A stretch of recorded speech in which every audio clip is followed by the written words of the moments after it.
AI is no longer a thing of the future. It's happening right now, and it's changing the way we work, create, and innovate. So whether you are just starting out or already familiar with AI, this Gen AI Full Course by Simplilearn will help you master the most exciting advancements in artificial intelligence.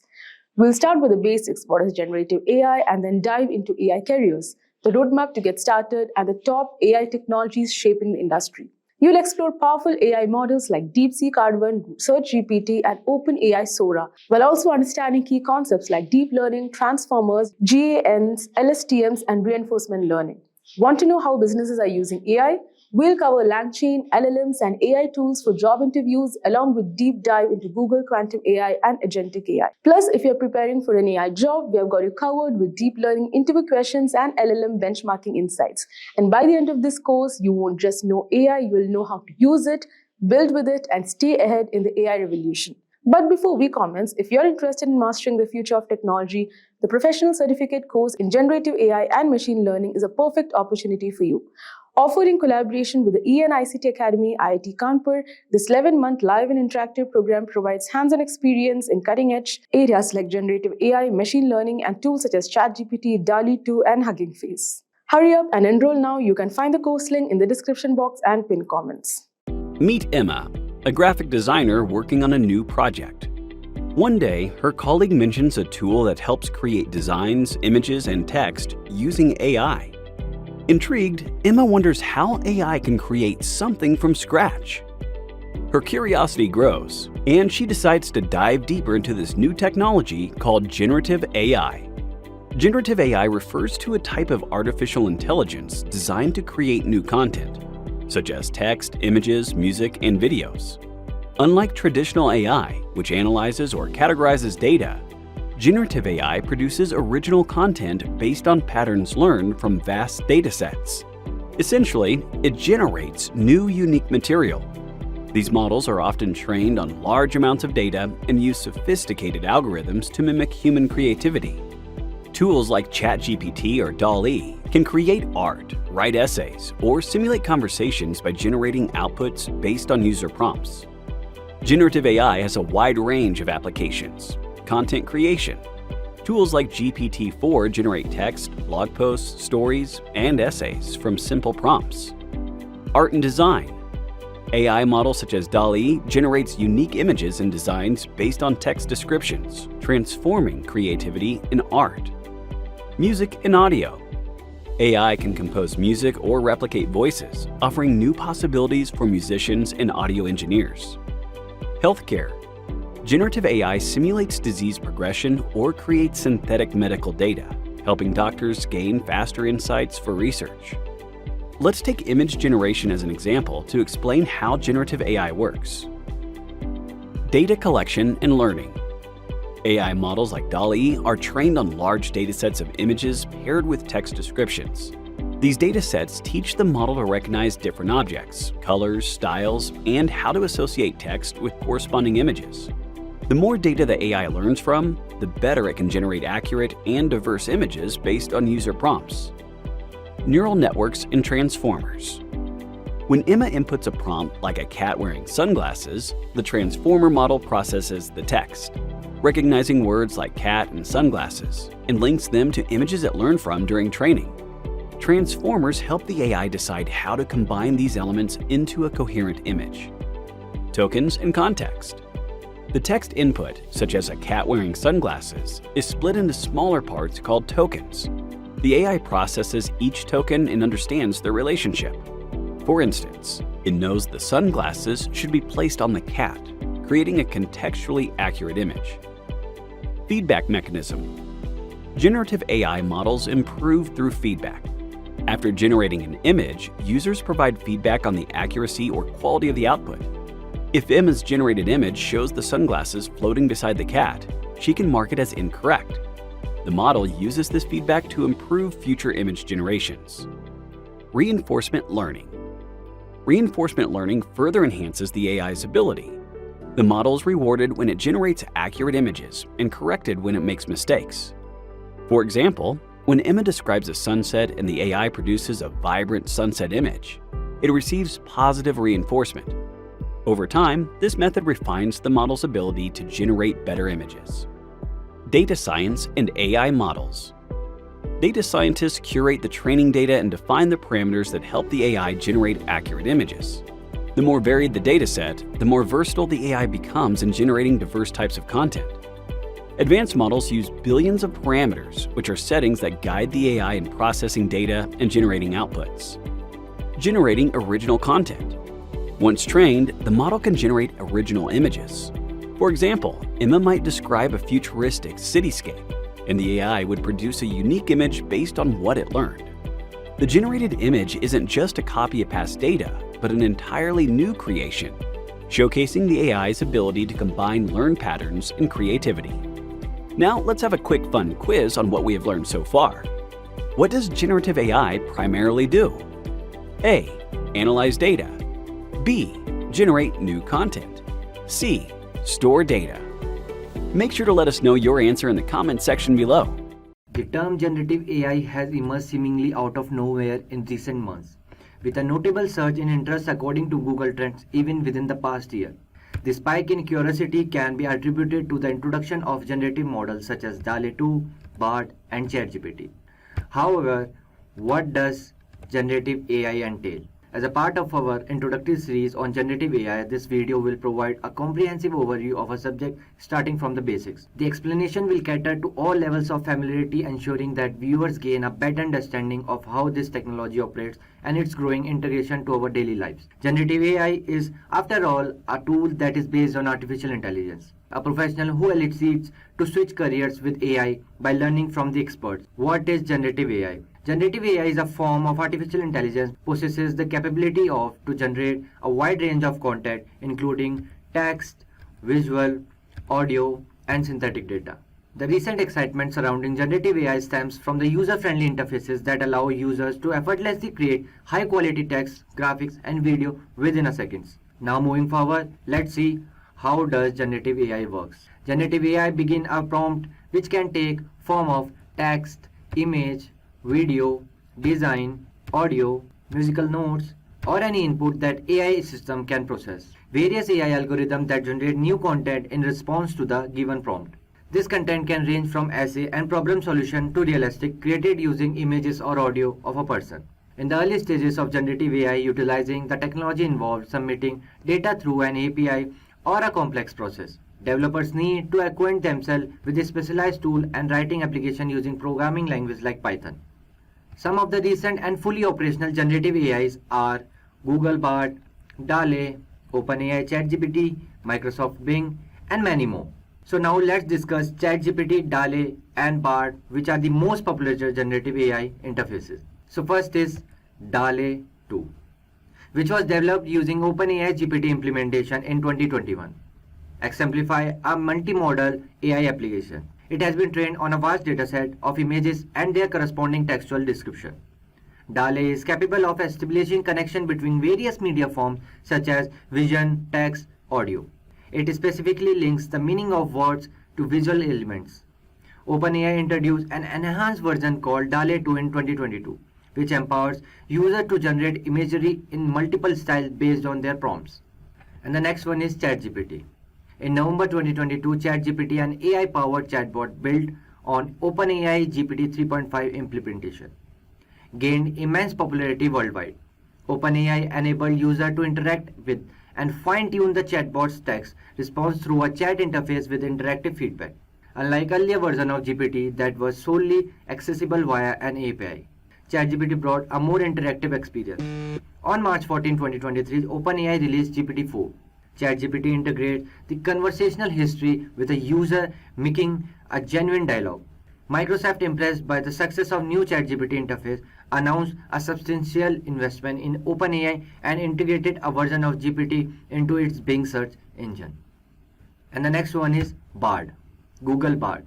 Google was also an earlier forerunner in advancing transformer AI techniques for language processing, protein analysis, and other content types. It made some of these models open source for researchers but were not made available through a public interface. In response to Microsoft's integration of GPT into Bing, Google hurriedly launched a public-facing chatbot named Google Bard. Bard's debut was met by an error when the language model incorrectly claimed that the web telescope was the first to discover a planet in a foreign solar system.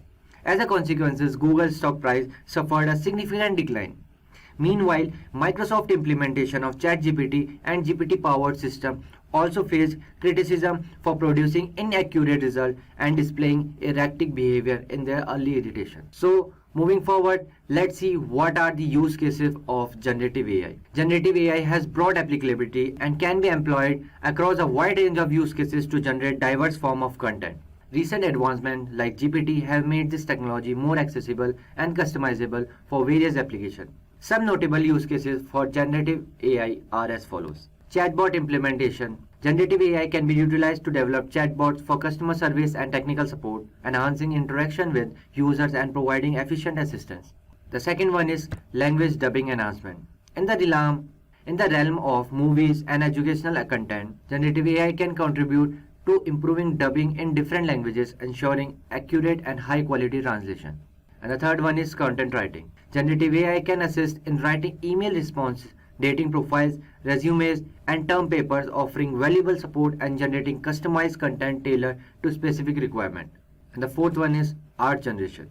Leveraging generative AI, artists can create photorealistic artwork in various styles, enabling the exploration of new artistic expression and enhancing creativity. The fifth one is product demonstration videos. Generative AI can enhance product demonstration video, making them more engaging, visually appealing, and effective in showcasing product features and benefits. So generative AI versatility allows it to employed in many other applications, making it a valuable tool for content creation and enhancing user experience across diverse domains. So after seeing use cases of generative AI, let's see what are the benefits of generative AI. So generative AI offers extensive application across various business domains, simplifying the integration and comprehension of existing content while also enabling the automated creation of a new content. Developers are actively exploring ways to leverage generative AI in order to enhance the optimize existing workflows and even to reshape workflows entirely to harness the potential of technology fully. Implementing generative AI can bring numerous benefits, including automated content creation. Generative AI can automate the manual process of writing content, saving time and effort by generating text or other form of content. The next one is efficient email response. Responding to emails can be made more efficient with generative AI, reducing the effort required and improving response time. And the third one is enhanced technical support. Generative AI can improve responses to specific technical queries, providing accurate and helpful information to users or customers. And the fourth one is realistic person generation. By leveraging generative AI, it becomes possible to create realistic representation of people, enabling applications like virtual characters or avatars. And the fifth one is coherent information summarization. Generative AI can summarize complex information into a coherent narrative, distilling key points and making it easier to understand and communicate complex concepts. The implementation of generative AI offers a range of potential benefits, streamlining process and enhancing content creation in various areas of business operation. So after seeing advantages of generative AI, let's move forward and see what are the limitations of generative AI. Early implementation of generative AI serve as vivid examples highlighting the numerous limitations associated with this technology. Several challenges arise from the specific approaches employed to implement various use cases. For instance, while a summary of a complex topic may be more reader-friendly than explanation incorporating multiple supporting sources, the ease of readability comes at the expense of transparent identifying the information sources. So the first one is, when implementing or utilizing a generative AI application, it is important to consider the following limitation. I repeat, the first one is lack of source identification. Generative AI does not always provide clear identification of content source, making it difficult to trace and verify origin of the information. The second one is assessment of bias. Assessing the bias of original sources used generative AI can be challenging, as it may be difficult to determine the underlying perspective or agenda of the data utilized in the training process.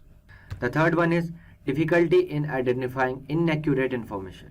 Generative AI can generate realistic content, making identifying inaccuracy or falsehoods within the generated output harder. And the fourth one is adaptability to a new circumstances. Understanding how to fine-tune generative AI for a new circumstances or specific context can be complex, requiring careful consideration and expertise to achieve desired result. And the fifth one is glossing over bias, prejudice, and hatred. Generative AI results may amplify or perpetuate biases, prejudices, or hateful content present in the training data, requiring vigilant scrutiny to prevent such issues. So, awareness of these limitations is crucial when implementing or utilizing generative AI, as it helps users and developers critically evaluate and mitigate potential risks and challenges associated with the technology. So, future of generative AI. Furthermore, advances in AI development platforms will contribute to the accelerated progress of research and development in the realm of generative AI. The development will encompass various domains such as text, images, videos, 3D content, drugs, supply chains, logistic, and business processes. While the current standalone tools are impressive, the true transformative impact generative AI will realize while these capabilities are seemingly integrated into the existing tools with regular use. Do you know artificial intelligence is transforming industries across the globe, creating a wealth of career opportunities for those ready to embrace the future? Take Elon Musk for example. He is known for his work with Tesla and SpaceX, and he co-founded OpenAI, an organization dedicated to ensuring that AI benefits all the humanity. Musk transitions into AI underscores the massive potential of this field, not just the tech enthusiast, but for anyone willing to innovate and adapt. Imagine this. In the tech city of Hyderabad, India, Arjun sits at his desk, eyes focused on his computer screen. Just 2 years ago, he was a new computer science graduate working as a junior software developer at a small startup. His salary was modest and his career prospects seemed limited. But everything changed when he discovered the booming field of artificial intelligence. Arjun spent his free time learning Python, exploring statistics, and experimenting with AI models. Fast forward 18 months, his hard work paid off. He landed a job as an AI engineer at a major tech company in Bengaluru, tripling his salary from 6 lakh to 18 lakhs per year. More importantly, Arjun found himself at the forefront of technology, working on projects that are shaping the future. Arjun's story is just one example of how AI transforms careers in India. Across the country, professionals are seizing new opportunities in AI as companies invest heavily in this revolutionary field. But entering AI isn't easy. It requires dedication, continuous learning, and adaptability. In this guide, we will explore AI career paths, the skills you need, and what it is like to work in this dynamic field. So, let's talk about, is AI a good career or not? You have probably heard a lot about artificial intelligence or AI. It's everywhere and it's shaking up industries all over the world. But here's the big question. Is AI a good career choice? Yes, absolutely, it is. Take Elon Musk for example. We all know him as the guy behind Tesla and SpaceX. But did you know he also co-founded OpenAI? Even Elon's diving into AI, and that just shows how massive this field is becoming.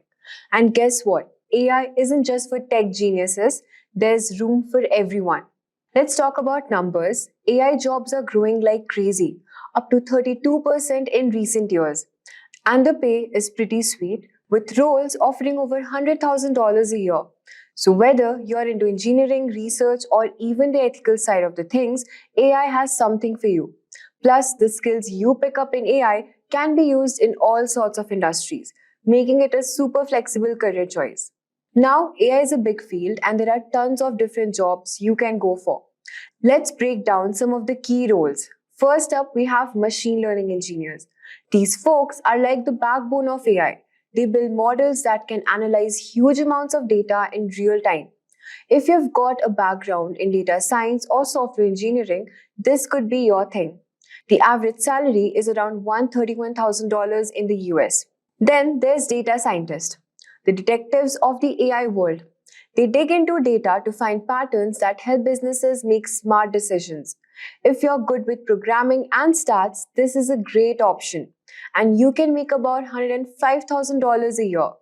Next, we've got business intelligence developers.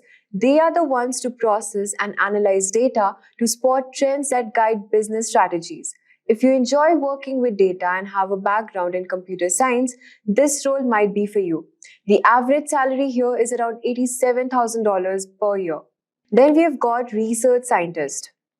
These are the ones pushing AI to new heights by asking innovative questions and exploring new possibilities. It's a bit more academic, often needing advanced degrees, but it's super rewarding with salaries around $100,000. Next up, we have big data engineers and architects. These are the folks who make sure all the different parts of business's technology talk to each other smoothly. They work with tools like Hadoop and Spark, and they need strong programming and data visualization skills. And get this, the average salary is one of the highest in AI, around $151,000 a year. Then we have AI software engineer. These engineers build the software that powers AI application. They need to be really good at coding and have a solid understanding of both software engineering and AI. If you enjoy developing software and want to be a part of the AI revolution, this could be your role. The average salary is around $108,000. Now, if you're more into designing systems, you might want to look at becoming a software architect. These guys design and maintain entire AI system, making sure everything is scalable and efficient. With expertise in AI and cloud platforms, software architects can earn hefty salary about $150,000 a year. Let's not forget about the data analyst. They have been around for a while, but their role has evolved big time with AI. Now they prepare data for machine learning models and create super insightful reports. If you're skilled in SQL, Python, and data visualization tools like Tableau, this could be a great fit for you. The average salary is around $65,000, but it can go much higher in tech companies. Another exciting role is robotics engineer. These engineers design and maintain AI-powered robots, from factory robots to robots that help in healthcare. They usually need advanced degrees in engineering and strong skills in AI, machine learning, and IoT, Internet of Things. The average salary of a robotics engineer is around $87,000. With experience, it can go up to even more. Last but not the least, we have got NLP engineers. NLP stands for Natural Language Processing, and these engineers specialize in teaching machines to understand human language. Think voice assistants like Siri or Alexa to get into this role. You'll need a background in computational linguistics and programming skills. The average salary of an NLP engineer is around $78,000, and it can go even higher as you gain more experience. So you can see the world of AI is full of exciting opportunities. Whether you're into coding, designing systems, working with data, or even building robots, there's a role for you in this fastest growing field. So what skills do you actually need to learn to land an entry-level AI position? First off, you need to have a good understanding of AI and machine learning concepts. You will need programming skills like Python, Java, R, and knowing your way around tools like TensorFlow and PyTorch will help you give an edge too. And do not forget about SQL, Pandas, and big technologies like Hadoop and Spark, which are super valuable. Plus, experience with AWS and Google Cloud is often required. So, which industries are hiring AI professionals? AI professionals are in high demand across a wide range of industries. Here are some of the top sectors that hire AI talent. Technology. Companies like Microsoft, Apple, Google, and Facebook are leading the charge in AI innovation. Consulting. Firms like PwC, KPMG, and Accenture are looking for AI experts to help businesses transform. Then we have healthcare. Organizations are using AI to revolutionize patient with treatment. Then we have got retail. Giants like Walmart and Amazon leverage AI to improve customer experiences. Then we have got media. Companies like Warner and Bloomberg are using AI to analyze and predict trends in this media industry. AI is not just the future, it's the present. With right skills and determination, you can carve out a rewarding career in this exciting field. Whether you're drawn to technical challenges or strategic possibilities, there's a role in AI that's perfect for you. So start building your skills, stay curious, and get ready to be a part of the AI revolution. Imagine a world where creativity knows no bounds, where machines can conjure up art, music, and literature with the flick of a digital switch. This isn't the stuff of science fiction, it's the reality of generative AI, a cutting-edge technology that's reshaping our digital landscape. Picture this. According to a recent report by Salesforce, generative AI tools are already in the hands of 27% of millennials. 28% of Gen X, and a staggering 29% of Gen Z. These aren't just numbers. They are a testament to the growing influence of generative AI in our daily lives. And as organizations race to harness its power, the demand for skilled generative AI experts is skyrocketing. But what exactly is generative AI? It's more than just lines of code. It's a gateway to infinite possibilities. With generative AI, machines can create anything from images to text to music, all by learning from existing datasets. It's the technology behind deepfakes, virtual influencers, and even the next big hit song. So why should you care about generative AI in 2024? Because it's not just the future, it's the present. It's the key to unlocking new realms of creativity, innovation, and opportunity. And in this video, we are going to show you how to become a master of generative AI in 2024. So buckle up for the world of generative AI, because the future is here and it's more exciting than ever before. So welcome to the roadmap of becoming a generative AI expert in 2024. So learning generative AI in 2024 is crucial for several compelling reasons, as we will outline in this diagram. So the number one reason is technological advancement. Generative AI represents a significant leap in the evolution of technology, particularly in its ability to generate complex outputs like video, audio, text, and images. This innovation is set to expand exponentially, marking a new age of technological innovation. And the next reason is wide-ranging applications. The surge in interest and development in generative AI is fueled by advancements in machine learning models, artificial intelligence, and platforms like ChatGPT and BART. These tools have broad applications across various sectors, making knowledge in this area highly valuable. Now moving to the next reason, that is solving complex problems. Generative AI has the potential to simplify problem-solving processes significantly. Its capabilities in creating realistic models can be applied to innovate and enhance solutions across industries. And the next reason is impact on major fields. The integration of artificial intelligence into major fields is undeniable, and generative AI plays a substantial role in this transformation. It not only presents a threat to certain jobs, but also opens up a plethora of new opportunities in the tech industry and beyond. And the next is dynamic and unexplored field. The field of generative AI is filled with challenges and unexplored territories, offering an exciting frontier for those interested in shaping the future of technology. It calls for creativity, problem-solving skills, and a willingness to delve into the unknown. So learning generative AI in 2024 positions individuals at the forefront of technological innovation, equipping them with the skills and knowledge to contribute to significant advancements and explore new possibilities in the digital world. And now we'll move to the major skills required to learn generative AI in 2024. So to effectively learn and excel in generative AI in 2024, individuals need to possess a specific set of skills that are foundational to understanding and applying this technology. So let's see what those skills are. So let's start with the skills.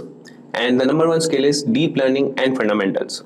A solid understanding of deep learning concepts is crucial. This includes familiarity with neural networks, backpropagation, and the various types of deep learning models and architectures. And the next is machine learning concepts. Proficiency in machine learning is necessary, encompassing a broad range of algorithms, their applications, and an understanding of how they can be used within generative AI frameworks. And then comes the Python programming. Python programming remains the dominant programming language in AI and machine learning. Mastery over Python includes its syntax, data structure, libraries such as TensorFlow and PyTorch, and frameworks is essential. And the next skill is generative models knowledge.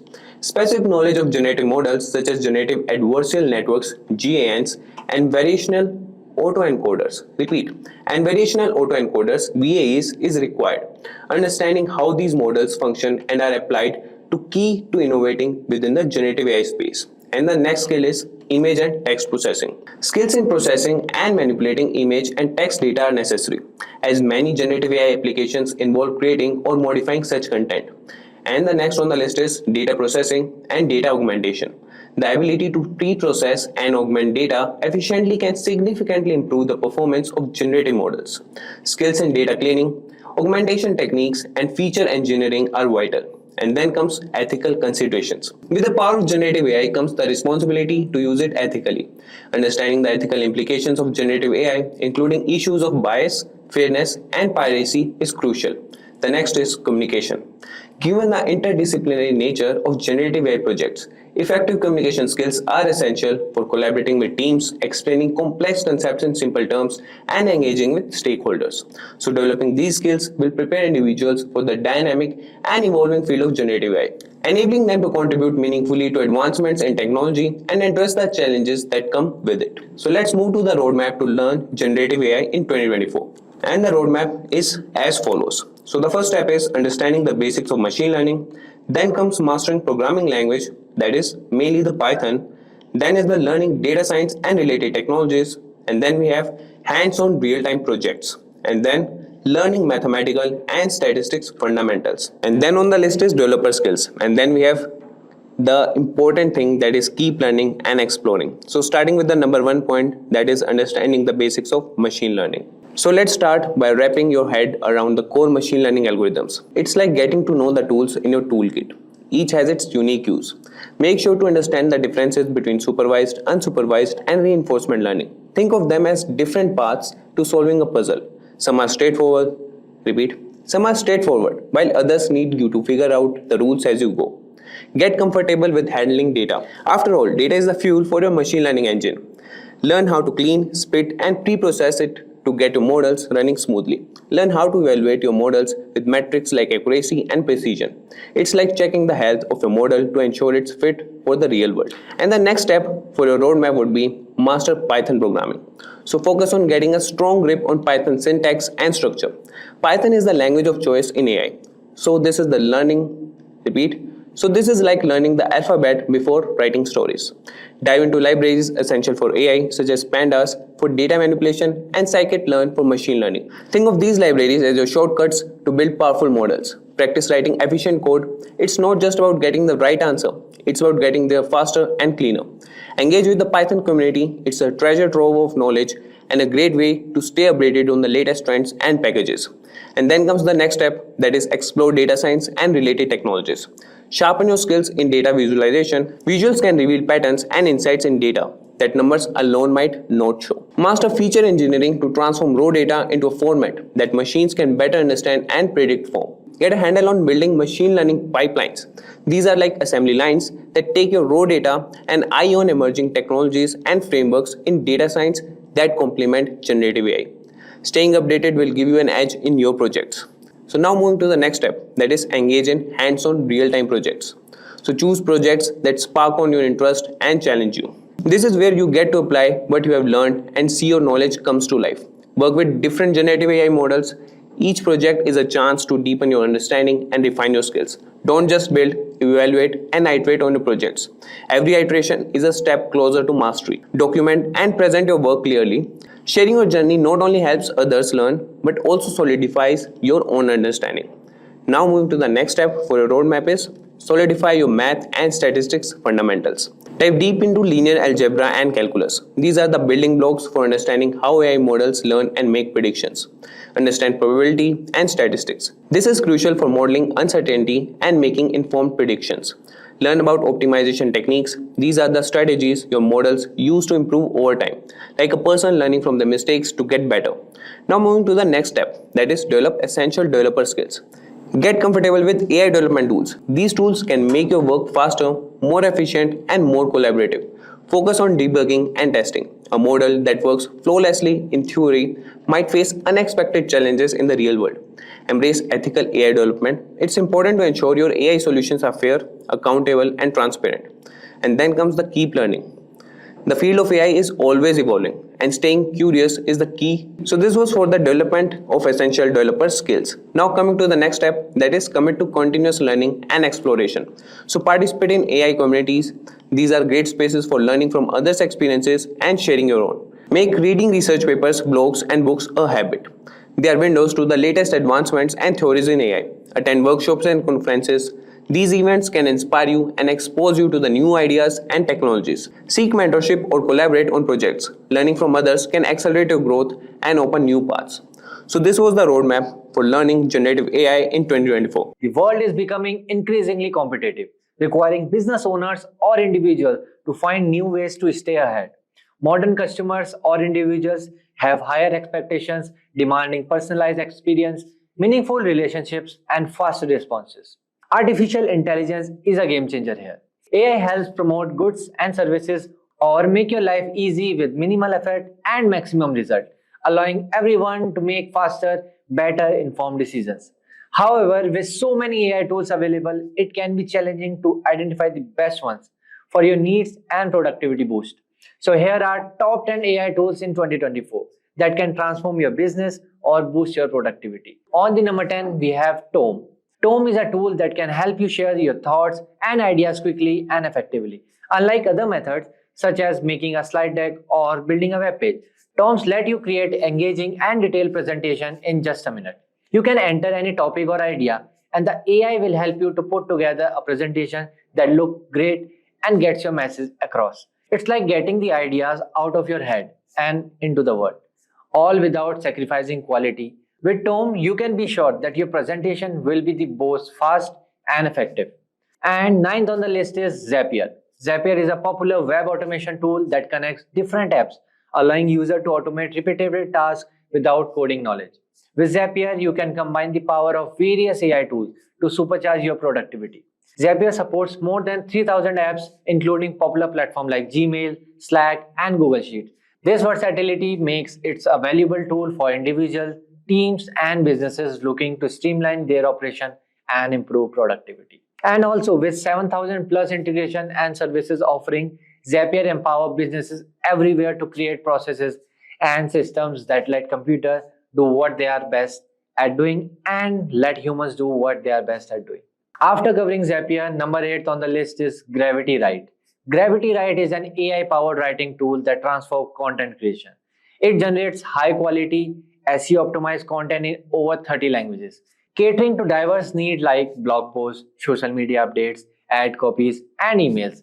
These tools ensure 100% original, plagiarism-free content, safeguarding your brand's integrity. Its AI capabilities also include text-to-image generation, enhancing visual content for marketing purposes.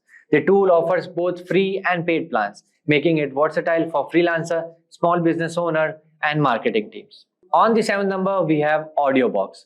AudioBox is an advanced AI tool developed by Meta designed to transform audio production. It allows users to create custom voices, sound effects, and audio stories with simple text prompts. Using natural language processing, AudioBox generates high-quality audio clips that can be used for various purposes such as text-to-speech, voice mimicking, and sound effect creation. Additionally, AudioBox offers interactive storytelling demos, enabling users to generate dynamic narratives between different AI voices.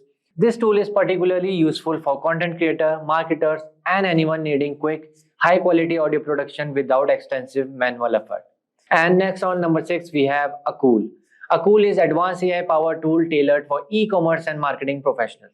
It offers comprehensive suite of features designed to streamline content creation and enhance personalization. With Akul, user can generate customized text, images, voice, and videos, making it an invaluable asset for creating engaging product videos and marketing materials. Key features of Akul include face swapping, realistic avatars, video transition, and talking photos. These tools allow businesses to create dynamic and personalized content that can captivate audience on social media and other platforms. Akul's user-friendly interface and intelligent design make it easy for users to produce high-quality content quickly and efficiently. On number 5, we have 11 Labs. 11 Labs is a leading AI tool for text-to-speech and voice cloning, known for its high-quality, natural-sounding speech generation. The platform includes features like Voice Lab for creating or cloning voices with customizable options such as gender, age, and accent. Hey there. Did you know that AI voices can whisper? Or do pretty much anything? Ladies and gentlemen, hold on to your hats because this is one bizarre sight. We have reports of an enormous fluffy pink monster strutting its stuff through downtown. Fluffy bird in downtown? Weird. Let's switch the setting to something more calming. Imagine diving into a fast-paced video game, your heartbeat syncing with the storyline. I gotta go, the aliens are closing in. That wasn't calming at all. Explore all those voices yourself on the 11 Labs platform.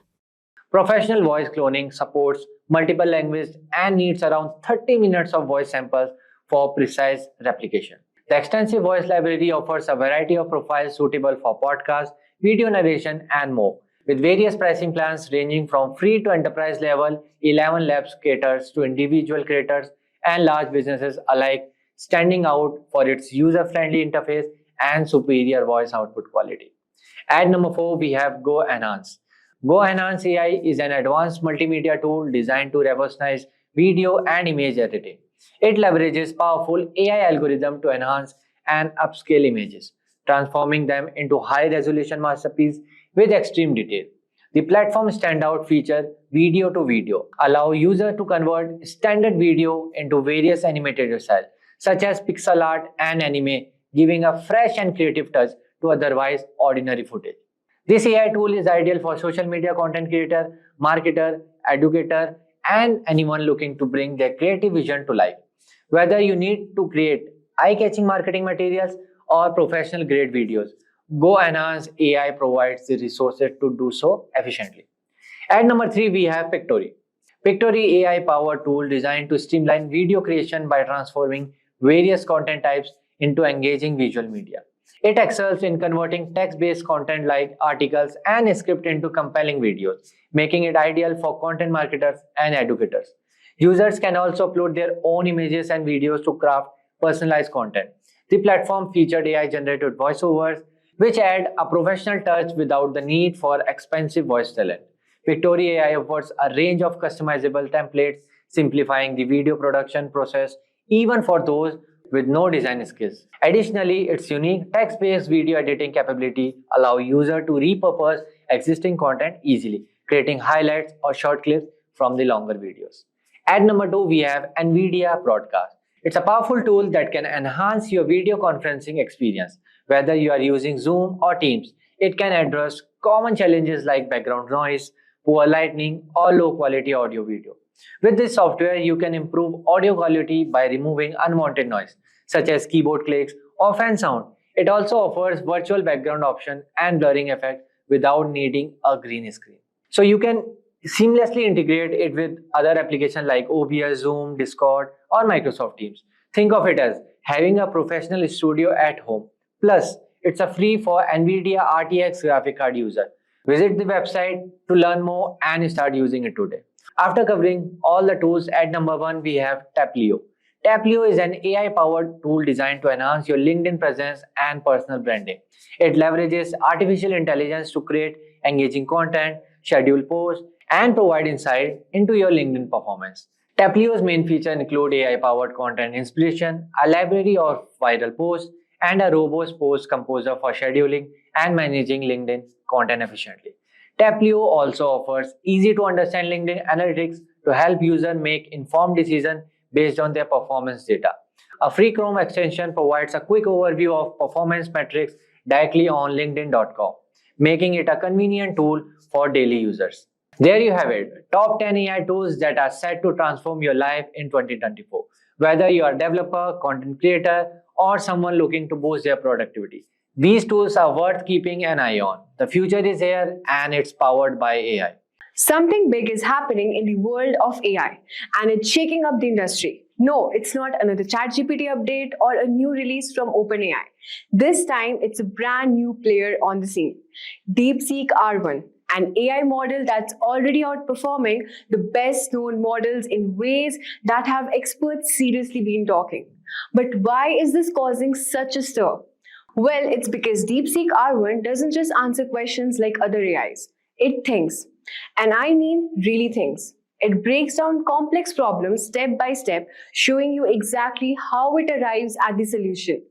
You just don't get an answer, you get the entire process from start to finish. That too in real time. This is the kind of AI that doesn't just solve problems, it solves the way we do. Now, here's the twist. Deepseek R1 isn't from one of the usual AI giants like OpenAI or Anthropic. It was developed by High Flyer Capital Management, a hedge fund that's quietly been making waves in the AI world. In fact, their new Deepseek R1 Lite preview is already making headlines for its stunning performance on tasks like mathematical reasoning, logical inference, and real-time decision-making. Areas where even the best of the OpenAI's models often fall short. But why is this model such a game changer? It's because in 2024, the world is demanding AIs that can think logically and reason through problems. DeepSeek's ability to show its work is what sets it apart. While other AIs give you answers, DeepSeek lets you watch its thought process unfold. Think of it as the AI that doesn't just solve problems but teaches you how to think like it does. And if you think that's all just a hype, let me tell you, Forbes isn't the only one buzzing about it. Even experts across the industry are pointing out that DeepSeek is outperforming model from heavyweights like OpenAI and Anthropic on tests that measures complex reasoning. It's already winning in some major AI benchmarks and it's only going to get better. So why is Deepseek R1 such a big deal right now? And what does it mean for the future of AI in 2024 and beyond? Well, in this video, we will explore Deepseek R1 starting with its unique capabilities and how it stands out from the other AI model. We'll also test its math reasoning and problem-solving skills, comparing it with models like OpenAI. Then we will examine the real-world application in fields like finance and tech. So let's dive in and see how it's shaping the future of AI. So at first, let us understand what is exactly Deepseek R1 Live Preview. As you can see this tweet post, so Deepseek R1 Live Preview is an AI tool which is similar to ChatGPT and is created by a Chinese company which is known as Deepseek. The company announced this new model on X on November 20 and shared a few details. So I'll show you the documentation page over here. So this is a documentation page of Deepseek API. And Deepseek R1 Live Preview is meant to be really good at solving problem reasoning in maths, coding, and logic. It shows you how to think step by step so that you can understand how it comes up with answers and which help people to build trust more. So you can try out me on their website, and the website name I'm going to show you. So you just have to simply go to Google and type over here chat.deepseek.com. As soon as you enter this, you'll be redirected to Deepseek's page. So simply I'll just log in with the Google account, and here you can see this is the interface of our Deepseek R1 Lite model. And here we will enable this deep think preview, which is a new feature over here. And now let's start with our test and start testing whether Deepseek, this model, is really that effective or worth the hype or not. So first we'll be doing the strawberry test, okay? So let's see what exactly is the strawberry test. So let's start with a very simple question, which is how many times does the letter R occur in the word strawberry? So this is our question over here, and let us just check what would be the answer. So I didn't expect such a long reasoning process to what seems like a straightforward task. I thought that after counting the letter R and identifying the position of the word, it would have stopped there. But what's interesting to me is that it didn't stop. It double-checked the counting a couple of times and even considered things like how people might pronounce or spell the word differently, which I think is a bit of redundant, especially the pronunciation part. But then that's how it does show how careful and thoughtful it is. So it just explained us every step by step and what process we can go through it. So let's move on to our second question, which would be a mathematical reasoning question. So our next question would be if a triangle has sides of 3, 4, 5, what would be its area? So let's just check. So as you can see here, the Deepseek R1 model is getting our answers, and it performs the checks I predicted, although in a different order. But then it's using all the steps and all the formulas and what would be the best to go with this question. So both the explanation and the output are particularly clear and easy to follow, which makes me think that this would be a fantastic model to embed in math students' assistant. For example, this is a particular use case. Maybe the thought process could be shown first and the student could interact with acknowledging whether they understood it or not. So that's a pretty fast answer. Let's move on to our third question. So now let's ask Deepseek model a geometrical type of question, which is a bit tough, and let's see what answer would it generate for us and how is it taking the logic building and the process. So as you can see, it is taking all the formulas and also it is considering the other probabilities as well. So we'll just wait a few seconds. So as you can see, it has written data messed up in a denominator. So it is even checking what mistakes has it generated, which is really good. It is just like as if somebody is solving this mathematical problem, but then in the form of AI. So that's really interesting. So now as you can see, it has given us the final answer and also step-by-step approach, which is well-known geometric formulas and applied them directly, which makes the reasoning very easy to follow. So the output is very clear and easy to follow, and across all these examples, it's been impressive to see how it consistently double-checked calculations using different methods. The thought process is always detailed, logical, and very easy to understand. So for somebody who wants to actually learn or go through these mathematical problems, this model will give a very detailed explanation. So I would highly suggest using this. So let's now move on to our next question, which would be a coding test.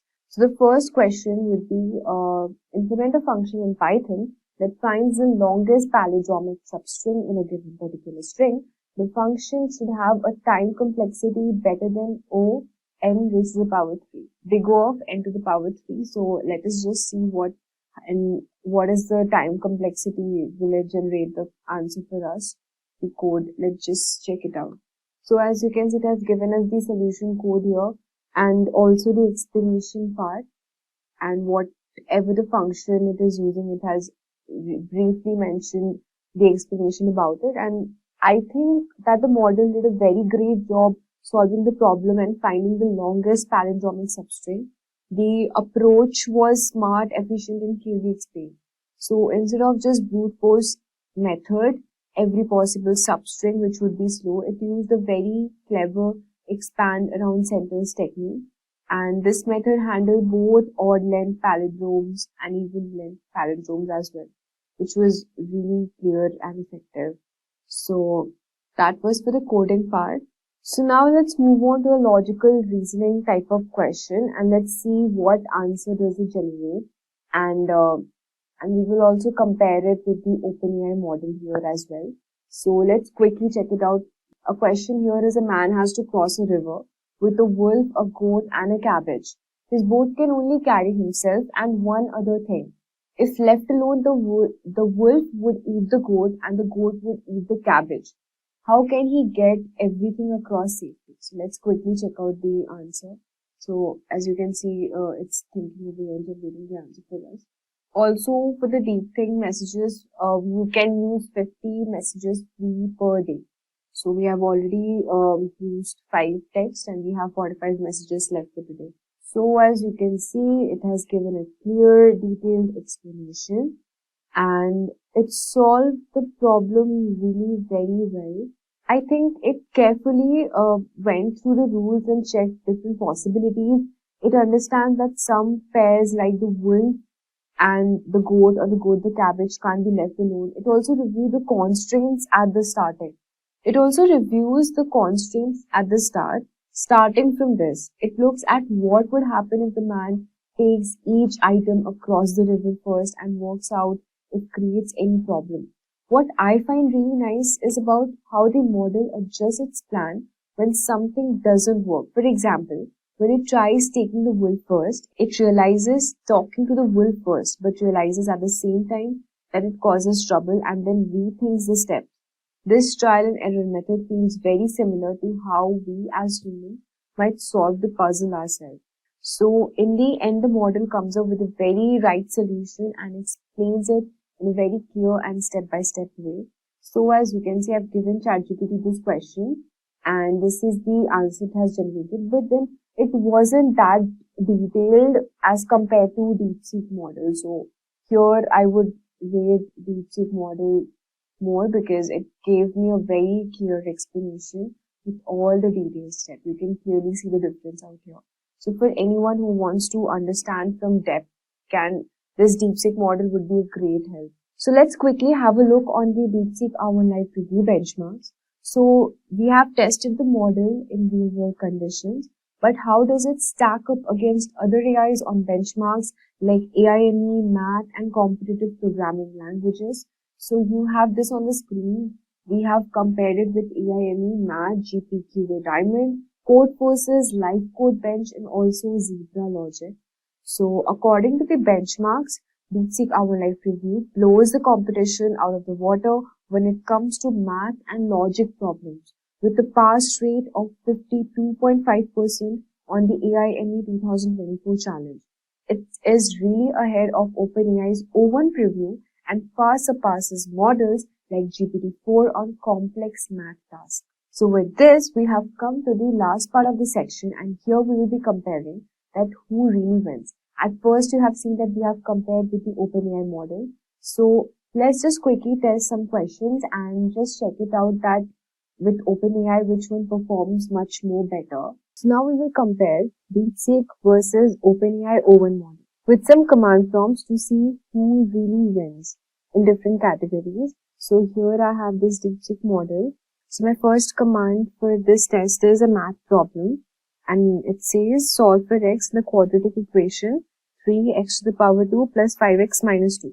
So let's quickly see this, what answer is it giving, and we will be comparing it with the OpenAI O1 model as well.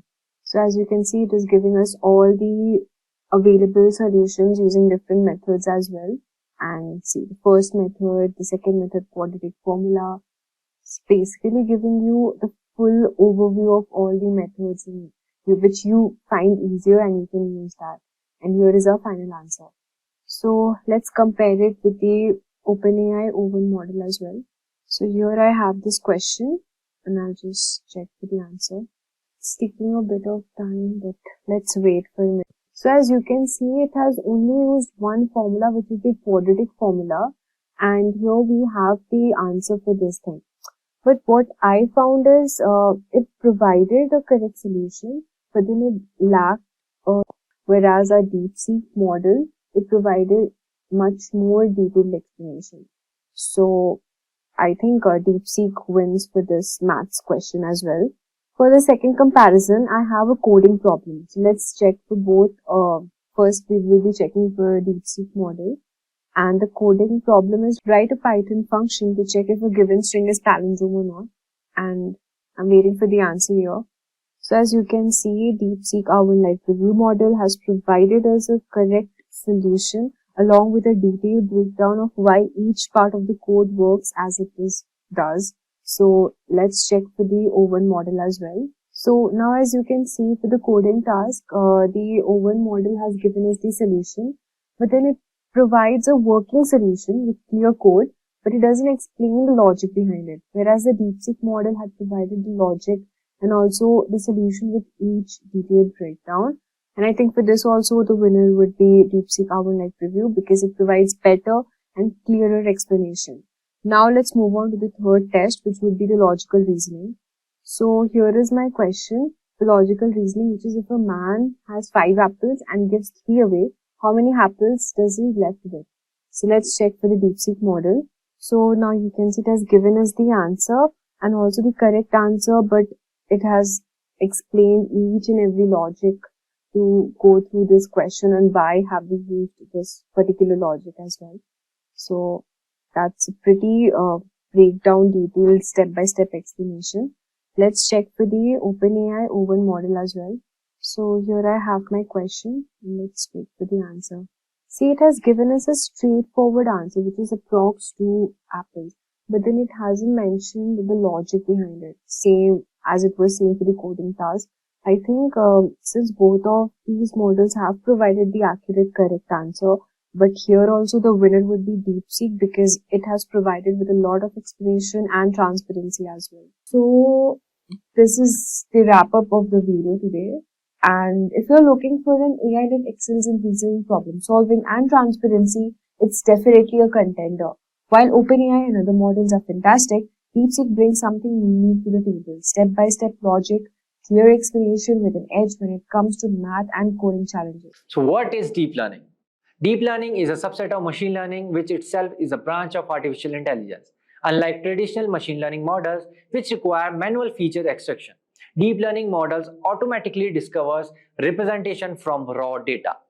So this is made possible through neural networks, particularly deep neural networks, which consist of multiple layers of interconnected nodes. So these neural networks are inspired by the structure and the function of human brain. Each layer in the network transforms the input data into more abstract and composite representation. For instance, in image recognition, the initial layer might detect simple features like edges and textures, while the deeper layer recognizes more complex structure like shapes and objects. So one of the key advantages of deep learning is its ability to handle large amount of unstructured data, such as images, audios, and text, making it extremely powerful for various applications. So stay tuned as we delve deeper into how these neural networks are trained, the types of deep learning models, and some exciting applications that are shaping our future. Types of deep learning. Deep learning AI can be applied supervised, unsupervised, and reinforcement machine learning using various methods for each. The first one, supervised machine learning. In supervised learning, the neural network learns to make prediction or classify that data using labeled datasets. Both input features and target variables are provided, and the network learns by minimizing the error between its prediction and the actual targets. A process called backpropagation. CNN and RNN are the common deep learning algorithms used for tasks like image classification, sentiment analysis, and language translation. The second one, unsupervised machine learning. In unsupervised machine learning, the neural network discovers patterns or clusters in unlabeled datasets without target variables. It identifies hidden pattern or relationship within the data. Algorithms like autoencoders and generative models are used for tasks such as clustering, dimensionality reduction, and anomaly detection. The third one, reinforcement machine learning. In this, an agent learns to make decisions in an environment to maximize a reward signal. The agent takes action, observes the records, and learns policies to maximize cumulative rewards over time. Deep reinforcement learning algorithms like deep Q networks and deep deterministic polygradient are used for tasks such as robotics and gameplay.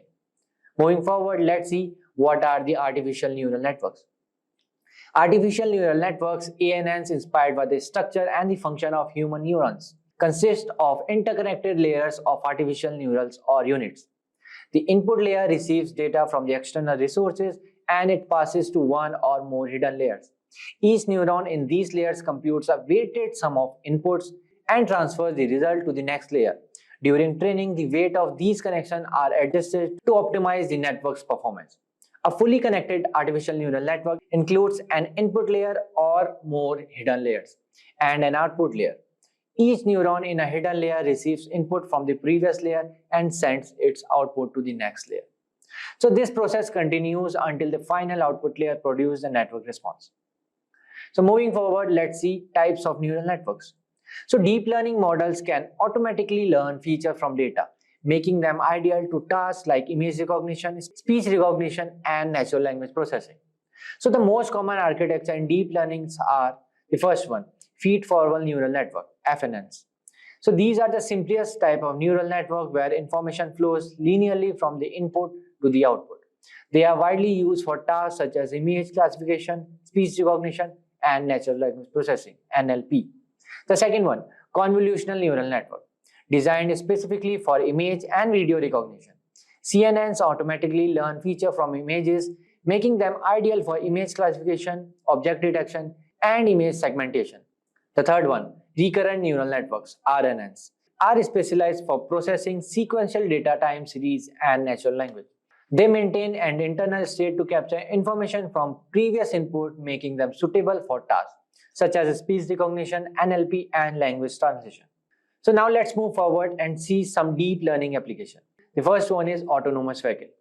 Deep learning is changing the development of self-driving car. Algorithms like CNNs process data from sensors and cameras to detect objects, recognize traffic signs, and make driving decisions in real time, enhancing safety and efficiency on the road. The second one is healthcare diagnostic. Deep learning models are being used to analyze medical images such as X-rays, MRIs, and CT scans with high accuracy. They help in early detection and diagnosis of diseases like cancer, improving treatment outcomes and saving lives. The third one is NLP. Recent advancement in NLP powered by deep learning models like Transformer, ChatGPT have led to more sophisticated and human-like text generation, translation, and sentiment analysis. So applications include virtual assistant, chatbots, and automated customer service. The fourth one, deepfake technology. So deep learning techniques are used to create highly realistic synthetic media known as deepfakes. While this technology has entertainment and creative application, it also raises ethical concern regarding misinformation and digital manipulation. The fifth one, predictive maintenance. In industries like manufacturing and aviation, deep learning models predict equipment failures before they occur by analyzing sensor data. Their proactive approach reduces downtime, lowers maintenance cost, and improves operational efficiency. So now let's move forward and see some advantages and disadvantages of deep learning. So first one is high computational requirements. So deep learning requires significant data and computational resources for training, whereas advantage is high accuracy, achieves state-of-the-art performance in tasks like image recognition and natural language processing. Whereas deep learning needs large labeled datasets, often require extensive labeled dataset for training, which can be costly and time consuming together. So second advantage of deep learning is automated feature engineering. Automatically discovers and learn relevant features from data without manual intervention. The third disadvantage is overfitting. So deep learning can overfit to training data, leading to poor performance on new unseen data. Whereas the third deep learning advantage is scalability. So deep learning can handle large complex dataset and learn from massive amount of data. So in conclusion, deep learning is a transformative leap in AI, mimicking human neural networks. It has changed healthcare, finance, autonomous vehicles, and NLP. On July 25th, OpenAI introduced Search GPT, a new search tool changing how we find information online. Unlike traditional search engines, which require you to type in specific keywords, Search GPT lets you ask questions in natural, everyday language, just like having a conversation. So this is a big shift from how we were used to searching the web. Instead of thinking in keywords and hoping to find the right result, you can ask now Search GPT exactly what you want to know, and it will understand the context and give you direct answers. It's designed to make searching easier and more intuitive without going through links and pages. But with this new way of searching, so there are some important questions to consider. Can Search GPT compete with Google, the search giant we all know? What makes Search GPT different from AI overviews, another recent search tool? And how does it compare to ChatGPT, OpenAI popular conversational AI? So in this video, we are going to explore these questions and more. We will look at what makes Search GPT special, how it compares to other tools, and why it might change the way we search for information. Whether you are new into tech or just curious, this video will break it down in simple words. Stick around to learn more about Search GPT. So what is Search GPT? Search GPT is a new search engine prototype developed by OpenAI, designed to enhance the way we search for information using AI. Unlike a typical chatbot like ChatGPT, Search GPT isn't just about having a conversation. It's focused on improving the search experience with some key features. The first one is direct answer.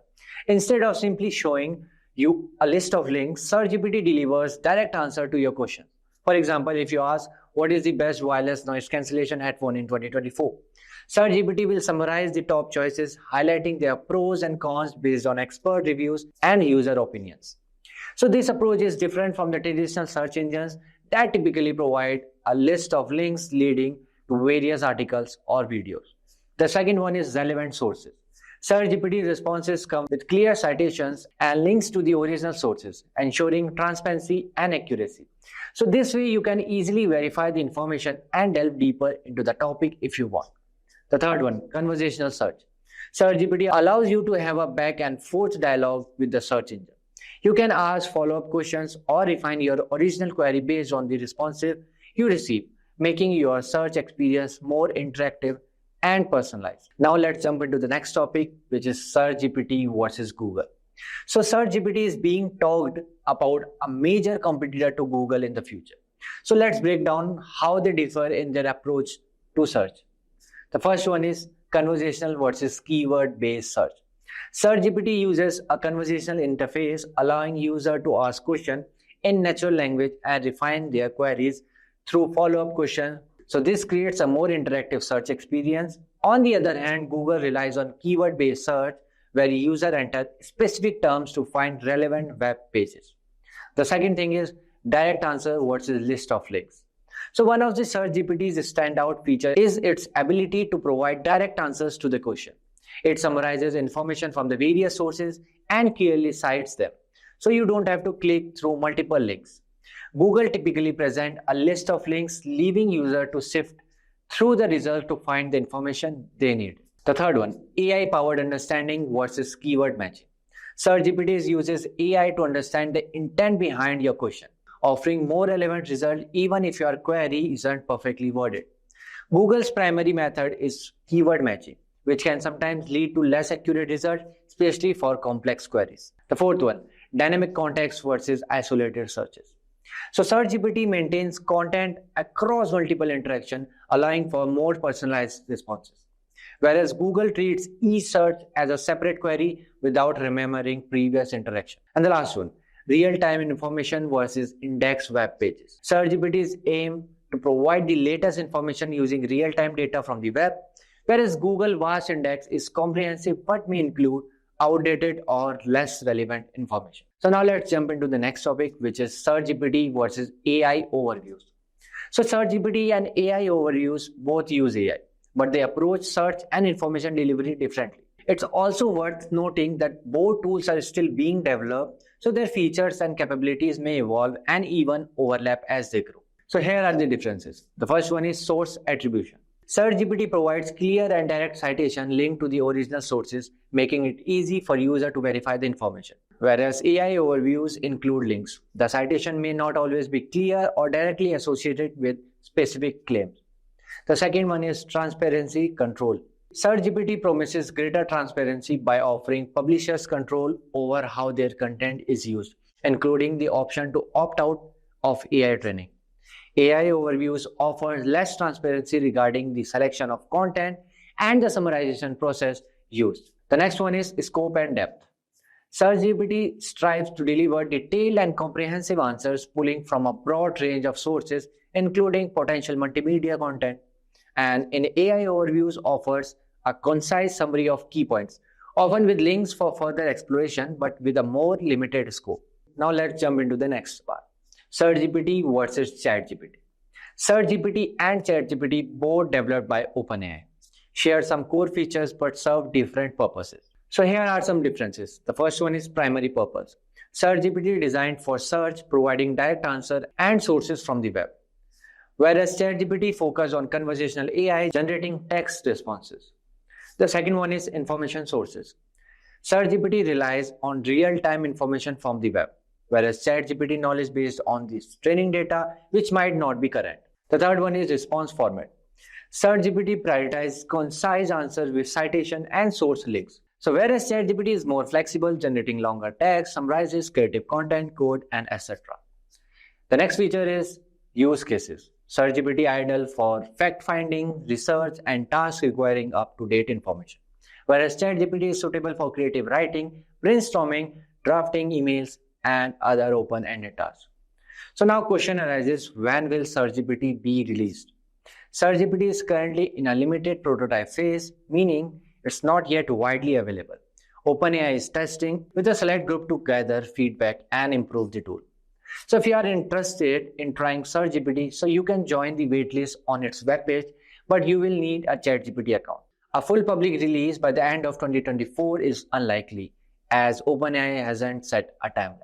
It's more probable that Search GPT features will gradually added to the ChatGPT in 2024 or in 2025, with a potential standalone release later based on testing and the feedback. So with this, we have come to the end of this video. If you have any question or doubt, please feel free to ask in the comment section below. Our team of experts will help you as soon as possible. Did you know that within just a few lines of code, you can transform an AI model into something far more powerful? Something that responds to questions, connects to live data, pull insights from databases, and even interacts with other apps in real time. That's what Langchain allows you to do.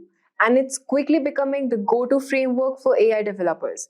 Think about this, you're about to create something amazing, an AI that can think, learn, and grow in ways we once only dreamed of. And here's the best part. You don't need to be an AI expert to make that happen. LangChain is like a toolkit that connects the most advanced large language models like OpenAI's GPT to real-time data, allowing you to build AI applications that are smart, flexible, and highly interactive. LangChain is more than just a way to make AI development easier. It's a framework that allows different language models to work together seamlessly.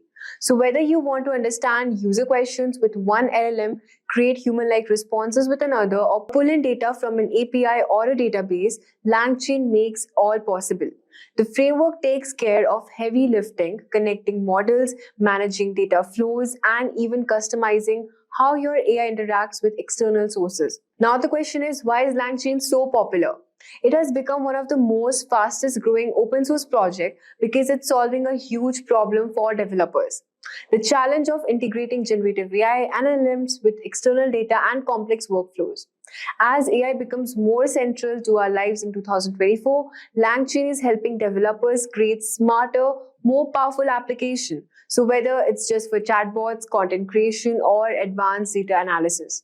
In this tutorial, I'll show you exactly how to get started with LangChain, from setting up your environment to building the first AI-powered app. I'll walk you through it. So LangChain makes it possible to train models on our own custom data, opening up more possibilities for building specialized intelligent applications. By the end of this video, you will be ready to start building with LangChain, and trust me, once you see how easy it is, you'll wonder why you didn't start using it sooner. Let's start with a simple question: why should we use LangChain? Imagine you're working with large language models like GPT-4 or Hugging Face models, and you want to take their capabilities further, like integrating them with your own data sources or allowing them to take action based on information they retrieve. This is where LangChain comes in. LangChain is like an open source framework that allows you to build intelligent applications by connecting large language models with external data sources. It can turn static AI interactions into dynamic, data-aware workflows. One of the best parts is you don't have to manually code everything from scratch. LangChain abstracts away much more complexity of working with LLMs, allowing developers to focus on building functional applications instead of wrangling API calls and managing data pipelines. So LangChain is set to play even bigger role in AI development because it enables you to harness true power of generative AI by connecting it with real-time data and external tools. So now we have understood what LangChain is. Let us now understand how to install LangChain. So let's start with the installation of LangChain. We'll just simply go to the website docs part, and we'll just read through this documentation. So here it has explained what LangChain is and what are the framework consisting of. So we also have these tutorials on how do we install LangChain. Okay, so for installing, you can just simply click on this quick start and see here it has written how do we set up on Jupyter Notebook. So this is the command if you want to install LangChain. We will use the pip command. So just simply you can copy this command pip install LangChain, and you have to open your command prompt or the terminal in your computer, and here you have to simply copy paste the command. So as you can see, it will load all the packages which is required for installing LangChain.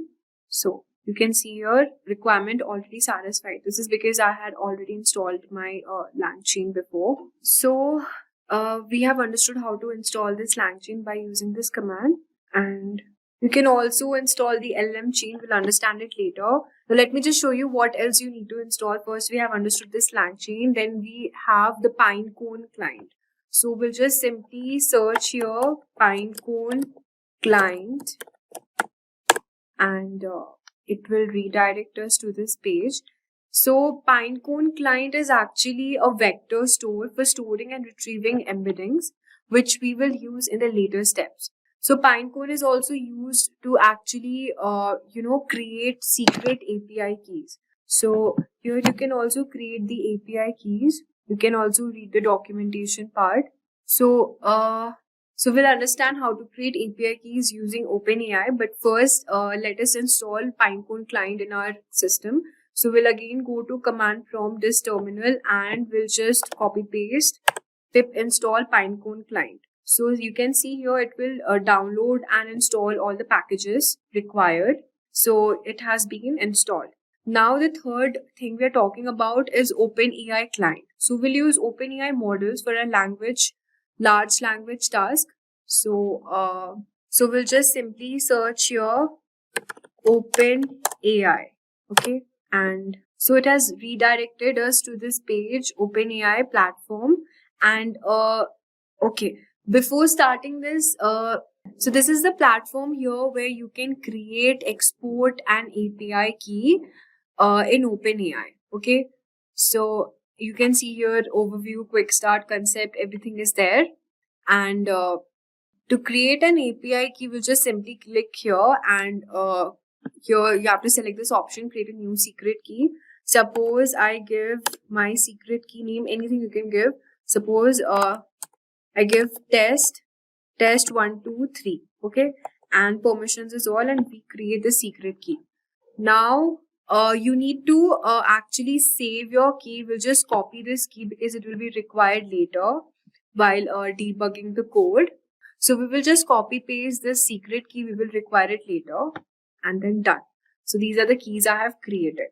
So actually ChatGPT and other LLM models like OpenAI and Hugging Face uses Langchain to integrate with other APIs to create your own custom LLM models or chatbots. So suppose here we have logged in our ChatGPT here, and if I search here who won the WTC World Cup in 2023.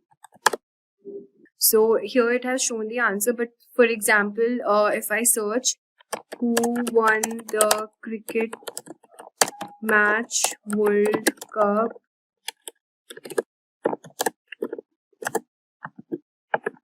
So here, as you can see, the ChatGPT has given answer as my last knowledge update, the 24 Men's World Cup has not taken place yet. This is happening because this ChatGPT older version has not been trained on the latest upcoming news or whatever the new technology is. So by using Langchain, you can integrate with other APIs and you can create your own customized LLM models or chatbots, which help you to train your own custom data using various tools and APIs. So before we move on, I've already showed you how to create the secret API key and how you have to store the API key address. So first we have already understood how do we install Langchain here. So by using the pip command, we do it. And so you also need to install Python 3.8 or later installed in your system. So I already have Python installed. And to check that, you can just simply, I already have it installed in my system. So to check that, I'll simply just type here Python -- version and click enter. So as you can see, it has shown me the Python version which is installed in my computer. So the second step is already we have discussed, which is OpenAI API key here. So second step, we have already discussed how do we create our OpenAI API key. So we have to sign up in our OpenAI, then go to the API key section and then create a new secret key. And these are the keys I have created, and you can just keep it later. Later you'll use that. So now we'll come to the third step, which is create a project directory and setup. So what we do is we have Jupyter installed in our system. So we'll just go to command prompt here and type JUPY, Jupyter Notebook. So it will redirect us to the Jupyter Notebook installed in our system. So if not, we can just simply go from here. So it is loading right now. We have to wait. Now you just need to click on this new and Python 3 kernel, because Python has been installed in my system. So we will use Python as our kernel here. And here you can just give the prompts, the command. Before that, you have to create a Python file, which we can also create this Python file in Visual Studio Code. Just simply go to Visual Studio Code here and just simply click on File, New File, and I'll just type here python.py. And you can you have to first store the API key. For this, we use the command open AI underscore API underscore key equal to, and just give your secret key.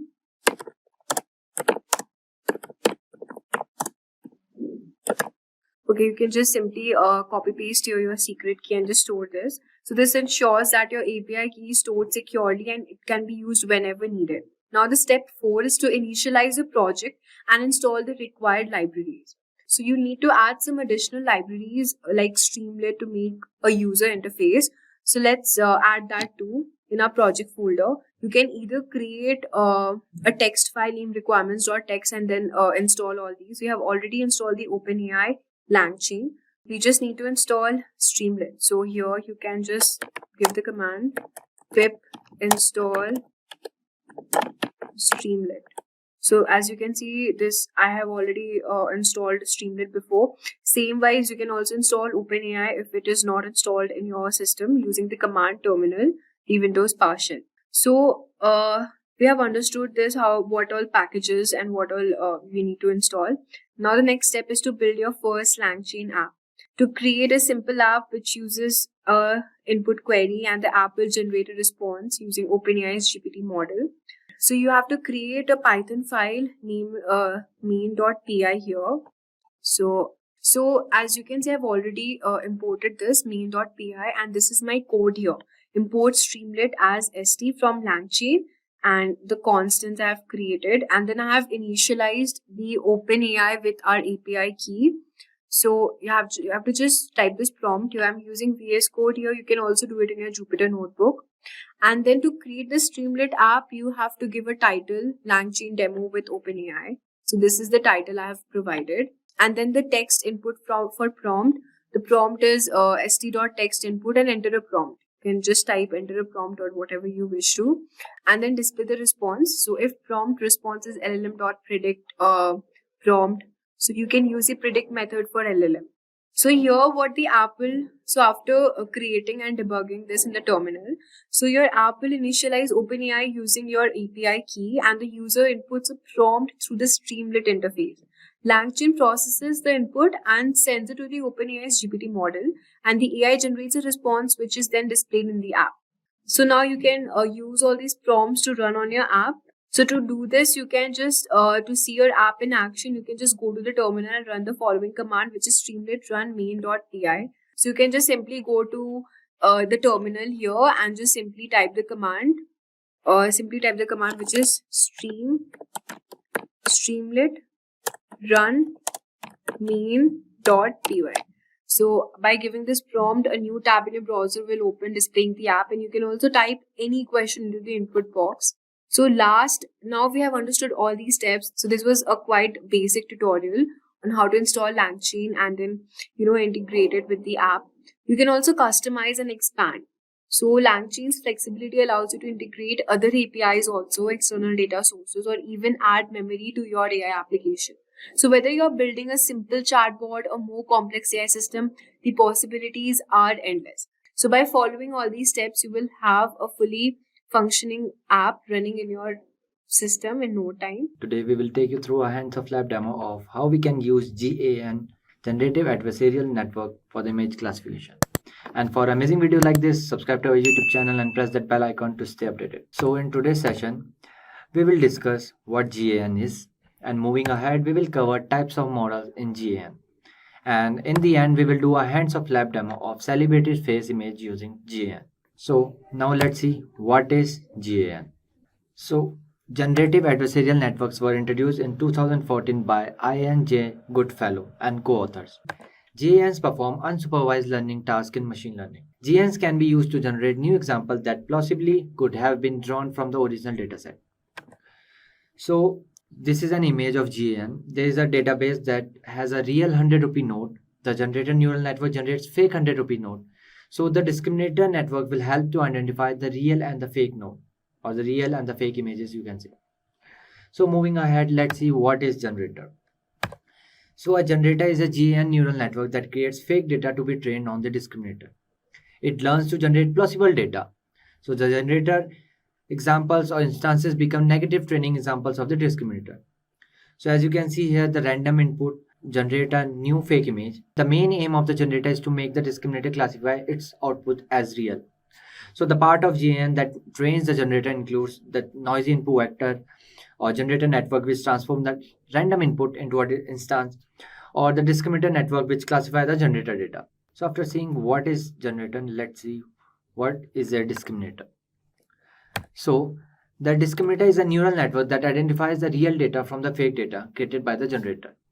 So the discriminator training data comes from two sources: the real data instance, such as real pictures of birds, human currency notes, and anything, are used by the discriminator as a positive sample during training. The second one is the fake data instance created by the generator are used as a negative examples during the training process. So discriminator decide from the real images and the fake images generated by generator, and discriminator decide which is fake and which are real. So now let's move on to the programming part and see how we can use GAN using celebrity face image dataset. So here we will start with GAN, generative adversarial networks. Okay, so first I will rename it GAN. Okay, so here we will import some libraries like import OS. So we will do from PyTorch machine learning deep learning library, which work for like neural networks. So here I will write from torch dot utilist dot data import data loader. Okay, so what is this torch.utilist.data? So this is an abstract class representing a dataset, and here you can custom dataset that inherit dataset and override the dataset. Okay, and this import data loader. So data loader is a client application for the bulk import or export of the data, and we can use it to insert, update, delete, or export like records. And when importing data, data loader reads, extract, and loads data from the CSV files like comma separated values, or from a database connection, you can say. And when exporting data, it's output a CSV file. Okay, then moving forward, like torch vision dot transform as T. Okay, so transform are like very common image transformation available in the torch vision. So transformation module, they can be changed together using compose. So most transform classes have function equivalent functional transform, give fine-grained control over the transformations. And one more, like from torch vision dot transforms dataset sets import image folder. Okay, invalid syntax. Why it is invalid, I will tell you. It's not, it's import. Okay, yes. So now what I will do, okay, torch utils it is. Yeah, now it's working fine. So now we will import the dataset. So we are using celebrity face image. Okay, so I will provide you the dataset in the description box below, don't worry. Okay, so you can download from dataset directly from there.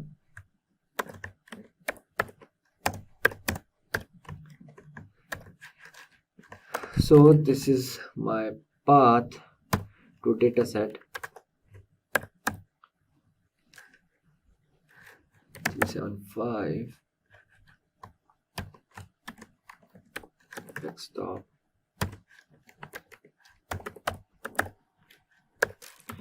face image dataset. Okay, now let's run it. Okay, now let's run it. Okay, now I guess it's fine. Yeah, so here what I will do, I will set the image size and all. So image size equals to 64, then page size equals to 256,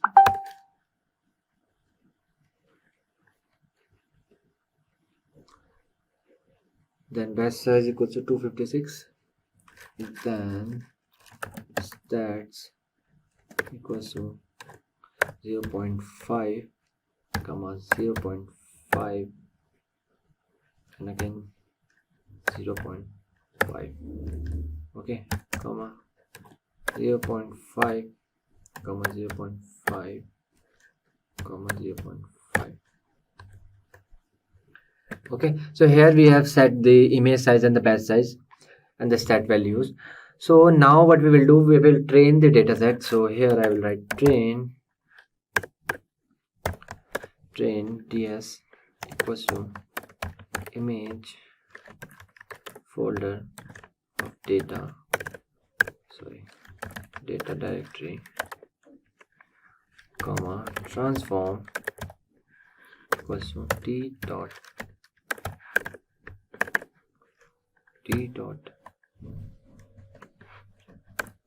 compose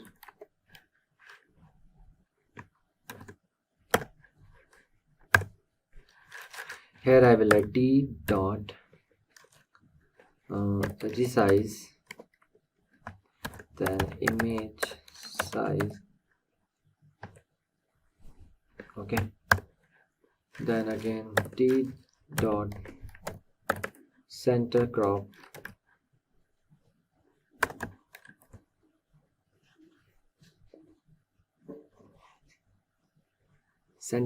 here I will write image size, I will pick small, then here I will write t dot to tensor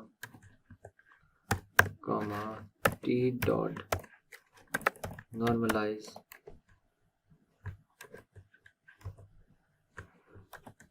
stats, okay, let me do like this.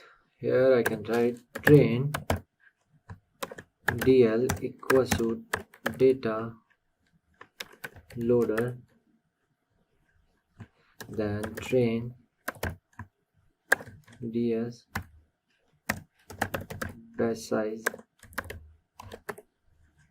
then shuffle equals to true comma num workers equals to 2 number of workers, then here I will write pin memory, okay, so true. Let me run it. Okay, error, the system cannot find the path specified, see user. Okay, so there is a path error.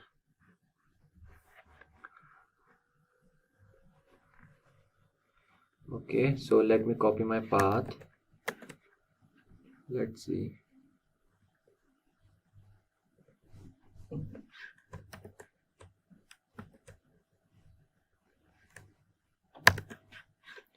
Now let me run. Yeah, so it's working fine. So let me import torch from torch vision dot utils import make grid.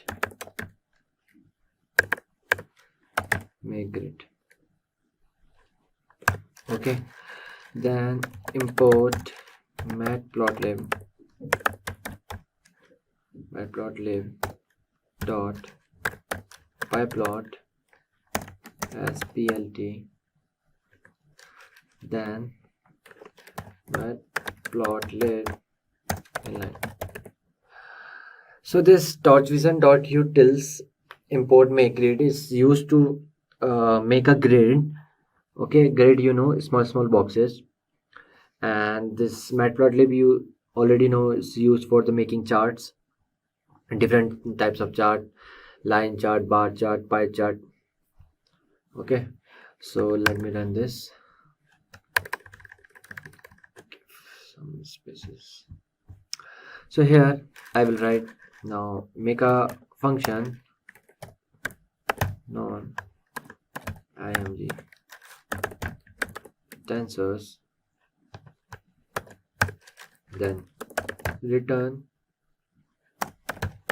img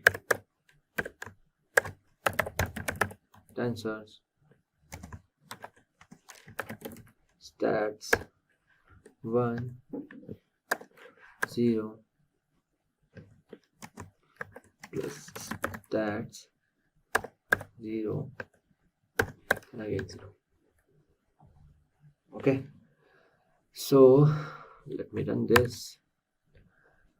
Now what we will do, we will make again a new function for show images and show badges. Okay, for that I will write df show image. Okay, then images comma nmax equals to 64 will be there. Then figure comma axis equals to plt dot subplots figure size equals to 10 comma 10. Okay, then axis dot set xticks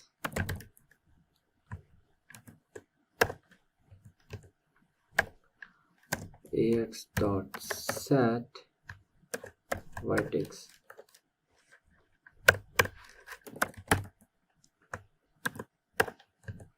Okay, then ax dot im show, this is image show,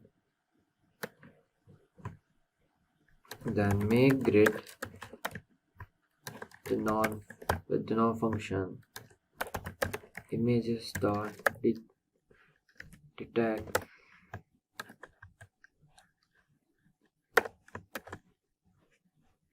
nmax comma nrow. Number of rows will be 8. Then dot permute 1 comma 2 comma 0. Okay, then df show batch dl comma nmax equals to 64.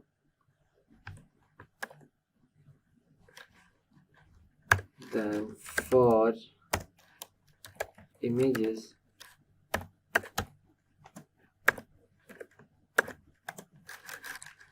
in DL show images, then images comma max like nmax, then break.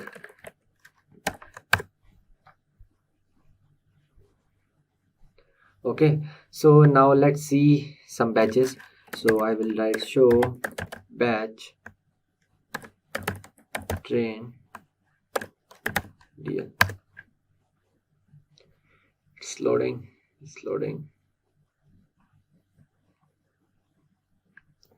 Okay, some error. Okay, image. Okay,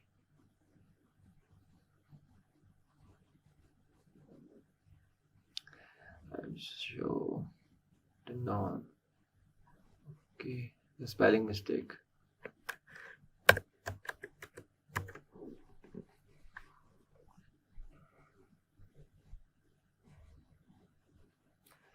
So as you can see here, this maybe Robert Downey Jr. This is Robert Downey Jr. This is also Robert Downey Jr. and different celebrities here. So we have to do GAN. In this we will generate the fake images and will generate the new images. Then discriminator will set the images which are real or fake. Okay, so now let's use GPU. Like, let's see GPU is available or not. Okay, so here I will write def get default device, then if q dot is available, then return dot device, then q down. Okay, else return dot device to CPU, then df to device data comma device. Like from this we will move tensor to chosen device. Like, okay, if is instance and see instance data comma list comma double return to device x comma device for x in data, return data dot to device comma non blocking equals to true. Okay, T will be capital here. Then I will write class device data loader. So here what we will do, we will wrap a data loader to move data to a device. So for the df init function to self comma dl comma device, then here I will write self dot dl equals to dl, then self dot device equals to device. Okay, so here I will write def for the iteration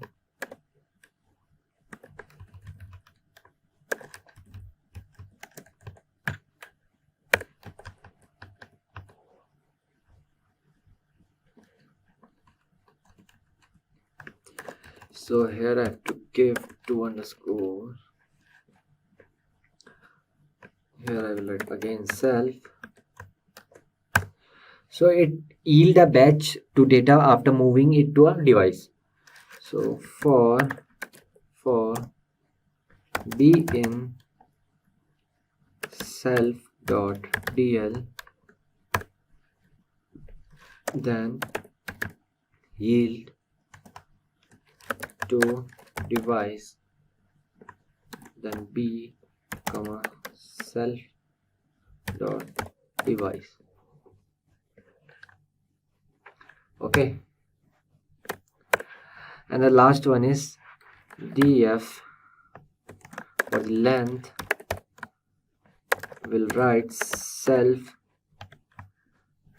then it will return the number of batches. So return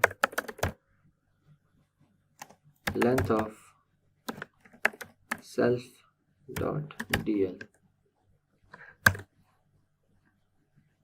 Okay, invalid syntax. Okay, not dot.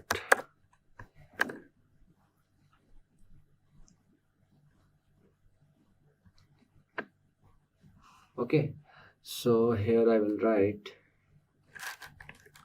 device. Here I will write device equals to get fault device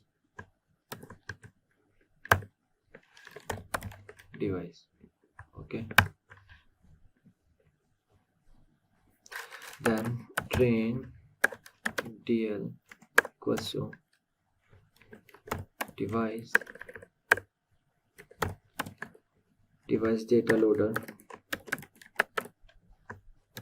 and train DL comma device. Okay,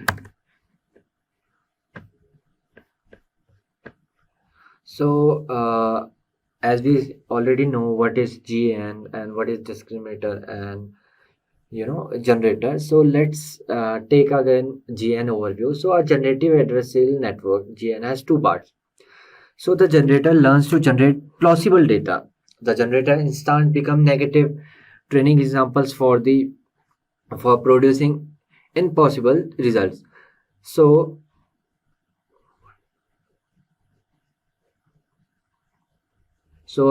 you have data. So what discriminator will do? Discriminator will decide from the generated data and the real data which are fake and which are real. Okay, this will generator will do. Discriminator, sorry.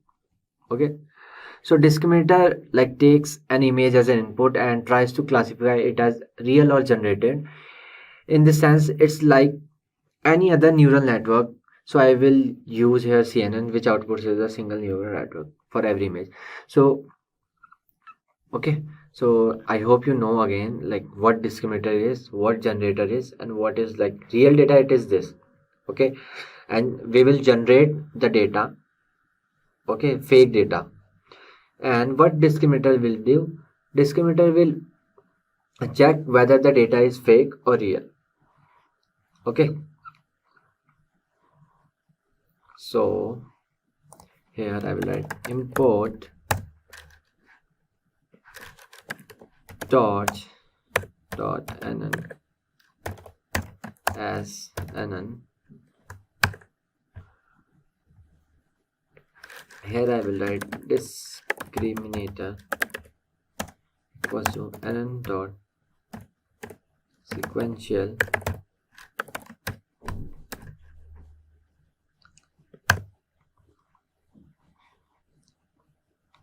okay. So these are some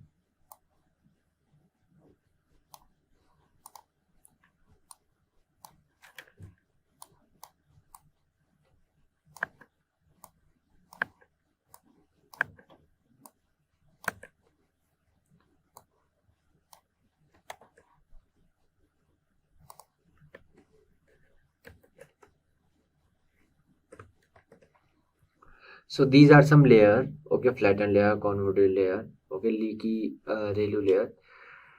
So here I am setting discriminator like 3 into 64. Okay, so here 64 by 128, 128 by 256. So these are the sizes of the images. Okay, so here discriminator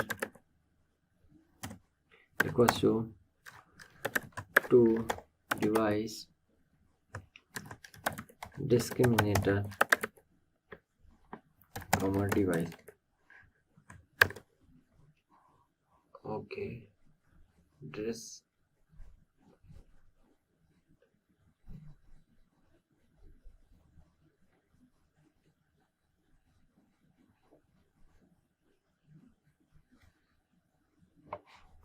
okay, what's wrong? The spelling is wrong maybe. Okay, so it's saying discriminator is not defined. Okay, let me debug. Okay, nothing else, the spelling was wrong, so sorry for that. So let me do for the better visuals. Okay, so I hope you know the generator, what generator network is. So here what I will do, I will set the size latent size equals to 128. Okay, so here we have set the discriminator. Now what we will do, we will set the generator. Okay, the sizes like 3 into 64, 64 or 32, 128 and so on for all the layers.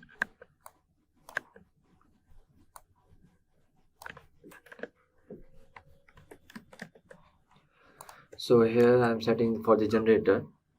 The same I will write here.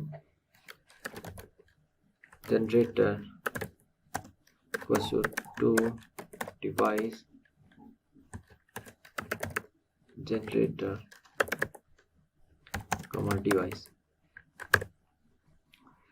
Again the generator is okay. I'm copying this one only.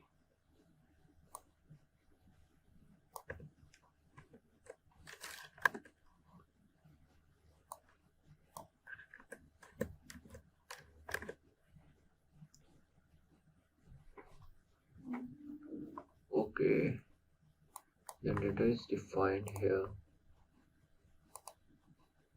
Okay, that's working fine.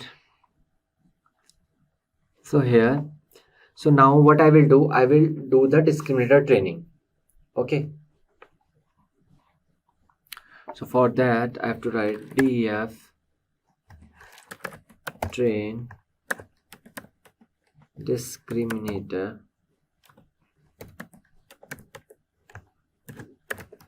real images comma opt d. Okay, now we will clear the discriminator gradients. So opt d dot 0 grade. Okay, here we will pass real images through discriminator. Okay, so these are the for the real images, because we have to show the all the real and the fake images, then we'll shuffle, then it will find out which is real and which is not. Okay, so and now we will generate the fake images using latent. Okay, so for this latent equals to torch dot random input, and the batch size we are giving, the latent size we are giving. Okay, fake images is equal to generator.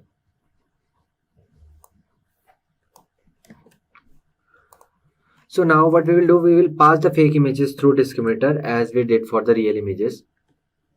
Okay, so now we will update discriminator weights. For that I have to write loss equals to real loss then plus fake loss. Okay, then loss dot backward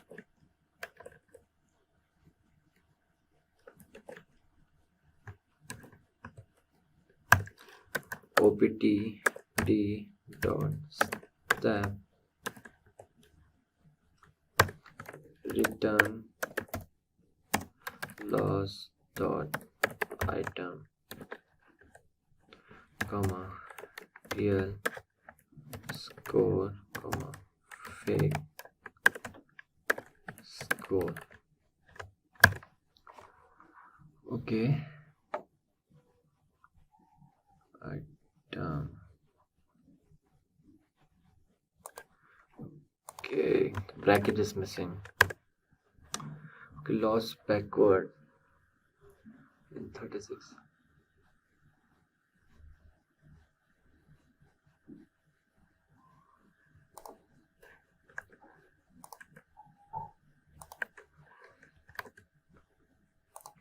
Okay, so here what we did we pass the real images to discriminator, then generate fake images, and at the same time we pass the fake images through discriminator, and at the end that loss equal to real loss and the fake loss, we update the discriminator weights.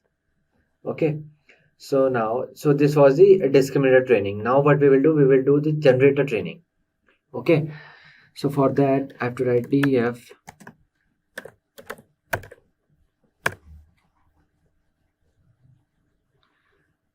For that, I have to write df train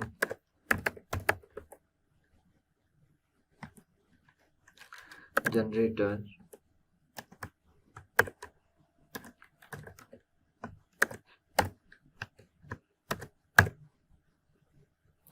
then opt g dot 0 grad.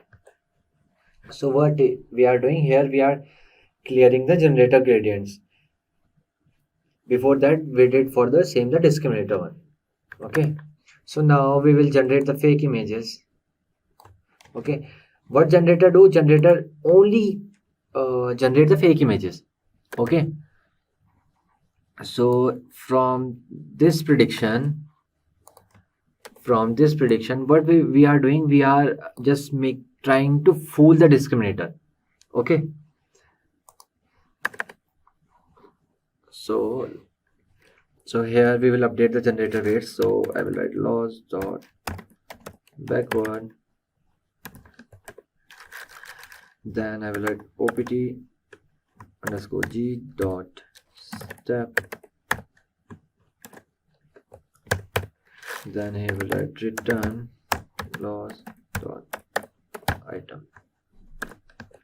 Okay, let's run it.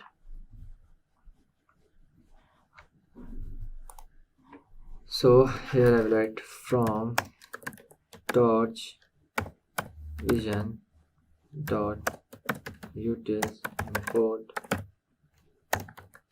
save image, and here I will write sample directory equals to generated. Okay, and os dot make directory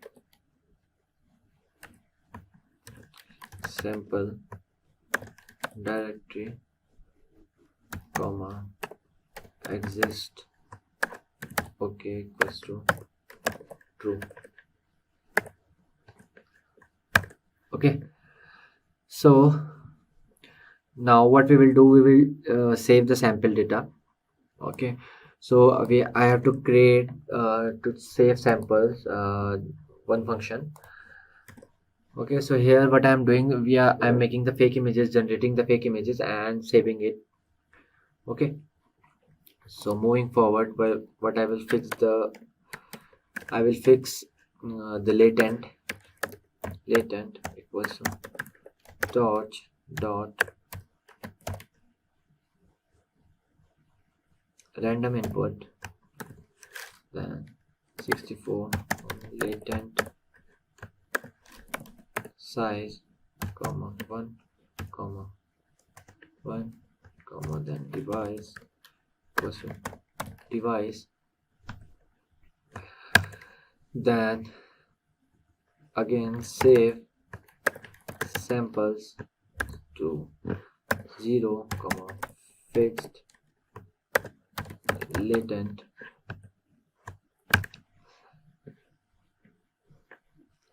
okay, save samples is not defined, it's defined here.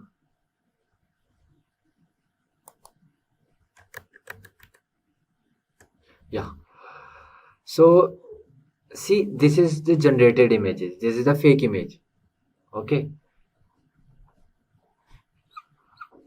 now what I will do, I will do the full training loop.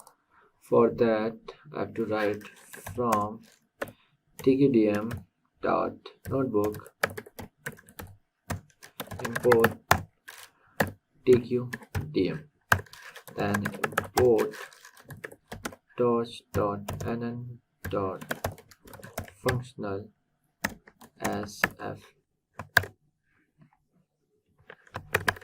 Let me give the spaces. So now what we will do, we will train this we will do the full training loop till the 400 epochs, so it will take a very long time. So first I will write the definition. Okay, I will define one the function Okay, and then I will get back to you. So yes, so what I did, so this I have set the losses and the scores. Okay, and these are the optimizers, some optimizers, OPT you can say, optimizer we am creating. And here I am training the discriminator, and here I am training the generator, okay, for the loss. And here the record of the loss in the scores will the save, and this is for the log of losses and the scores last batch. And for this is for the generated image. Okay, it will save the generated image. Okay, we have already created here, you can say, for the sample image for the saving. Okay, now what I will do, I will write percent time, then LR equals to 0.005, then approx equals to 400. Approx means it will take a huge time. So history equals to fit approx comma LR. Okay, fit is not defined.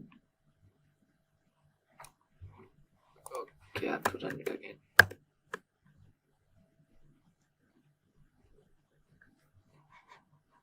Okay, why it's coming like this? Okay, something error. Item object has 0 grade.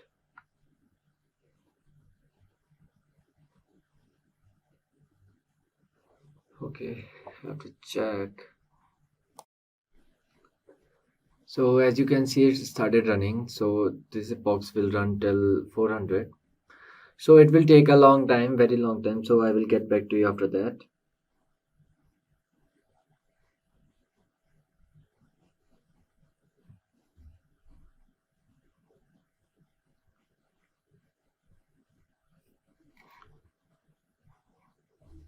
So as you can see, this is of 1 by 400. So it will run till 339. Okay, so it will take a very, very long time. So it will define the loss of generated, the loss of discriminator, and the real score and the fake score, and at the same time it's saving the generated images. Okay, so it will take a long time, and then I will get back to you. So as you can see here, the GANs are done till like 400. Okay, till all the 400. Okay, so now let's do some losses, losses of discriminator and the real score and the fake scores equals to history.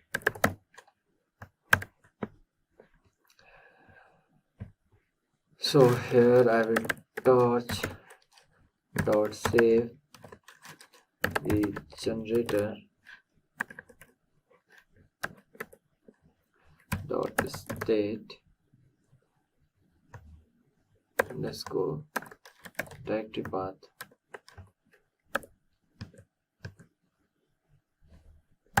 comma g dot pth path. Okay,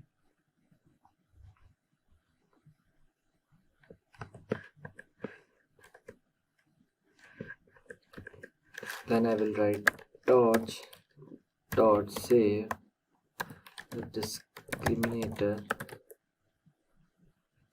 dot state directory path comma d dot pth.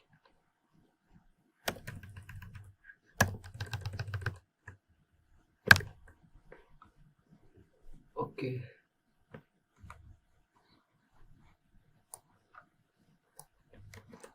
some spelling mistake is there.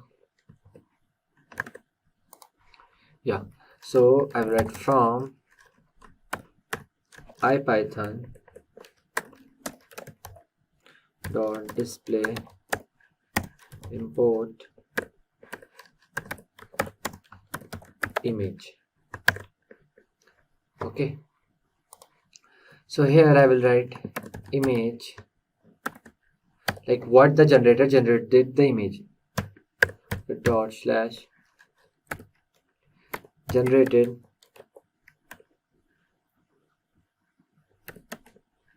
slash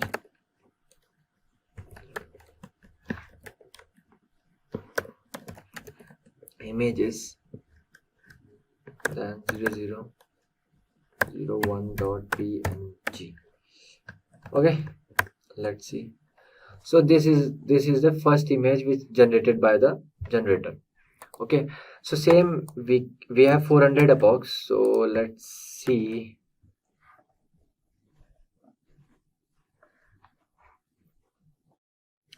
So here I will check the 100 image. So as you can see, 100 image is more bit clear. So what if I will check for the like 300 image one? It's more bit clear. Okay, now let's check the 400 image. I hope, see, it is clear. So these are the fake images which are generated by the generator to fool the discriminator, to confuse the discriminator. Okay, so now we will plot a graph.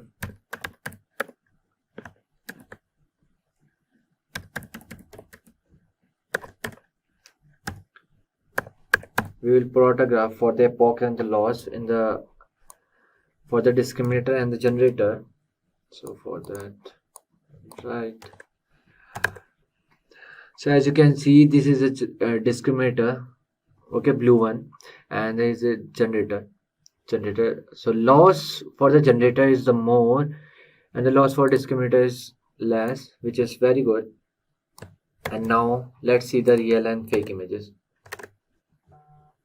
Okay, so these are the real images, score, and these are the fake images. Welcome to this video tutorial by Simplilearn. In this video, we will learn about an important popular deep learning neural network called Generative Adversarial Networks. Yann LeCun, one of the pioneers in the field of machine learning and deep learning, described it as the most interesting idea in the last 10 years in machine learning. In this video, you will learn about what are generative adversarial networks and look in brief at generator and discriminator. Then, we'll understand how GANs work and the different types of GANs. Finally, we'll look at some of the applications of GANs. So let's begin. So what are generative adversarial networks? Generative adversarial networks, or GANs, introduced in 2014 by Ian J. Goodfellow and co-authors, became very popular in the field of machine learning. GAN is an unsupervised learning task in machine learning. It consists of two models that automatically discover and learn the patterns in input data. The two models, called generator and discriminator, compete with each other to analyze, capture and copy the variations within a dataset. GANs can be used to generate new examples that possibly could have been drawn from the original dataset. In the image below, you can see that there is a database that has real 100 rupee notes. The generator, which is basically a neural network, generates fake 100 rupees notes.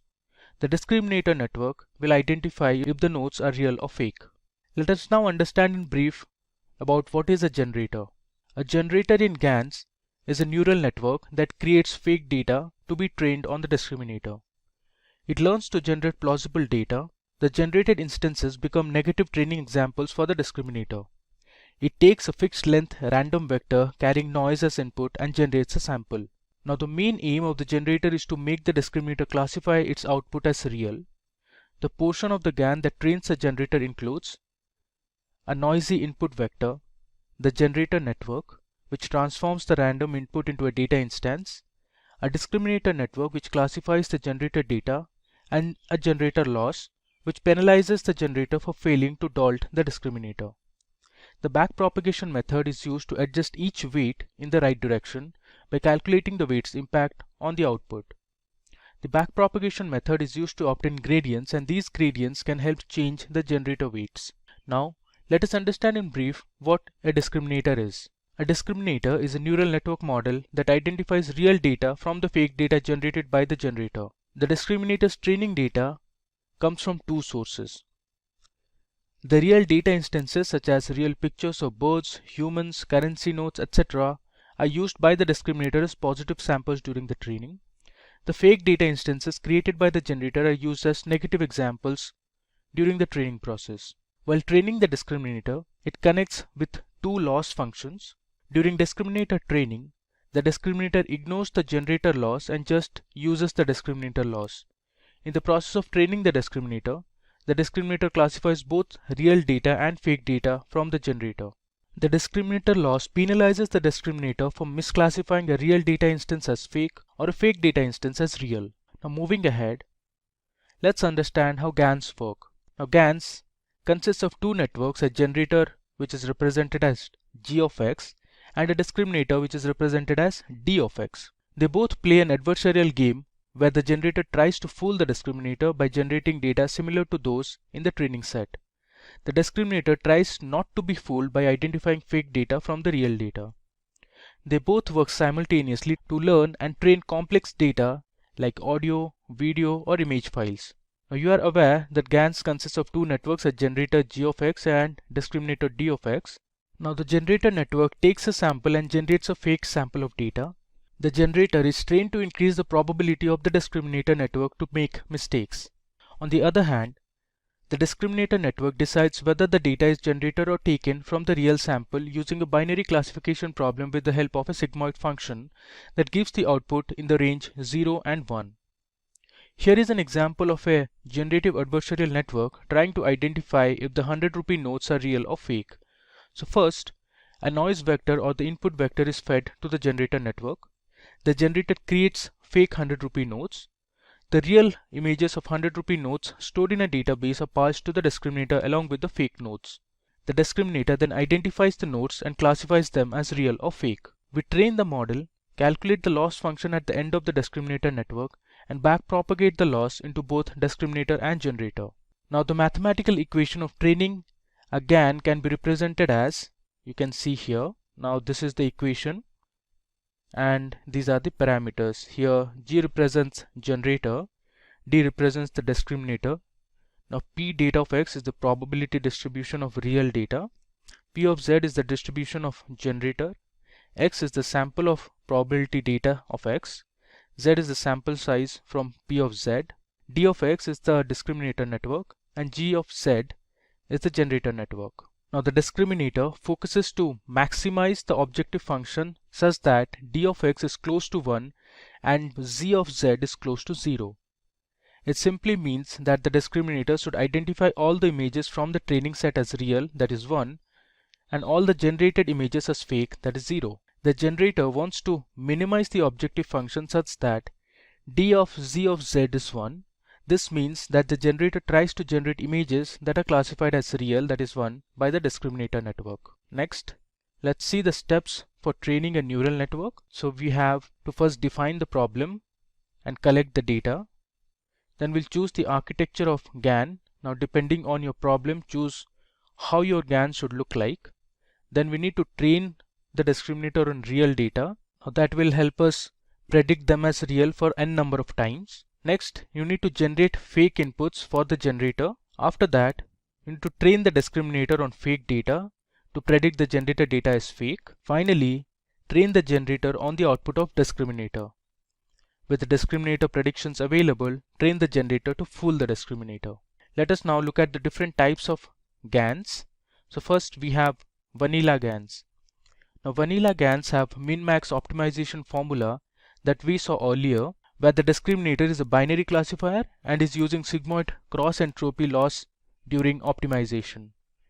In vanilla GANs, the generator and the discriminator are simple multi-layer perceptrons.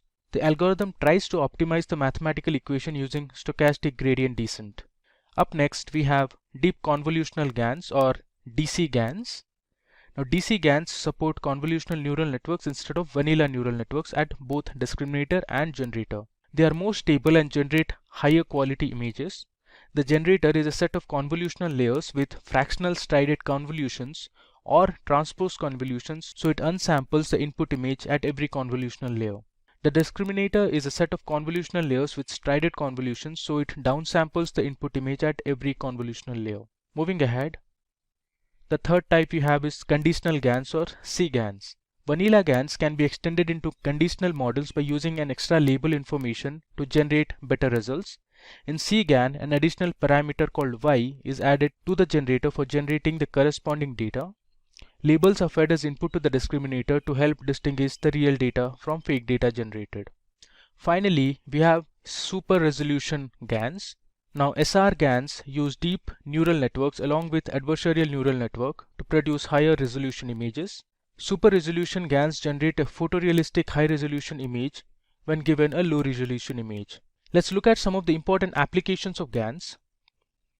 So with the help of DC GANs, you can train images of cartoon characters for generating faces of anime characters and Pokemon characters as well. Next, GANs can be used on the images of humans to generate realistic faces. The faces that you see on your screens have been generated using GANs and do not exist in reality. Third application we have is GANs can be used to build realistic images from textual descriptions of objects like birds, humans, and other animals. We input a sentence and generate multiple images fitting the description. Here is an example of a text-to-image translation using GANs for a bird with a black head, yellow body, and a short beak. The final application we have is creating 3D objects. So GANs can generate 3D models using 2D pictures of objects from multiple perspectives. GANs are very popular in the gaming industry. GANs can help automate the task of creating 3D characters and backgrounds to give them a realistic feel. Welcome to our video about transformers in AI. And no, we don't mean the robot toys from the movies. We are diving into something even cooler in the world of computers and AI. Have you ever wondered how your phone knows what word you might type next, or how Google Translate works so well? That's where transformers come in. They are like super smart computer brains that can understand and create human-like text. Here's a fun example. I asked a transformer to tell me a joke and it said, "Why did the computer go to the art school?" Because it wanted to improve its draw speed. Okay, that's a bit cheesy, but it shows how these computer programs can come up with new ideas on their own. Transformers are changing how we use technology every day. They help us with things like translating languages, summarizing long articles, writing emails and stories, and even playing games like chess. In this video, we will explore how transformers work, why they are so special, and what cool things they might do in the future. So let's talk about what exactly are transformers. Transformers are an artificial intelligence model used to process and generate natural languages. They can read and understand huge amount of text and then use that knowledge to answer questions, translate languages, summarize information, and even create stories or write code. The magic behind transformers is their ability to focus on different text paths with attention mechanisms. This means that they can understand context better than older models, making their outputs more accurate and natural sounding. The basic structure of a transformer includes two main parts, the encoder and the decoder. Think of the encoder as a translator that understands and processes the input, and the decoder as the one that takes the processed information and turns it into the output. For example, if we are translating a sentence from English to French, the encoder reads the English sentence and converts it into a form that AI can understand. The decoder then takes this form and generates the French sentence. A great example of a transformer in action is ChatGPT. ChatGPT uses transformers to understand and generate human-like text. When you ask a question, it processes your input with its encoder and generates a response with its decoder. This lets it have conversations, write essays, and even tell jokes. For instance, if you ask ChatGPT what's the weather like today, it uses its transformer model to understand your question and respond it with it's sunny with a chance of rain in the afternoon. This ability to understand and generate text makes transformers incredibly powerful. So let's talk about how transformers work. Transformers are especially good at sequence-to-sequence learning tasks, like translating a sentence from one language to another. Here's how they work. First, there's the attention mechanism.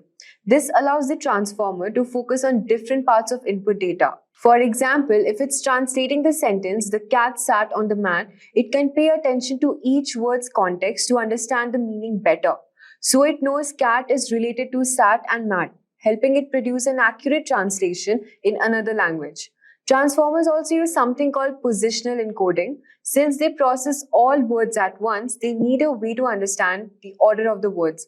Positional encoding adds information about the position of each word to the input, helping the transformers understand the sequence. Another key feature is like parallel processing. Unlike older models like recurrent neural network, which is RNNs, the process text words by word. Transformers can process the entire sentence at once. This makes them much faster and more efficient. Let's compare transformers with recurrent neural networks. But first, let's understand what are RNNs. So RNNs is a type of neural network designed to handle sequential data. They process data one step at a time, maintaining a memory of previous steps. This makes them good for tasks where order matters, like speech recognition or time series prediction. However, RNNs have a problem called the vanishing gradient, which means that they can forget information from earlier in the sequence. Imagine trying to understand the sentence, Alice went to the park and then to the store. And RNN might struggle to remember Alice by the time it gets to the store, but a transformer can easily keep track of Alice throughout the sentence. So why are transformers better? Unlike RNNs, transformers process the entire sentence at once, keeping the context intact. This solves the vanishing gradient problem and makes transformers faster and more accurate to tasks like language translation and text generation. So let's talk about the applications of transformers. At first, we have language translation. They are used by services like Google Translate to convert text from one language to another. For example, translating hello, how are you to Spanish as hola. Then we have document summarization. They can take long articles and summarize them into shorter, more concise versions. For instance, summarizing a 10-page report into a few key points, making it easier to understand the main ideas without reading the whole document. Then we have content generation. Transformers can write articles, stories, and even code. They can create new content based on what they have learned.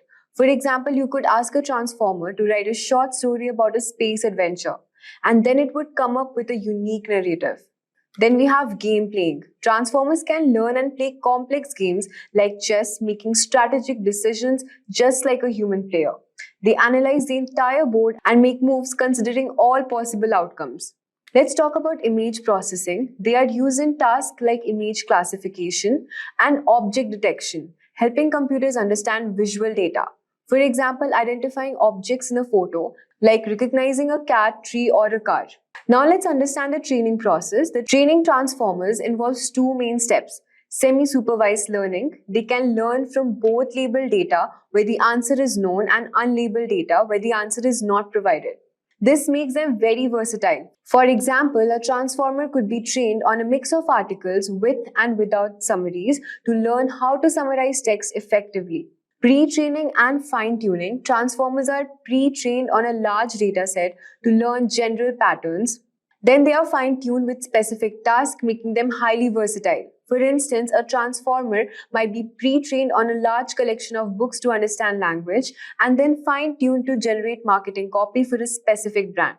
The future potential of transformers is huge. Researchers are continuously improving them, making them even more powerful. We can expect more advanced applications in areas like healthcare, finance, and more sophisticated AI systems that interact with humans in more natural ways. Imagine having an AI that can provide personalized medical advice or one that can help you write a novel. In conclusion, we can say that transformers are a revolutionary architecture in AI. They offer speed, efficiency, and versatility, changing how we interact with the technology. The future looks bright for transformers, and we can't wait to see what they'll do next. So now what is RNN?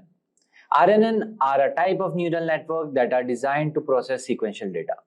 They can analyze data with temporal dimensions such as time series, speech, and text. RNN can do this by using a hidden state passed from one timestamp to the next. The next hidden state is updated at each other timestamp based on the input and the previous hidden state. RNN are able to capture short-term dependencies in sequential data, but they struggle with capturing long-term dependencies. Why the LSTMs are made? So moving forward, let's discuss types of LSTM gates. So LSTM models have three types of gates: the input gate, the forget gate, and the output gate. So let's first discuss the input gate. The input gate controls the flow of information into the memory cell, deciding what to store. The input gate determines which values from the input should be updated in the memory cell. It uses a sigmoid activation function to scale the values between 0 and 1, and then applies pointwise multiplication to decide what information to store. Next is forget gate. Controls the flow of information out of the memory cell, deciding what to discard. The forget gate decides what information should be discarded from the memory cell. It also uses a sigmoid activation function to scale the values between 0 and 1, followed by pointwise multiplication to determine what information to forget. The last one is output gate. Controls the flow of information out of the LSTMs, deciding what to use for the output. The output gate determines the output of the LSTMs unit. It uses a sigmoid activation function to scale the values from 0 to 1, then applies pointwise multiplication to produce the output of the LSTM unit. So these gates implemented using sigmoid function are trained using backpropagation. They open and close based on the input and the previous hidden state, allowing the LSTM to selectively retain or discard information, effectively capturing long-term dependencies. So now let's discuss application of LSTM. LSTM models are highly effective and used in various applications, including video analysis, analyzing video frames to identify action, object, and scenes. The second is language simulation, tasks like language modeling, machine translation, and text summarization. The third one is time series prediction, so predicting future values in a time series. The fourth is voice recognition, tasks such as speech to text transcription and command recognition. The last one is sentiment analysis, classifying text sentiment as positive, negative, or neutral. So there are many more examples of LSTM. So now let's move forward and understand LSTM model and how it works with example. Let's consider the task of predicting the next word in a sentence. This is a common application of LSTM networks in natural language processing. So I will break it down step by step using the analogy of remembering a story and deciding what comes next based on the context. So imagine you are reading a story. As you read, you need to remember what has happened so far to predict what might happen next. So let's illustrate with a simple example sentence. The cat sat on the dash. So you want to predict the next word, which could be mat or roof or something else. An LSTM network helps this make prediction by remembering important parts of the story and forgetting irrelevant details. So now let's dive into a step-by-step process. So step-by-step explanation using LSTM. The first one is reading the story, input sequence. As you read each word in the word sentence, you process it and store relevant information. For example, you understand it's a determiner. Cat, you know it's a noun and the subject of the sentence. Sat indicates the action performed by the subject. On, preposition indicating the relationship between the cat and the next noun. So this sequence diagram showing the words being read and processed. So second comes forget gate. As you move through the sentence, you might decide that some details are no longer important. For instance, you might decide that knowing the is less important now that you have cat and said. So the word forget gate helps discard this less important information. So this sequence diagram you can see on the screen showing how relevant information is discarded. So the third one, input gate. When you read on, you need to decide how relevant this information is. So this sequence diagram in the screen is showing how new information is integrated with the last one. Okay, the fourth one is the cell state, memory part. So this is like your memory of the story so far. It carries information about the subject cat and the action sat on. So it updates the new information as you read each word. Okay, the cat sat on the, retaining the important context. So this sequence diagram showing how the memory is updated with the new information. So the last one is output gate.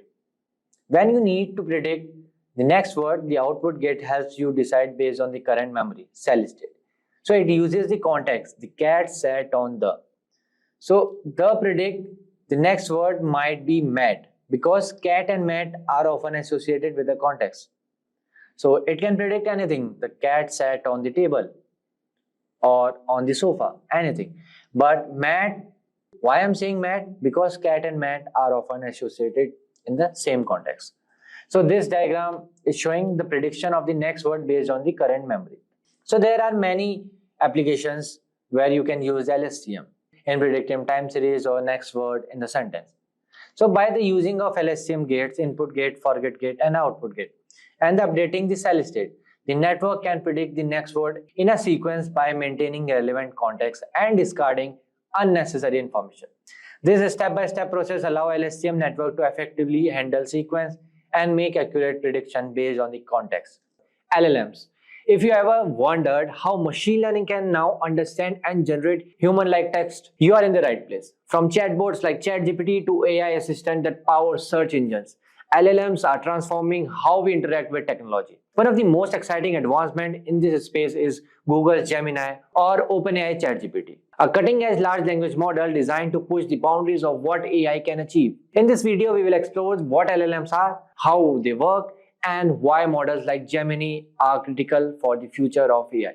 Google Gemini is part of a new wave of AI models that are smarter, faster, and more efficient. It is designed to understand context better, offer more accurate responses, and integrate deeply into services like Google Search and Google Assistant, providing more human-like interactions. So we will break down the science behind LLMs, including their massive training datasets, transformer architecture, and how models like Gemini use deep learning innovation to change industries. Plus, we will compare Google Gemini to other popular LLMs such as OpenAI ChatGPT models, showing how each of these technologies is used to power chatbots, virtual assistants, and other AI-driven applications. By the end of this video, you will have a clear understanding of how large language models like Gemini work, their key features, and what they mean for their future AI. Don't forget to like, subscribe, and hit the bell icon to never miss any update from Simplilearn. So what are the large language models? Large language models like ChatGPT 4, Generative Pre-trained Transformer 4, O, and Google Gemini are sophisticated AI systems designed to comprehend and generate human-like text. These models are built using deep learning techniques and are trained on vast datasets collected from the internet. They leverage self-attention mechanism to analyze relationship between words or tokens, allowing them to capture context and produce coherent, relevant responses. LLMs have significant applications, including powering virtual assistant, chatbots, content creation, language translation, and supporting research and decision making. Their ability to generate fluent and contextually appropriate text has advanced natural language processing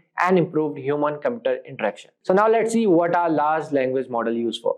Large language models are utilized in scenarios with limited or no domain-specific data available for training. These scenarios include both few-shot and zero-shot training approaches, which rely on the model's strong inductive bias and its capability to derive meaningful representation from a small amount of data or even no data at all. So now let's see how our large language model trained. Large language models typically undergo pre-training on a boat, all-encompassing dataset that shares statistical similarities with the dataset specific to the target task. The objective of pre-training is to enable the model to acquire high-level features that can later be applied during the fine-tuning phase for specific tasks. So there are some training processes of LLM which involve several steps. The first one is text pre-processing. The textual data is transformed into a numerical representation that the LLM model can effectively process. This conversion may involve techniques like tokenization, encoding, and creating input sequences. The second one is random parameter initialization. The model's parameters are initialized randomly before the training process begins. The third one is input numerical data. The numerical representation of the text data is fed into the model of processing. The model's architecture, typically based on transformers, allows it to capture the contextual relationship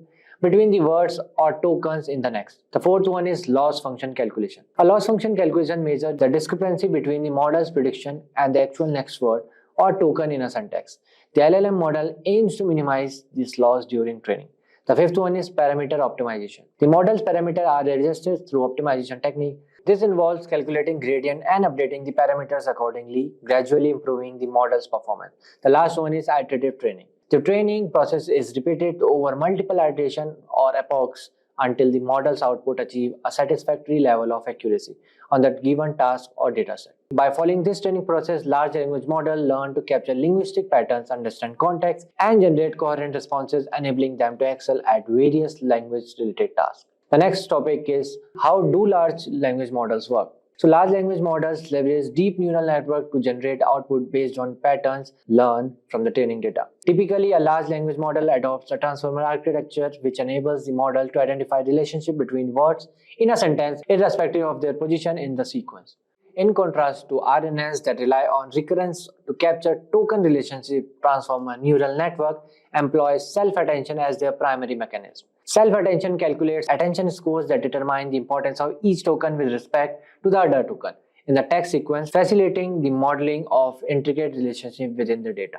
Next, let's see application of large language models. Large language models have a wide range of application across various domains. So here are some notable applications. The first one is natural language processing, NLP. Large language models are used to improve natural language understanding tasks such as sentiment analysis, named entity recognition, text classification, and language modeling. The second one is chatbot and virtual assistant. Large language models power conversational agents, chatbots, and virtual assistant, providing more interactive and human-like user interaction. The third one is machine translation. Large language models have been used for automatic language translation, enabling text translation between different languages with improved accuracy. The fourth one is sentiment analysis. LLMs can analyze and classify the sentiment or emotion expressed in a piece of text, which is valuable for market research, brand monitoring, and social media analysis. The fifth one is content recommendation. These models can be employed to provide personalized content recommendations, enhancing user experience and engagement on platforms such as news websites or streaming services. So these applications highlight the potential impact of large language models in various domains for improving language understanding, automation, and interaction between humans and computers. We've looked at a lot of examples of machine learning, so let's see if we can give a little bit more of a concrete definition. What is machine learning? Machine learning is the science of making computers learn and act like humans by feeding data and information without being explicitly programmed. And we see here we have a nice little diagram where we have our ordinary system. Your computer, nowadays you can even run a lot of this stuff on a cell phone because cell phones have advanced so much. And then with artificial intelligence and machine learning, it now takes the data and it learns from what happened before. And then it predicts what's going to come next. And then really the biggest part right now in machine learning that's going on is it improves on that. How do we find a new solution? So we go from descriptive, where it's learning about stuff and understanding how it fits together, to predicting what it's going to do, to post-scripting, coming up with a new solution. And when we're working on machine learning, there's a number of different diagrams that people have posted for what steps to go through. A lot of it might be very domain specific. So if you're working on photo identification versus language versus medical or physics, some of these are switched around a little bit or new things are put in. They're very specific to the domain. This is kind of a very general diagram. First, you want to define your objective. Very important to know what it is you're wanting to predict. Then you're going to be collecting the data. So once you've defined an objective, you need to collect the data that matches. You spend a lot of time in data science collecting data, and the next step, preparing the data. You got to make sure that your data is clean going in. There's the old saying, bad data in, bad answer out, or bad data out. And then once you've gone through and we've cleaned all this stuff coming in, then you're going to select the algorithm. Which algorithm are you going to use? You're going to train that algorithm. In this case, I think we're going to be working with SVM, the support vector machine. Then you have to test the model. Does this model work? Is this a valid model for what we're doing? And then once you've tested it, you want to run your prediction. You want to run your prediction or your choice or whatever output it's going to come up with. And then once everything is set and you've done lots of testing, then you want to go ahead and deploy the model. And remember I said domain specific. This is very general as far as the scope of doing something. A lot of models, you get halfway through and you realize that your data is missing something and you have to go collect new data because you've run a test in here someplace along the line. You're saying, hey, I'm not really getting the answers I need. So there's a lot of things that are domain specific that become part of this model. This is a very general model, but it's a very good model to start with. And we do have some basic divisions of what machine learning does that's important to know. For instance, do you want to predict a category? Well, if you're categorizing things, that's classification. For instance, whether the stock price will increase or decrease. So in other words, I'm looking for a yes-no answer. Is it going up or is it going down? And in that case, we'd actually say, is it going up? True. If it's not going up, it's false, meaning it's going down. This way, it's a yes-no, 0, 1. Do you want to predict a quantity? That's regression. So remember, we just did classification. Now we're looking at regression. These are the two major divisions in what data is doing. For instance, predicting the age of a person based on the height, weight, health, and other factors. So based on these different factors, you might guess how old a person is. And then there are a lot of domain-specific things. Like, do you want to detect an anomaly? That's anomaly detection. And this is actually very popular right now. For instance, you want to detect money withdrawal anomalies. You want to know when someone's making a withdrawal that might not be their own account. We've actually brought this up because this is really big right now. If you're predicting the stock, whether to buy stock or not, you want to be able to know if what's going on in the stock market is an anomaly. Use a different prediction model because something else is going on. You got to pull out new information in there. Or is this just the norm? I'm going to get my normal return on my money invested. So being able to detect anomalies is very big in data science these days. Another question that comes up, which is on what we call untrained data, is do you want to discover structure in unexplored data? And that's called clustering. For instance, finding groups of customers with similar behavior given a large database of customer data containing their demographics and past buying records. And in this case, we might notice that anybody who's wearing a certain set of shoes goes shopping at certain stores, or whatever it is, they're going to make certain purchases. By having that information, it helps us to market or group people together so that we can now explore that group and find out what it is we want to market to them if you're in the marketing world. And that might also work in just about any arena. You might want to group people together, whether they're based on their different areas and investments and financial background, whether you're going to give them a loan or not. Before you even start looking at whether they're a valid customer for the bank, you might want to look at all these different areas and group them together based on unknown data. So you don't know what the data is going to tell you, but you want to cluster people together that come together. Let's take a quick detour for quiz time. Oh, my favorite. So we're going to have a couple questions here under our quiz time. And we'll be posting the answers in the part 2 of this tutorial. So let's go ahead and take a look at these quiz times questions, and hopefully you'll get them all right, and it'll get you thinking about how to process data and what's going on. Can you tell what's happening in the following cases? Of course, you're sitting there with your cup of coffee, and you have your checkbox and your pen trying to figure out what's your next step in your data science analysis. So the first one is grouping documents into different categories based on the topic and content of each document. Very big these days. You have legal documents, you have maybe it's a sports group documents, maybe you're analyzing newspaper postings. But certainly having that automated is a huge thing in today's world. B, identifying handwritten digits in images correctly. So we want to know whether they're writing an A or capital A, B, C. What are they writing out in their handwriting? C, behavior of a website indicating that the site is not working as designed. D, predicting salary of an individual based on his or her years of experience. Boy, HR hiring set up there. So stay tuned for part 2. We'll go ahead and answer these questions when we get to the part 2 of this tutorial. Or you can just simply write at the bottom and send a note to Simplilearn, and they'll follow up with you on it. Back to our regular content. And these last few bring us into the next topic, which is another way of dividing our types of machine learning, and that is with supervised, unsupervised, and reinforcement learning. Supervised learning is a method used to enable machines to classify, predict objects, problems, or situations based on labeled data fed to the machine. And in here you see we have a jumble of data with circles, triangles, and squares, and we label them. We have what's a circle, what's a triangle, what's a square, and we have our model training, and it trains it so we know the answer. Very important, when you're doing supervised learning, you already know the answer to a lot of your information coming in. So you have a huge group of data coming in, and then you have new data coming in. So we've trained our model. The model now knows the difference between a circle, a square, a triangle. And now that we've trained it, we can send in this case, a square and a circle goes in, and it predicts that the top one's a square and the next one's a circle. And you can see that this is being able to predict whether someone's going to default on a loan, because I was talking about banks earlier. Supervised learning on stock market, whether you're going to make money or not. That's always important. And if you are looking to make a fortune in the stock market, keep in mind it is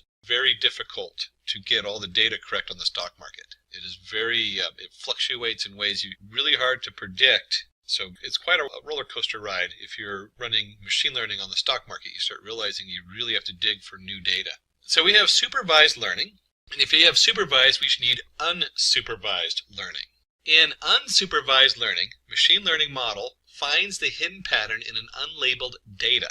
So in this case, instead of telling it what the circle is and what a triangle is and what a square is, it goes in there and looks at them and says, for whatever reason, it groups them together. Maybe it'll group it by the number of corners. And it notices that a number of them all have 3 corners, a number of them all have 4 corners, and a number of them all have no corners. And it's able to filter those through and group them together. We talked about that earlier with looking at a group of people who are out shopping. We want to group them together to find out what they have in common. And of course, once you understand what people have in common, maybe you have one of them who's a customer at your store, or you have 5 of them are customer at your store, and they have a lot in common with 5 others who are not customers at your store. How do you market to those 5 who aren't customers at your store yet? They fit the demographics of who's going to shop there, and you'd like them to shop at your store, not the one next door. Of course, this is a simplified version. You can see very easily the difference between a triangle and a circle, which might not be so easy in marketing. Reinforcement learning. Reinforcement learning is an important type of machine learning where an agent learns how to behave in an environment by performing actions and seeing the result. And we have here where in this case, a baby. It's actually great that they used an infant for this slide because the reinforcement learning is very much in its infant stages. But it's also probably the biggest machine learning demand out there right now, or in the future, it's going to be coming up over the next few years, is reinforcement learning and how to make that work for us. And you can see here where we have our action. In the action in this one, it goes into the fire. Hopefully the baby it was just a little candle, not a giant fire pit like it looks like here. When the baby comes out, and the new state is the baby is sad and crying because they got burned on the fire. And then maybe they take another action. The baby's called the agent because it's the one taking the actions. And in this case, they didn't go into the fire. They went a different direction, and now the baby's happy and laughing and playing. Reinforcement learning is very easy to understand because that's how, as humans, that's one of the ways we learn. We learn whether it is, you burn yourself on the stove, don't do that anymore. Don't touch the stove. In the big picture, being able to have a machine learning program or an AI be able to do this is huge because now it's starting to learn how to learn. That's a big jump in the world of computer and machine learning. And we're going to go back and just kind of go back over supervised versus unsupervised learning. Understanding this is huge because this is going to come up in any project you're working on. We have in supervised learning, we have labeled data, we have direct feedback. So someone's already gone in there and said, yes, that's a triangle. No, that's not a triangle. And then you predict an outcome. So you have a nice prediction. This new set of data is coming in and we know what it's going to be. And then with unsupervised training, it's not labeled. So we really don't know what it is. There's no feedback. So we're not telling it whether it's right or wrong. We're not telling it whether it's a triangle or a square. We're not telling it to go left or right. All we do is we're finding hidden structure in the data, grouping the data together to find out what connects to each other. And then you can use these together. So imagine you have an image and you're not sure what you're looking for. So you go in and you have the unstructured data, find all these things that are connected together. And then somebody looks at those and labels them. Now you can take that labeled data and program something to predict what's in the picture. So you can see how they go back and forth and you can start connecting all these different tools together to make a bigger picture.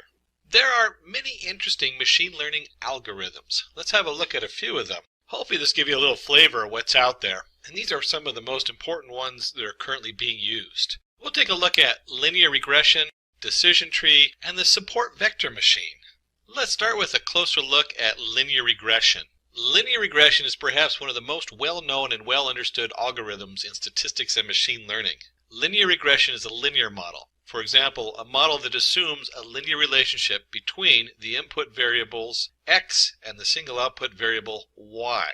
And you'll see this if you remember from your algebra classes, y equals mx plus c. Imagine we are predicting distance traveled y from speed x. Our linear regression model representation for this problem would be y equals m times x plus c, or distance equals m times speed plus c, where m is the coefficient and c is the y-intercept. And we're going to look at two different variations of this. First, we're going to start with time is constant. And you can see we have a bicyclist. He's got his safety gear on, thank goodness. Speed equals 10 meters per second. And so over a certain amount of time, his distance equals 36 kilometers. We have a second bicyclist who's going twice the speed, or 20 meters per second. And you can guess if he's going twice the speed and time is a constant, then he's going to go twice the distance. And that's easily to compute. 36 times 2, you get 72 kilometers. And so if you had the question of how fast would somebody who's going 3 times that speed, or 30 meters per second is. You can easily compute the distance in our head. We can do that without needing a computer. But we want to do this for more complicated data. So it's kind of nice to compare the two. But let's just take a look at that and what that looks like in a graph. So in a linear regression model, we have our distance to the speed, and we have our m equals the VE slope of the line. And we'll notice that the line has a plus slope. And as the speed increases, distance also increases, hence the variables have a positive relationship. And so your speed of the person, which equals y equals mx plus c, distance traveled in a fixed interval of time, and we could very easily compute, either following the line or just knowing it's 3 times 10 meters per second, that this is roughly 102 kilometers distance that this third bicyclist has traveled. One of the key definitions on here is positive relationship. So the slope of the line is positive. As distance increase, so does speed increase. Let's take a look at our second example where we put distance is a constant. So we have speed equals 10 meters per second. They have a certain distance to go, and it takes them 100 seconds to travel that distance. And we have our second bicyclist who's still doing 20 meters per second. Since he's going twice the speed, we can guess that he'll cover the distance in about half the time, 50 seconds. And of course you could probably guess on the third one, 100 divided by 30, since he's going 3 times the speed, you could easily guess that this is 33.333 seconds time. When we put that into a linear regression model or a graph, if the distance is assumed to be constant, let's see the relationship between speed and time. And as time goes up, the amount of speed to go that same distance goes down. So now your m equals a minus VE slope of the line.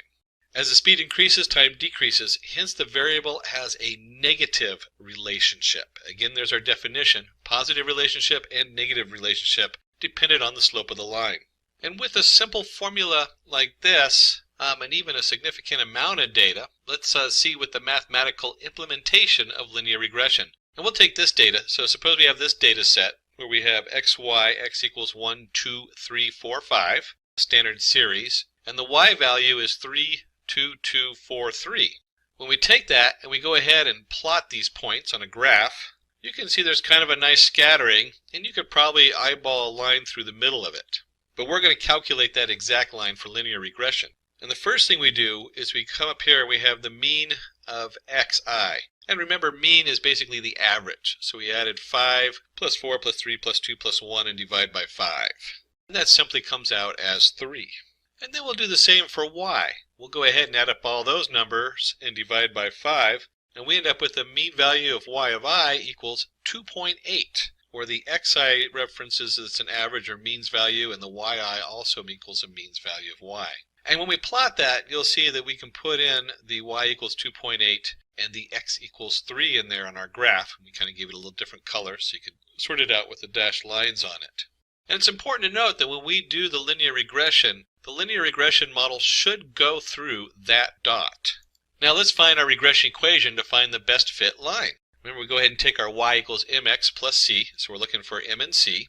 So to find this equation for our data, we need to find our slope of m and our coefficient of c.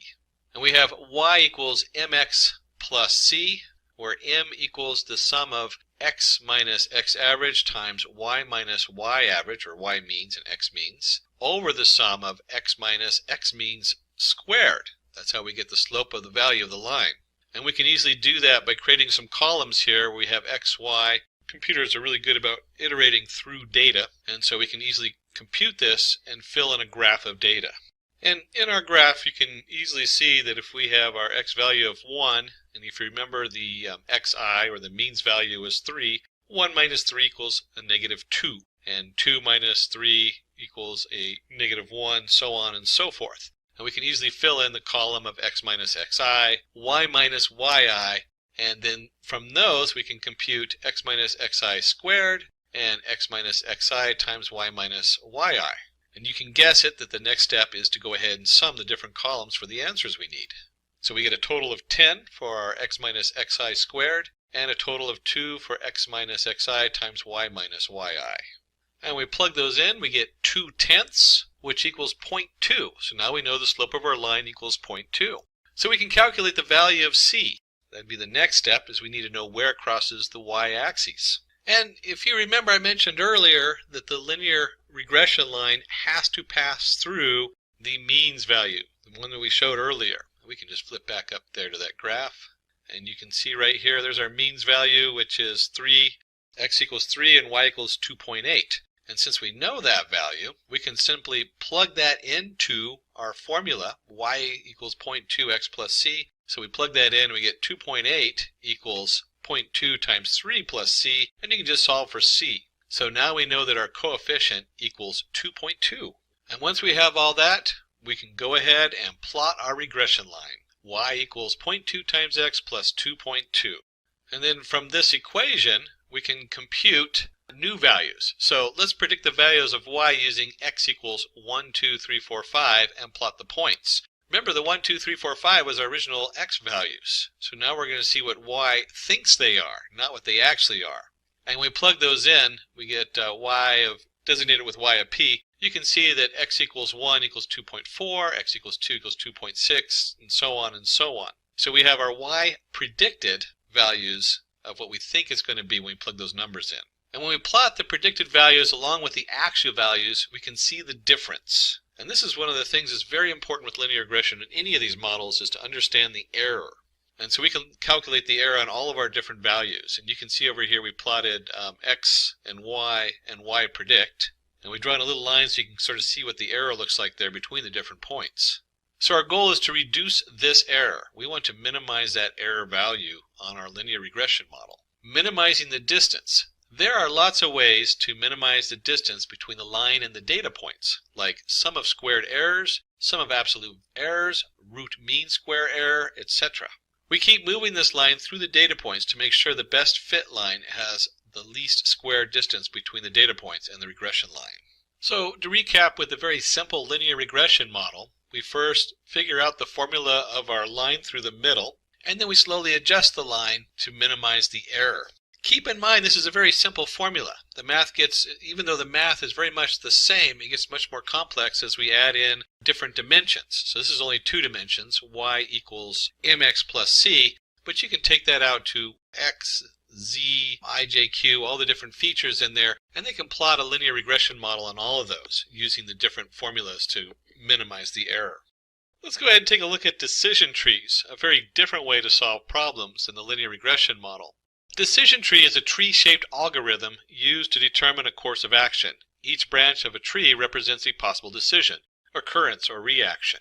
We have data which tells us if it is a good day to play golf. And if we were to open this data up in a general spreadsheet, you can see we have the outlook, whether it's rainy, overcast, sunny, temperature, hot, mild, cool, humidity, windy, and did I like to play golf that day, yes or no? So we're taking a census. And certainly I wouldn't want a computer telling me when I should go play golf or not. But you could imagine if you got up in the night before, you're trying to plan your day, and it comes up and says tomorrow would be a good day for golf for you in the morning, and not a good day in the afternoon, or something like that. This becomes very beneficial, and we see this in a lot of applications coming out now where it gives you suggestions and lets you know what would fit the match for you for the next day or the next purchase or the next whatever, next meal out. In this case, is tomorrow a good day for playing golf based on the weather coming in? And so we come up and let's determine if you should play golf when the day is sunny and windy. So we found out the forecast tomorrow is going to be sunny and windy. And suppose we draw our tree like this. We're going to have our humidity, and then we have our normal, which is if you have a normal humidity, you're going to go play golf. And if the humidity is really high, then we look at the outlook. And if the outlook is sunny, overcast, or rainy, it's going to change what you choose to do. So if you know that it's a very high humidity and it's sunny, you're probably not going to play golf because you're going to be out there miserable, fighting off the mosquitoes that are out joining you to play golf with you. Maybe if it's rainy, you probably don't want to play in the rain. But if it's slightly overcast and you get just the right shadow, that's a good day to play golf and be outside, out on the green. Now in this example, you can probably make your own tree pretty easily because it's a very simple set of data going in. But the question is, how do you know what to split? Where do you split your data? What if this is much more complicated data where it's not something that you would particularly understand? Like studying cancer, they take about 36 measurements of the cancerous cells, and then each one of those measurements represents how bulbous it is, how extended it is, how sharp the edges are. Something that as a human we would have no understanding of. So how do we decide how to split that data up? And is that the right decision tree? So that's a question that's going to come up. Is this the right decision tree? For that, we should calculate entropy and information gain.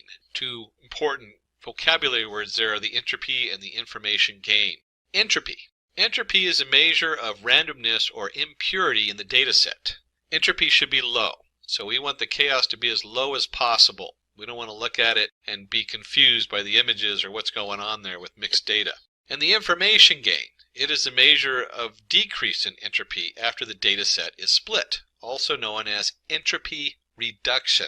Information gain should be high, so we want our information that we get out of the split to be as high as possible. Let's take a look at entropy from the mathematical side. In this case, we're going to denote entropy as I of P of and N, where P is the probability that you're going to play a game of golf, and N is the probability where you're not going to play the game of golf. Now, you don't really have to memorize these formulas. There's a few of them out there depending on what you're working with. But it's important to note that this is where this formula is coming from, so when you see it, you're not lost when you're running your programming, unless you're building your own decision tree code in the back. And we simply have a log squared of P over P plus N minus N over P plus N times the log squared of N of P plus N. But let's break that down and see what it actually looks like when we're computing that from the computer script side. Entropy of a target class of the data set is the whole entropy. So we have entropy play golf. And when we look at this, if we go back to the data, you can simply count how many yeses and no in our complete data set for playing golf days. In our complete set, we find we have 5 days we did play golf and 9 days we did not play golf. And so our I equals, if you add those together, 9 plus 5 is 14. And so our I equals 5 over 14 and 9 over 14. That's our P and N values that we plug into that formula.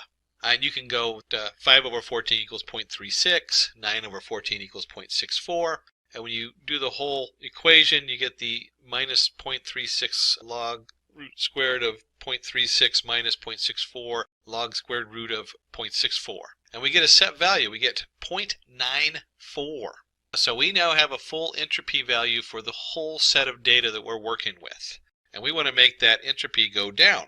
And just like we calculated the entropy out for the whole set, we can also calculate entropy for playing golf and the outlook. Is it going to be overcast or rainy or sunny? And so we look at the entropy, we have P of sunny times E of 3 of 2. And that just comes out how many sunny days yes and how many sunny days no over the total, which is 5. Don't forget to put we'll divide that 5 out later on. Equals P overcast equals 4, 0 plus rainy equals 2, 3. And then when you do the whole setup, we have 5 over 14. Remember I said there was a total of 5? 5 over 14 times the I of 3 of 2 plus 4 over 14 times the 4, 0 and 514 over I of 2, 3. And so we can now compute the entropy of just the part that has to do with the forecast. And we get 0.693. Similarly, we can calculate the entropy of other predictors like temperature, humidity, and wind. And so we look at the gain outlook. How much are we going to gain from this? Entropy play golf minus entropy play golf outlook. And we can take the original 0.94 for the whole set minus the entropy of just the rainy day and temperature, and we end up with a gain of 0.247. So this is our information gain. Remember, we define entropy and we define information gain. The higher the information gain, the lower the entropy, the better. The information gain of the other 3 attributes can be calculated in the same way. So we have our gain for temperature equals 0.029. We have our gain for humidity equals 0.152, and our gain for a windy day equals 0.048. And if you do a quick comparison, you'll see the 0.247 is the greatest gain of information, so that's the split we want. Now let's build the decision tree. So we have the outlook. Is it going to be sunny, overcast, or rainy? That's our first split because that gives us the most information gain. And we can continue to go down the tree using the different information gains with the largest information. We can continue down the nodes of the tree where we choose the attribute with the largest information gain as the root node and then continue to split each subnode with the largest information gain that we can compute. And although it's a little bit of a tongue twister to say all that, you can see that it's a very easy to view visual model. We have our outlook, we split it 3 different directions. If the outlook is overcast, we're going to play.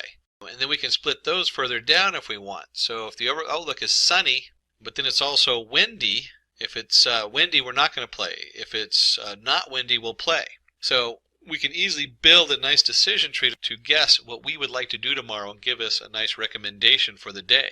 So we want to know if it's a good day to play golf when it's sunny and windy. Remember the original question that came out? Tomorrow's weather report is sunny and windy. You can see by going down the tree, we go outlook sunny, outlook windy. We're not going to play golf tomorrow. So our little smartwatch pops up and says, I'm sorry, tomorrow's not a good day for golf. It's going to be sunny and windy. And if you're a huge golf fan, you might go, uh-oh, it's not a good day to play golf. We can go in and watch a golf game at home. So we'll sit in front of the TV instead of being out playing golf in the wind. Now that we looked at our decision tree, let's look at the third one of our algorithms we're investigating. Support vector machine.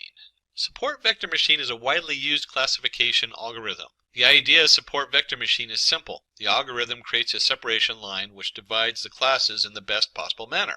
For example, dog or cat, disease or no disease. Suppose we have a labeled sample data which tells height and weight of males and females. A new data point arrives and we want to know whether it's going to be a male or a female. So we start by drawing a line. We draw decision lines, but if we consider decision line 1, then we will classify the individual as a male. And if we consider decision line 2, then it will be a female. So you can see this person kind of lies in the middle of the two groups, so it's a little confusing trying to figure out which line they should be under. We need to know which line divides the classes correctly, but how? The goal is to choose a hyperplane. And that is one of the key words they use when we talk about support vector machines. Choose a hyperplane with the greatest possible margin between the decision line and the nearest point within the training set. So you can see here we have our support vector, we have the two nearest points to it, and we draw a line between those 2 points. And the distance margin is the distance between the hyperplane and the nearest data point from either set. So we actually have a value, and it should be equally distant between the two points that we're comparing it to. When we draw the hyperplanes, we observe that line 1 has a maximum distance. So we observe that line 1 has a maximum distance margin, so we'll classify the new data point correctly. And our result on this one is going to be that the new data point is male. One of the reasons we call it a hyperplane versus a line is that a lot of times we're not looking at just weight and height. We might be looking at 36 different features or dimensions. And so when we cut it with a hyperplane, it's more of a three-dimensional cut in the data, or multi-dimensional. It cuts the data a certain way. And each plane continues to cut it down until we get the best fit or match. Let's understand this with the help of an example. Problem statement. I always start with a problem statement when you're going to put some code together. We're going to do some coding now. Classifying muffin and cupcake recipes using support vector machines. So the cupcake versus the muffin. Let's have a look at our data set. And we have the different recipes here. We have a muffin recipe that has so much flour. I'm not sure what measurement 55 is in, but it has 55, maybe it's ounces?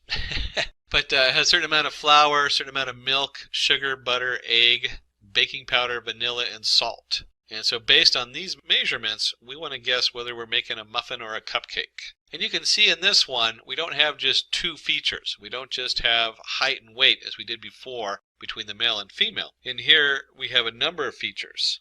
In fact, in this, we're looking at 8 different features to guess whether it's a muffin or a cupcake. What's the difference between a muffin and a cupcake? Turns out muffins have more flour, while cupcakes have more butter and sugar. So basically the cupcake's a little bit more of a dessert, where the muffin's a little bit more of a fancy bread. But how do we do that in Python? How do we code that to go through recipes and figure out what the recipe is? And I really just want to say cupcakes versus muffins, like some big professional wrestling thing. Before we start in our cupcakes versus muffins, we are going to be working in Python. There's many versions of Python, many different editors. That is one of the strengths and weaknesses of Python, is it just has so much stuff attached to it, and it's one of the more popular data science programming packages you can use. In this case, we're going to go ahead and use Anaconda and Jupyter Notebook. The Anaconda Navigator has all kinds of fun tools. Once you're into the Anaconda Navigator, you can change environments. I actually have a number of environments on here. We'll be using Python 3.6 environment. So this is in Python version 3.6. Although it doesn't matter too much which version you use. I usually try to stay with the 3x because they're current, unless you have a project that's very specifically in version 2x. 2.7 I think is usually what most people use in the version 2. And then once we're in our Jupyter Notebook editor, I can go up and create a new file. And we'll just jump in here. In this case, we're doing SVM muffin versus cupcake. And then let's start with our packages for data analysis. And we almost always use there's a few very standard packages we use. We use import numpy, that's for number Python. And they usually denote it as NP, that's very common. And then we're going to import pandas as PD. And numpy deals with number arrays. There's a lot of cool things you can do with the numpy setup as far as multiplying all the values in an array, in a numpy array, data array. Pandas, I can't remember if we're using it actually in this data set. I think we do as an import. It makes a nice data frame. And the difference between a data frame and a numpy array is that a data frame is more like your Excel spreadsheet. You have columns, you have indexes, so you have different ways of referencing it, easily viewing it, and there's additional features you can run on a data frame. And Pandas kind of sits on numpy, so you need them both in there. And then finally, we're working with the support vector machine. So from sklearn, we're going to use the sklearn model, import SVM, support vector machine. And then as a data scientist, you should always try to visualize your data. Some data obviously is too complicated or doesn't make any sense to the human. But if it's possible, it's good to take a second look at it so that you can actually see what you're doing. Now for that, we're going to use two packages. We're going to import matplotlibary.pyplot as PLT. Again, very common. And we're going to import Seaborn as SNS. And we'll go ahead and set the font scale in the SNS right in our import line. That's what this semicolon followed by a line of data. We're going to set the SNS. And these are great because the Seaborn sits on top of matplotlibary, just like Pandas sits on numpy. So it adds a lot more features and uses and control. We're obviously not going to get into matplotlibary and Seaborn. That'd be its own tutorial. We're really just focusing on the SVM, the support vector machine from sklearn. And since we're in Jupyter Notebook, we have to add a special line in here for our matplotlibary. And that's your percentage sign or ampersand matplotlibary in line. Now, if you're doing this in just a straight code project, a lot of times I use like Notepad++, and I'll run it from there. You don't have to have that line in there because it'll just pop up as its own window on your computer, depending on how your computer's set up. Because we're running this in the Jupyter Notebook as a browser setup, this tells it to display all of our graphics right below on the page. So that's what that line is for. I remember the first time I ran this, I didn't know that, and I had to go look that up years ago. It was quite a headache. So matplotlibary inline is just because we're running this on the web setup. And we can go ahead and run this, make sure all our modules are in. They're all imported, which is great. If you don't have them import, you'll need to go ahead and pip, use the PIP or however you do it. There's a lot of other install packages out there, although pip is the most common. And you have to make sure these are all installed on your Python setup. The next step, of course, is we got to look at the data. You can't run a model for predicting data if you don't have actual data. So to do that, let me go ahead and open this up and take a look. And we have our cupcakes versus muffins. And it's a CSV file, or .csv, meaning that it's comma-separated variable. And it's going to open it up in a nice spreadsheet for me. And you can see up here we have the type. We have muffin, muffin, muffin, cupcake, cupcake, cupcake. And then it's broken up into flour, milk, sugar, butter, egg, baking powder, vanilla, and salt. So what we can do is we can go ahead and look at this data also in our Python. Let us create a variable recipes equals, we're going to use our pandas module, .read CSV. Remember, it's a comma-separated variable. And the file name happened to be cupcakes versus muffins. Oops, I got double brackets there. Do it this way. There we go. Cupcakes versus muffins. Because the program I loaded, or the place I saved this particular Python program is in the same folder, We can get by with just the file name, but remember, if you're storing it in a different location, you have to also put down the full path on there. And then because we're in pandas, we're going to go ahead and you can actually, inline you can do this, but let me do the full print. You can just type in recipes.head in the Jupyter Notebook. But if you're running in code in a different script, you need to go ahead and type out the whole print recipes.head. And pandas knows that that's going to do the first 5 lines of data. And if we flip back on over to the spreadsheet where we opened up our CSV file, you can see where it starts on line 2. This one calls it 0, and then 2, 3, 4, 5, 6 is going to match. Go and close that out because we don't need that anymore. And it always starts at 0. And it automatically indexes it since we didn't tell it to use an index in here. So that's the index number for the left-hand side. And it automatically took the top row as labels. So pandas using it to read a CSV is just really slick and fast. One of the reasons we love our pandas. Not just because they're cute and cuddly teddy bears. And let's go ahead and plot our data. And I'm not going to plot all of it. I'm just going to plot the sugar and flour. Now obviously you can see where they get really complicated if we have tons of different features. And so you'll break them up and maybe look at just 2 of them at a time to see how they connect. And to plot them, we're going to go ahead and use Seaborn. So that's our SNS. And the command for that is sns.lmplot. And then the 2 different variables I'm going to plot is flour and sugar. Data equals recipes. The hue equals type. And this is a lot of fun because it knows that this is pandas coming in. So this is one of the powerful things about pandas mixed with Seaborn and doing graphing. And then we're going to use a palette set 1. There's a lot of different sets in there. You can go look them up for Seaborn. We'll do a fit regular equals false, so we're not really trying to fit anything. And it's a scatter, KWS. A lot of these settings you can look up in Seaborn. Half of these you could probably leave off when you run them. Somebody played with this and found out that these were the best settings for doing a Seaborn plot. And let's go ahead and run that. And because it does it inline, it just puts it right on the page. And you can see right here that just based on sugar and flour alone, there's a definite split. And we use these models because you can actually look at it and say, hey, if I drew a line right between the middle of the blue dots and the red dots, we'd be able to do an SVM and a hyperplane right there in the middle. Then the next step is to format or pre-process our data. And we're going to break that up into 2 parts. We need a type label, and remember, we're going to decide whether it's a muffin or a cupcake. Well, a computer doesn't know muffin or cupcake, it knows 0 and 1.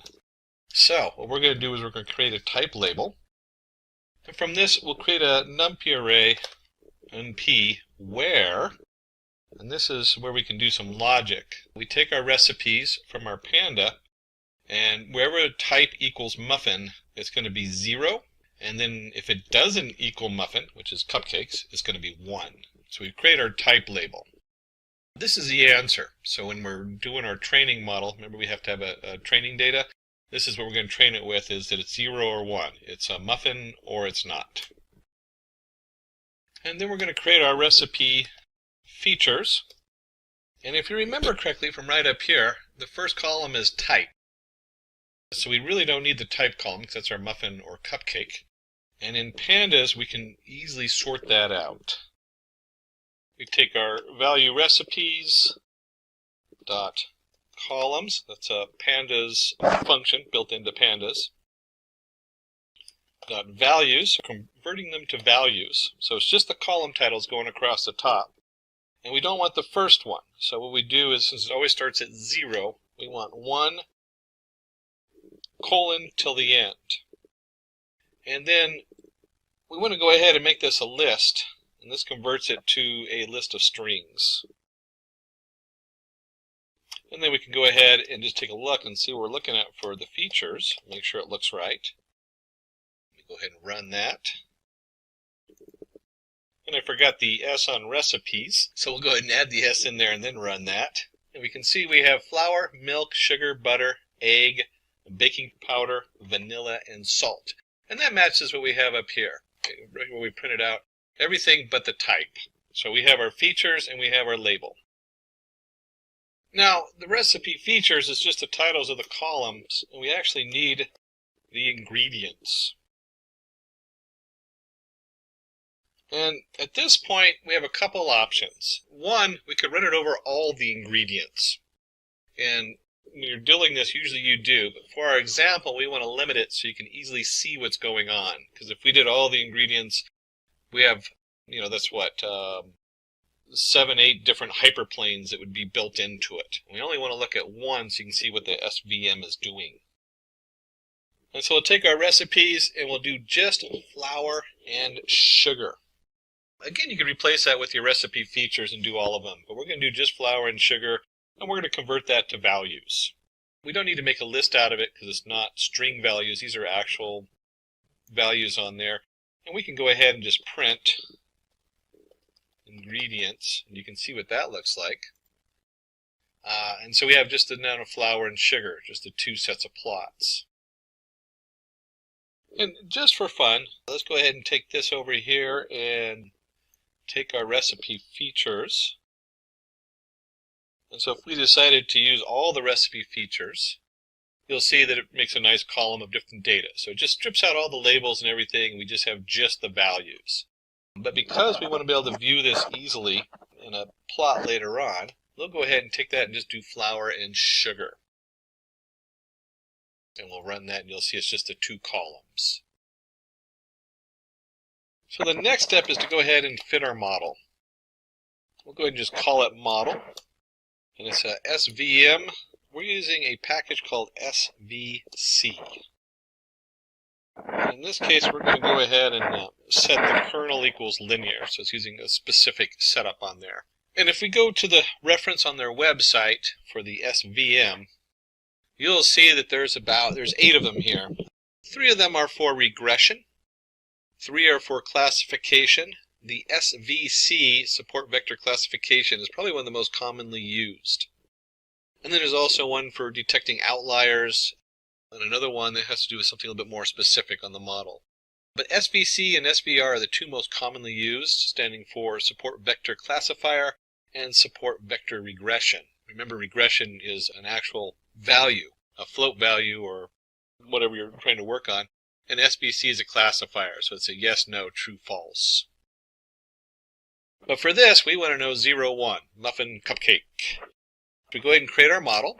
And once we have our model created, we're going to do model.fit. And this is very common, especially in the sklearn. All their models are followed with the fit command. And what we put into the fit, what we're training with it, is we're putting in the ingredients, which in this case we limited to just flour and sugar. And the type label, is it a muffin or a cupcake? Now, in more complicated data science series, you'd want to split into, we won't get into that today, we split it into training data and test data. And they even do something where they split it into thirds, where a third is used for, where you switch between which one's training and test. There's all kinds of things that go into that, and it gets very complicated when you get to the higher end. Not overly complicated, just an extra step which we're not going to do today because this is a very simple set of data. And let's go ahead and run this, and now we have our model fit. And I got an error here, so let me fix that real quick. It's capital SVC, it turns out. I did it lowercase. Support vector classifier. There we go. Let's go ahead and run that. And you'll see it comes up with all this information that it prints out automatically. These are the defaults of the model. You notice that we changed the kernel to linear. And there's our kernel linear on the printout. And there's other different settings you can mess with. We're going to just leave that alone for right now. For this, we don't really need to mess with any of those. So next, we're going to dig a little bit into our newly trained model. And we're going to do this so we can show you on a graph. And let's go ahead and get the separating. And we're going to say, we're going to use a W for our variable on here. And we're going to do model.coefficient underscore 0. So what the heck is that? Again, we're digging into the model. So we've already got a prediction and a train. This is the math behind it that we're looking at right now. And so the W is going to represent two different coefficients. And if you remember, we had y equals mx plus c. So these coefficients are connected to that, but in two-dimensional. It's a plane. We don't want to spend too much time on this because you can get lost in the confusion of the math. So if you're a math whiz, this is great. You can go through here and you'll see that we have a equals minus w of 0 over w of 1. Remember, there's two different values there. And that's basically the slope that we're generating. And then we're going to build an XX. What is XX? We're going to set it up to a numpy array. There's our np dot line space. So we're creating a line of values between 30 and 60. So it just creates a set of numbers for x. And then if you remember correctly, we have our formula y equals the slope times x plus the intercept.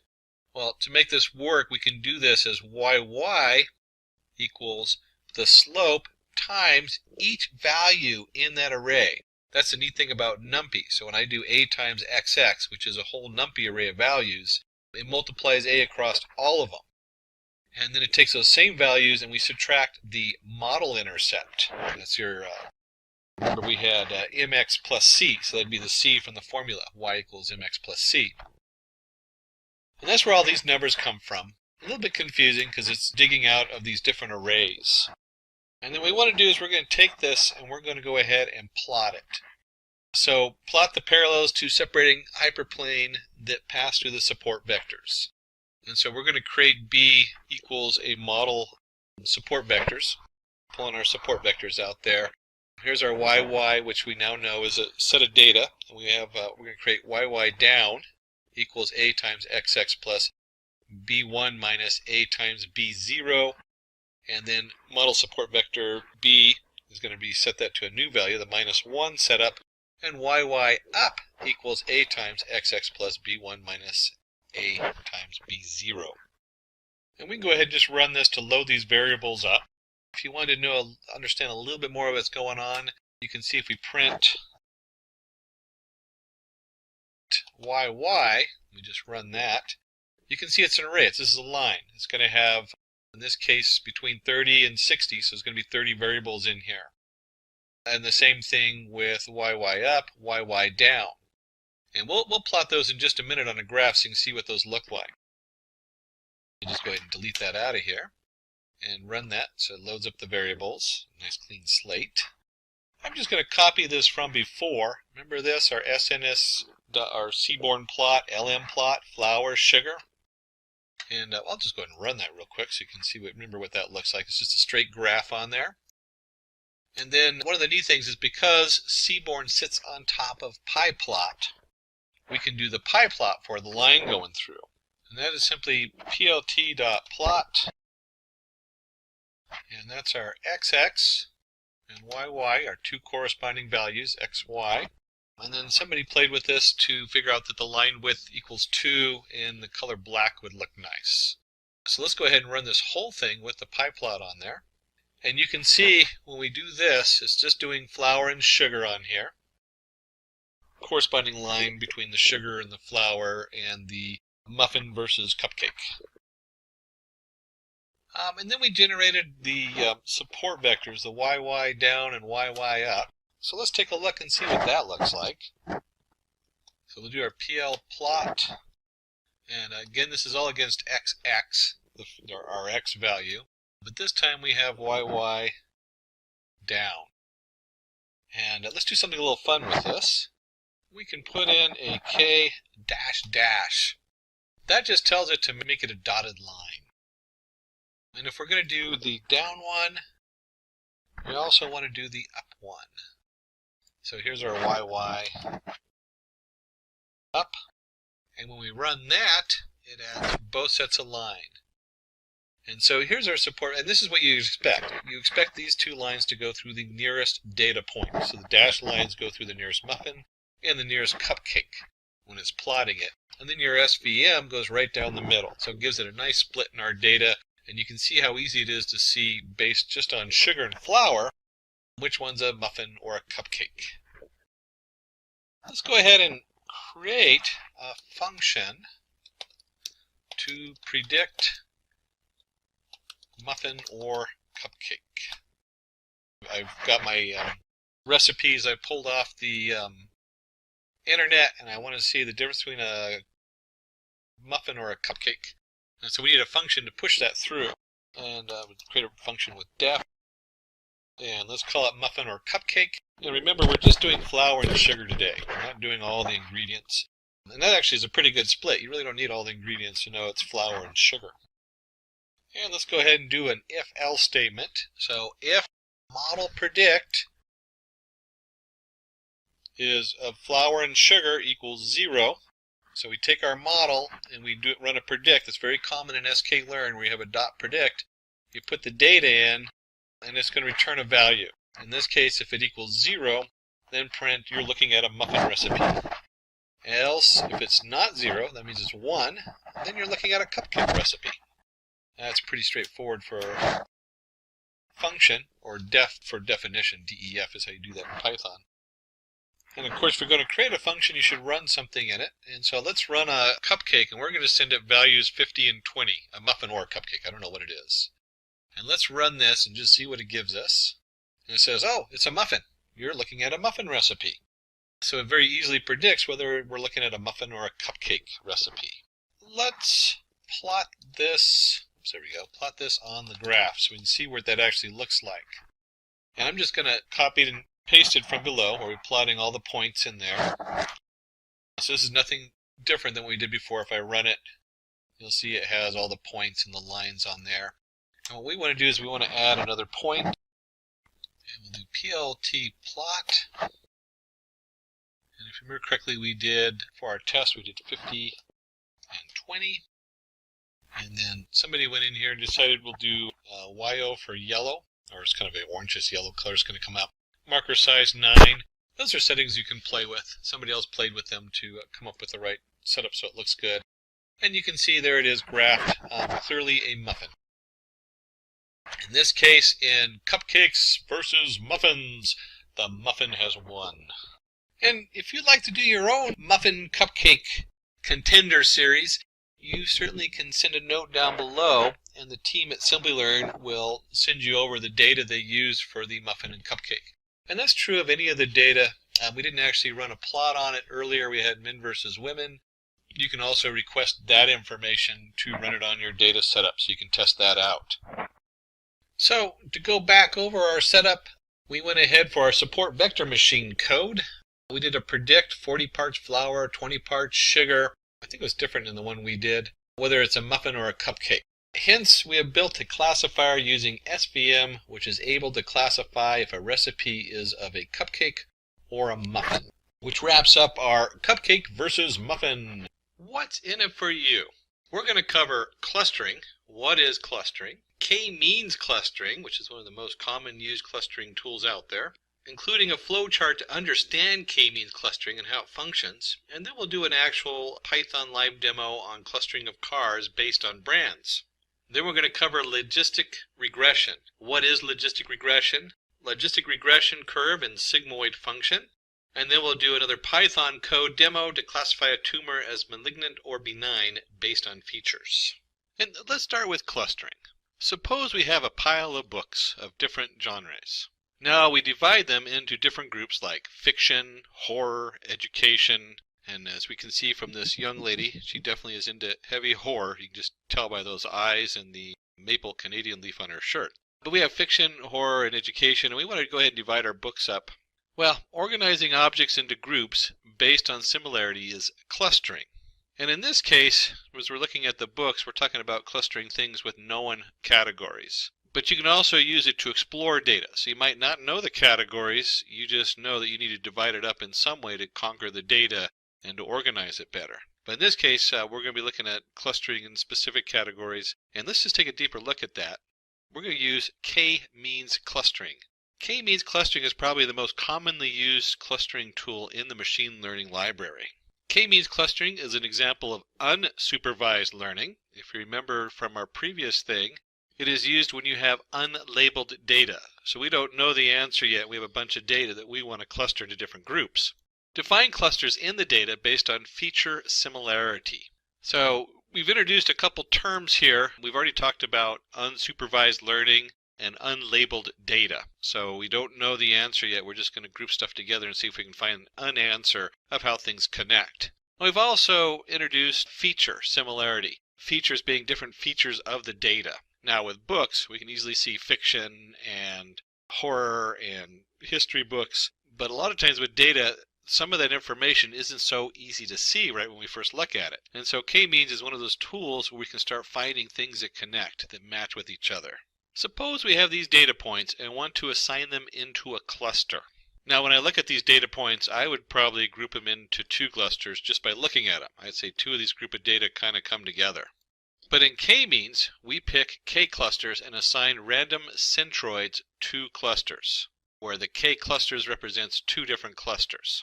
We pick K clusters and assign random centroids to the clusters, then we compute distance from objects to the centroids. Now we form new clusters based on minimum distances and calculate the centroids. So we figure out what the best distance is for the centroid, then we move the centroid and recalculate those distances. Repeat previous two steps iteratively till the cluster centroids stop changing their positions and become static. Repeat previous two steps iteratively till the cluster centroids stop changing and the positions become static. Once the clusters become static, then K-means clustering algorithm is said to be converged. And there's another term we see throughout machine learning is converged. That means whatever math we're using to figure out the answer has come to a solution, or it's converged on an answer. Shall we see the flow chart to understand? Make a little bit more sense by putting it into a nice, easy step-by-step. So we start, we choose K, we'll look at the elbow method in just a moment. We assign random centroids to clusters, and sometimes you pick the centroids, because you might look at the data in a graph and say, oh, these are probably the central points. Then we compute the distance from the objects to the centroids. We take that and we form new clusters based on minimum distance and calculate their centroids. Then we compute the distance from objects to the new centroids. And then we go back and repeat those last two steps. We calculate the distances. So as we're doing it, it brings into the new centroid, and then we move the centroid around and we figure out which objects are closest to each centroid. So the objects can switch from one centroid to the other as the centroids are moved around. And we continue that until it is converged. Let's see an example of this. Suppose we have this data set of 7 individuals and their score on 2 topics, A and B. So here's our subject, in this case referring to the person taking the test. And then we have subject A where we see what they've scored on their first subject, and we have subject B and we can see what they score on the second subject. Now let's take 2 farthest apart points as initial cluster centroids. Now remember, we talked about selecting them randomly, or we can also just put them in different points and pick the furthest one apart so they move together. Either one works okay, depending on what kind of data you're working on and what you know about it. So we took the 2 furthest points, 1 and 1, and 5 and 7. And now let's take the 2 farthest apart points as initial cluster centroids. Each point is then assigned to the closest cluster with respect to the distance from the centroids. So we take each one of these points in there, we measure that distance, and you can see that if we measured each of those distances, and you use the Pythagorean theorem for a triangle in this case, because you know the x and the y, and you can figure out the diagonal line from that. Or you can just take a ruler and put it on your monitor. That'd be kind of silly, but it would work if you're just eyeballing it. You can see how they naturally come together in certain areas. Now we again calculate the centroids of each cluster.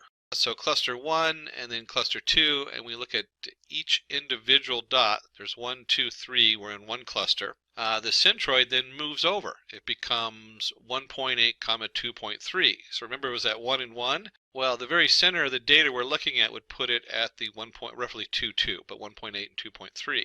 And the second one, if we wanted to make the overall mean vector, the average vector of all the different distances to that centroid, we come up with 4, 1 and 5, 4. So we've now moved the centroids. We compare each individual's distance to its own cluster, mean, and to that of the opposite cluster, and we find, we can build a nice chart on here, that as we move that centroid around, we now have a new different kind of clustering of groups, and using Euclidean distance between the points and the mean, we get the same formula. You see new formulas coming up. So we have our individual dots, distance to the mean centroid of the cluster, and distance to the mean centroid of the cluster. Only individual 3 is nearer to the mean of the opposite cluster, cluster 2, than its own cluster 1. And you can see here in the diagram where we've kind of circled that one in the middle. So when we've moved the centroids of the clusters over, one of the points shifted to the other cluster because it's closer to that group of individuals. Thus, individual 3 is relocated to cluster 2, resulting in a new partition. And we regenerate all those numbers of how close they are to the different clusters. For the new clusters, we will find the actual cluster centroids. So now we move the centroids over, and you can see that we've now formed 2 very distinct clusters on here.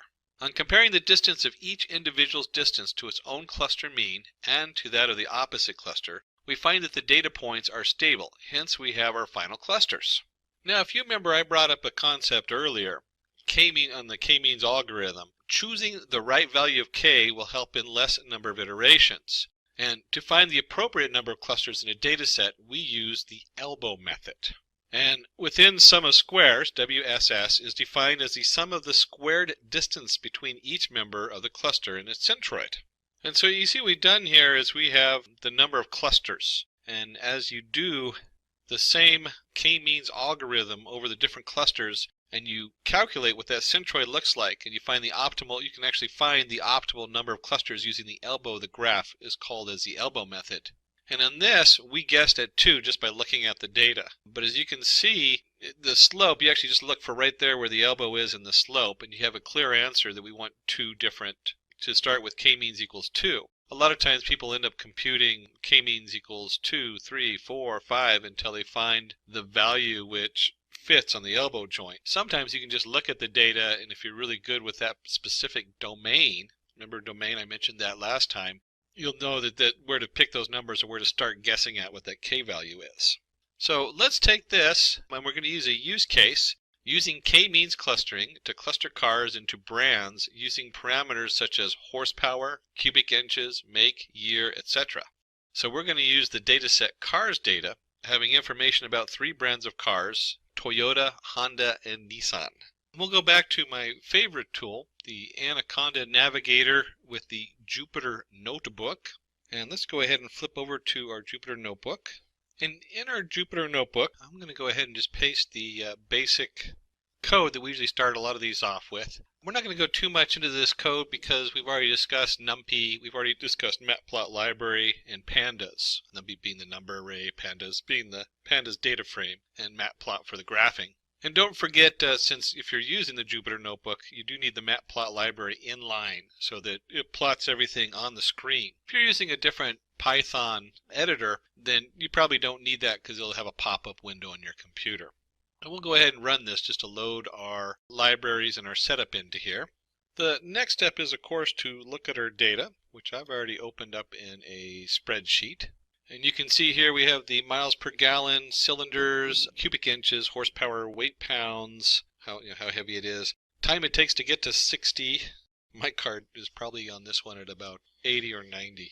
What year it is. So this is, you can actually see this is kind of older cars, and then the brand, Toyota, Honda, Nissan. So the different cars are coming from all the way from 1971, if we scroll down to the 80s. We have between the 70s and 80s a number of cars that they've put out.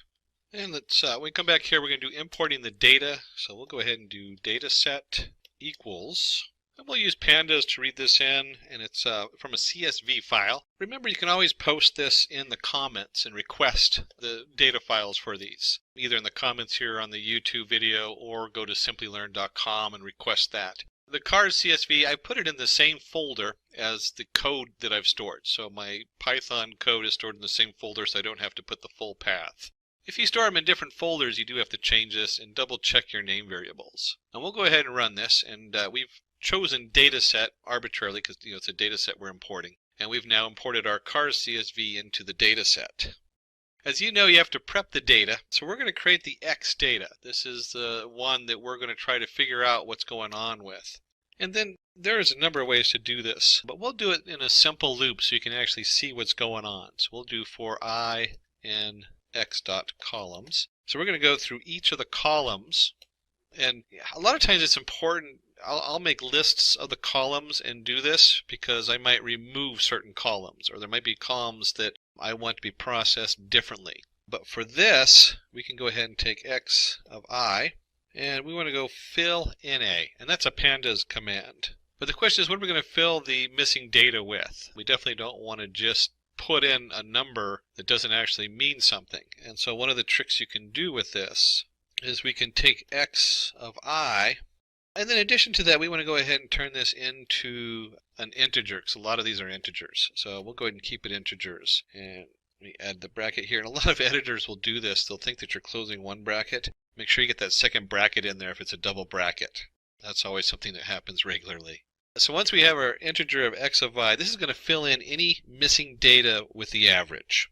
And I was so busy closing one set of brackets, I forgot that the mean also has brackets in there for the pandas. So we can see here we're going to fill in all the data with the average value for that column. So if there's missing data, it's in the average of the data it does have. And then once we've done that, we'll go ahead and loop through it again and just check and see to make sure everything is filled in correctly. And we'll print, and then we take x is null, and this returns a set of the null value, or the how many lines are null, and we'll just sum that up to see what that looks like. And so when I run this, and so with the x, what we want to do is we want to remove the last column because that had the models. That's what we're trying to see, if we can cluster these things and figure out the models. There is so many different ways to sort the x out. For one, we could take the x, and we could go data set, our variable we're using, and use the iLocation, one of the features that's in pandas. And we could take that and then take all the rows and all but the last column of the data set. And at this time we could do values. We just convert it to values.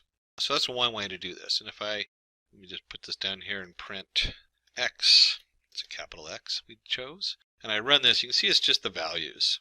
We could also take out the values and it's not going to return anything because there's no values connected to it. What I like to do with this is, instead of doing the iLocation, which does integers, more common is to come in here and we have our data set, and we're going to do dataset dot columns.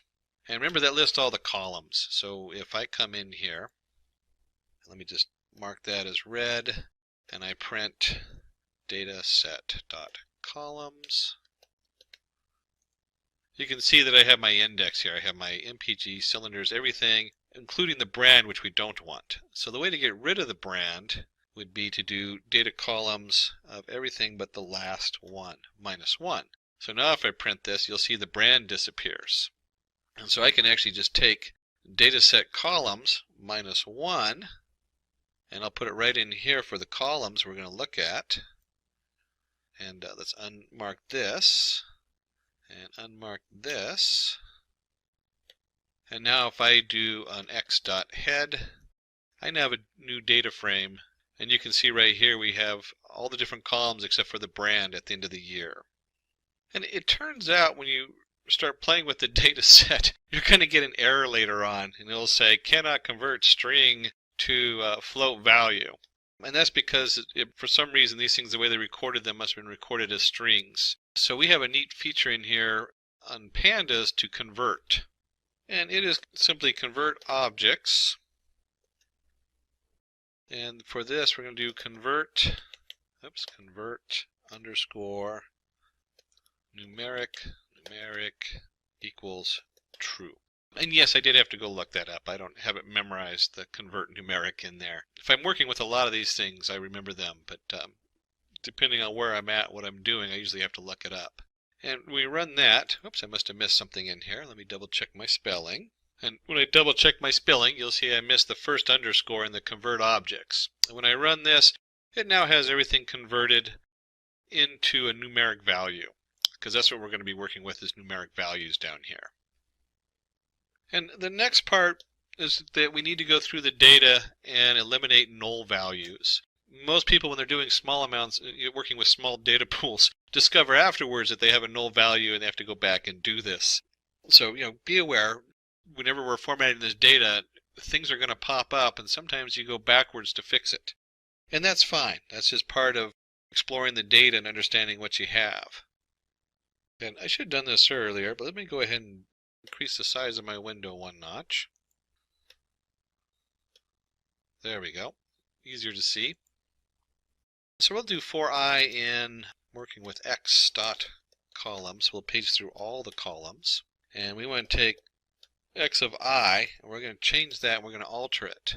And so with this, we want to go ahead and fill in X of I. Pandas has the fill in A, and that just fills in any non-existent missing data. And we'll put my brackets up, and there's a lot of different ways to fill this data. If you have a really large data set, some people just void out that data and then look at it later in a separate exploration of data. One of the tricks we can do is we can take our column and we can find the means. And the means is in our quotation marks. So when we take the columns, we're going to fill in the non-existing one with the means. The problem is that returns a decimal float. So some of these aren't decimals. Certainly, we need to be a little careful of doing this, but for this example, we're just going to fill it in with the integer version of this. It keeps it on par with the other data that isn't a decimal point. And then what we also want to do is we want to double check. A lot of times you do this first part first to double check, then you do the fill, and then you do it again just to make sure you did it right. So we're going to go through and test for missing data. And one of the ways you can do that is simply go in here and take our X of I column. So it's going to go through the X of I column. It says is null. So it's going to return any place there's a null value. It actually goes through all the rows of each column is null. And then we want to go ahead and sum that. So we take that and we add the sum value. And these are all pandas. So is null is a panda command, and so is sum. And if we go through that and we go ahead and run it, and we go ahead and take and run that, you'll see that all the columns have 0 null values. So we've now tested and double checked, and our data is nice and clean. We have no null values. Everything is now a number value. We turned it into numeric. And we've removed the last column in our data. And at this point, we're actually going to start using the elbow method to find the optimal number of clusters. So we're now actually getting into the sklearn part, the k-means clustering on here. I guess we'll go ahead and zoom it up one more notch so you can see what I'm typing in here. And then from sklearn, we're going to our sklearn cluster, we're going to import k-means. I always forget to capitalize the K and the M when I do this. So it's capital K, capital M, k-means. And we'll go ahead and create a array, WCSS equals, we'll make it an empty array. If you remember from the elbow method from our slide, within the sum of squares, WSS is defined as the sum of square distance between each member of the cluster and its centroid. So we're looking at that change in differences as far as a square distance. And we're going to run this over a number of k-mean values. In fact, let's go for I in range, we'll do 11 of them. Range 0 of 11. And the first thing we're going to do is we're going to create the actual, we'll do it all lowercase. And so we're going to create this object from the k-means that we just imported. And the variable that we want to put into this is in clusters. And we're going to set that equals to I. That's the most important one because we're looking at how increasing the number of clusters changes our answer. There are a lot of settings to the k-means. Our guys in the back did a great job just kind of playing with some of them. The most common ones that you see in a lot of stuff is how you init your k-means. So we have k-means plus plus. This is just a tool to let the model itself be smart how it picks its centroids to start with, its initial centroids. We only want to iterate no more than 300 times. We have a max iteration we put in there. We have the nth init, the random state equals 0. You really don't need to worry too much about these when you're first learning this. As you start digging in deeper, you start finding that these are shortcuts that will speed up the process. as far as the setup. But the big one that we're working with is the in clusters equals I. So we're going to literally train our k-means 11 times. We're going to do this process 11 times. And if you're working with big data, you know, the first thing you do is you run a small sample of the data so you can test all your stuff on it. And you can already see the problem that if I'm going to iterate through a terabyte of data 11 times, and then the k-means itself is iterating through the data multiple times, that's a heck of a process. So you got to be a little careful with this. A lot of times, though, you can find your elbow, using the elbow method, find your optimal number on a sample of data, especially if you're working with larger data sources. So we want to go ahead and take our k-means, and we're just going to fit it. If you're looking at any of the sklearn, very common, you fit your model. And if you remember correctly, our variable we're using is the capital X. And once we fit this value, we go back to the array we made, and we want to go ahead and just append that value on the end. And it's not the actual fit we're pinning in there, it's when it generates the value you're looking for is inertia. So k-means.inertia will pull that specific value out that we need. And let's get a visual on this. We'll do our PLT plot, and what we're plotting here is first the x-axis, which is range 0, 11, so that will generate a nice little plot there, and the WCSS for our y-axis. It's always nice to give our plot a title, and let's see, we'll just give it the elbow method for the title, and let's get some labels. So let's go ahead and do PLT X label, and what we'll do number of clusters for that, and PLT Y label, and for that we can do, oops, there we go, WCSS, since that's what we're doing on the plot on there. And finally we want to go ahead and display our graph, which is simply PLT dot show. There we go. And because we have it set to inline, it'll appear inline. Hopefully I didn't make a type error on there. And you can see we get a very nice graph. You can see a very nice elbow joint there at 2, and again right around 3 and 4, and then after that there's not very much. Now, as a data scientist, if I was looking at this, I would do either 3 or 4, and I'd actually try both of them to see what the output looked like. And they've already tried this in the back, so we're just going to use 3 as a setup on here. And let's go ahead and see what that looks like when we actually use this to show the different kinds of cars. And so let's go ahead and apply the k-means to the cars data set. And basically we're going to copy the code that we looped through up above, where k-means equals k-means number of clusters, and we're just going to set the number of clusters to 3, since that's what we're going to look for. And you could do 3 and 4 on this and graph them just to see how they come up differently. It'd be kind of curious to look at that. But for this, we're just going to set it to 3. Go ahead and create our own variable, y k-means, for our answers. And we're going to set that equal to, whoops, a double equal there, to k-means. But we're not going to do a fit. We're going to do a fit predict is the setup you want to use. And when you're using untrained models, you'll see a slightly different, because usually you see fit and then you see just the predict. But we want to both fit and predict the k-means on this. And that's fit underscore predict, and then our capital X is the data we're working with. And before we plot this data, we're going to do a little pandas trick. We're going to take our X value and we're going to set X as matrix. So we're converting this into a nice rows and columns kind of setup, but we're going to have columns equals none, so it's just going to be a matrix of data in here. And let's go ahead and run that. A little warning. You'll see these warnings pop up because things are always being updated. So there's like minor changes in the versions and future versions. Instead of matrix, now it's more common to set it dot values instead of doing as matrix. But as matrix works just fine for right now. And you'll want to update that later on. But let's go ahead and dive in and plot this and see what that looks like. And before we dive into plotting this data, I always like to take a look and see what I am plotting. So let's take a look at y k-means. I'm just going to print that out down here. And we see we have an array of answers. We have 2, 1, 0, 2, 1, 2. So it's clustering these different rows of data based on the 3 different spaces it thinks it's going to be. And then let's go ahead and print X and see what we have for X. And we'll see that X is an array, it's a matrix, so we have our different values in the array. And what we're going to do, it's very hard to plot all the different values in the array. So we're only going to be looking at the first two, or positions 0 and 1.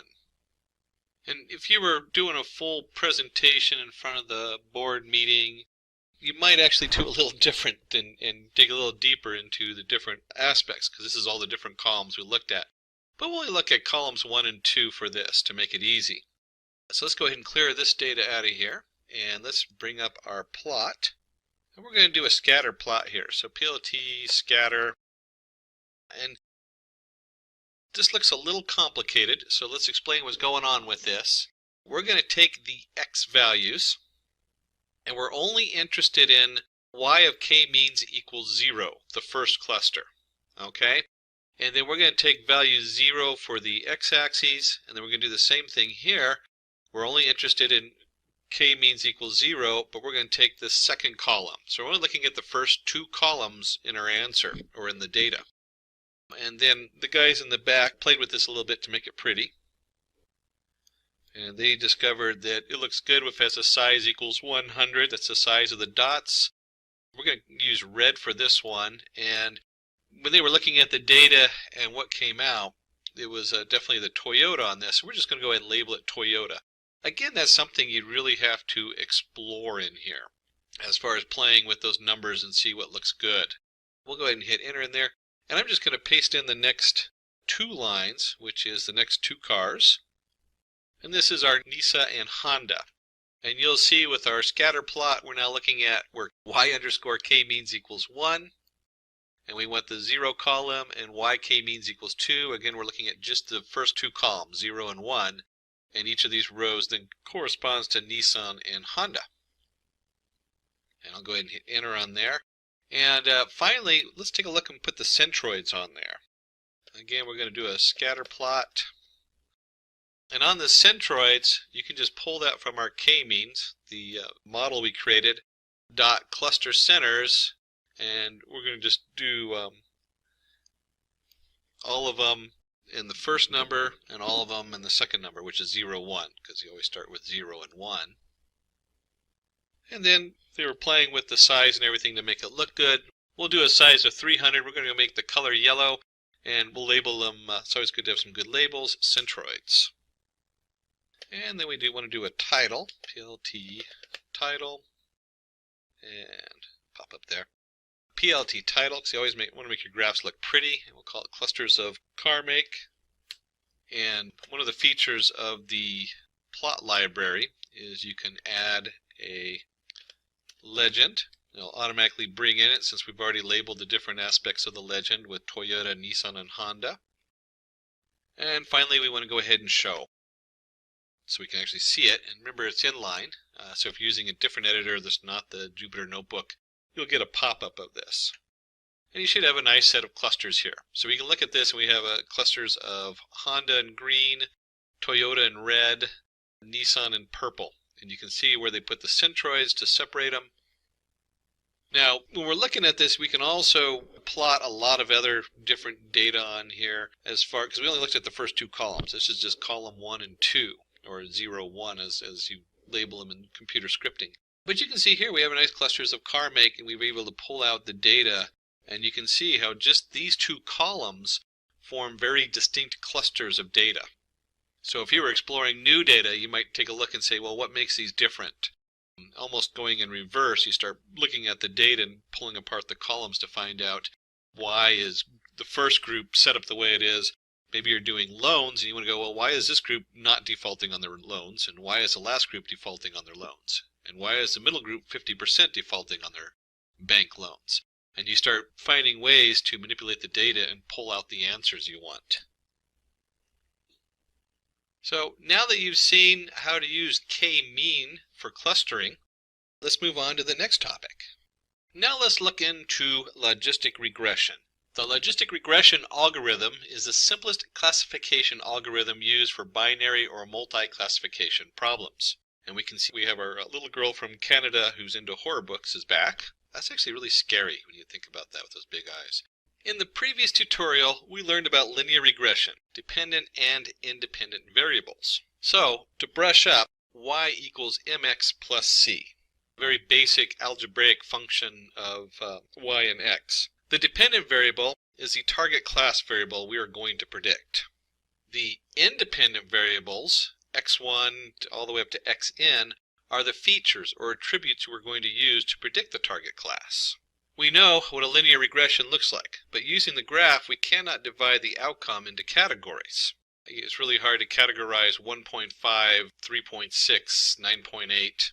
For example, a linear regression graph can tell us that with increase in number of hours studied, the marks of a student will increase, but it will not tell us whether the student will pass or not. In such cases where we need the output as categorical value, we will use logistic regression. And for that we're going to use the sigmoid function. So you can see here we have our marks, 0 to 100, number of hours studied. That's going to be what they're comparing it to in this example. And we usually form a line that says y equals mx plus c. And when we use the sigmoid function, we have p equals 1 over 1 plus e to the minus y. It generates a sigmoid curve. And so you can see right here when you take the ln, which is the natural logarithm, I always thought it should be nl, not ln. That's just the inverse of e, or e to the minus y. And so when we do this, we get ln of p over 1 minus p equals m times x plus c. That's the sigmoid curve function we're looking for.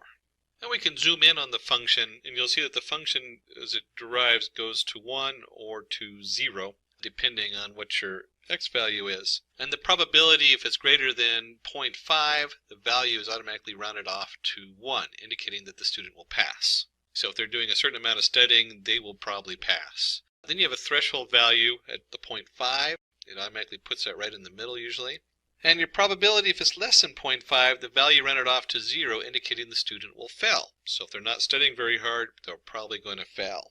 This, of course, is ignoring the outliers of that one student who's just a natural genius and doesn't need any studying to memorize everything. That's not me, unfortunately. Have to study hard to learn new stuff. Problem statement. To classify whether a tumor is malignant or benign.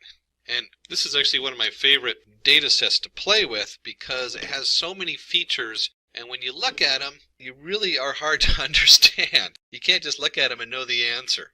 So it gives you a chance to kind of dive into what data looks like when you aren't able to understand the specific domain of the data.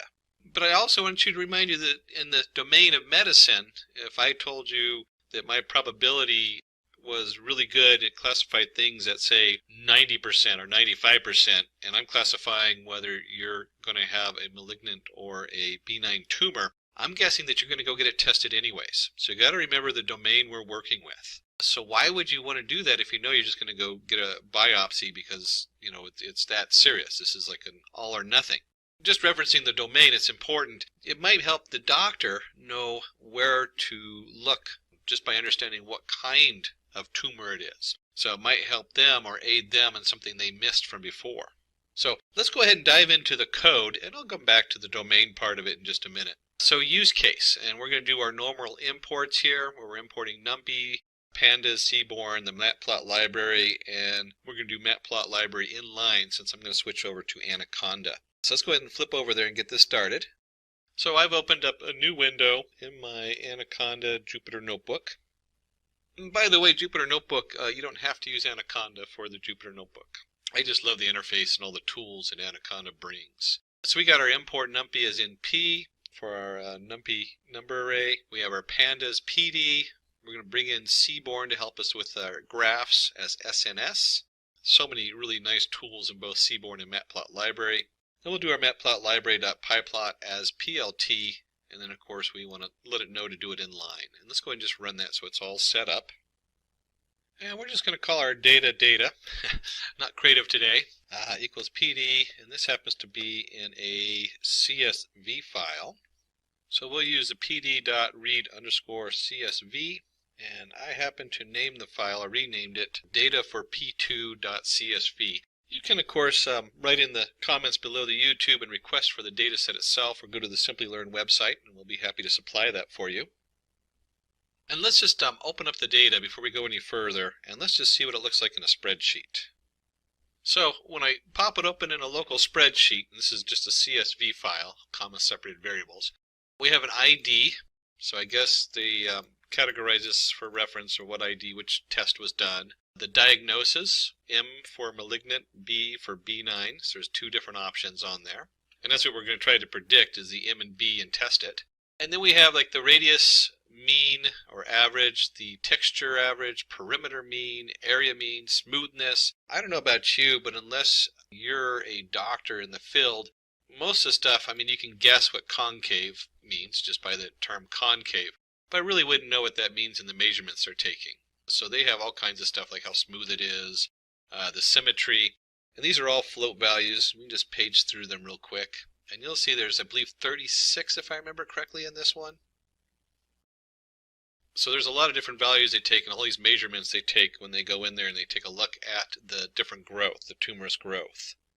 So back in our data, and I put this in the same folder as the code. So I saved this code in that folder.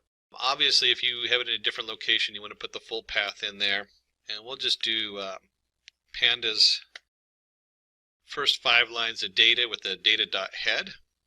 When we run that, we can see that we have pretty much what we just looked at. We have an ID, we have a diagnosis. If we go all the way across, you'll see all the different columns coming across displayed nicely for our data.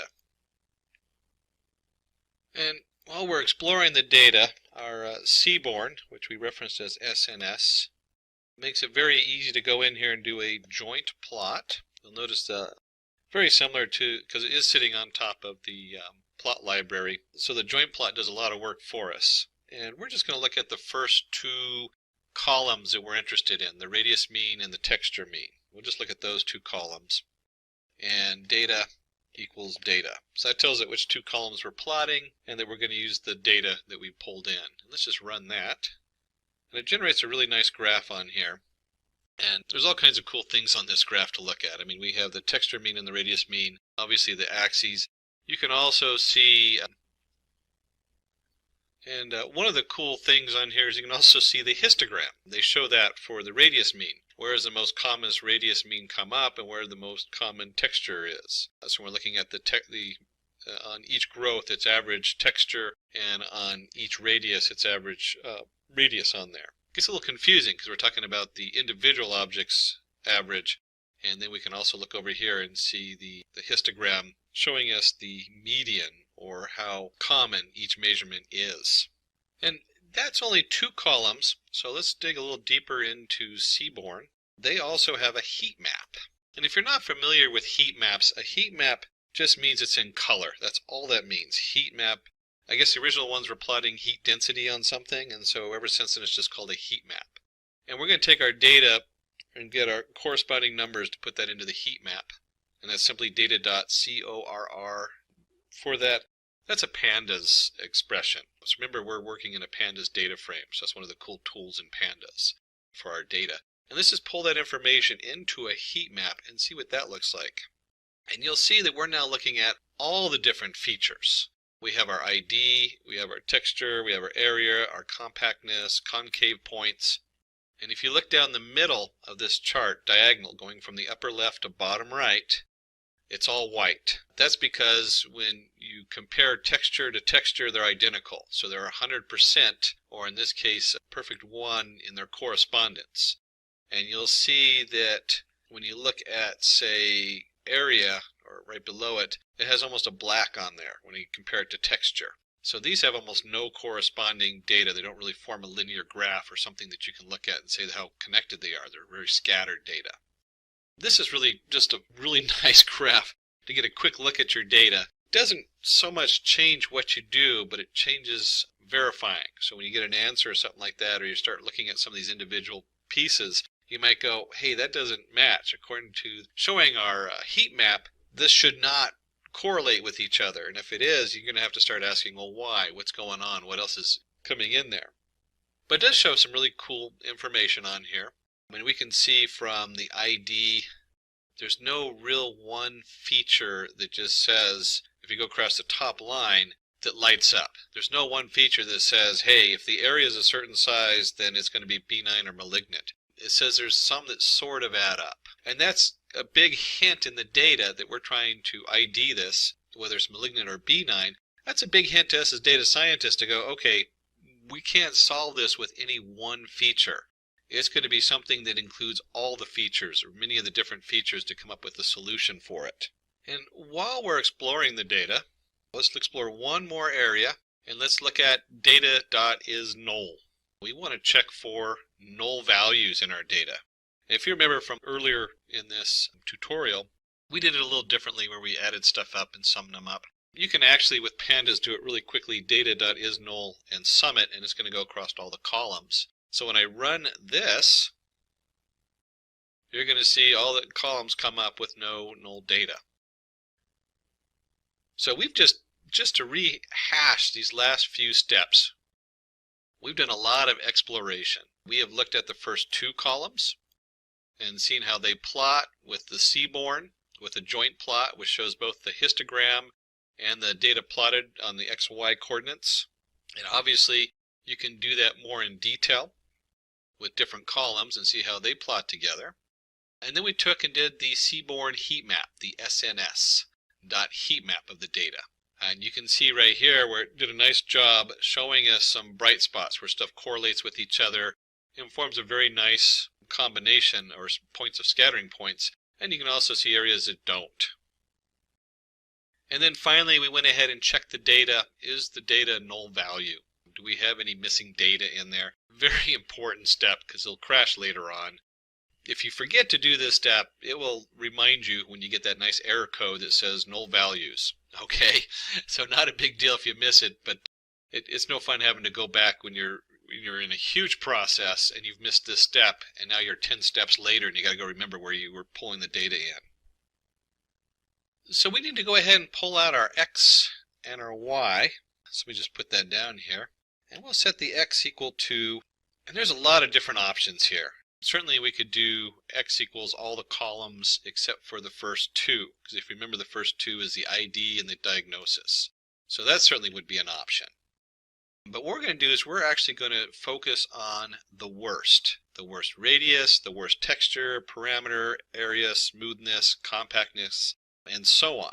One of the reasons to start dividing your data up when you're looking at this information is sometimes the data will be the same data coming in. So if I have two measurements coming into my model, it might overweigh them. It might overpower the other measurements because it's basically taking that information in twice.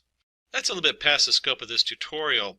What I want you to take away from this, though, is that we are dividing the data up into pieces. And our team in the back went ahead and said, hey, let's just look at the worst. So I'm going to create an array, and you'll see this array, radius worst, texture worst, perimeter worst. We've just taken the worst of the worst, and I'm just going to put that in my X. So this X is still a pandas data frame, but it's just those columns. And our Y, if you remember correctly, is going to be, oops, hold on one second.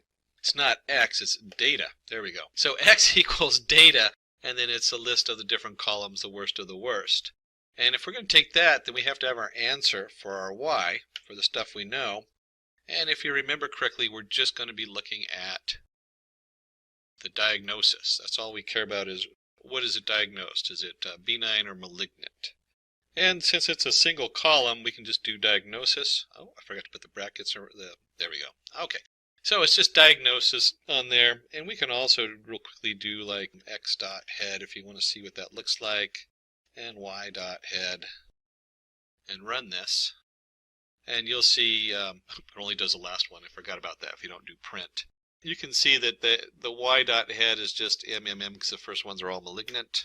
And if I run this, the x.head is just the first 5 values of radius worst, texture worst, parameter worst, area worst, and so on. I'll go ahead and take that out. So moving down to the next step, we've built our two data sets, our answer and then the features we want to look at. In data science, it's very important to test your model. So we do that by splitting the data. And from sklearn model selection, we're going to import train test split. So we're going to split it into two groups. There are so many ways to do this. I noticed in one of the more modern ways they actually split it into 3 groups, and then you model each group and test it against the other groups. So you have all kinds of, and there's reasons for that, which is past the scope of this, and for this particular example isn't necessary. For this, we're just going to split it into 2 groups, one to train our data and one to test our data. And the sklearn .model selection, we have train test split. You could write your own quick code to do this where you just randomly divide the data up into 2 groups, but they do it for us nicely. And we can actually do it in one statement with this, where we're going to generate 4 variables, capital X train, capital X test. So we have our training data we're going to use to fit the model, and then we need something to test it. And then we have our Y train, so we're going to train the answer, and then we have our test. So this is the stuff we want to see how good it did on our model. And we'll go ahead and take our train test split that we just imported, and we're going to do X and our Y, our 2 different data that's going in for our split. And then the guys in the back came up and wanted us to go ahead and use a test size equals 0.3. That's test underscore size. Random state, it's always nice to kind of switch your random state around, but not that important. What this means is that the test size is we're going to take 30% of the data and we're going to put that into our test variables, our Y test and our X test. And we're going to do 70% into the X train and the Y train. So we're going to use 70% of the data to train our model and 30% to test it. Let's go ahead and run that and load those up. So now we have all our stuff split up and all our data ready to go. And now we get to the actual logistics part. We're actually going to create our model. So let's go ahead and bring that in from sklearn. We're going to bring in our linear model and we're going to import logistic regression. That's the actual model we're using. And this, we'll call it log model. Oops, there we go, model. And let's just set this equal to our logistic regression that we just imported. So now we have a variable log model set to that class for us to use. And with most of the models in the sklearn, we just need to go ahead and do a fit on there. And we use our X train that we separated out with our Y train. Now let's go ahead and run this. So once we've run this, we'll have a model that fits this data, that's 70% of our training data.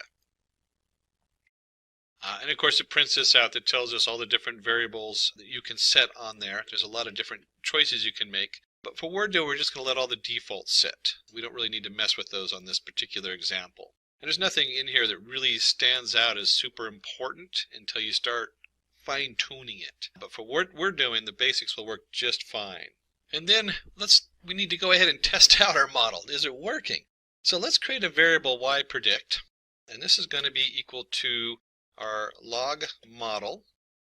And we want to do a predict. Again, very standard format for the sklearn library is taking your model and doing a predict on it. And we're going to test yPredict against the Y test. So we want to know what the model thinks it's going to be. That's what our yPredict is. And with that, we want the capital X test. So we have our train set and our test set, and now we're going to do our yPredict. And let's go ahead and run that. And if we print yPredict, let me go ahead and run that. You'll see it comes up and it prints a nice array of B and M for benign and malignant for all the different test data we put in there. So it does pretty good. We're not sure exactly how good it does, but we can see that it actually works and is functional. It was very easy to create. You'll always discover with our data science that as you explore this, you spend a significant amount of time prepping your data and making sure your data coming in is good. There's a saying, good data in, good answers out. Bad data in, bad answers out. That's only half the thing. That's only half of it. Selecting your models becomes the next part as far as how good your models are. And then, of course, fine-tuning it depending on what model you're using. So we come in here, we want to know how good this came out. So we have our yPredict here, logModel.predictXtest. So for deciding how good our model is, we're going to go from the sklearn.metrics, we're going to import classification report. And that just reports how good our model is doing, and then we're going to feed it the model data. And let's just print this out. And we'll take our classification report, And we're going to put into there our test, our actual data. So this is what we actually know is true. And our prediction, what our model predicted for that data on the test side. And let's run that and see what that does. So we pull that up, you'll see that we have a precision for benign and malignant B and M. And we have a precision of 93 and 91, a total of 92. So it's kind of the average between these two of 92. There's all kinds of different information on here. Your F1 score, your recall, your support coming through on this. And for this, I'll go ahead and just flip back to our slides that they put together for describing it.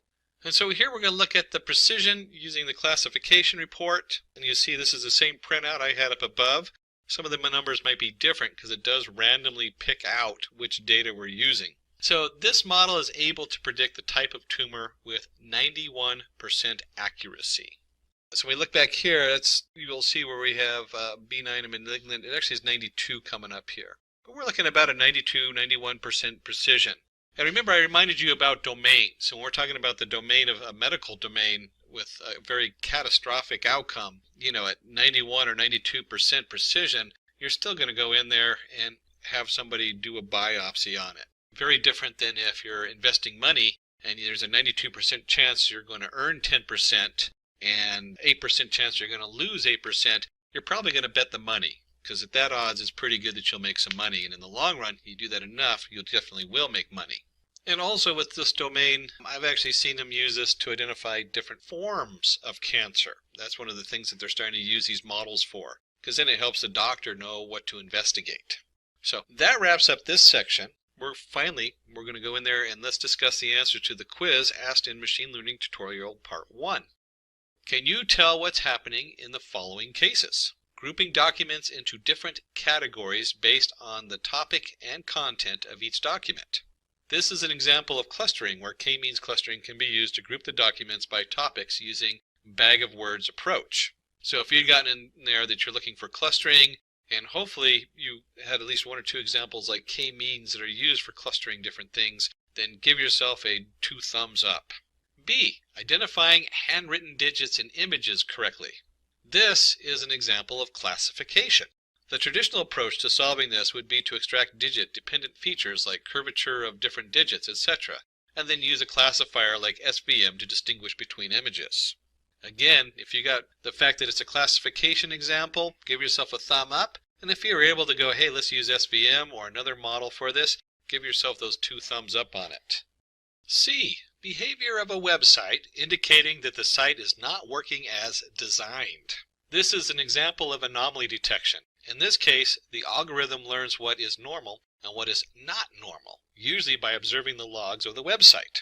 Give yourself a thumbs up if you got that one. And just for a bonus, can you think of another example of anomaly detection? One of the ones I use it for in my own business is detecting anomalies in stock markets. Stock markets are very fickle and they behave very erratic. So finding those erratic areas and then finding ways to track down why they're erratic. Was something released in social media? Was something released? You can see where knowing where that anomaly is can help you to figure out what the answer is to it in another area. D. Predicting salary of an individual based on his or her years of experience. This is an example of regression. This problem can be mathematically defined as a function between independent, years of experience, and dependent variables, salary of an individual. And if you guessed that this was a regression model, give yourself a thumbs up. And if you're able to remember that it is between independent and dependent variables and that terms, give yourself 2 thumbs up. Summary. So to wrap it up, we went over what is k-means. And we went through also the chart of choosing your elbow method and assigning a random centroid to the clusters, computing the distance, and then going in there and figuring out what the minimum centroids is and computing the distance and going through that loop until it gets the perfect centroid. And we looked into the elbow method to choose k based on running our clusters across a number of variables and finding the best location for that. We did a nice example of clustering cars with k-means, even though we only looked at the first 2 columns to make it simple and easy to graph. You can easily extrapolate that and look at all the different columns and see how they all fit together. And we looked at what is logistic regression. We discussed the sigmoid function, what is logistic regression, and then we went into an example of classifying tumors with logistics. I hope you enjoyed part 2 of machine learning. Why reinforcement learning? Training a machine learning model requires a lot of data, which might not always be available to us. Further, the data provided might not be reliable. Learning from a small subset of actions will not help expand the vast realm of solutions that may work for a particular problem. You can see here we have the robot learning to walk. Very complicated setup when you're learning how to walk, and you'll start asking questions like, if I'm taking one step forward and left, well, what happens if I pick up a 50-pound object? How does that change how a robot would walk? These things are very difficult to program because there's no actual information on it until it's actually tried out. Learning from a small subset of actions will not help expand the vast realm of solutions that may work for a particular problem. And we'll see here it learned how to walk. This is going to slow the growth that technology is capable of. Machines need to learn to perform actions by themselves and not just learn off humans. And you see the objective climb a mountain. A real interesting point here is that as human beings we can go into a very unknown environment and we can adjust for it and kind of explore and play with it. Most of the models, the non-reinforcement models in computer machine learning, aren't able to do that very well. There's a couple of them that can be used or integrated. To see how it goes is what we're talking about with reinforcement learning. So what is reinforcement learning? Reinforcement learning is a sub-branch of machine learning that trains a model to return an optimum solution for a problem by taking a sequence of decisions by itself. Consider a robot learning to go from one place to another. The robot is given a scenario and must arrive at a solution by itself. The robot can take different paths to reach the destination. It will know the best path by the time taken on each path. It might even come up with a unique solution all by itself. And that's really important as we're looking for unique solutions. We want the best solution, but you can't find it unless you try it. So when we're looking at our different systems, our different model, we have supervised versus unsupervised versus reinforcement learning. And with the supervised learning, that is probably the most controlled environment. We have a lot of different supervised learning models, whether it's linear regression, neural networks, there's all kinds of things in between, decision trees. The data provided is labeled data with output values specified. And this is important because when we talk about supervised learning, you already know the answer for all this information. You already know the picture has a motorcycle in it. So you're supervised learning. You already know that the outcome for tomorrow, for going back a week, you're looking at stock, you can already have like the graph of what the next day looks like. So you have an answer for it. And you have labeled data which is used, you have an external supervision, and solves problems by mapping labeled input to known output. So very controlled. Unsupervised learning, and unsupervised learning is really interesting because it's now taking part in many other models. They start with, you can actually insert an unsupervised learning model in almost either supervised or reinforcement learning as part of the system, which is really cool. Data provided is unlabeled data. The outputs are not specified. Machine makes its own predictions. Used to solve association with clustering problems. Unlabeled data is used. No supervision. Solves problems by understanding patterns and discovering output. So you can look at this and you can think some of these things go with each other. They belong together. So it's looking for what connects in different ways. And there's a lot of different algorithms that look at this. When you start getting into those, there's some really cool images that come up of what unsupervised learning is. How it can pick out, say, the area of a donut. One model will see the area of the donut, and the other one will divide it into 3 sections based on its location versus what's next to it. So there's a lot of stuff that goes in with unsupervised learning. And then we're looking at reinforcement learning. Probably the biggest industry in today's market in machine learning, or growing market. It's very infant stage as far as how it works and what it's going to be capable of. The machine learns from its environment using rewards and errors. Used to solve reward-based problems. No predefined data is used. No supervision. Follows trial and error problem solving approach. So again, we have a random, at first you start with a random, I try this, it works and this is my reward, doesn't work very well maybe, or maybe doesn't even get you where you're trying to get it to do, and you get your reward back, and then it looks at that and says, well, let's try something else, and it starts to play with these different things, finding the best route. So let's take a look at important terms in today's reinforcement model. And this has become pretty standardized over the last few years, so these are really good to know. We have the agent. Agent is the model that is being trained via reinforcement learning. So this is your actual entity that has, however you're doing it, whether you're using a neural network or a Q table or whatever, combination thereof. This is the actual agent that you're using. This is the model. And you have your environment. The training situation that the model must optimize to is called its environment. And you can see here, I guess we have a robot who's trying to get a chest full of gems or whatever, and that's the output. And then you have your action. This is all possible steps that can be taken by the model, and it picks one action. And you can see here that it's picked 3 different routes to get to the chest of diamonds and gems. We have a state, the current position condition returned by the model. And you could look at this if you're playing like a video game. This is the screen you're looking at. So when you go back here, the environment is a whole game board. So if you're playing one of those Mobius games, you might have the whole game board going on, but then you have your current position. Where are you on that game board? What's around that? What's around you? If you were talking about a robot, the environment might be moving around the yard, where it is in the yard and what it can see, what input it has in that location. That would be the current position condition returned by the model. And then the reward. To help the model move in the right direction, it is rewarded. Points are given to it to appraise some kind of action. So, yeah, you did good, or if didn't do as good, trying to maximize the reward and have the best reward possible. And then policy. Policy determines how an agent will behave at any time. It acts as a mapping between action and present state. This is part of the model. What is your action that you're going to take? What's the policy you're using to have an output from your agent? One of the reasons they separate policy as its own entity is that you usually have a prediction of different options, and then the policy, well, how am I going to pick the best? Based on those predictions, I'm going to guess at different options. And we'll actually weigh those options in and find the best option we think will work. So it's a little tricky, but the policy thing is actually pretty cool how it works.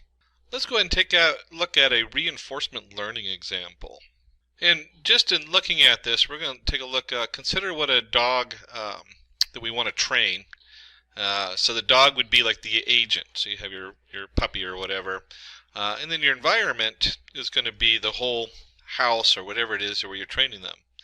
And then you have an action. We want to teach the dog to fetch. So action equals fetching, and then we have a little biscuit, so we can get the dog to perform various actions by offering incentives such as a dog biscuit as a reward. The dog will follow a policy to maximize this reward, and hence will follow every command and might even learn new actions like begging by itself. So you have, so we start off with fetching. It goes, oh, I get a biscuit for that. It tries something else, and you get a handshake or begging or something like that, and it goes, oh, this is also reward based, and so it kind of explores things to find out what will bring it as biscuit. And that's very much like how a reinforced model goes. Is it looks for different rewards. How do I find? Can I try different things and find a reward that works? The dog also will want to run around and play and explore its environment. This quality of model is called exploration. So there's a little randomness going on in exploration. And it explores new parts of the house. Climbing on the sofa doesn't get a reward. In fact, it usually gets kicked off the sofa. So let's talk a little bit about Markov's decision process. Markov's decision process is a reinforcement learning policy used to map a current state to an action where the agent continuously interacts with the environment to produce new solutions and receive rewards. And you'll see here's all of our different vocabulary we just went over. We have a reward, our state, our agent, our environment, and our action. And so even though the environment kind of contains everything, that you really, when you're actually writing the program, your environment's going to put out a reward and state that goes into the agent. The agent then looks at this state, or it looks at the reward usually first, and it says, okay, I got rewarded for whatever I just did, or I didn't get rewarded. And then it looks at the state, and then it comes back, and if you remember from policy, the policy comes in, and then we have a reward. The policy is that part that's connected at the bottom. And so it looks at that policy and it says, hey, what's a good action that will probably be similar to what I did, or sometimes they're completely random, but what's a good action that's going to bring me a different reward? So taking the time to just understand these different pieces as they go is pretty important in most of the models today. And so a lot of them actually have templates based on this that you can pull in and start using. Pretty straightforward as far as once you start seeing how it works, you can see your environment says, hey, this is the agent did this. If you're a character in a game, this happened, and it shoots out a reward in a state. The agent looks at the reward, looks at the new state, and then takes a little guess and says, I'm going to try this action. And then that action goes back into the environment. It affects the environment. The environment then changes depending on what the action was. And then it has a new state and a new reward that goes back to the agent. So in the diagram shown, we need to find the shortest path between node A and D. Each path has a reward associated with it, and the path with the maximum reward is what we want to choose. The nodes A, B, C, D denote the nodes to travel from node A to B is an action. Reward is the cost of each path, and policy is each path taken.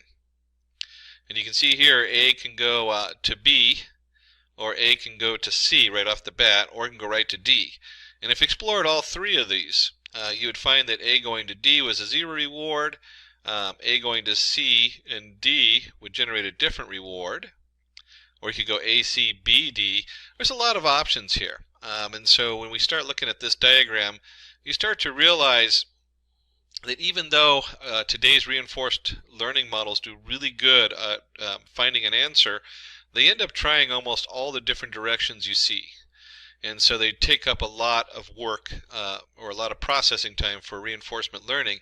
They're right now in their infant stage, and they're really good at solving simple problems. And we'll take a look at one of those in just a minute in a tic-tac-toe game. But you can see here, once it's gone through these and it's explored, it's going to find the A, C, D is the best reward. It gets a full 30 points for it. So let's go ahead and take a look at a reinforcement learning demo. In this demo, we're going to use reinforcement learning to make a tic-tac-toe game. You will be playing this game against the machine learning model.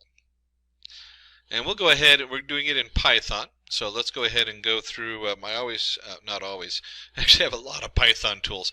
Let's go through Anaconda, which will open up a Jupyter notebook. Seems like a lot of steps, but it's worth it to keep all my stuff separate, and it also has a nice display when you're in the Jupyter notebook for doing Python. So here's our Anaconda navigator. I open up the notebook, which is going to take me to a web page, and I've gone in here and created a new Python folder. In this case, I've already done it and enabled it to change the name to tic-tac-toe. And then for this example, we're going to go ahead and import a couple things. We're going to import numpy as np. We'll go ahead and import pickle. Numpy, of course, is our number array, and then pickle is just a nice way sometimes for storing different information, different states that we're going to go through on here. And so we're going to create a class called state. We're going to start with that. And there's a lot of lines of code to this class that we're going to put in here. Don't let that scare you too much. There's not as much here. It looks like there's going to be a lot here, but there really is just a lot of setup going on in our class state. And so we have up here, we're going to initialize it. We have our board. It's a tic-tac-toe board, so we're only dealing with 9 spots on the board. We have player 1, player 2. Is end. We're going to create a board hash. We'll look at that in just a minute. We're just going to store some information in there. Symbol of player equals 1. So there's a few things going on as far as the initialization. Then something simple, we're just going to get the hash of the board. We're going to get the information from the board on there, which is columns and rows. We want to know when a winner occurs. So if you get 3 in a row, that's what this whole section here is for. Let me go ahead and scroll up a little bit. And you can get a copy of this code if you send a note over to Simplilearn. We'll send you over this particular file, and you can play with it yourself and see how it's put together. I don't want to spend a huge amount of time on this because this is just some real general Python coding. But you can see here we're just going through all the rows, and you add them together, and if it equals 3 in a row. Same thing with columns. Diagonal, so you got to check the diagonal. That's what all this stuff does here, so it just goes through the different areas. Actually, let me go ahead and put, there we go. And then it comes down here and we do our sum, and it says true, -3 just says did somebody win, or is it a tie? So you got to add up all the numbers on there anyway, just in case they're all filled up. And next we also need to know available positions. These are ones that no one's ever used before. This way when you try something, or the computer tries something, it's not going to give it an illegal move. That's what the available positions is doing. Then we want to update our state. And so you have your position going in. We're just sending in the position that you just chose. And you'll see there's a little user interface we put in there. You can pick the row and column in there. And again, I mean, this is a lot of code. So really it's kind of a thing you'd want to go through and play with a little bit and just read through it, get a copy of it. A great way to understand how this works. And here is a given reward. So we're going to give a reward, result equals self winner. This is one of the hearts of what's going on here, is we have a result self.winner. So if there's a winner, then we have a result. If the result equals 1, here's our feedback. If it doesn't equal 1, then it gets a 0. So it only gets a reward in this particular case if it wins. And that's important to know because different systems of reinforced learning do rewarding a lot differently depending on what you're trying to do. This is a very simple example with a 3x3 board. Imagine if you're playing a video game, certainly you only have so many actions, but your environment is huge. You have a lot going on in the environment. And suddenly a reward system like this is going to be just, it's going to have to change a little bit. It's going to have different rewards and different setup. And there's all kinds of advanced ways to do that as far as weighing, you add weights to it. And so they can add the weights up depending on where the reward comes in. So it might be that you actually get a reward. In this case, you get the reward at the end of the game. And I'm spending just a little bit of time on this because this is an important thing to note. But there's different ways to add up those rewards. It might have, like if you take a certain path, the first reward is going to be weighed a little bit less than the last reward because the last reward is actually winning the game or scoring or whatever it is. So this reward system gets really complicated in some of the more advanced setups. In this case, though, you can see right here that they give a 0.1 and a 0.5 reward just for picking the right value and something that's actually valid instead of picking an invalid value. So rewards, again, that's like key. It's huge. How do you feed the rewards back in? Then we have a board reset. That's pretty straightforward. It just goes back and resets the board to the beginning because it's going to try out all these different things while it's learning. It's going to do it by trial and error, so you have to keep resetting it. And then, of course, there's the play. We want to go ahead and play rounds equals 100. Depends on what you want to do on here. You can set this different. You can obviously set that to higher level. But this is just going to go through, and you'll see in here that we have player 1 and player 2. This is the computer playing itself. One of the more powerful ways to learn to play a game or even learn something that isn't a game is to have two of these models that are basically trying to beat each other. And so they keep explore new things. This one works for this one, so this one tries new things. It beats this. We've seen this in chess, I think was a big one, where they had the two players in chess with reinforcement learning. It was one of the ways they trained one of the top computer chess playing algorithms. So this is just what this is. It's going to choose an action, it's going to try something, and the more it tries stuff, the more we're going to record the hash. We actually have a board hash where you self get the hash set up on here where it stores all the information. And then once you get to a win, one of them wins, it gets the reward. Then we go back and reset and try again. And then kind of the fun part we actually get down here is we're going to play with a human. So we'll get a chance to come in here and see what that looks like when you put your own information in. And then it just comes in here and does the same thing it did above. It gives it a reward for its things, or sees if it wins or ties, looks at available positions, all that kind of fun stuff. And then finally we want to show the board. So it's going to print the board out each time. Really, as an integration, is not that exciting. What's exciting in here is, one, looking at this reward system. Whoops, play one more up. The reward system is really the heart of this. How do you reward the different setup?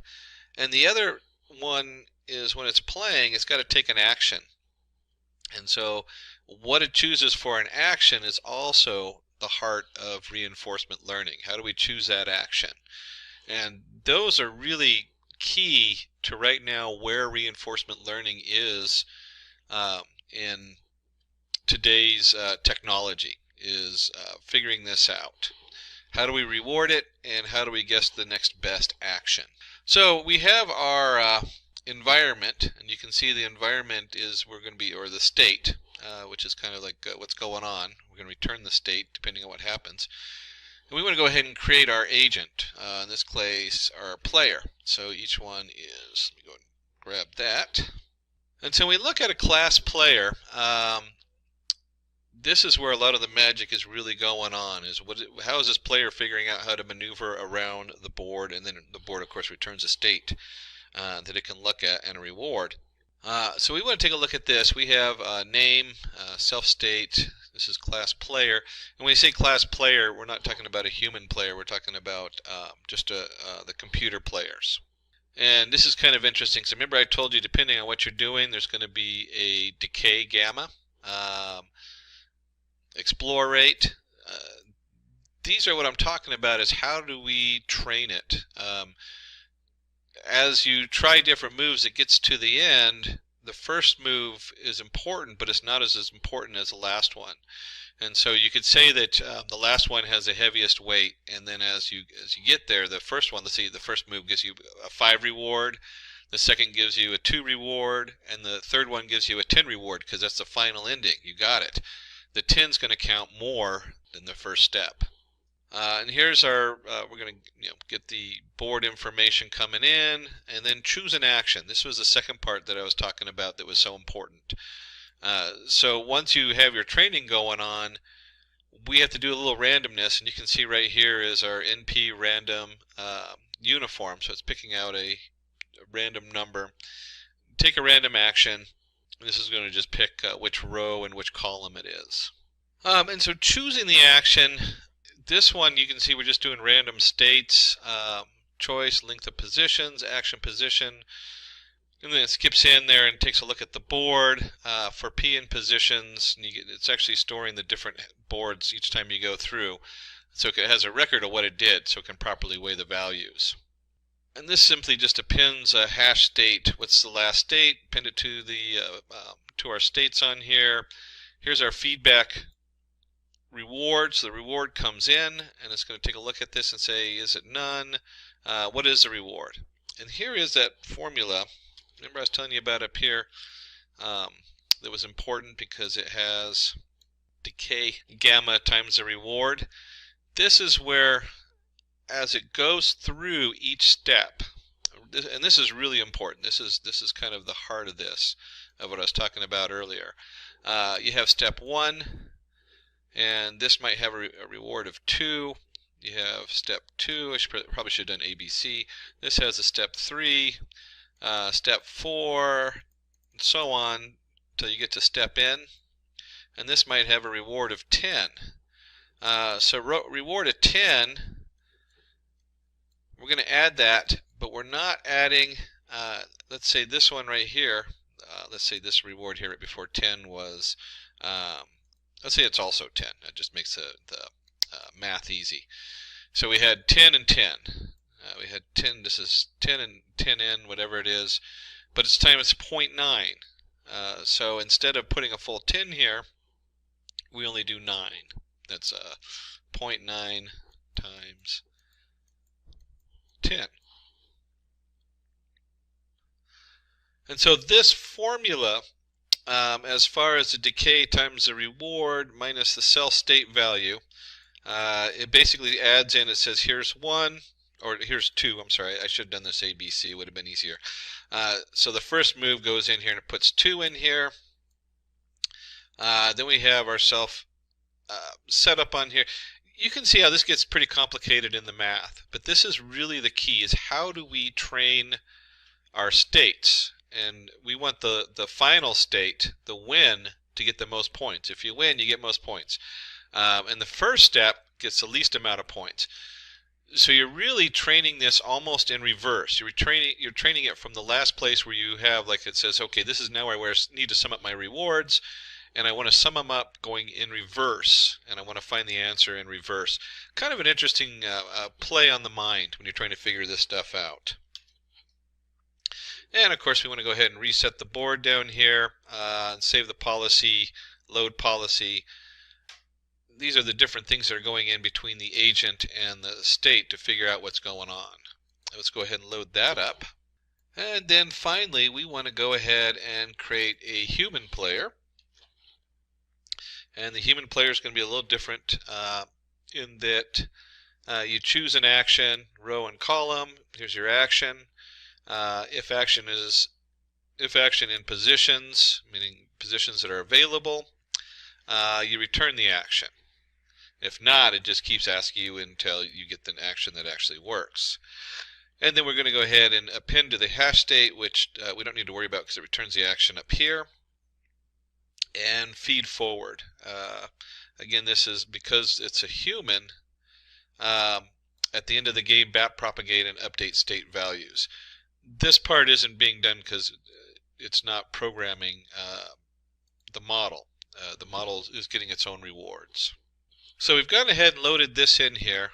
So here's all our pieces, and the first thing we want to do is set up P1 player 1, P2 player 2, and then we're going to send our players to our state. So now it has P1, P2, and it's going to play, 50,000 rounds. Now we can probably do a lot less than this, and it's not going to get the full results. In fact, you know what? Let's go ahead and just do 5, just to play with it, because I want to show you something here. Oops, somewhere in there I forgot to load something. There we go. I must have forgot to run this. Run. Oops, forgot a reference there for the board, rows and columns, 3 by 3. There's actually in the state, it references that. We can just tack it on the end. It was supposed to be at the beginning. So now I've only set this up with, let's see, where are we going here? I've only set this up to train 5 times. And the reason I did that is we're going to come in and actually play it, and then I'm going to change that, and we can see how it differs on there. There we go, and it didn't even make it through a run, and we're going to go ahead and save the policy. So now we have our player 1 and our player 2 policy. The way we set it up, it has 2 separate policies loaded up in there. And then we're going to come in here and we're going to do player 1 is going to be the computer, experience rate 0, load policy 1, human player human, and we're going to go ahead and play this. Now remember, I only went through it just 1 round of training, in fact minimal training. And so it puts an X there, and I'm going to go ahead and do row 0, column 1. You can see this is very basic on here. And so I put in my 0, and then I'm going to go 0, block it, 0, 0. And you can see right here, it let me win. Just like that, I was able to win. 0, 2, and woo, human wins. So I only trained it 5 times. We're going to run this again, and this time, instead of 5, let's do 5,000 or 50,000. I think that's what the guys in the back had. And this takes a while to train it.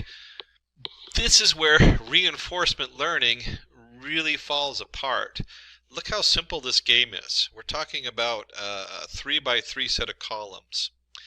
And so for me to train it on this, I could do a Q table which would go much quicker. You could build a quick Q table with almost all the different options on there, and you would probably get the same result much quicker. We're just using this as an example. So when we look at reinforcement learning, you need to be very careful what you apply it to. It sounds like a good deal until you do like a large neural network where you're doing, you set the neural network to a learning increment of 1. So every time it goes through, it learns. And then you do your action. So you pick from the learning setup, and you actually try actions on the learning setup until you get what you think is going to be the best action.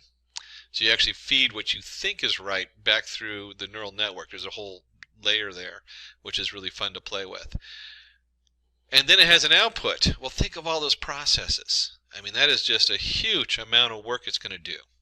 Let's go ahead and skip ahead here. Give it a moment. It's going to take a minute or two to go ahead and run. Now, to train it, we went ahead and let it run, and it took a while. This took, I got a pretty powerful processor, and it took about 5 minutes plus to run it. And we'll go ahead and run our player setup on here. Oops, it brought in the last, whoops, it brought in the last round. So give me just a moment to redo the policy save. There we go. I forgot to save the policy back in there. And then go ahead and run our player again. So we've saved the policy, and then we want to go ahead and load the policy for P1 as a computer. And we can see the computer's gone in the bottom right corner. I'm going to go ahead and go 1, 1, which is the center. And it's gone right up the top, and if you have ever played tic-tac-toe, you know the computer has me. But we'll go ahead and play it out. Row 0, column 2. There it is, and then it's gone here, and so I'm going to go ahead and go row 0, 1, 2, no, 0, 1, there we go, and column 0. That's where I wanted. Oh, and it says, okay, your action, there we go, boom. So you can see here, we've got didn't catch the win on this, it said tie. Kind of funny that it didn't catch the win on there. But if we play this a bunch of times, you'll find that it's going to win more and more. The more we train it, the more the reinforcement happens. This lengthy training process is really the stopper on reinforcement learning. As this changes, reinforcement learning will be one of the more powerful packages evolving over the next decade or two. In fact, I would even go as far as to say it is the most important machine learning tool and artificial intelligence tool out there, as it learns not only a simple tic-tac-toe board, but we start learning environments. And the environment would be like in language. If you're translating a language or something from one language to the other, so much of it is lost if you don't know the context it's in, what's the environments it's in. And so being able to attach environment and context and all those things together is going to require reinforcement learning to do. So again, if you want to get a copy of the tic-tac-toe board, it's kind of fun to play with. Run it, you can test it out, you can do test it for different values. You can switch from P1 computer where we loaded the policy 1 to load the policy 2 and just see how it varies. There's all kinds of things you can do on there. So what is Q-learning? Q-learning is reinforcement learning policy which will fill the next best action given a current state. It chooses this action at random and aims to maximize the reward. And so you can see here's our standard reinforcement learning graph. By now, if you're doing any reinforcement learning, you should be familiar with this, where you have your agent takes an action, the action affects the environment, and then the environment sends back the reward or the feedback, and the state, it's the new state the agent's in. Where is it at on the chessboard? Where is it at in the video game? If your robot's out there picking trash up off the side of the road, where is it at on the road? Consider an ad recommendation system. Usually when you look up a product online, you get ads which will suggest the same product over and over again. Using Q-learning, we can make an ad recommendation system which will suggest related products to our previous purchase. the reward will be if user clicks on the suggested product. And again, you can see you might have a lot of products on your web advertisement or your pages, but it's still not a float number. It's still a set number, and that's something to be aware of when you're using Q-learning. And you can see here that if you have 100 people clicking on ads and you click on one of the ads, it might go in there and say, okay, this person clicked on this ad. What is the best set of ads based on clicking on this ad or these two ads afterwards based on where they are browsing?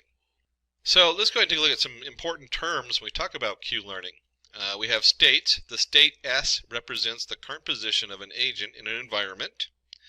The action A is the step taken by the agent when it is a particular state. Rewards. For every action, the agent will get a positive or negative reward. And again, when we talk about states, we're usually not, when you're using a Q table, you're not usually talking about float variables. You're talking about true, false. And we'll take a closer look at that in a second. And episodes, when an agent ends up in a terminating state and can't take a new action. This might be if you're playing a video game, your character stepped in and is now dead or whatever. Q values used to determine how good an action A taken at a particular state S is Q A of S. And temporal difference, a formula used to find the Q value by using the value of the current state and action and previous state and action. And there's Bellman's equation, which basically is the equation that kind of covers what we just looked at in all those different terms. The Bellman equation is used to determine the values of a particular state and deduce how good it is to be in take that state. The optimal state will give us the highest optimal value. Factor influencing Q values, the current state and action, that's your SA, so your current state and your action. Then you have your previous state and action, which is your S, I guess prime, I'm not sure how they reference that, S prime, A prime. So this is what happened before.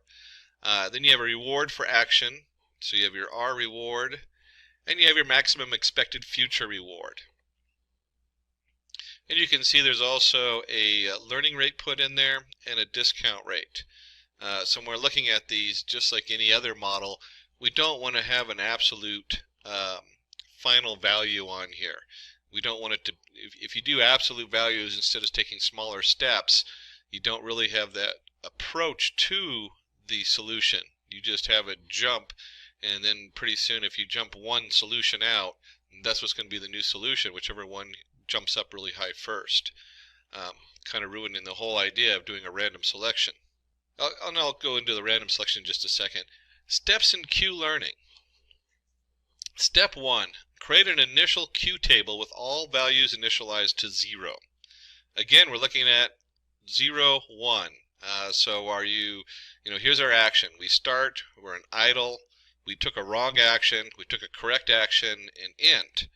And then we have our actions, fetching, sitting, and running. And of course, we're just using the dog example. And choose an action and perform it. Update values in the table. And of course, when we're choosing an action, we're going to kind of do something random and just randomly pick one.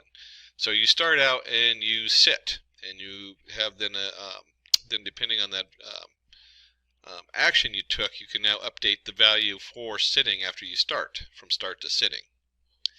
Get the value of the reward and calculate the value Q value using the Bellman equation. And so now we attach a reward to sitting. And when we attach all those rewards, we continue the same until the table is filled with or an episode ends. And I mentioned I was going to come back to the random side of this. And there's a few different formulas I use for the random setup to pick it. I usually let whatever Q model I'm using do their standard one because someone's usually gone in and done the math for the optimal spread. But you can look at this. If I have running has a reward of 10, sitting has a reward of 7, fetching has a reward of 5, just kind of without doing like a means, using the bell curve for the means value, and like I said, there's some math you can put in there to pick so that you're more like, so that running has even a higher chance. But even if you were just going to do an average on this, you could do an average, a random number by adding them all together. So you get 10 plus 7 plus 5 is 22. You could do 0 to 22, or 0 to 21, but 1 to 22. 1 to 5 would be fetching, and so forth, the last 10. So you can just look at this as what percentage are you going to go for that particular option. And then that gets your random setup in there, and then as you slowly increment these up, you see that if you're idle, where's one? Here we go. Sitting at the end. If you're at the end of wherever you're at, sitting gets a reward of 1. Where's a good one on here? Oh, wrong action. Running for a wrong action gets almost no reward. So that becomes very, very less likely to happen, but it still might happen. It still might have a percentage of coming up. And that's where the random programming and Q-learning comes in. The below table gives us an idea of how many times an action has been taken and how positively correct action or negatively wrong action it is going to affect the next state. So let's go ahead and dive in and pull up a little piece of code and see what this looks like in Python. In this demo, we'll use Q-learning to find the shortest path between 2 given points. If getting your learning started is half the battle, what if you could do that for free? Visit Skill-Up by Simplilearn. Click on the link in the description to know more. If you've seen my videos before, I like to do it in the Anaconda Jupyter Notebook setup, just because it's really easy to see and it's a nice demo. And so here's my Anaconda. This one I'm actually using Python 3.6 environment that I set up in here. And we'll go ahead and launch the Jupyter Notebook on this. And once we're in our Jupyter Notebook, which has the kernel loaded with Python 3, we'll go ahead and create a new Python 3 folder in here. And we'll call this Q Learning. And to start this demo, let's go ahead and import our NumPy array. We'll just run that so it's imported. And like a lot of these model programs, when you're building them, you spend a lot of time putting it all together, and then you end up with this really short answer at the end. And we'll take a look at that as we come into it. So we go ahead and start with our location to state. So we have L1, L2. These are our 9 locations, 1 to 9. And then, of course, the state is going to be 0, 1, 2, 3, 4. It's just a mapping of our location to a integer on there. And then we have our actions. Our actions are simply moving from one location to another. So I can go to location 0, I can go to location 1, 2, 3, 4, 5, 6, 7, 8. So these are my actions I can choose. These are the locations of our state. And if you remember earlier, I mentioned that the limitation is that you don't want to put in a continually growing table, because you can actually create a dynamic queue table where you continually add in new values as they arise. Because if you have float values, it just becomes infinite, and then your memory in your computer is gone, or it's not going to work. At the same time, you might think, well, that kind of really limits the queue learning setup. But there are ways to use it in conjunction with other systems. And so you might look at, well, I've been doing some work in stock. And one of the questions that comes out is to buy or sell the stock. And the state coming in might be, you might take it and create what we call buckets, where anything that you predict is going to return more than a certain amount of money. The error for that stock that you've had in the past, you put those in buckets, and suddenly you start creating these buckets, you realize you do have a limited amount of information coming in. You no longer have a float number. You now have bucket 1, 2, 3, and 4.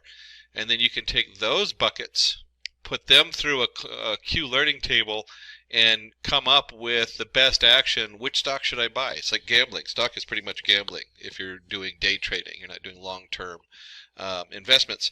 And so you can start looking at it like that. A lot of the current feeds say that the best algorithms used for day traders, where you're doing it on your own, is really to ask the question, do I want to trade the stock? Yes or no? And now you have it in a Q-learning table, and now you can take it to that next level, and you can see where that can be a really powerful tool at the end of doing a basic linear regression model or something. What is the best investment? And you start getting the best reward on there. So if we're going to have rewards, these rewards we just create. It says if you're this should match our Q table, because it's going to be you have your state and you have your action across the top, if you remember from the dog. And so we have whatever state we're in going down, and then the next action and what the reward is for it.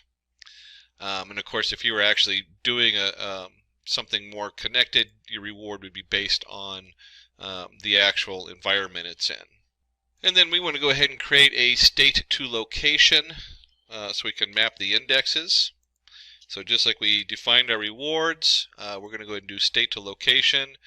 And you can see here it's a dictionary setup for location state and location to state with items. And we also need to define what we want for learning rates. You remember we had our two different rates as far as like learning from the past and learning from the current. So we'll go ahead and set those to 0.75 and the alpha set to 0.9. And we'll see that when we do the formula. And of course, any of this code, send a note to our Simplilearn team. They'll get you a copy of this code on here. And let's go ahead and pull. There we go. Well, the next two sections. Since we're going to keep it short and sweet. Here we go. So let's go ahead and create our agent. So our agent is going to have our initialization where we send it all the information. We'll define our self gamma equals gamma. We could have just set the gamma rate down here instead of submitting it. It's kind of nice to keep them separate because you can play with these numbers. And our self alpha. Then we have our location state. We'll set that in here. We have our choice of actions. We're going to go ahead and just embed the rewards right into the agent. So obviously this would be coming from somewhere else instead of from self-generated. And then a self state to location equals our state to location dictionary. And we go ahead and create a Q learning table. And I went ahead and just set the Q learning table up to 0 to 0, what the setup is, location to state, how many of them are there. And this just creates an array of 0 to 0 setup on there. And then the big part is the training. We have our rewards new equals a copy of self.rewards. Ending state equals the self location state in location. So this is whatever we end up at. Rewards new equals ending state plus ending state equals 999. Just kind of goes to a dead end. And we start going through iterations. And we'll go ahead, let's do this. So this, we're going to come back and we're going to call it on here. Let me just erase that. Switch it to an arrow. There we go. So what we're doing is we're going to send in here to train it. We're going to say, hey, I want to iterate through this 1,000 times and see what happens. Now this part would actually be, instead of iterating, you might have your external environment and they're going back and forth and you iterate through outside of here. But just for ease of use, our agent's going to come in here and iterate through this. Sometimes I'll put this iteration in here and I'll have it call the environment and say, hey, this is what I did, what's the next state? And the environment does its thing right in here as I iterate through it. And then we want to go ahead and pick a random state to start with. That's what's going on here. You have to start somewhere. And then you have your playable actions. We're going to start with just an empty thing for playable actions, and we'll fill that up. So that's what choices I have. And so we're going to iterate through the rewards matrix to get the states, directly reachable from the randomly chosen current state. Assign those states to a list named playable actions. And so you can see here we have range 9. I usually use length of whatever I'm looking at, which is our locations or states as they are. We have a reward, so we want to look at the rewards. The new reward is our is in our chart here of rewards underscore new current state plus j. J being what is the next state we want to try. And so we go ahead and do our playable actions and we append j. And so what we're doing is we're randomly trying different things in here to see what's going to generate a better reward. And then of course we go ahead and choose our next state. So we have our random choice playable actions. And if you remember, I mentioned on this, let me just go ahead and, let's do a free form. When we were talking about the next state, this right here just does a random selection. Instead of a random selection, you might do something where whatever the best selection is, which might be option 3 here, and then so you can see that it might use a bell curve, and then option 2 over here might have a bell curve like this. Oops. And we start looking at these averages and these spreads, or we can just add them all together and pick the one that kind of goes in all of those. So those are some of the options we have in here. We just go with a random choice. That's usually where you start, play with it. And then we have our reward section down here. And so we want to go ahead and find, well in this case, the temporal difference. So you have your rewards new plus the self gamma, and this is the formula we were looking at. This is Bellman's equation here. So we have our current value, our learning rate, our discount rate involved in there, the reward system coming in for that, and we can add it all together. This is of course our maximum expected future setup in here. So this is all of our Bellman's equation that we're looking at here. And then we come up in here and we update our Q table. That's all this is on this one. And that's right here. We have self Q, current state, next state, and we add in our alpha because we don't want to train all of it at once in case there's slight differentials coming in there. We want to slowly approach the answer. And then we have our route equals the start location, and next location equals start location. So we're just incrementing. We took a step forward. And then finally, remember I was telling you how we're going to do all this and just have some simple thing at the end where it just generates a simple path. We're going to go ahead and get the optimal route. We want to find the best route in here. And so we've created a definition for the optimal route down here. Just scroll down for that. And we get the optimal route. We go ahead and put the information in, including the Q table, self, start location, end location, next location, route, Q. And it says while next location is not equal to end location, so while we can still go, our start location equals self location to state start location. So we already have our best value for the start location. The next state looks at the Q table and says, hey, what's the next one with the best value? And then the next location, we go ahead and pull that in and we just append it. That's what's going on down here. And then our start location equals the next location. And we just go through all the steps. And we'll go ahead and run this.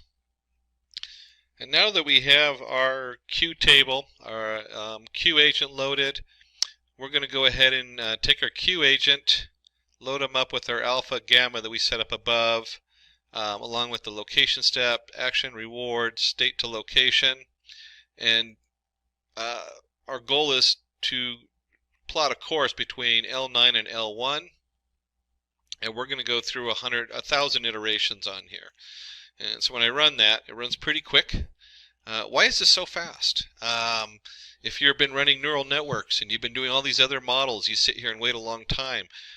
Well, we're a very small amount of data. These are all integers. These aren't float values. The math is not heavy on the processing end, and this is where Q tables are so powerful. If you have a small amount of information coming in, you very quickly get an answer off of this, even though we went through it 1,000 times to train it. And you'll see here we have L9, 8, 5, 2, and 1, and that's based on our reward table we had set up on there. And this is the shortest path going between these different setups in here. And if you remember on our reward table, you can see that if you start here, you can go to here. There's places you can't go. That's how this reward table was set up. So I can only go to certain places. So kind of a little maze set up in there.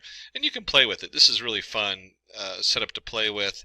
And you can see how you can take this whole code and you can, like I was saying earlier, you can embed it into another setup and model and predictions where you put things into buckets and you're trying to guess the best investment, the best course of action. As long as you can take that course of action and reduce it down to a yes, no. Or if you're using text, you can use a one-hot encoder, which word is next. There's all kinds of things you can do with a Q table, depending on just how much information you're putting in there. So that wraps up our demo. In this demo, we've found the shortest distance between two paths based on whatever rules or state rewards we have to get from point A to point B and what available actions there are. Hello and welcome to this tutorial on deep learning. My name is Mohan, and in the next about 1.5 hours I will take you through what is deep learning and into TensorFlow environment to show you an example of deep learning. Now, there are several applications of deep learning, really very interesting and innovative applications, and one of them is identifying the geographic location based on a picture. And how does this work? The way it works is pretty much we train an artificial neural network with millions of images which are tagged, their geolocation is tagged, and then when we feed a new picture, it will be able to identify the geolocation of this new image. For example, you have all these images, especially with maybe some significant monuments or significant locations, and you train with millions of such images, and then when you feed another image, it need not be exactly one of those that you have trained. It can be completely different. That is the whole idea of training. It will be able to recognize, for example, that this is a picture from Paris because it is able to recognize the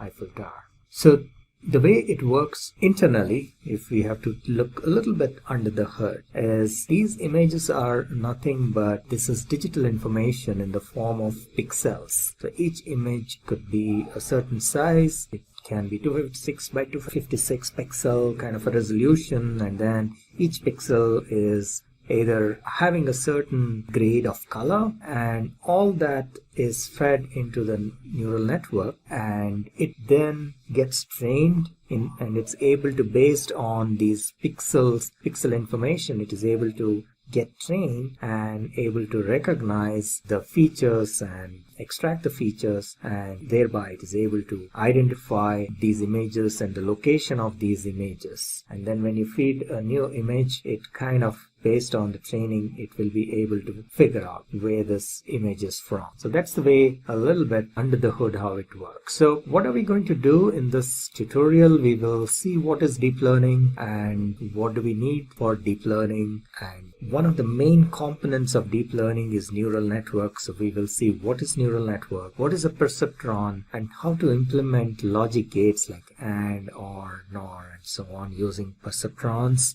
the different types of neural networks, and then applications of deep learning. And we will also see how neural networks works. So how do we do the training of neural networks?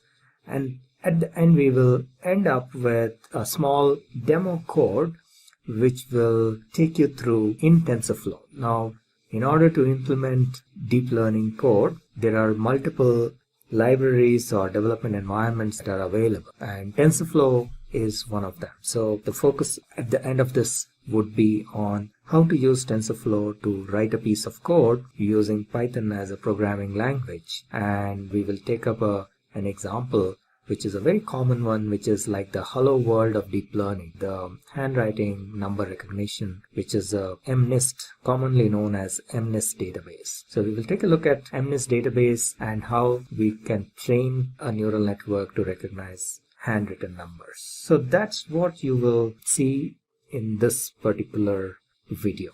So let's get started. What is deep learning? Deep learning is like a subset of what is known as a high-level concept called artificial intelligence. You must be already familiar, must have heard about this term artificial intelligence. So artificial intelligence is like the high-level concept, if you will. And in order to implement artificial intelligence applications, we use what is known as machine learning. And within machine learning, a subset of machine learning is deep learning. Machine learning is a little bit more generic concept, and deep learning is one type of machine learning, if you will. And we will see a little later in maybe the following slides a little bit more in detail how deep learning is different from traditional machine learning. But to start with, we can mention here that deep learning uses one of the differentiators between deep learning and traditional machine learning is that deep learning uses neural networks. And we will talk about what are neural networks and how we can implement neural networks and so on and so forth as a part of this tutorial. So a little deeper into deep learning. Deep learning primarily involves working with complicated unstructured data compared to traditional machine learning where we normally use structured data. In deep learning, the data would be primarily images or voice or maybe text file.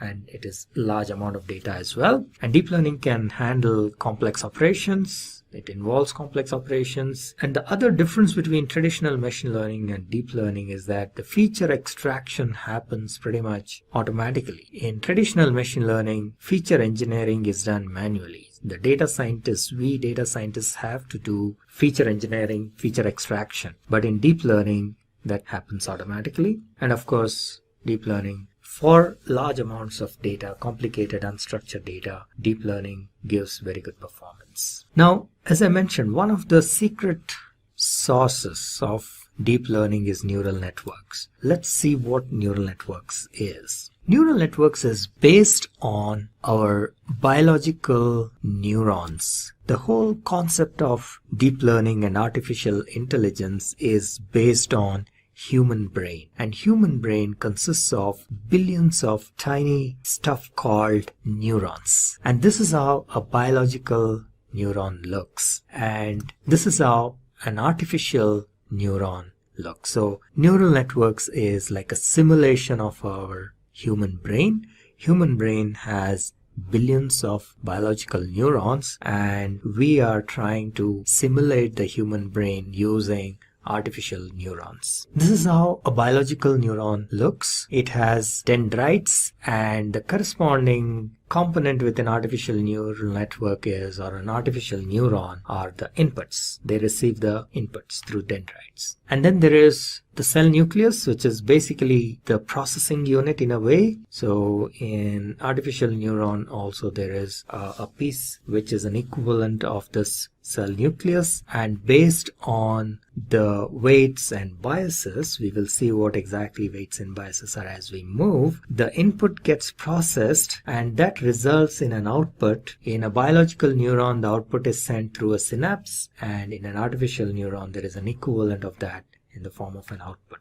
And biological neurons are also interconnected. So there are billions of neurons which are interconnected. In the same way, artificial neurons are also interconnected. So this output of this neuron will be fed as an input to another neuron and so on. Now, in neural network, one of the very basic units is a perceptron. So what is a perceptron? A perceptron can be considered as one of the fundamental units of neural networks. It can consist at least of one neuron, but sometimes it can be more than one neuron. But you can create a perceptron with a single neuron, and it can be used to perform certain functions. It can be used as a basic binary classifier. It can be trained to do some basic binary classification, and this is how a basic perceptron looks like. And this is nothing but a neuron. You have inputs x1, x2, to xn, and there is a summation function, and then there is what is known as an activation function. And based on this input, what is known as the weighted sum, the activation function either gives an output like a 0 or a 1. So we say the neuron is either activated or not. So that's the way it works. So you get the inputs. These inputs are, each of the inputs are multiplied by a weight, and there is a bias that gets added, and that whole thing is fed to an activation function, and then that results in an output. And if the output is correct, it is accepted. If it is wrong, if there is an error, then that error is fed back, and the neuron then adjusts the weights and biases to give a new output, and so on and so forth. So that's what is known as the training process of a neuron or a neural network. There's a concept called perceptron learning. So perceptron learning is again one of the very basic learning processes. The way it works is somewhat like this. So you have all these inputs like x1 to xn, and each of these inputs is multiplied by a weight, and then that sum, this is the formula or the equation. So that sum, wi xi sigma of that, which is the sum of all these product of x and w, is added up, and then a bias is added to that. The bias is not dependent on the input or the input values, but the bias is common for one neuron. However, the bias value keeps changing during the training process. Once the training is completed, the values of these weights, W1, W2 and so on, and the value of the bias gets fixed. So that is basically the whole training process, and that is what is known as the perceptron training. So the weights and biases keep changing till you get the accurate output, and the summation is of course passed through the activation function. As you see here, this wixi summation plus b is passed through activation function, and then the neuron gets either fired or not, and based on that there will be an output. That output is compared with the actual or expected value, which is also known as labeled information. So this is the process of supervised learning. So the output is already known, and that is compared, and thereby we know if there is an error or not. And if there is an error, the error is fed back, and the weights and biases are updated accordingly till the error is reduced to the minimum. So this iterative process is known as perceptron learning or perceptron learning rule, and this error needs to be minimized. So till the error is minimized, this iteratively the weights and biases keep changing, and that is what is the training process. So the whole idea is to update the weights and the bias of the perceptron till the error is minimized. The error need not be zero. The error may not ever reach zero, but the idea is to keep changing these weights and bias so that the error is minimum, the minimum possible that it can have. So this whole process is an iterative process, and the iteration continues till either the error is zero, which is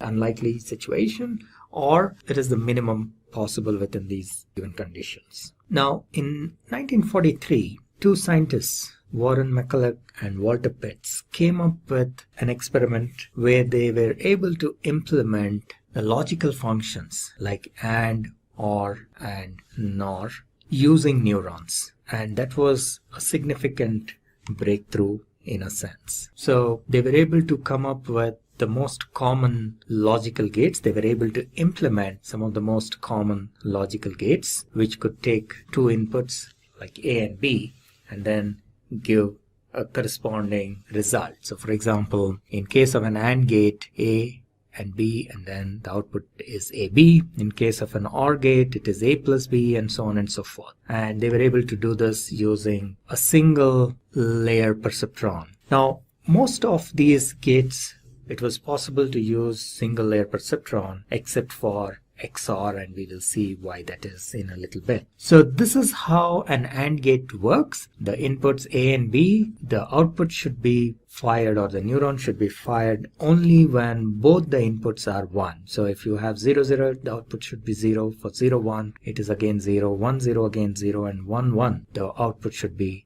1. So how do we implement this with a neuron? So it was found that by changing the values of weights, it is possible to achieve this logic. So for example, if we have equal weights like 0.7, 0.7, and then if we take the sum of the weighted product, so for example 0.7 into 0, and then 0.7 into 0 will give you 0, and so on and so forth. And in the last case, when both the inputs are 1, you get a value which is greater than 1, which is the threshold. So only in this case the neuron gets activated, and the output is, there is an output. In all the other cases, there is no output because the threshold value is 1. So this is implementation of an AND gate using a single perceptron or a single neuron. Similarly, an OR gate. In order to implement an OR gate, in case of an OR gate, the output will be 1 if either of these inputs is 1. So for example, 0, 1 will result in 1, or rather, in all the cases it is 1 except for 0, 0. So how do we implement this using a perceptron? Once again, if you have a perceptron with weights, for example, 1.2, now if you see here, if in the first case when both are 0, the output is 0. In the second case, when it is 0 and 1, 1.2 into 0 is 0, and then 1.2 into 1 is 1. And in the second case, similarly, the output is 1.2. In the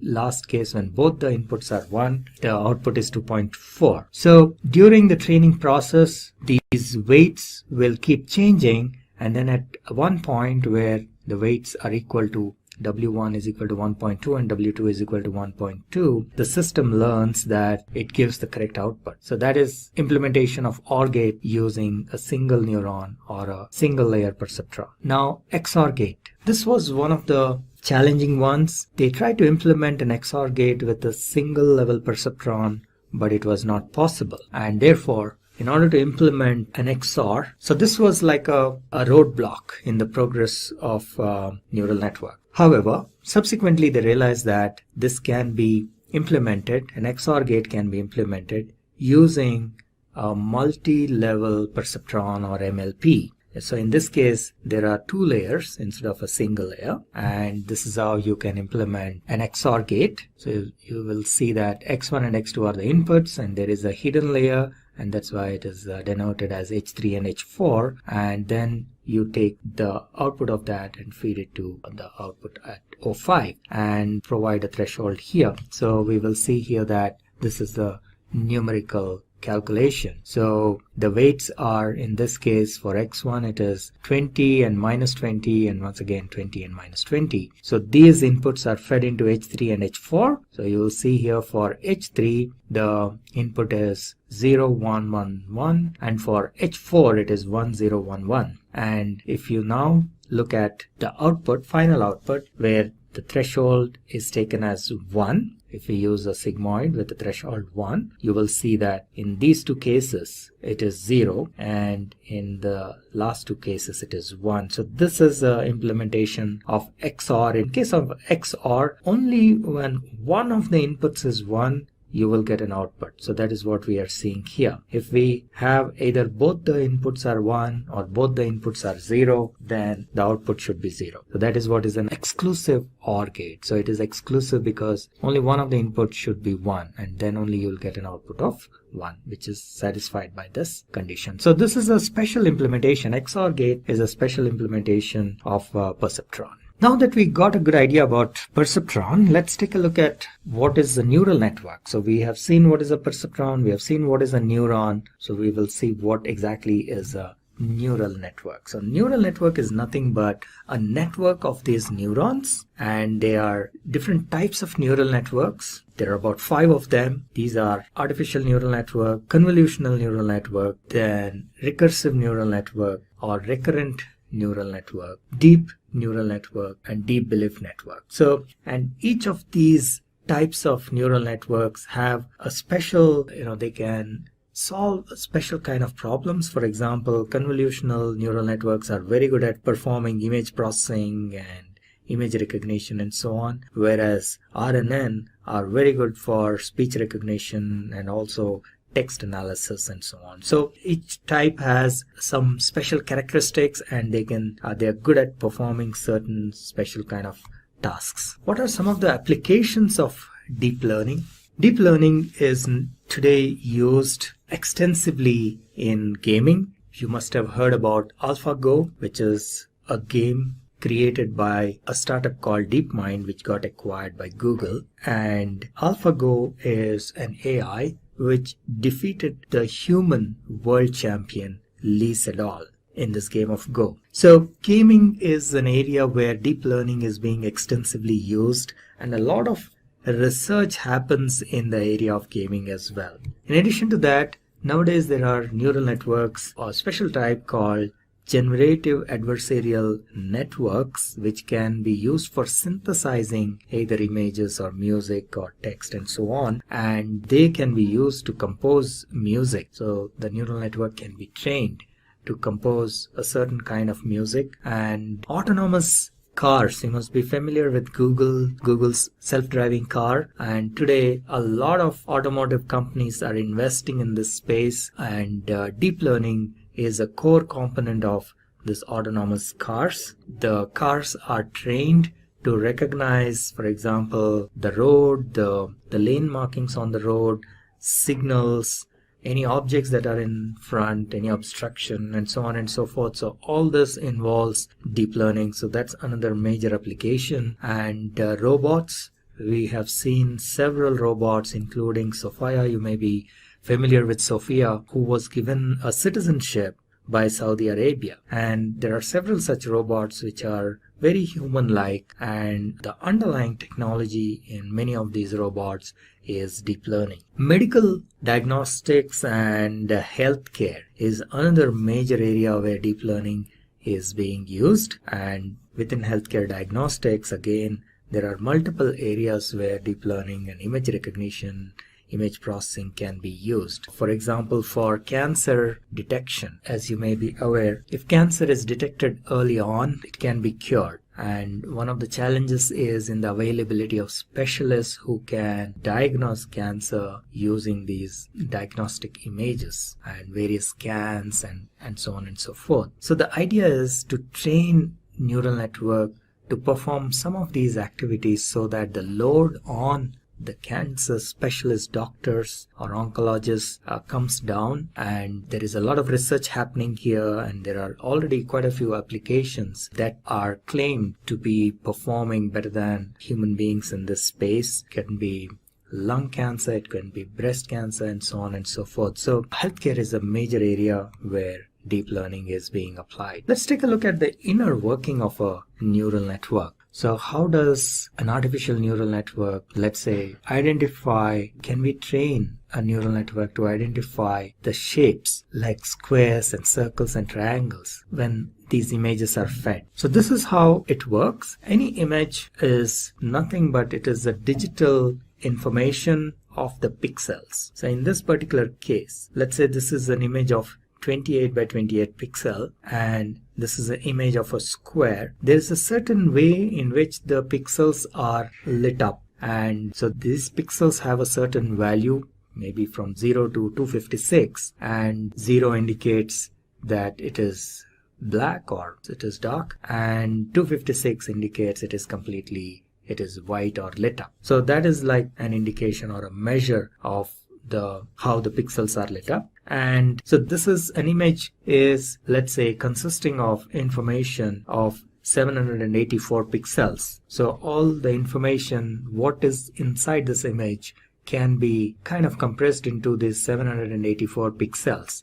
The way each of these pixels is lit up provides information about what exactly is the image. So we can train neural networks to use that information and identify the images. So let's take a look how this works. So each neuron, the value, if it is close to 1, that means it is white, whereas if it is close to 0, that means it is black. Now this is an animation of how this whole thing works. So these pixels, one of the ways of doing it is we can flatten this image and take this complete 784 pixels and feed that as input to our neural network. The neural network can consist of probably several layers. There can be a few hidden layers, and then there is an input layer and an output layer. Now the input layer takes these 784 pixels as input, the values of each of these pixels, and then you get an output which can be of 3 types or 3 classes. One can be a square, a circle, or a triangle. Now during the training process, there will be initially, obviously you feed this image and it will probably say it's a circle or it will say it's a triangle. So as a part of the training process, we then send that error back, and the weights and the biases of these neurons are adjusted till it correctly identifies that this is a square. That is the whole training mechanism that happens out here. Now let's take a look at a circle. Same way. So you feed these 784 pixels. There is a certain pattern in which the pixels are lit up, and the neural network is trained to identify that pattern, and during the training process, once again, it would probably initially identify it incorrectly, saying this is a square or a triangle, and then that error is fed back and the weights and biases are adjusted finally till it finally gets the image correct. So that is the training process. So now we will take a look at same way a triangle.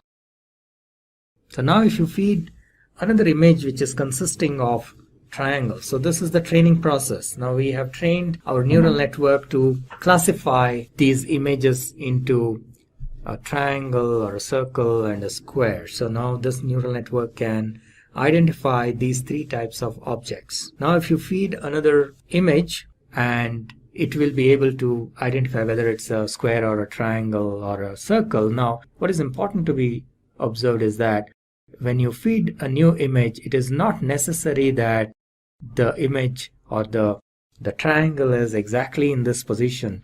Now the neural network actually identifies the patterns. So even if the triangle is, let's say, positioned here, not exactly in the middle but maybe at the corner or in the side, it would still identify that it is a triangle, and that is the whole idea behind pattern recognition. So how does this training process work? This is a quick view of how the training process works. So we have seen that a neuron consists of inputs. It receives inputs, and then there is a weighted sum, which is nothing but this xi wi summation of that plus the bias, and this is then fed to the activation function, and that in turn gives us a output. Now during the training process, initially obviously when you feed these images, when you send maybe a square, it will identify it as a triangle, and when you maybe feed a triangle, it will identify as a square, and so on. So that error information is fed back, and initially these weights can be random. Maybe all of them have 0 values, and then it will slowly keep changing. So as a part of the training process, the values of these weights W1, W2 up to Wn keep changing in such a way that towards the end of the training process, it should be able to identify these images correctly. So till then the weights are adjusted, and that is known as the training process. So, and these weights are numeric values. It could be 0.5, 0.25, 0.35 and so on. It could be positive or it could be negative, and the value that is coming here is the pixel value. As we have seen, it can be anything between 0 to 1. You can scale it between 0 to 1 or 0 to 256, whichever way, 0 being black and 256 being white, and then all the other colors in between. So that is the input. So these are numerical values. This multiplication or the product WIXI is a numerical value, and the bias is also a numerical value. We need to keep in mind that the bias is fixed for a neuron. It doesn't change with the inputs, whereas the weights are 1 per input. So that is one important point to be noted. So, but the bias also keeps changing. Initially it will again have a random value, but as a part of the training process, the weights, the values of the weights W1, W2, Wn and the value of B will change, and ultimately once the training process is complete, these values are fixed for this particular neuron. W1, W2 up to Wn, and plus the value of the B is also fixed for this particular neuron. And in this way there will be multiple neurons, and there may be multiple levels of neurons here, and that's the way the training process works. So this is another example of multi-layer. So there are 2 hidden layers in between, and then you have the input layer, values coming from the input layer, then it goes through multiple layers, hidden layers, and then there is an output layer. And as you can see, there are weights and biases for each of these neurons in each layer, and all of them keeps changing during the training process, and at the end of the training process all these weights have a certain value, and that is a trained model, and those values will be fixed once the training is completed. Alright, then there is something known as activation function. Neural networks consists of one of the components in neural networks is activation function, and every neuron has an activation function, and there are different types of activation functions that are used. It could be a ReLU, it could be sigmoid, and so on and so forth. And the activation function is what decides whether a neuron should be fired or not. So whether the output should be 0 or 1 is decided by the activation function, and the activation function in turn takes the input, which is the weighted sum. Remember, we talked about wi(xi) plus b. That weighted sum is fed as an input to the activation function, and then the output can be either a 0 or a 1. And there are different types of activation functions which are covered in an earlier video you might want to watch. Alright, so as a part of the training process, we feed the inputs, the labeled data or the training data, and then it gives an output, which is the predicted output by the network, which we indicate as y hat. And then there is a labeled data, because for supervised learning, we already know what should be the output. So that is the actual output. And in the initial process, before the training is complete, obviously there will be error. So that is measured by what is known as a cost function. So the difference between the predicted output and the actual output is the error. And the cost function can be defined in different ways. There are different types of cost functions. So in this case, it is like the average of the squares of the error. So, and then all the errors are added, which can sometimes be called as sum of squares, sum of square errors, or SSE. And that is then fed as a feedback in what is known as backward propagation or backpropagation. And that helps in the network adjusting the weights and biases. And so the weights and biases get updated till this value, the error value or the cost function, is minimum. Now there is a optimization technique which is used here called gradient descent optimization, and this algorithm works in a way that the error, which is the cost function, needs to be minimized. So there's a lot of mathematics that goes behind this. For example, they find the local minima, the global minima using the differentiation and so on and so forth. But the idea is this. So as a training process, as the part of training, the whole idea is to bring down the error, which is like, let's say this is the function, the cost function. At certain levels it is very high, the cost value of the cost function, the output of the cost function is very high. So the weights have to be adjusted in such a way, and also the bias of course, that the cost function is minimized. So there is this optimization technique called gradient descent that is used, and this is known as the learning rate. Now gradient descent, you need to specify what should be the learning rate, and the learning rate should be optimal, because if you have a very high learning rate, then the optimization will not converge, because at some point it will cross over to the side. On the other hand, if you have very low learning rate, then it might take forever to convert. So you need to come up with the optimum value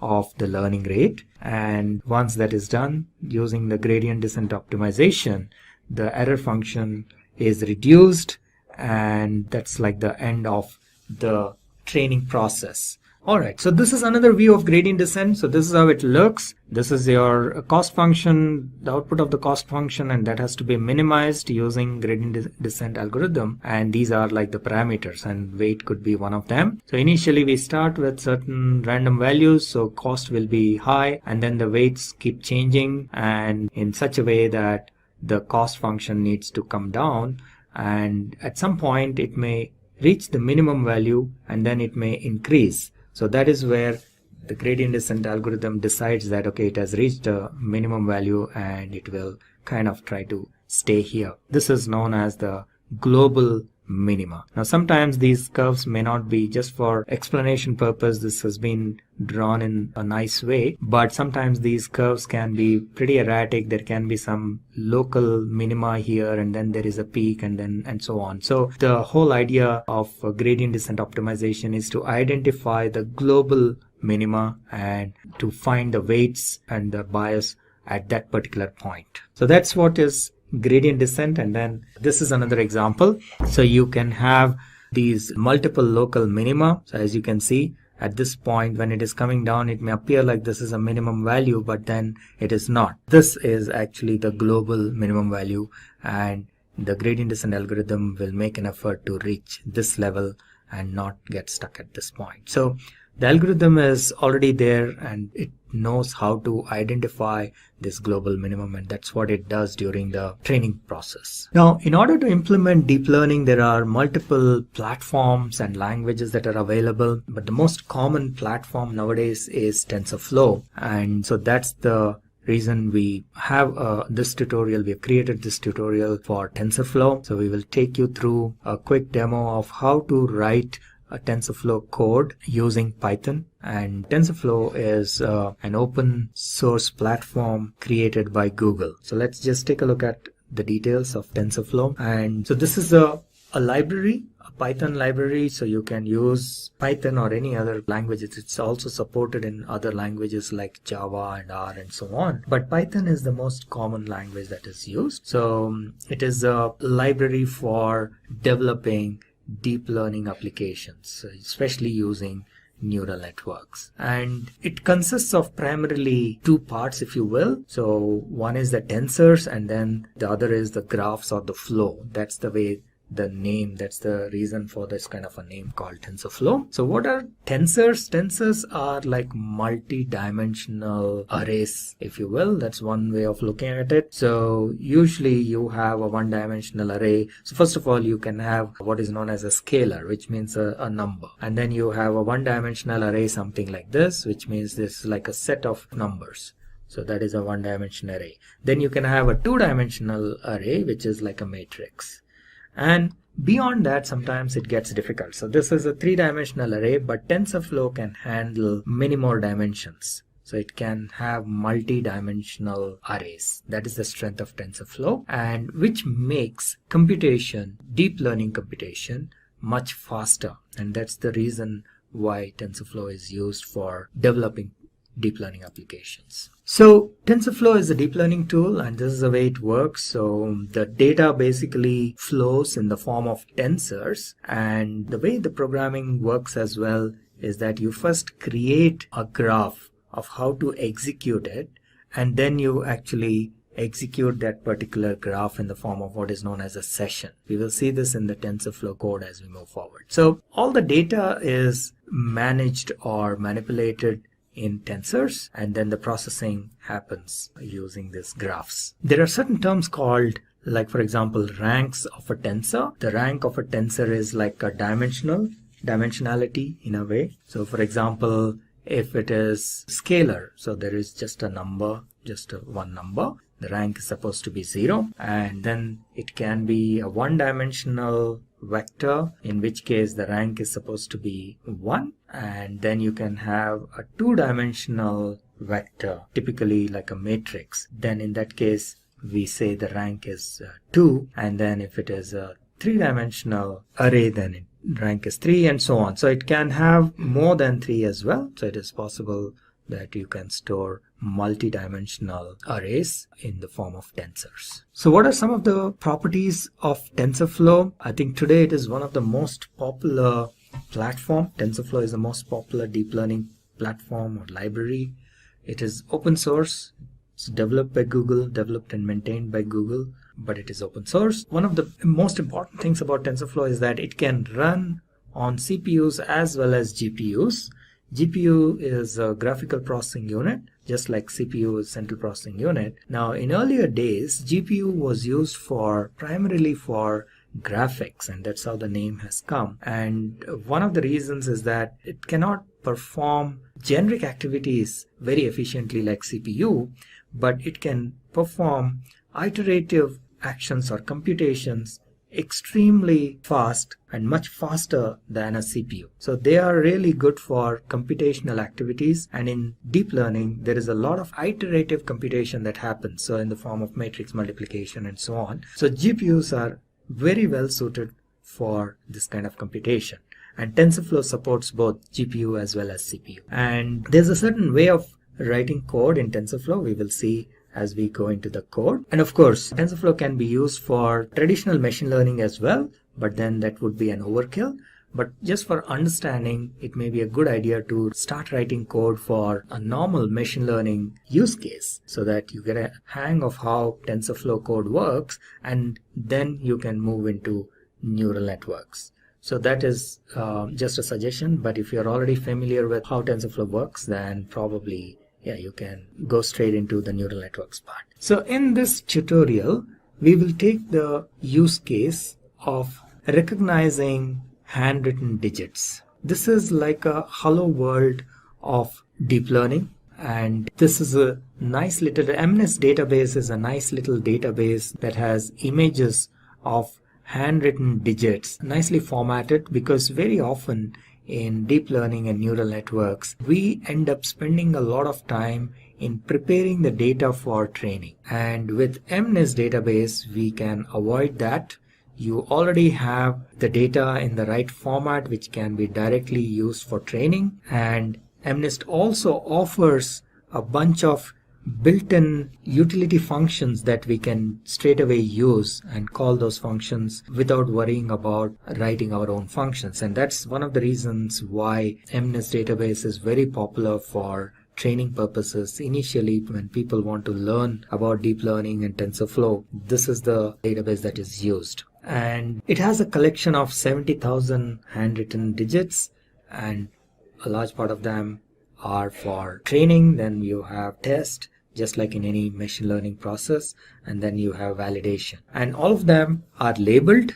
So you have the images and their label, and these images, they look somewhat like this. So they are handwritten images collected from a lot of individuals. People have, these are samples written by human beings. They have handwritten these numbers going from 0 to 9. So people have written these numbers, and then the images of those have been taken and formatted in such a way that it is very easy to handle. So that is MNIST database. And the way we are going to implement this in our TensorFlow is we will feed this data, especially the training data, along with the label information. And the data is basically, these images are stored in the form of the pixel information, as we have seen in one of the previous slides. All the images are nothing but, these are pixels. So an image is nothing but an arrangement of pixels, and the value of the pixel, either it is lit up or it is not, or in somewhere in between. That's how the images are stored, and that is how they are fed into the neural network and for training. Once the network is trained, when you provide a new image, it will be able to identify within a certain error, of course. And for this, we will use one of the simpler neural network configurations called softmax. And for simplicity, what we will do is we will flatten these pixels. So instead of taking them in a two-dimensional arrangement, we just flatten them out. So for example, it starts from here. It is a 28 by 28, so there are 784 pixels. So pixel number 1 starts here, it goes all the way up to 28, then 29 starts here and it goes up to 56 and so on. And the pixel number 784 is here. So we take all these pixels, flatten them out, and feed them like one single line into our neural network. And this is what is known as a softmax layer. What it does is, once it is trained, it will be able to identify what digit this is. So there are, in this output layer, there are 10 neurons, each signifying a digit. And at any given point of time, when you feed an image, only one of these 10 neurons gets activated. So for example, if this is trained properly, and if you feed a number 9 like this, then this particular neuron gets activated. So you get an output from this neuron. Let me just use a pen or a laser to show you here. Okay, so you're feeding a number 9. Let's say this has been trained, and now if you're feeding a number 9, this will get activated. Now let's say you feed 1 to the trained network, then this neuron will get activated. If you feed 2, this neuron will get activated, and so on. I hope you get the idea. So this is one type of a neural network or an activation function known as softmax layer. So that's what we will be using here. This is one of the simpler ones for quick and easy understanding. So this is how the code would look. We will go into our lab environment in the cloud, and we will show you there directly. But very quickly, this is how the code looks. And let me run you through briefly here, and then we will go into the Jupyter notebook where the actual code is, and we will run that as well. So as a first step, first of all, we are using Python here, and that's why the syntax of the language is Python. And the first step is to import the TensorFlow library. So, and we do this by using this line of code saying import TensorFlow as TF. TF is just for convenience, so you can give any name. And once you do this, TensorFlow is available as an object in the name of TF, and then you can run its methods and accesses its attributes and so on and so forth. And MNIST database is actually an integral part of TensorFlow, and that's again another reason why we, as a first step, we always use this example, MNIST database example. So you just simply import MNIST database as well using this line of code, and you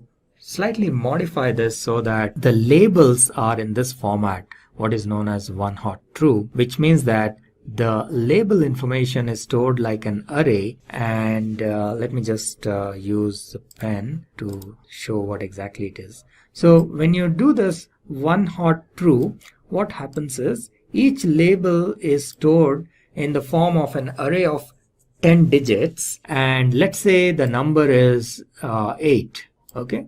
So in this case, all the remaining values, there will be a bunch of zeros. So this is like array at position 0. This is at position 1, position 2, and so on and so forth. Let's say this is position 7. Then this is position 8. That will be 1 because our input is 8. And again, position 9 will be 0. Okay. So one hot encoding, this one hot encoding true will kind of load the data in such a way that the labels are in such a way that only one of the digits has a value of 1, and that indicates. So based on which digit is 1, we know what is the label. So in this case, the 8th position is 1, therefore we know this sample data, the value is 8. Similarly, if you have a 2 here, let's say, then the labeled information will be somewhat like this. So you have your labels. So you have this as 0, the 0th position. The first position is also 0. The second position is 1 because this indicates number 2. And then you have third as 0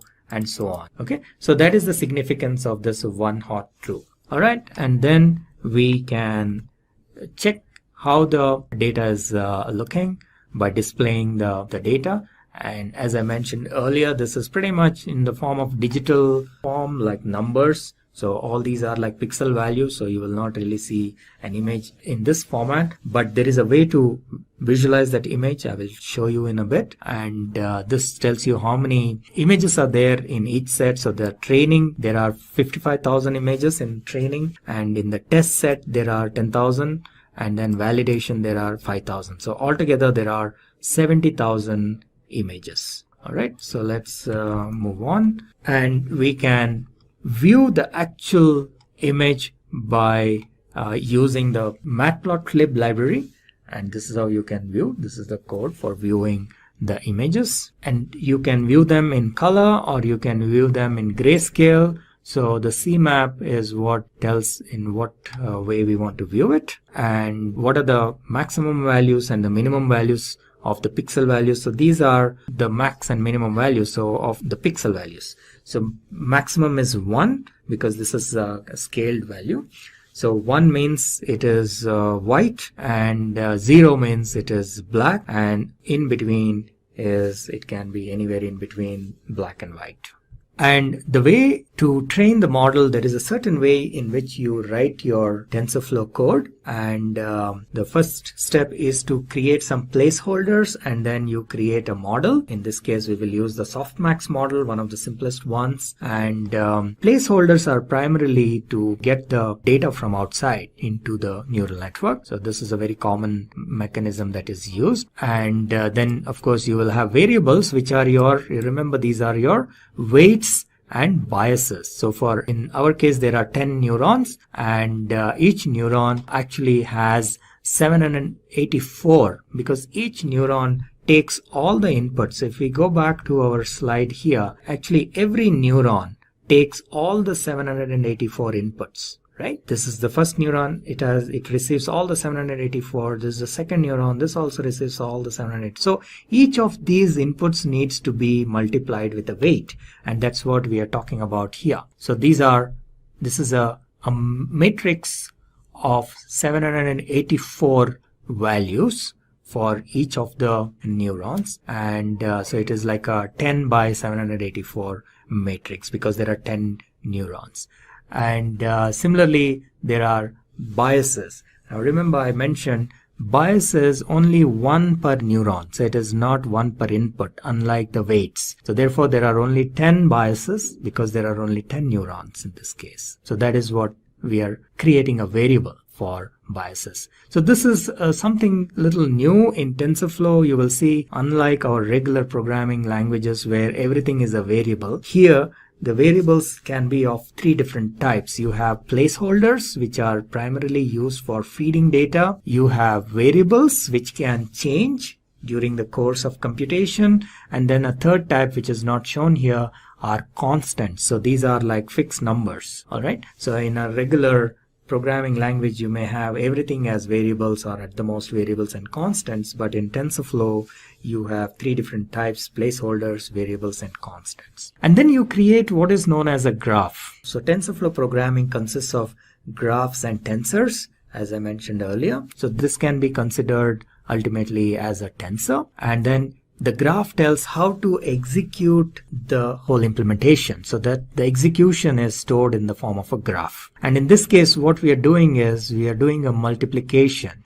TF, you remember this TF was created as a TensorFlow object here. One more level, one more. So TF is available here.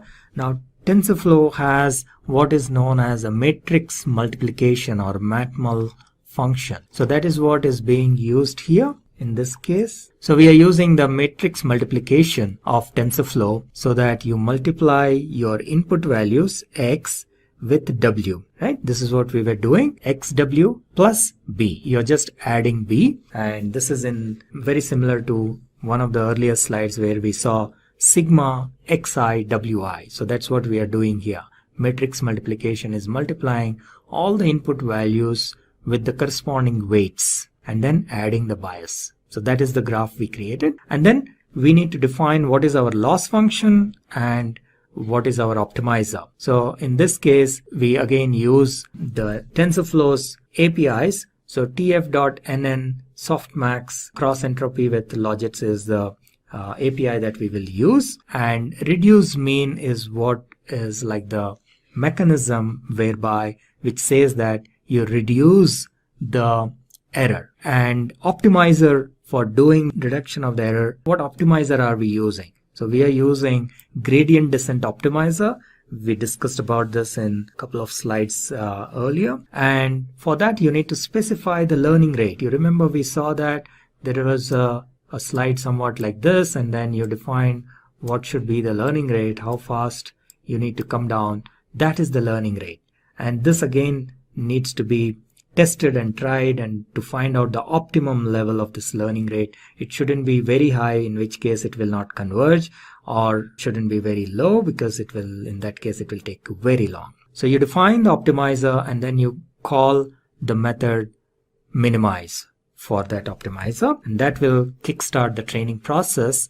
And so far we've been creating the graph, and in order to actually execute that graph, we create what is known as a session, and then we run that session. And once the training is completed, we specify how many times, how many iterations we want it to run. So for example, in this case, we are saying 1000 steps. So that is a exit strategy in a way. So you specify the exit condition. So a training will run for 1000 iterations. And once that is done, we can then evaluate the model using some of the techniques shown here. So let us get into the code quickly and see how it works. So this is our cloud environment. Now you can install TensorFlow on your local machine as well. I'm showing this demo on our existing cloud, but you can also install TensorFlow on your local machine, and there is a separate video on how to set up your TensorFlow environment. You can watch that if you want to install your local environment. Or you can go for other any cloud service, like for example, Google Cloud, Amazon, or Cloud Labs. Any of these you can use and run and try the code. Okay, so it has got started. We will log in. Alright, so this is our deep learning tutorial code, and this is our TensorFlow environment. And so let's get started.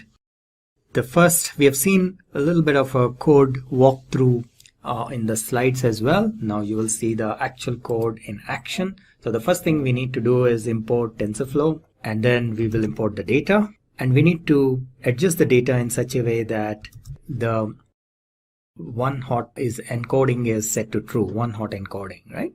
As I explained earlier. So in this case, the label values will be shown appropriately. And if we just check what is the type of the data, so you can see that this is a data sets, Python data sets. And if we check the number of images, the way it looks, so this is how it looks. It is an array of type float 32. Similarly, the number, if you want to see what is the number of training images, there are 55,000, then there are test images 10,000, and then validation images 5,000. Now let's take a quick look at the data itself, visualization. So we will use matplotlib for this.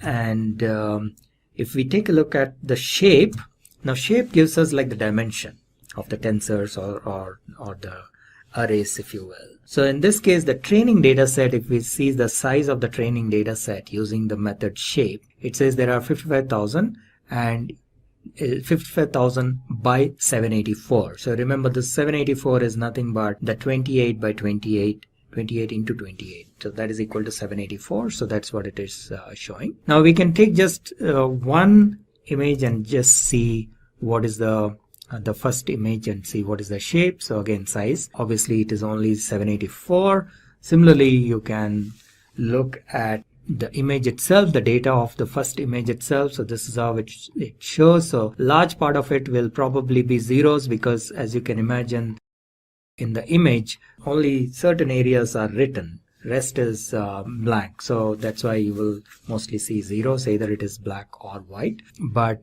then there are these values are, so the values are actually, they are scaled, so their values are between 0 and 1. Okay, so this is what you're seeing. So certain locations there are some values, and then other locations there are zeros. So that is how the data is stored and loaded.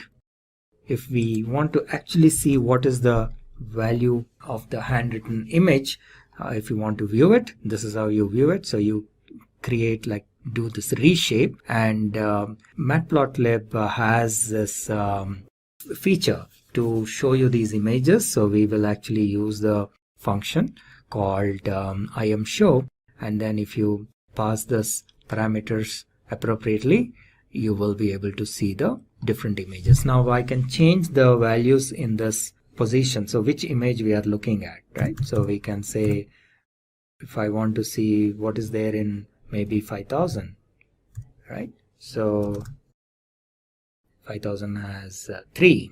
Similarly, you can just say 5. What is in 5? 5 has 8. What is in 50?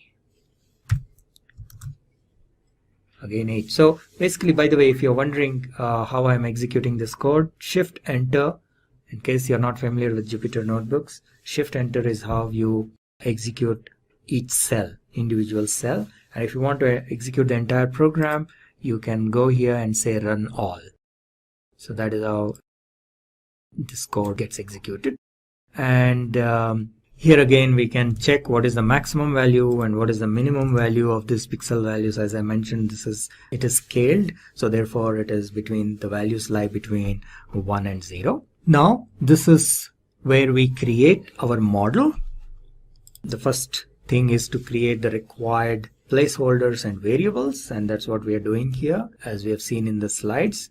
So we create one placeholder and we create 2 variables, which is for the weights and biases. These 2 variables are actually matrices. So each variable has 784 by 10 actual values. Okay, so one for this 10 is for each neuron. There are 10 neurons, and 784 is for the pixel values inputs that are given, which is 28 into 28. And the biases, as I mentioned, one for each neuron, so there will be 10 biases. They are stored in a variable by the name B. And this is the graph, which is basically the multiplication of these matrix multiplication of X into W, and then the bias is added for each of the neurons. And the whole idea is to minimize the error. So let me just execute. I think this code is executed. Then we define what is the Y value is basically the label value.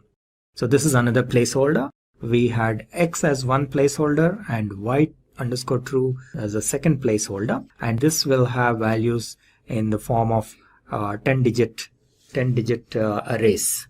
And since we said one hot encoded, the position which has a 1 value indicates what is the label for that particular number. All right, then we have cross entropy, which is nothing but the loss function. And we have the optimizer. We have chosen gradient descent as our optimizer. Then the training process itself. So the training process is nothing but to minimize the cross entropy, which is again nothing but the loss function. So we define all of this in the form of a graph. So up to here, remember what we have done is we have not exactly executed any TensorFlow code till now. We are just preparing the graph, the execution plan.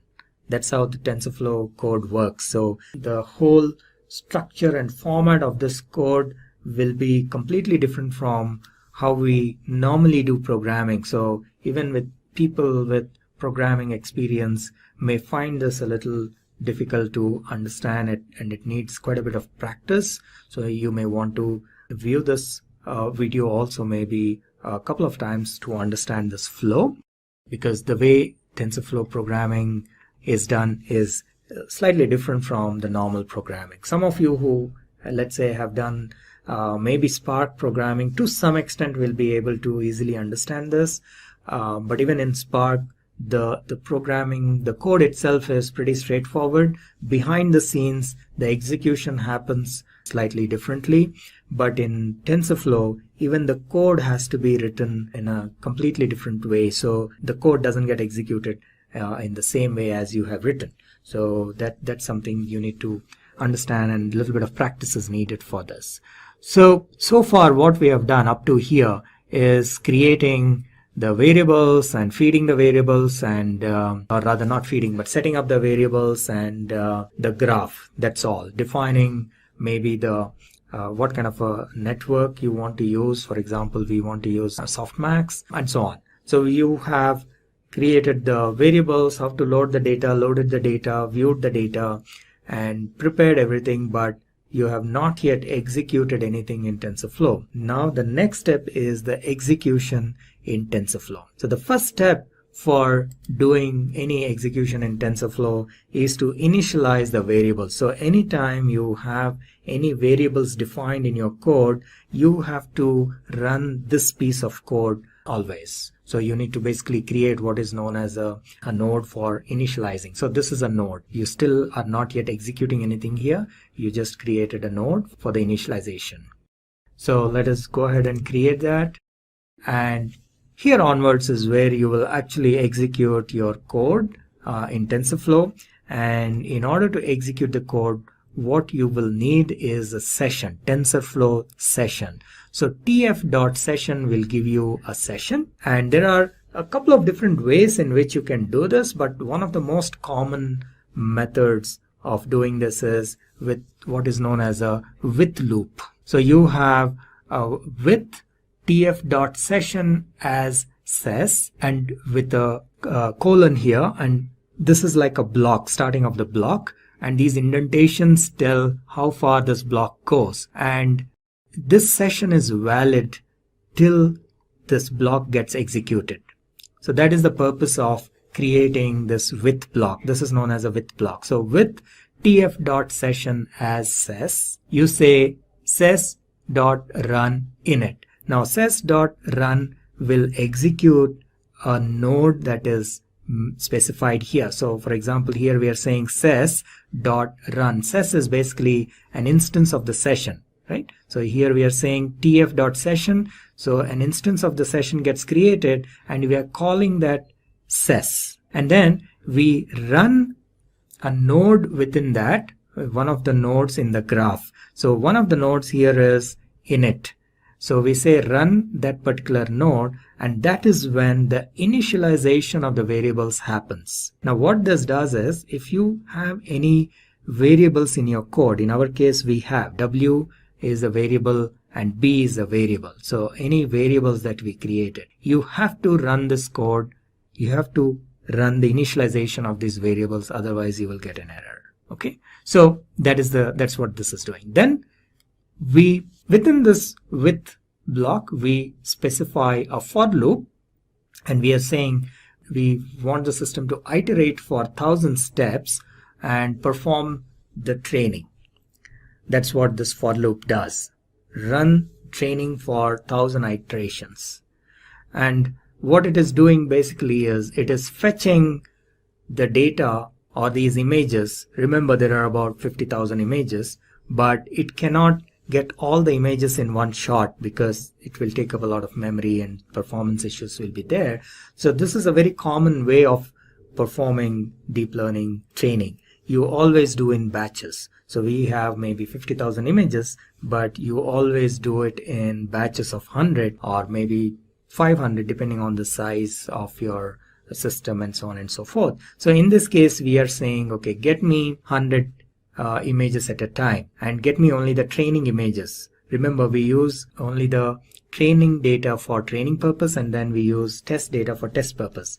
You must be familiar with machine learning, so you must be aware of this, but in case you are not, in machine learning also, this is not specific to deep learning, but in machine learning in general, you have what is known as training data set and test data set. Your available data, typically you will be splitting into two parts and using the training data set for training purpose, and then to see how well the model has been trained, you use the test data set to check or test the validity or the accuracy of the model.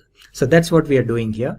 And you observe here that we are actually calling an mnist function here. So we are saying mnist train.next batch, right? So this is the advantage of using mnist database, because they have provided some very nice helper functions which are readily available. Otherwise, this activity itself, we would have had to write a piece of code to fetch this data in batches. That itself is a lengthy exercise. So we can avoid all that if we are using mnist database, and that's why we use this for the initial learning phase. Okay, so when we say fetch, what it will do is it will fetch the images into X and the labels into Y, and then you use this batch of 100 images and you run the training. So ses.run, basically what we are doing here is we are running the training mechanism, which is nothing but it passes this through the neural network, passes the images through the neural network, finds out what is the output, and if the output, obviously initially it will be wrong, so all that feedback is given back to the neural network, and thereby all the W's and B's get updated till it reaches 1000 iterations. In this case, the exit criteria is 1000, but you can also specify probably accuracy rate or something like that for the as an exit criteria. So here it just says that, okay, this particular image was wrongly predicted, so you need to update your weights and biases. That's the feedback given to each neuron, and that is run for 1000 iterations. And typically by the end of this 1000 iterations, the model would have learned to recognize these handwritten images. Obviously it will not be 100% accurate. Okay, so once that is done, so this happens for 1000 iterations. Once that is done, you then test the accuracy of these models by using the test data set. Right? So this is what we are trying to do here. The code may appear a little complicated because if you're seeing this for the first time, you need to understand the various methods of TensorFlow and so on. But it is basically comparing the output with what is actually there. That's all it is doing. So you have your test data, and you're trying to find out what is the actual value and what is the predicted value, and seeing whether they are equal or not, tf dot equal, right? And how many of them are correct, and so on and so forth. And based on that, the accuracy is calculated as well. So this is the accuracy, and that is what we are trying to see, how accurate the model is in predicting these numbers or these digits. Okay, so let us run this. This entire thing is in one cell, so we will have to just run it in one shot. It may take a little while. Let us see. And not bad. So it has finished the 1000 iterations, and what we see here as an output is the accuracy. So we see that the accuracy of this model is around 91%. Okay, now, which is pretty good for such a short exercise. Within such a short time, we got 90% accuracy. However, in real life, this is probably not sufficient. So there are other ways to increase the accuracy. We will see probably in some of the later tutorials how to improve this accuracy, how to change maybe the hyperparameters like number of neurons or number of layers and so on and so forth, and so that this accuracy can be increased beyond 90%. Welcome to the RNN tutorial. That's the recurrent neural network. So we talk about a feed-forward neural network. In a feed-forward neural network, information flows only in the forward direction, from the input nodes through the hidden layers, if any, and to the output nodes. There are no cycles or loops in the network. And so you can see here we have our input layer. I was talking about how it just goes straight forward into the hidden layers. So each one of those connects and then connects to the next hidden layer, connects to the output layer. And of course we have a nice simplified version where it has a predicted output, and they refer to the input as X a lot of times and the output as Y. Decisions are based on current input, no memory about the past, no future scope. Why recurrent neural network? Issues in feed-forward neural network. So one of the biggest issues is because it doesn't have a scope of memory or time, a feed-forward neural network doesn't know how to handle sequential data. It only considers only the current input. So if you have a series of things, and because 3 points back affects what's happening now, and what your output affects what's happening, that's very important. So whatever I put as an output is going to affect the next one. A feed forward doesn't look at any of that. It just looks at this is what's coming in. And it cannot memorize previous inputs. So it doesn't have that list of inputs coming in. Solution to feed forward neural network. You'll see here where it says recurrent neural network, and we have our X on the bottom going to H, going to Y. That's your feed forward. But right in the middle it has a value C, so there's a whole other process. So it's memorizing what's going on in the hidden layers, and the hidden layers, as they produce data, feed into the next one. So your hidden layer might have an output that goes off to Y, but that output goes back into the next prediction coming in. What this does is this allows it to handle sequential data. It considers the current input and also the previously received inputs. And if we're going to look at general drawings and solutions, we should also look at applications of the RNN. Image captioning. RNN is used to caption an image by analyzing the activities present in it. A dog catching a ball in midair. That's very tough. I mean, we have a lot of stuff that analyzes images of a dog and the image of a ball, but it's able to add one more feature in there that's actually catching the ball in midair. Time series prediction. Any time series problem like predicting the prices of stocks in a particular month can be solved using RNN. And we'll dive into that in our use case and actually take a look at some stock. One of the things you should know about analyzing stock today is that it is very difficult. And if you're analyzing the whole stock, the stock market at the New York Stock Exchange in the U.S. produces somewhere in the neighborhood, if you count all the individual trades and fluctuations by the second, it's like 3 terabytes a day of data. So we're only going to look at one stock. Just analyzing one stock is really tricky. In here, we'll give you a little jump on that, so that's exciting, but don't expect to get rich off of it immediately. Another application of the RNN is natural language processing. Text mining and sentiment analysis can be carried out using RNN for natural language processing. And you can see right here the term natural language processing, when you stream those 3 words together, is very different than if I said processing language naturally. So the time series is very important when we're analyzing sentiments. It can change the whole value of a sentence just by switching the words around. Or if you're just counting the words, you might get one sentiment where if you actually look at the order they're in, you get a completely different sentiment. When it rains, look for rainbows. When it's dark, look for stars. Both of these are positive sentiments, and they're based upon the order of which the sentence is going in. Machine translation. Given an input in one language, RNN can be used to translate the input into a different languages as output. I myself am very linguistically challenged. But if you study languages and you're good with languages, you know right away that if you're speaking English, you would say big cat. And if you're speaking Spanish, you would say cat big. So that translation is really important to get the right order, to get, there's all kinds of parts of speech that are important to know by the order of the words.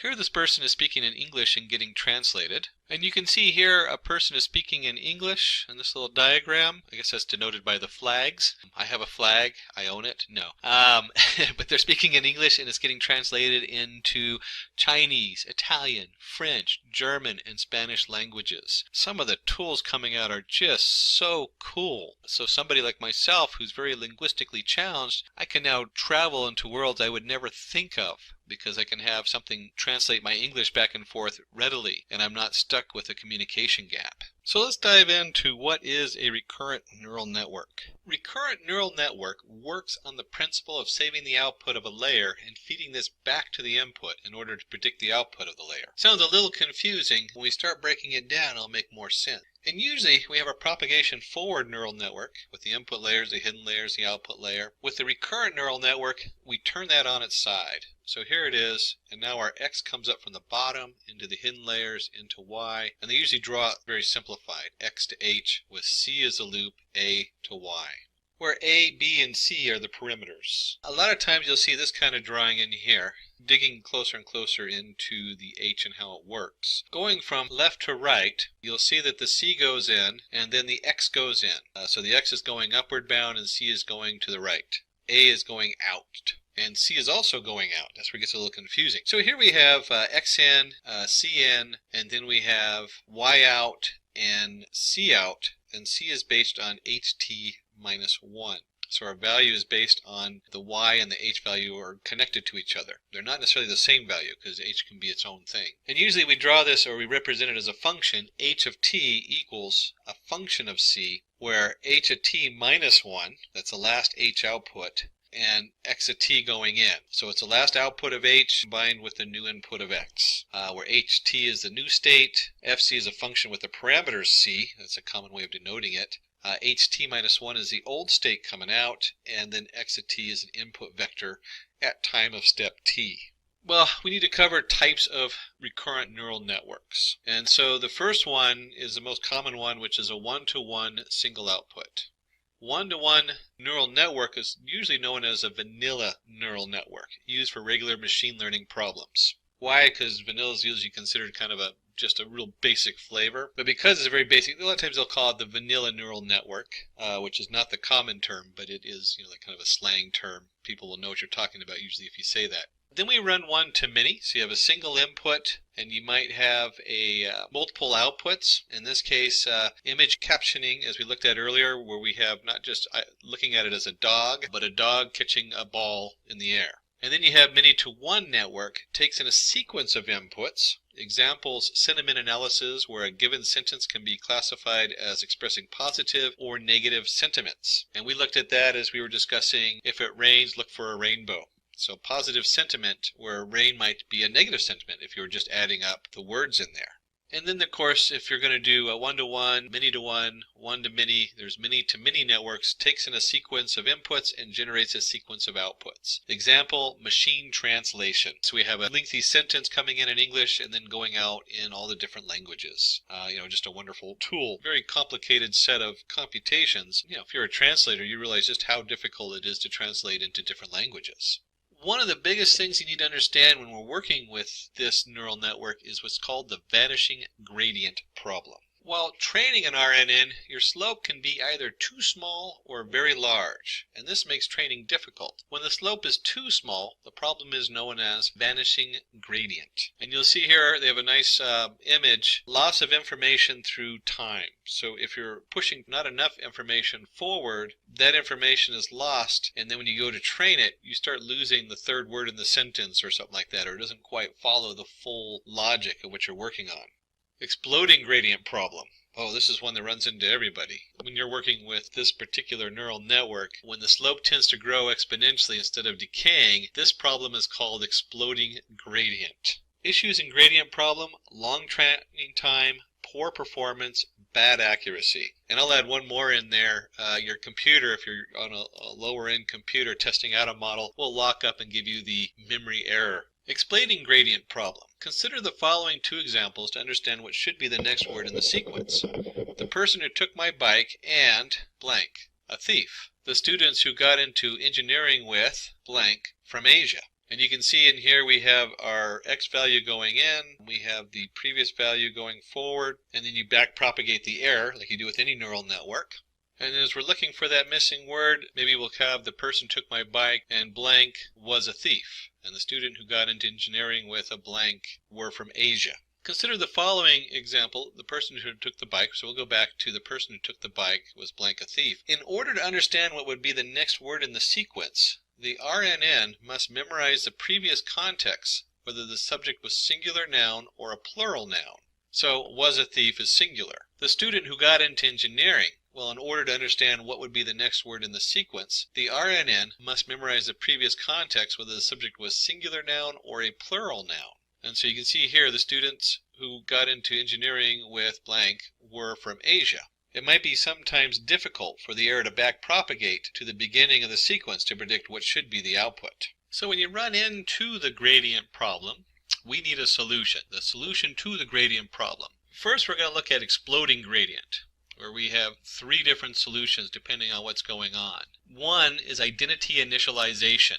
So the first thing we want to do is see if we can find a way to minimize the identities coming in instead of having it identify everything, just the important information we're looking at. Next is to truncate the back propagation. So instead of having whatever information it's sending to the next series, we can truncate what it's sending. We can lower that particular set of layers, make those smaller. And finally is a gradient clipping. So when we're training it, we can clip what that gradient looks like and narrow the training model that we're using. When you have a vanishing gradient, the option problem, we can take a look at weight initialization, very similar to the identity, but we're going to add more weights in there so it can identify different aspects of what's coming in better. Choosing the right activation function. That's huge. So we might be activating based on one thing and we need to limit that. We haven't talked too much about activation functions, so we'll look at that just minimally. There's a lot of choices out there. And then finally there's long short-term memory networks, the LSTMs. And we can make adjustments to that. So just like we can clip the gradient as it comes out, we can also expand on that. We can increase the memory network, the size of it, so it handles more information. And one of the most common problems in today's setup is what they call long-term dependencies. Suppose we try to predict the last word in the text. The clouds are in the, and you probably said sky. Here we do not need any further context. It's pretty clear that the last word is going to be sky. Suppose we try to predict the last word in the text. I have been staying in Spain for the last 10 years. I can speak fluent. Maybe you said Portuguese or French. No, you probably said Spanish. The word we predict will depend on the previous few words in context. Here we need the context of Spain to predict the last word in the text. It's possible that the gap between the relevant information and the point where it is needed to become very large. LSTMs help us solve this problem. So the LSTMs are a special kind of recurrent neural network capable of learning long-term dependencies. Remembering information for long periods of time is their default behavior. All recurrent neural networks have the form of a chain of repeating modules of neural network connections. In standard RNNs, this repeating module will have a very simple structure such as a single tangent H layer. LSTMs also have a chain-like structure, but the repeating module has a different structure. Instead of having a single neural network layer, there are 4 interacting layers communicating in a very special way. LSTMs are a special kind of recurrent neural network, capable of learning long-term dependencies. Remembering information for long periods of time is their default behavior. LSTMSs also have a chain-like structure, but the repeating module has a different structure. Instead of having a single neural network layer, there are 4 interacting layers communicating in a very special way. As you can see, the deeper we dig into this, the more complicated the graphs get. In here, I want you to note that you have x at t minus 1 coming in, you have x at t coming in, and you have x at t plus 1. And you have h at t minus 1, and h at t coming in, and h at t plus 1 going out. And of course, on the other side is the output A. In the middle, we have our tangent H, but it occurs in 2 different places. So not only when we're computing the x at t plus 1 are we getting the tangent H from x at t, but we're also getting that value coming in from the x at t minus 1. So the short of it is as you look at these layers, not only does the propagate through the first layer goes into the second layer and back into itself, but it's also going into the third layer. So now we're kind of stacking those up. And this can get very complicated as you grow that in size. It also grows in memory too, and in the amount of resources it takes. But it's a very powerful tool to help us address the problem of complicated, long sequential information coming in, like we were just looking at in the sentence. And when we're looking at our long, short-term memory network, there's 3 steps of processing in the LSTMS that we look at. The first one is we want to forget irrelevant parts of the previous state. A lot of times, like, is, as, in, a, unless we're trying to look at whether it's a plural noun or not, they don't really play a huge part in the language, so we want to get rid of them. Then selectively update cell state values. So we only want to update the cell state values that reflect what we're working on. And finally, we want to only output certain parts of the cell state. So whatever's coming out, we want to limit what's going out too. And let's dig a little deeper into this. Let's just see what this really looks like. So step 1 decides how much of the past it should remember. First step in the LSTM is to decide which information to be omitted from the cell in that particular time step. It is decided by the sigmoid function. It looks at the previous state, h at t minus 1, and the current input, x at t, and computes the function. So you can see over here we have a function of t equals the sigmoid function of the weight of f, the h at t minus 1, and then x at t, plus, of course you have a bias in there with any of our neural networks, so we have a bias function. So f at t equals forget gate, decides which information to delete that is not important from the previous time step. Considering an LSTM is fed with the following inputs from the previous and present time step. Alice is good in physics. John, on the other hand, is good in chemistry. So, previous output. John plays football well. He told me yesterday over the phone that he had served as a captain of his college football team. That's our current input. So as we look at this, the first step is the forget gate realizes there might be a change in context after encountering the first full stop. Compares with the current input sentence of x at t. So we're looking at that full stop and then compares it with the input of the new sentence. The next sentence talks about John, so the information on Alice is deleted.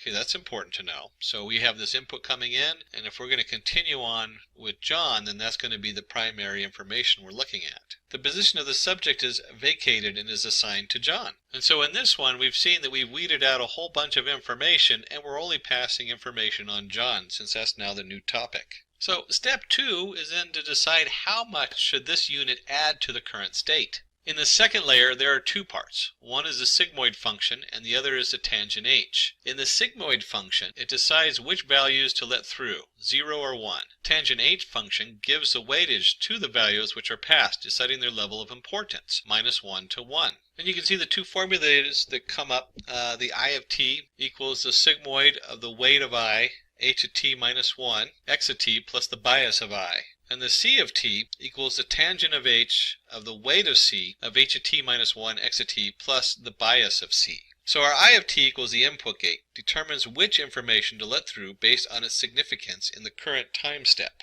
If this seems a little complicated, don't worry, because a lot of the programming is already done when we get to the case study. Understanding, though, that this is part of the program is important when you're trying to figure out what to set your settings at. You should also note when you're looking at this, it should have some semblance to your forward propagation neural networks, where we have a value assigned to a weight plus a bias. Very important steps in any of the neural network layers, whether we're propagating into the information from one to the next, or we're just doing a straightforward neural network propagation. Let's take a quick look at this, what it looks like from the human standpoint as I step out of my suit again. Consider the current input at X of t. John plays football well. He told me yesterday over the phone that he had served as a captain of his college football team. That's our input. Input gate analyzes the important information. John plays football and he was a captain of his college team is important. He told me over the phone yesterday is less important, hence it is forgotten. This process of adding some new information can be done via the input gate. Now this example is as a human form, and we'll look at training this stuff in just a minute. But as a human being, if I wanted to get this information from a conversation, maybe it's a Google Voice listening in on you or something like that, how do we weed out the information that he was talking to me on the phone yesterday? Well, I don't want to memorize that he talked to me on the phone yesterday, or maybe that is important. But in this case, it's not. I want to know that he was the captain of the football team. I want to know that he served. I want to know that John plays football and he was the captain of the college football team. Those are the two things that I want to take away as a human being. Again, we measure a lot of this from the human viewpoint, and that's also how we try to train them so we can understand these neural networks. Finally, we get to step 3, decides what part of the current cell state makes it to the output. The third step is to decide what will be our output. First, we run a sigmoid layer, which decides what parts of the cell state make it to the output. Then we put the cell state through the tangent h to push the values to be between -1 and 1, and multiply it by the output of the sigmoid gate. So when we talk about the output of t,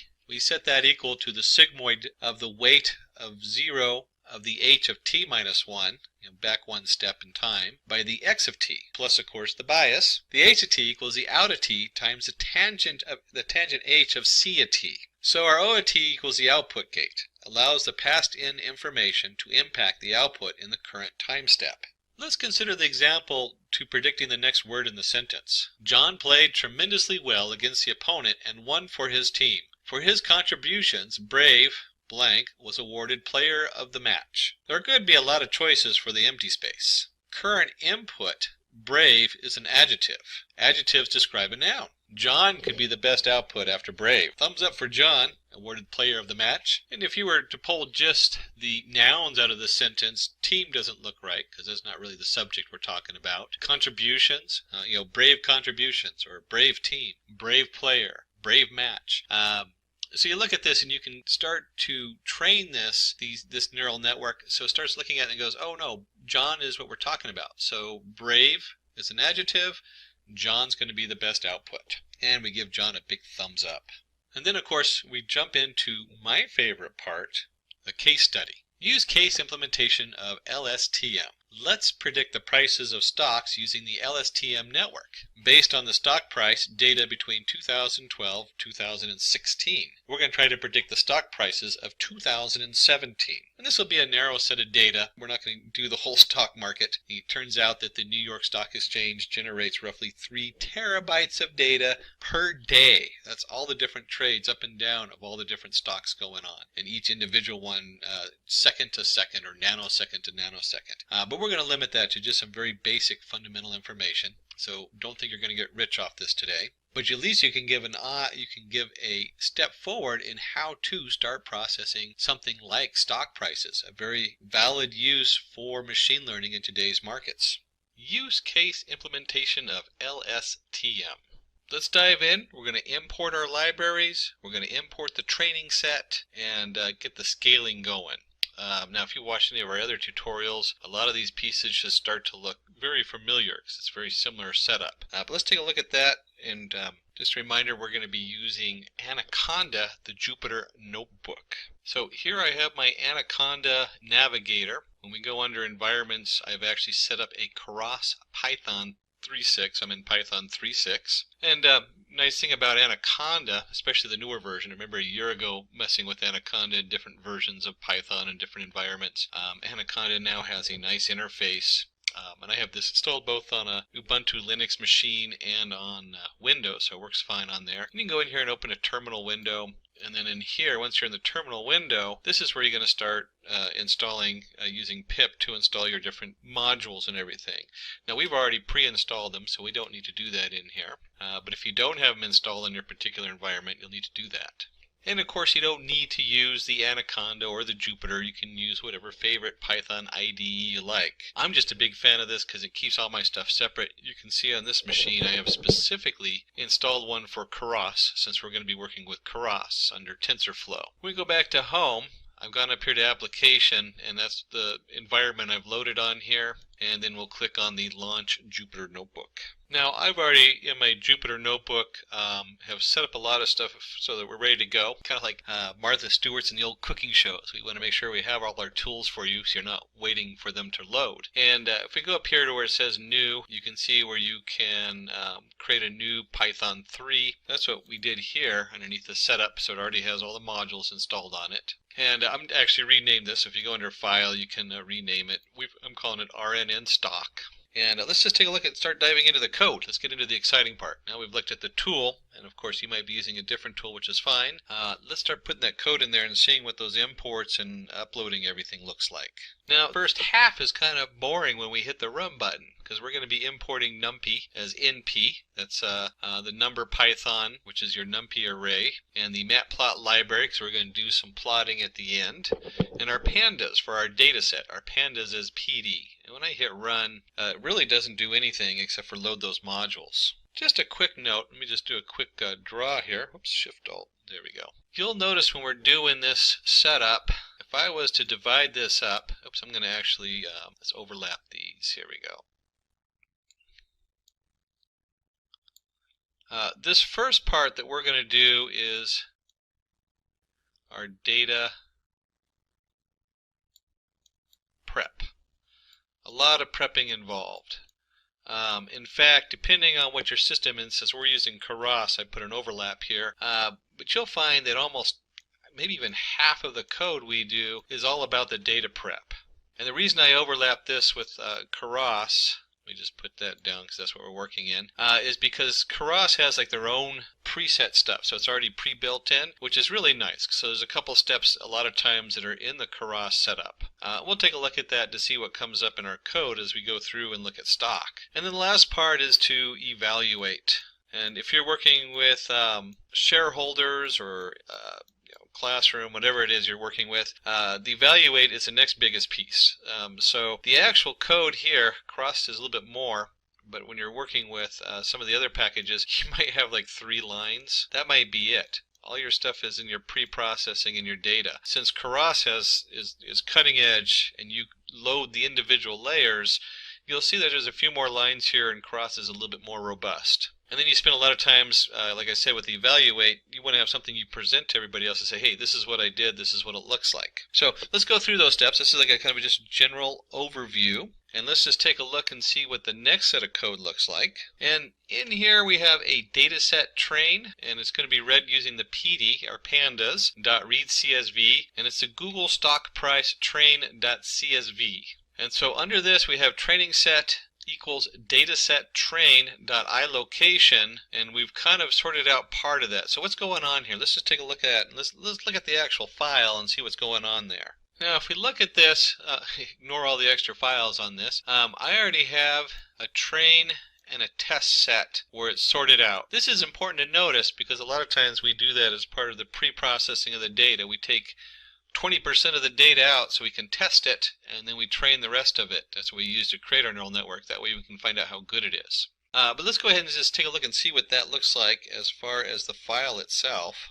And I went ahead and just opened this up in a basic WordPad and text editor just so we can take a look at it. Certainly you can open up an Excel or any other kind of spreadsheet. And we note that this is a comma-separated variables. We have a date, open, high, low, close, volume. This is the standard stuff that we import into our stock, or the most basic set of information you can look at in stock. It's all free to download. In this case, we downloaded it from Google. That's why we call it the Google stock price. And it specifically is Google. This is the Google stock values from, as you can see here, we started off at 1/3/2012. So when we look at this first setup up here, we have a dataset train equals PD_CSV. And if you noticed on the original frame, let me just go back there, they had it set to home Ubuntu downloads Google stock price train. I went ahead and changed that because we're in the same file where I'm running the code. So I've saved this particular Python code, and I don't need to go through any special paths or have the full path on there. And then of course we want to take out certain values in here, and you're going to notice that we're using our data set, and we're now in pandas. So pandas, basically it looks like a spreadsheet. And in this case, we're going to do iLocation, which is going to get specific locations. The first value is going to show us that we're pulling all the rows in the data. And the second one is we're only going to look at columns 1 and 2. And if you remember here from our data, as we switch back on over, columns, we always start with 0, which is the date. And we're going to be looking at open and high, which would be 1 and 2.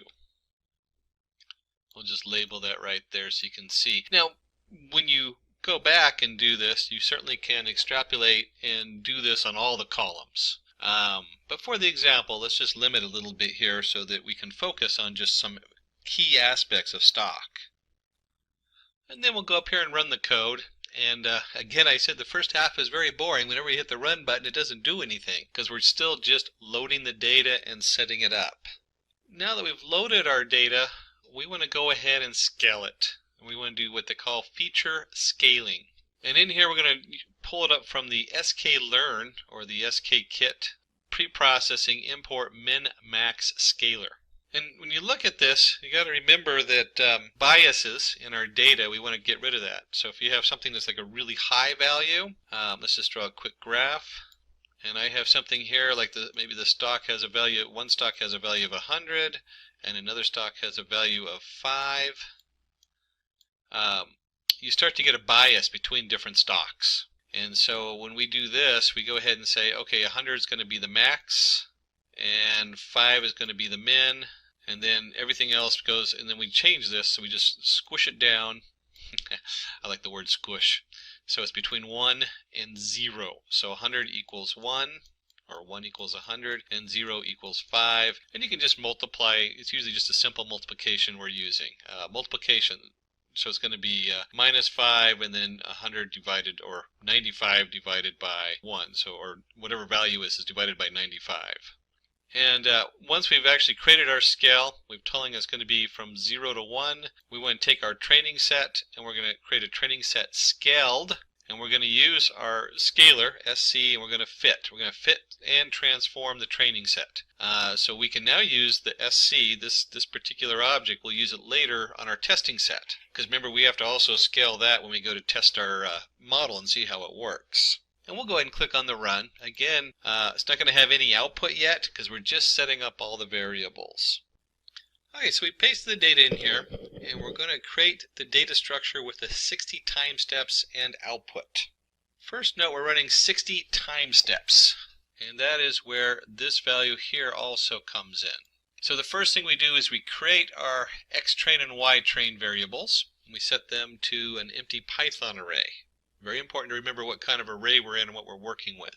And then we're going to come in here, we're going to go for I in range 60 to 1258. There's our 60 time steps. And the reason we want to do this is as we're adding the data in, there's nothing below the 60. So if we're going to use 60 time steps, we have to start at point 60 because it includes everything underneath of it. Otherwise, you'll get a pointer error. And then we're going to take our xtrain, and we're going to append training set scaled. This is the scaled value between 0 and 1. And then as I is equal to 60, this value is going to be 60 minus 60 is 0. So this actually is 0 to I. So it's going to be 0 to 60, 1 to 61. Let me just circle this part right here. 1 to 61, 2 to 62, and so on and so on. And if you remember, I said 0 to 60. That's incorrect because it does not count. Remember, it starts at 0, so this is a count of 60. So it's actually 59. Important to remember that as we're looking at this. And then the second part of this that we're looking at, so if you remember correctly, here we go. We go from 0 to 59 of I, and then we have a comma, a 0 right here. And so finally, we're just going to look at the open value. Now, I know we did put it in there for 1 to 2. If you remember correctly, it doesn't count the second one, so it's just the open value we're looking at, just open. And then finally, we have ytrain.append training set I to 0. And if you remember correctly, I2 or I comma 0, if you remember correctly, this is 0 to 59, so there's 60 values in it. So when we do I down here, this is number 60. So we're going to do this is we're creating an array, and we have 0 to 59. And over here we have number 60, which is going into the Y train. It's being appended on there. And then this just goes all the way up. So this is down here is 0 to 59, and we'll call it 60, since that's the value over here, and it goes all the way up to 1258. That's where this value here comes in. That's the length of the data we're loading. So we've loaded two arrays. We've loaded one array that has, which is filled with arrays from 0 to 59, and we loaded one array which is just the value. And what we're looking at, you want to think about this as a time sequence. Here's my open. What's the next one in the series? So we're looking at the Google stock, and each time it opens, we want to know what the next one, 0 through 59, what's 60? 1 through 60, what's 61? 2 through 62, what's 62? And so on going up. And then once we've loaded those in our for loop, we go ahead and take xtrain and ytrain equals np.array xtrain.nparray ytrain. We're just converting this back into a numpy array. That way we can use all the cool tools that we get with numpy array, including reshaping. So if we take a look and see what's going on here, we're going to take our xtrain, we're going to reshape it. Wow, what the heck does reshape mean? That means we have an array, if you remember correctly, so many numbers by 60. That's how wide it is. And so when you do xtrain.shape, that gets one of the shapes, and you get xtrain.shape of 1 gets the other shape. And we're just making sure the data is formatted correctly. And so you use this to pull the fact that it's 60 by, in this case, where's that value? 60 by 1199, 1258 minus 60, 1199, and we're making sure that that is shaped correctly. So the data is grouped into 1199 by 60 different arrays. And then the 1 on the end just means at the end, because when you're dealing with shapes and NumPy, they look at this as layers. And so the end layer needs to be one value. That's like the leaf of a tree, where this is the branch, and then it branches out some more, and then you get the leaf. np.reshape comes from and using the existing shapes to form it. We'll go ahead and run this piece of code. Again, there's no real output. And then we'll import our different Keras modules that we need. So from Keras models, we're going to import the sequential model. We're dealing with sequential data. We have our dense layers. We have actually 3 layers we're going to bring in. Our dense, our LSTM, which is what we're focusing on, and our dropout. And we'll discuss these 3 layers more in just a moment. But you do need with the LSTM, you do need the dropout, and then the final layer will be the dense. But let's go ahead and run this, and that'll import our modules. And you'll see we get an error on here. And if you read it closer, it's not actually an error, it's a warning. What does this warning mean? These things come up all the time when you're working with such cutting-edge modules that are completely being updated all the time. We're not going to worry too much about the warning. All it's saying is that the H5PY module, which is part of Keras, is going to be updated at some point. And if you're running new stuff on Keras and you start updating your Keras system, you better make sure that your H5Pi is updated too, otherwise you're going to have an error later on. And you can actually just run an update on the H5Pi now if you wanted to. Not a big deal, we're not going to worry about that today. And I said we were going to jump in and start looking at what those layers mean. I meant that. And we're going to start off with initializing the RNN, and then we'll start adding those layers in, and you'll see that we have the LSTM and then the dropout, LSTM then dropout, LSTM then dropout. What the heck is that doing? So let's explore that. We'll start by initializing the RNN, regressor equals sequential, because we're using the sequential model, and we'll run that and load that up. And then we're going to start adding our LSTM layer and some dropout regularization. And right there should be the Q, dropout regularization. And if we go back here and remember our exploding gradient, well, that's what we're talking about. The dropout drops out unnecessary data, so we're not just shifting huge amounts of data through the network. So we go in here, let's just go ahead and add this in. I'll go ahead and run this. And we had 3 of them, so let me go ahead and put all 3 of them in, and then we can go back over them. There's the second one, and let's put 1 more in. So let's put that in, and we'll go ahead and put 2 more in. I said 1 more in, but it's actually 2 more in, and then let's add 1 more after that.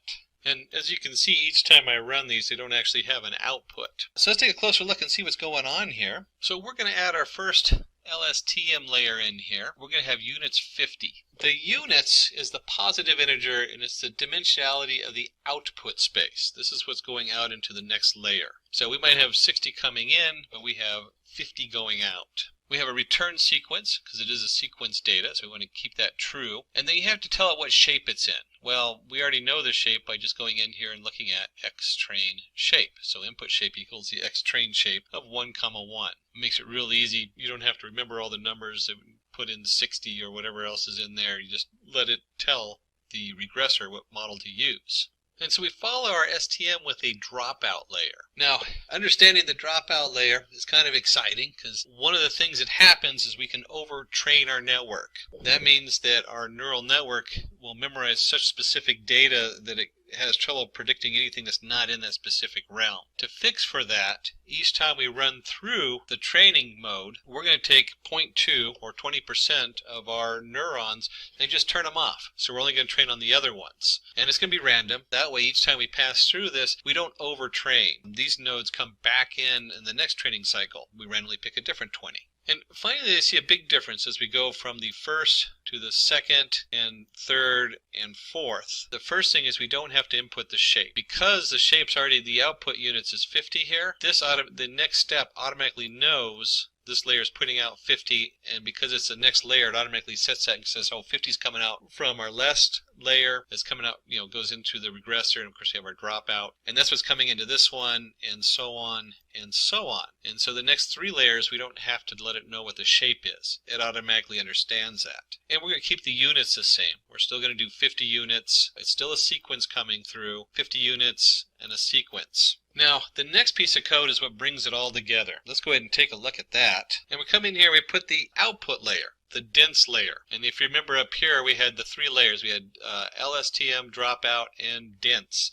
Dense just says we're going to bring this all down into one output. Instead of putting out a sequence, we just want to know the answer at this point. And let's go ahead and run that. And so in here, you notice all we're doing is setting things up, one step at a time. So far, we've brought in our, way up here, we brought in our data, we brought in our different modules, we formatted the data for training it, we set it up, we have our X train and our Y train. We have our source of data and the answers we know so far that we're going to put in there. We've reshaped that. We've come in and built our Keras. We've imported our different layers. And we have in here, if you look, we have 5 total layers. Now, Keras is a little different than a lot of other systems because a lot of other systems put this all in one line and do it automatic, but they don't give you the options of how those layers interface, and they don't give you the options of how the data comes in. Keras is cutting edge for this reason. So even though there's a lot of extra steps in building the model, this has a huge impact on the output and what we can do with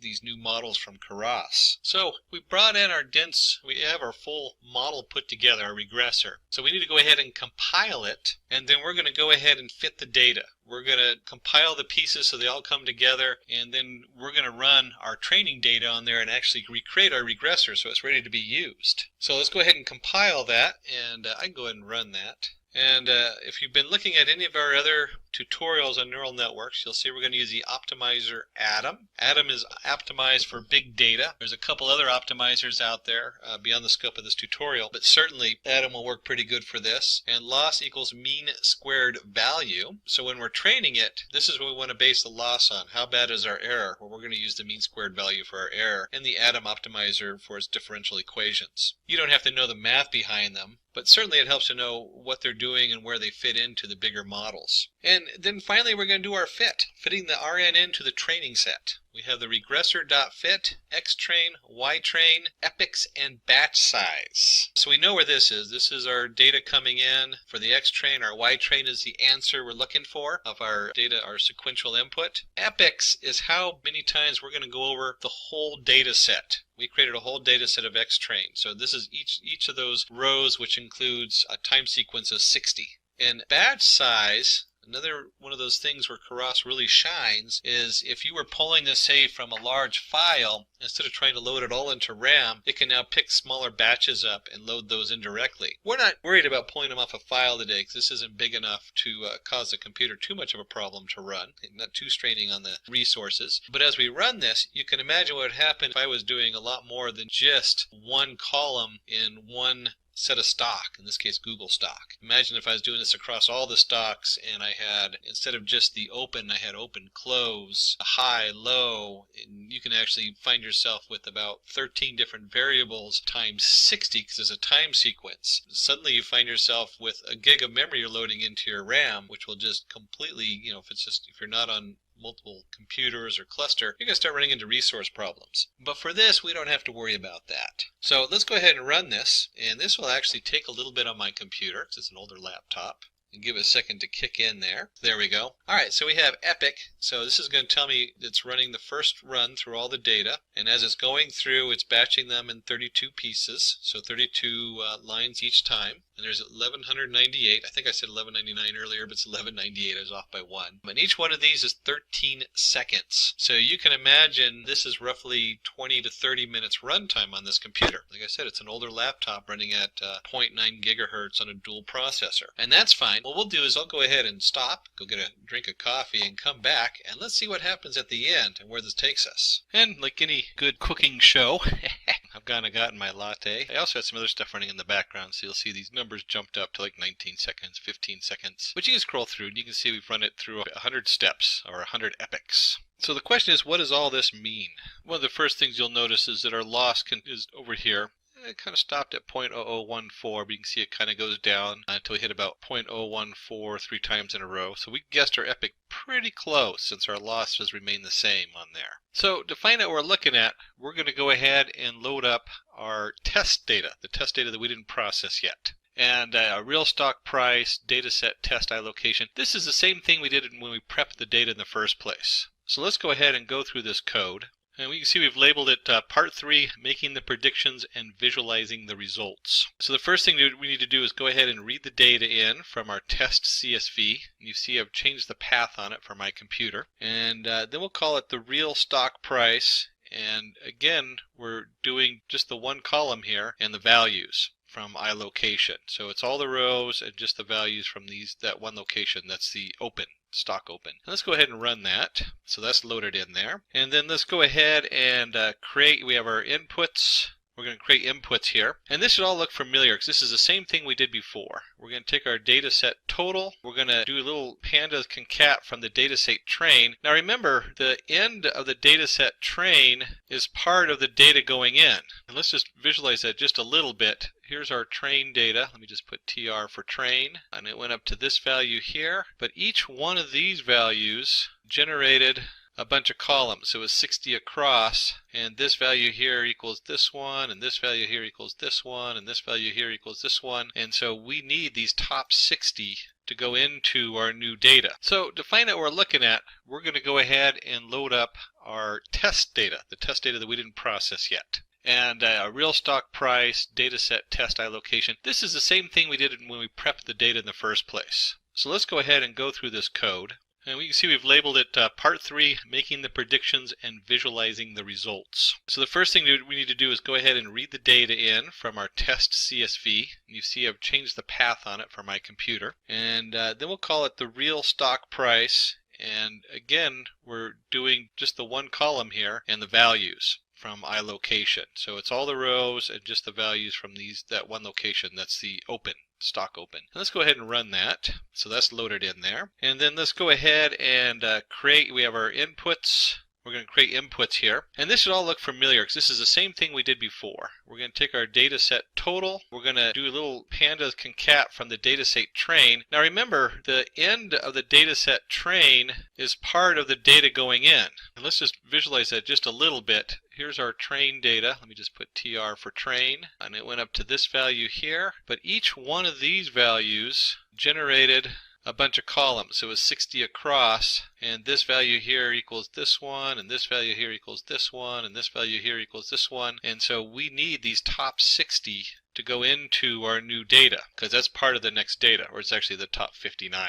So that's what this first setup is over here, is where we're going in, we're doing the real stock price, and we're going to just take the data set test, and we're going to load that in, and then the real stock price is our data test location. So we're just looking at that first column, the open price. And then our data set total, we're going to take pandas and we're going to concat, and we're going to take our data set train for the open and our data set test open. And this is one way you can reference these columns. We've referenced them a couple different ways. We've referenced them up here with the 1, 2, but we know it's labeled as a panda set as open. So pandas is great that way. Lots of versatility there. And we'll go ahead and go back up here and run this. There we go. And you'll notice this is the same as what we did before. We have our open data set. We appended our concatenated our two data sets together. We have our inputs equals data set total length, data set total minus length of data set minus test minus 60 values. So we're going to run this over all of them. And you'll see why this works. Because normally when you're running your test set versus your training set, you run them completely separate. But when we graph this, you'll see that we'll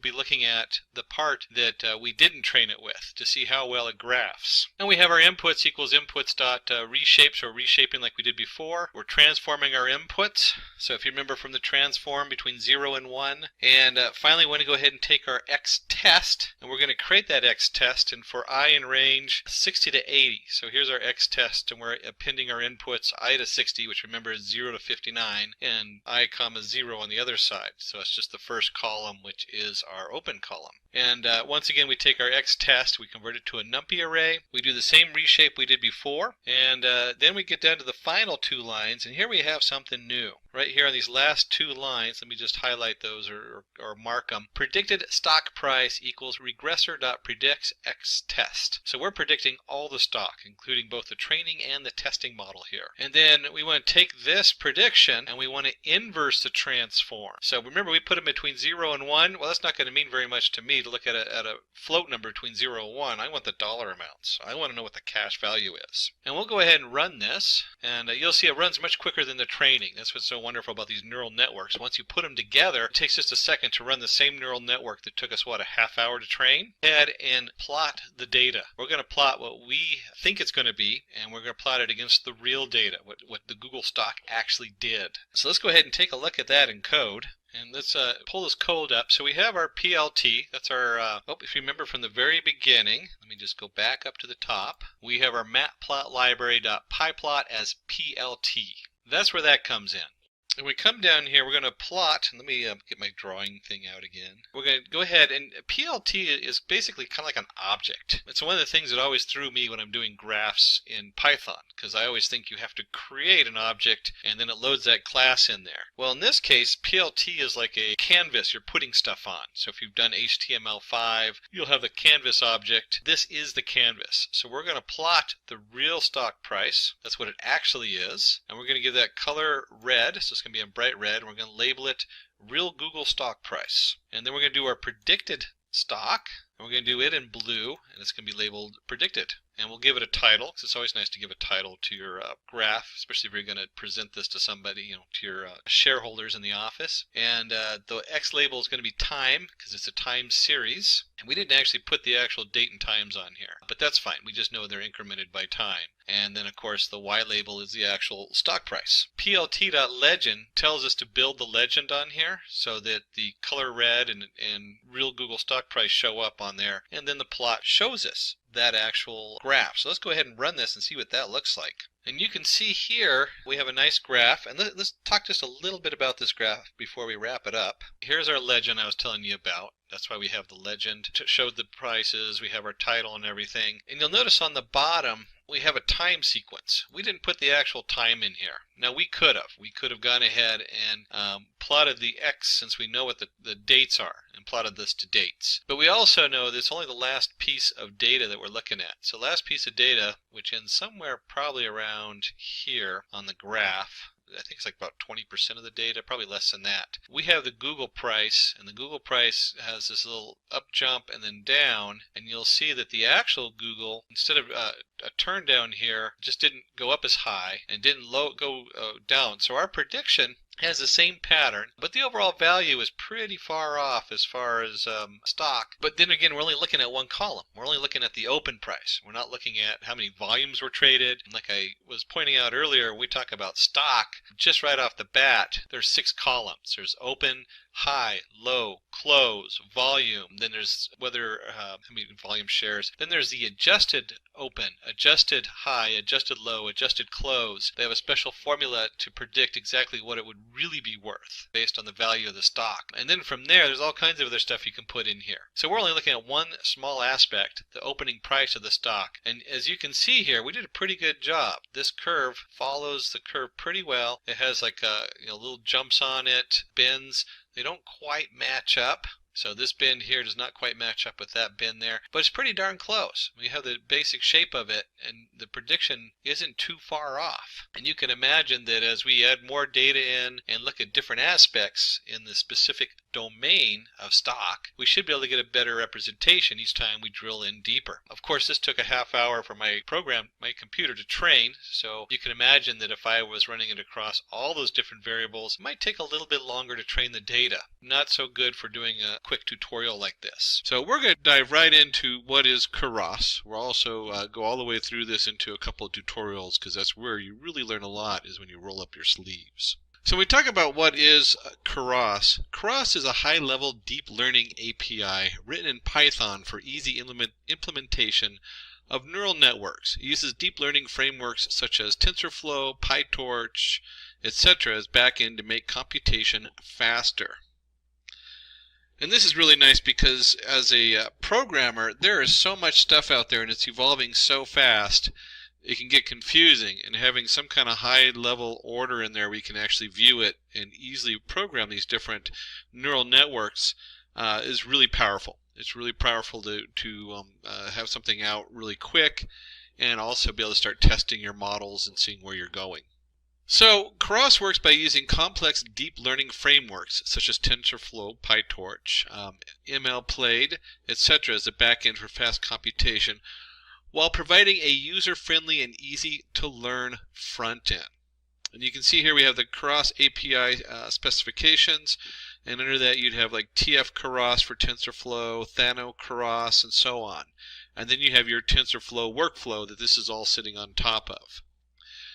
And this is, like I said, it organizes everything. The heavy lifting is still done by TensorFlow or whatever underlying package you put in there. And this is really nice because you don't have to dig as deeply into the heavy end stuff while still having a very robust package you can get up and running rather quickly. And it doesn't distract from the processing time because all the heavy lifting is done by packages like TensorFlow. This is the organization on top of it. So the working principle of Keras. The working principle of Keras is Keras uses computational graphs to express and evaluate mathematical expressions. And you can see here we put them in blue. They have the expression expressing complex problems as a combination of simple mathematical operators, where we have like the percentage, or in this case in Python that's usually your remainder, or multiplication. You might have the operator of x to the power of 0.3. And it is useful for calculating derivatives by using backpropagation. So if we're doing with neural networks, when we send the error back up to figure out how to change it, this makes it really easy to do that without really not banging your head and having to handwrite everything. It's easier to implement distributed computation, and for solving complex problems, specify input and outputs and make sure all nodes are connected.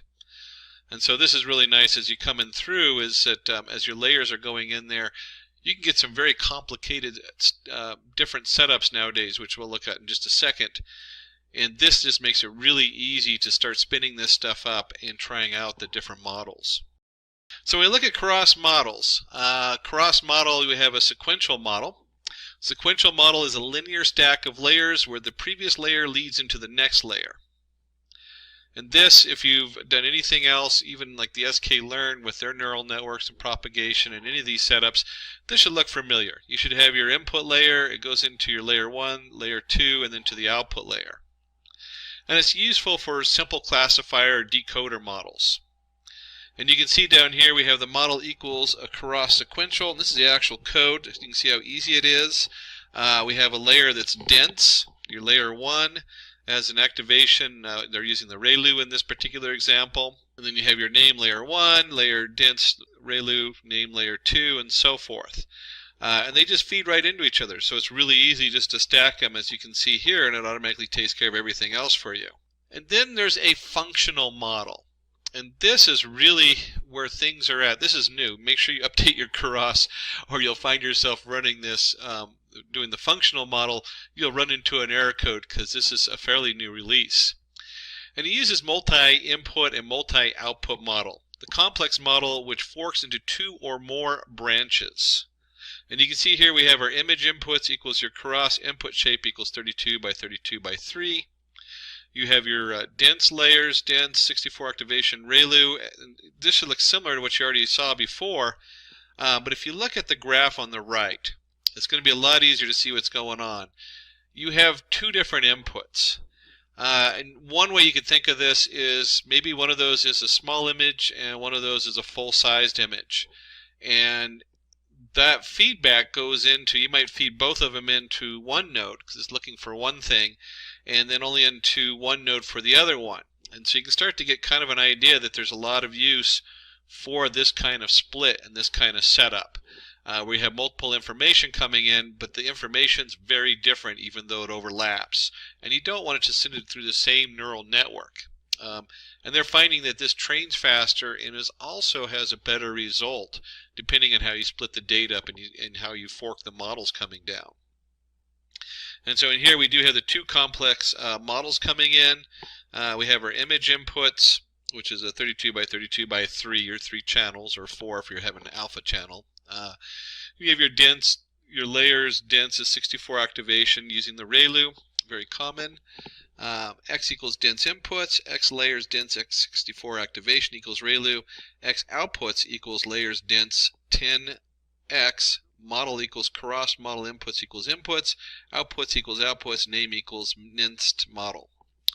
So we add a little name on there. And again, this is this kind of split here. This is setting us up to have the input go into different areas. So if you're already looking at Keras, you probably already have this answer. What are neural networks? But it's always good to get on the same page, and for those people who don't fully understand neural networks, to dive into them a little bit or do a quick overview. Neural networks are deep learning algorithms modeled after the human brain. They use multiple neurons, which are mathematical operations, to break down and solve complex mathematical problems. And so just like the neuron, one neuron fires in and it fires out to all these other neurons, or nodes as we call them, and eventually they all come down to your output layer. And you can see here we have the really standard graph: input layer, a hidden layer, and an output layer. One of the biggest parts of any data processing is your data pre-processing. So we always have to touch base on that. With a neural network, like many of these models, they're kind of, when you first start using them, they're like a black box. You put your data in, you train it, and you test it and see how good it was. And you have to pre-process that data because bad data in is bad outputs. So in data pre-processing, we will create our own data examples set with Keras. The data consists of a clinical trial conducted on 2,100 patients, ranging from ages 13 to 100, with the patients under 65 and the other half over 65 years of age. We want to find the possibility of a patient experiencing side effects due to their age. And you can think of this in today's world with COVID, what's going to happen on there. And we're going to go ahead and do an example of that in our live hands-on. Like I said, most of this you really need to have hands-on to understand. So let's go ahead and bring up our Anaconda, and open that up and open up a Jupyter Notebook for doing the Python code in. Now, if you're not familiar with those, you can use pretty much any of your setups. I just like those for doing demos and showing people, especially shareholders. It really helps because it's a nice visual. So let me go ahead and flip over to our Anaconda. And the Anaconda has a lot of cool tools. They just added Data Lore and IBM Watson Studio Cloud into the Anaconda framework.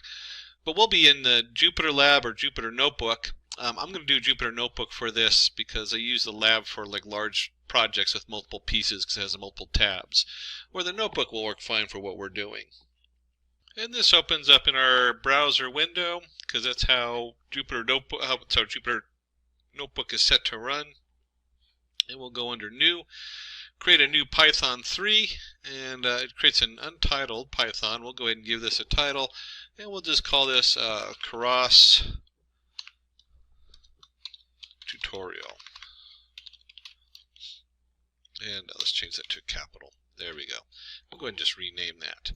And the first thing we want to go ahead and do is get some pre-processing tools involved. And so we need to go ahead and import some stuff for that, like our NumPy, do some random number generation. I mentioned sklearn or your scikit. If you're installing sklearn, the sklearn stuff, it's scikit you want to look up. That should be a tool of anybody who is doing data science. If you're not familiar with the sklearn toolkit, it's huge, but there's so many things in there that we always go back to. And we want to go ahead and create some train labels and train samples for training our data. And then just a note of what we're actually doing in here. Let me go ahead and change this. This is kind of a fun thing you can do. We can change the code to Markdown. And then Markdown code is nice for doing examples once you've already built this. Our example data, we're going to do experimental. There we go. Experimental drug was tested on 2,100 individuals between 13 to 100 years of age. Half the participants are under 65, and 95% of participants are under 65. Experienced no side effects, while 95% of participants over 65 experience side effects. So that's kind of where we're starting at. And this is just a real quick example, because we're going to do another one with a little bit more complicated information. And so we want to go ahead and generate our setup. So we want to do for I and range, and we want to go ahead and create, if you look here, we have random integers, train the labels, append. So we're just creating some random data. And let me go ahead and just run that. And so once we've created our random data, and you can certainly ask for a copy of the code from Simplilearn. They'll send you a copy of this, or you can zoom in on the video and see how we went ahead and did our train samples append. And we're just using this. I do this kind of stuff all the time. I was running a thing on that had to do with errors following a bell-shaped curve on a standard distribution error. And so what do? I generate the data on a standard distribution error to see what it looks like and how my code processes it, since that was the baseline I was looking for. In this, we're just doing generating random data for our setup on here. And we could actually go in, print some of the data up. Let's just do this, print. We'll do train samples, and we'll just do the first 5 pieces of data in there to see what that looks like. And you can see the first 5 pieces of data in our train samples is 49, 85, 41, 68, 19. Just random numbers generated in there. That's all that is. And we generated significantly more than that. Let's see, 50 up here, 1,000. Yeah, so there's 1,000 here. 1,000 numbers we generated. And we could also, if we wanted to find that out, we could do a quick print the length of it. And so, or you could do a shape kind of thing, and if you're using NumPy, although the link for this is just fine. And there we go, it's actually 2,100, like we said in the demo setup in there. And then we want to go ahead and take our labels. Oh, that was our train labels. We also did samples, didn't we? So we could also print, do the same thing. Oh, labels. And let's change this to labels. And labels. And run that just to double check, and sure enough we have 2,100, and they're labeled 10, 10, 10. I guess that's if they have symptoms or not. 1 symptoms, 0 none. And so we want to go ahead and take our train labels and we'll convert it into a NumPy array, and the same thing with our samples. And let's go ahead and run that. And we also shuffle. This is just a neat feature you can do in NumPy right here. Put my drawing thing on, which I didn't have on earlier. I can take the data and I can shuffle it.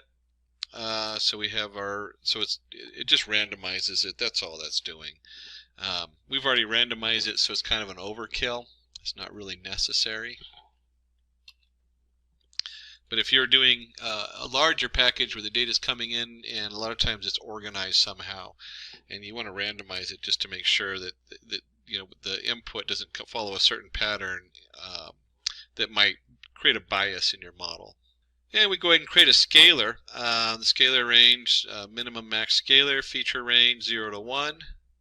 Then we go ahead and scale the scaled trained samples. So we're going to go ahead and fit and transform the data so it's nice and scaled. And that is the age. So you can see up here we have 49, 85, 41. We're just moving that so it's going to be between 0 and 1. And so this is true with any of your neural networks.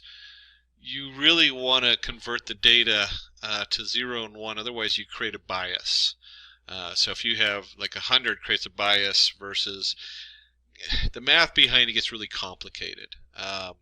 If you actually start multiplying stuff, because there's a lot of multiplication and addition going on in there, that higher end value will eventually multiply down, and it will have a huge bias as to how the model fits it, and then it will not fit as well. And then one of the fun things we can do in Jupyter Notebook is that if you have a variable and you're not doing anything with it, and it's the last one on the line, it will automatically print. And we're just going to look at the first 5 samples on here. And so it's going to print the first 5 samples. And you can see, here we go, 0.9195, 0.791. So everything's between 0 and 1. And that just shows us that we scaled it properly and it looks good. It really helps a lot to do these kind of print-ups halfway through.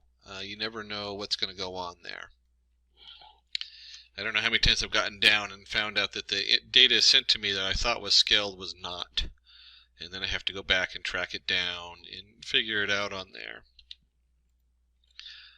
So let's go ahead and create our artificial neural network. And for doing that, this is where we start diving into TensorFlow and Keras. TensorFlow, if you don't know the history of TensorFlow, it helps to jump into, we'll just use Wikipedia. Be careful, don't quote Wikipedia on these things because you get in trouble. But it's a good place to start. Back in 2011, Google Brain built Disbelief as a proprietary machine learning setup. TensorFlow became the open source for it. So TensorFlow was a Google product, and then it became open sourced, and now it's just become probably one of the de factos when it comes for neural networks as far as where we're at. So when you see the TensorFlow setup, it's got like a huge following. There are some other setups like the Scikit under the sklearn has their own little neural network. But the TensorFlow is the most robust one out there right now.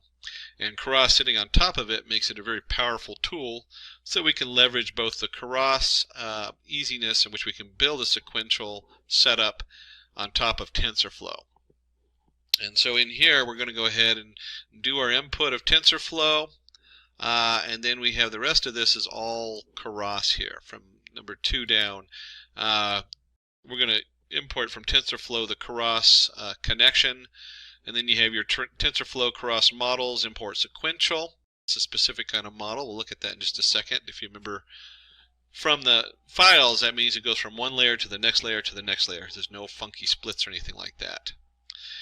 And then we have from TensorFlow Keras layers, we're going to import our activation and our dense layer.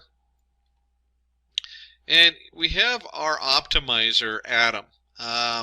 This is a big thing to be aware of, how you optimize your data.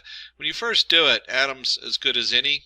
Atom is usually, there's a number of optimizer out there. There's a couple of main ones, but Atom is usually assigned to bigger data.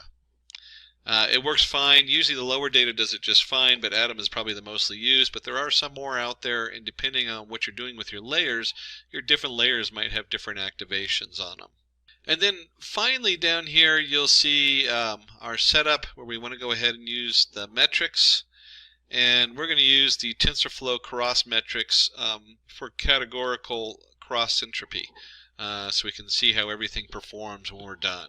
That's all that is. A lot of times you'll see us go back and forth between TensorFlow, and then Scikit has a lot of really good metrics also for measuring these things. Again, it's the end of the at the end of the story, how good does your model do? And we'll go ahead and load all that. And then comes the fun part. I actually like to spend hours messing with these things. And 4 lines of code. You're like, you're going to spend hours on 4 lines of code? No, we don't spend hours on 4 lines of code. That's not what we're talking about when I say spend hours on 4 lines of code. What we have here, I'm going to explain that in just a second. We have a model, and it's a sequential model. If you remember correctly, we mentioned the sequential up here where it goes from one layer to the next. And our first layer is going to be your input. It's going to be what they call dense, which is usually it's just dense, and then you have your input and your activation. How many units are coming in? We have 16. What's the shape? What's the activation? And this is where it gets interesting, because we have in here ReLU on 2 of these and softmax activation on 1 of these. There are so many different options for what these mean and how they function. How does the ReLU, how does the softmax function? And they do a lot of different things. We're not going to go into the activations in here. That is what really you spend hours doing, is looking at these different activations. And just some of it is just almost like you're playing with it. Like an artist, you start getting a feel for like a inverse tangent activation, or the tan-H activation. Takes up a huge processing amount, so you don't see it a lot. Yet it comes up with a better solution, especially when you're doing when you're analyzing Word documents and you're tokenizing the words. And so you'll see this shift from one to the other because you're both trying to build a better model. And if you're working on a huge data set, you'll crash the system. It'll just take too long to process. And then you see things like softmax. Softmax generates an interesting setup where a lot of these, when you talk about ReLU, oops, let me do this. ReLU, there we go. ReLU has a setup where if it's less than 0, it's 0, and then it goes up. And then you might have what they call lazy setup, where it has a slight negative to it so that the errors can translate better. Same thing with softmax. It has a slight laziness to it so that errors translate better. All these little details make a huge difference on your model. So one of the really cool things about data science that I like is you build your what they call you build to fail. And it's an interesting design setup. Oops, I forgot the end of my code here. The concept of build to fail is you want the model as a whole to work, so you can test your model out, so that you can do you can get to the end and you can do your, let's see, where was it? Overshot down here. You can test out the quality of your setup on there.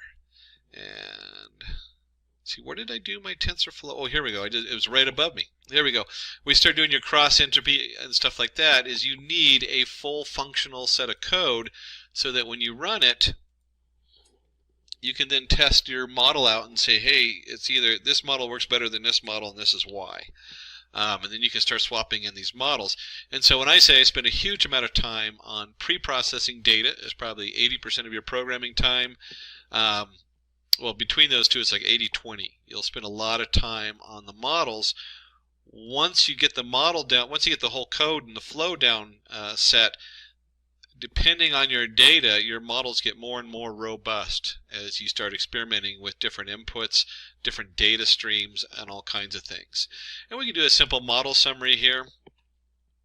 Here's our sequential, here's our layer, our output, our parameter.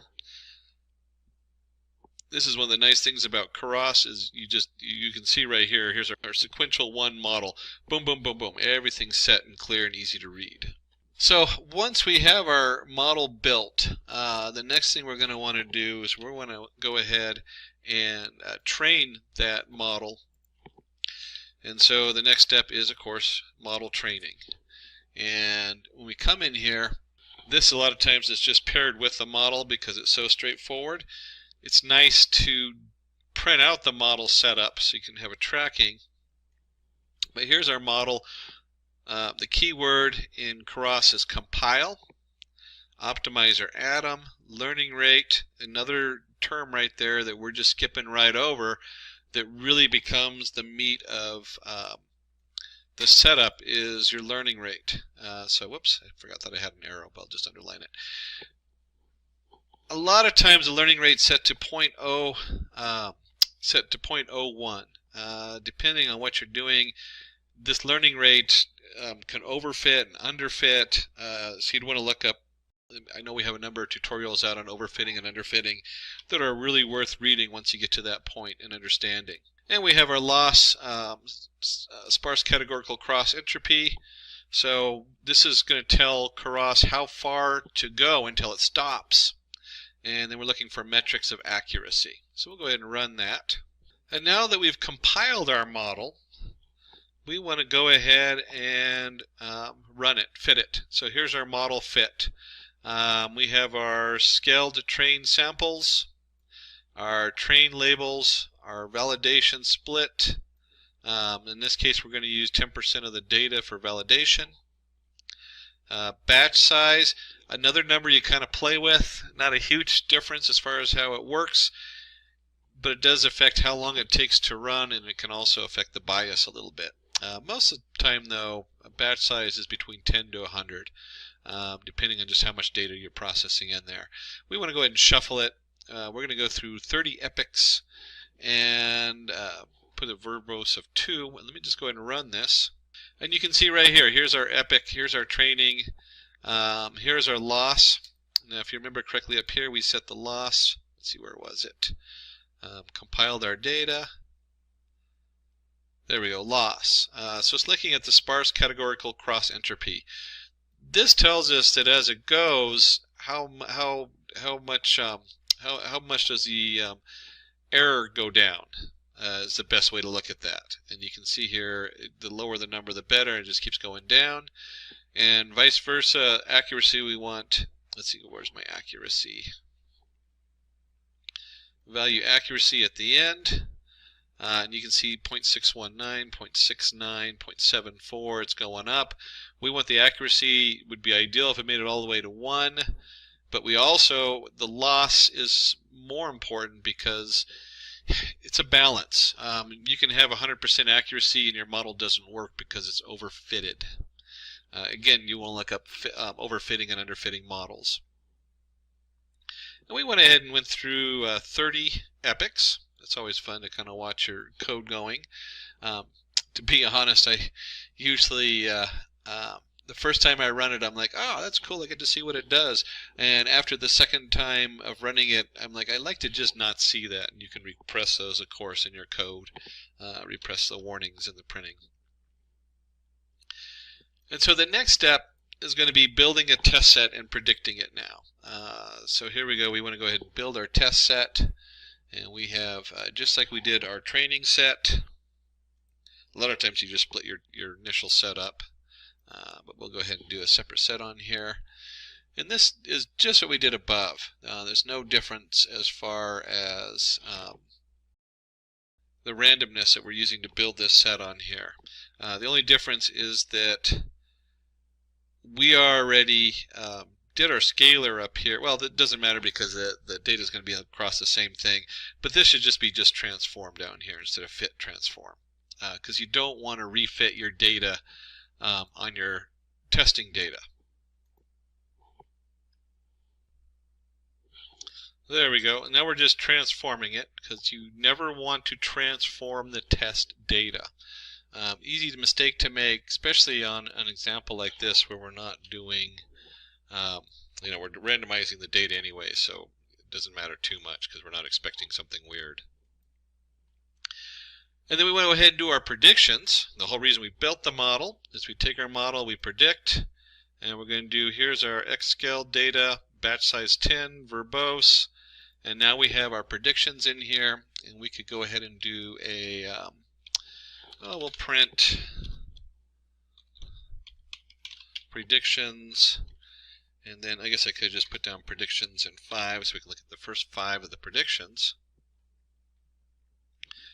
And what we have here is we have our age and the prediction on this age versus what we think it's going to be, what we think is going to, they're going to have symptoms or not.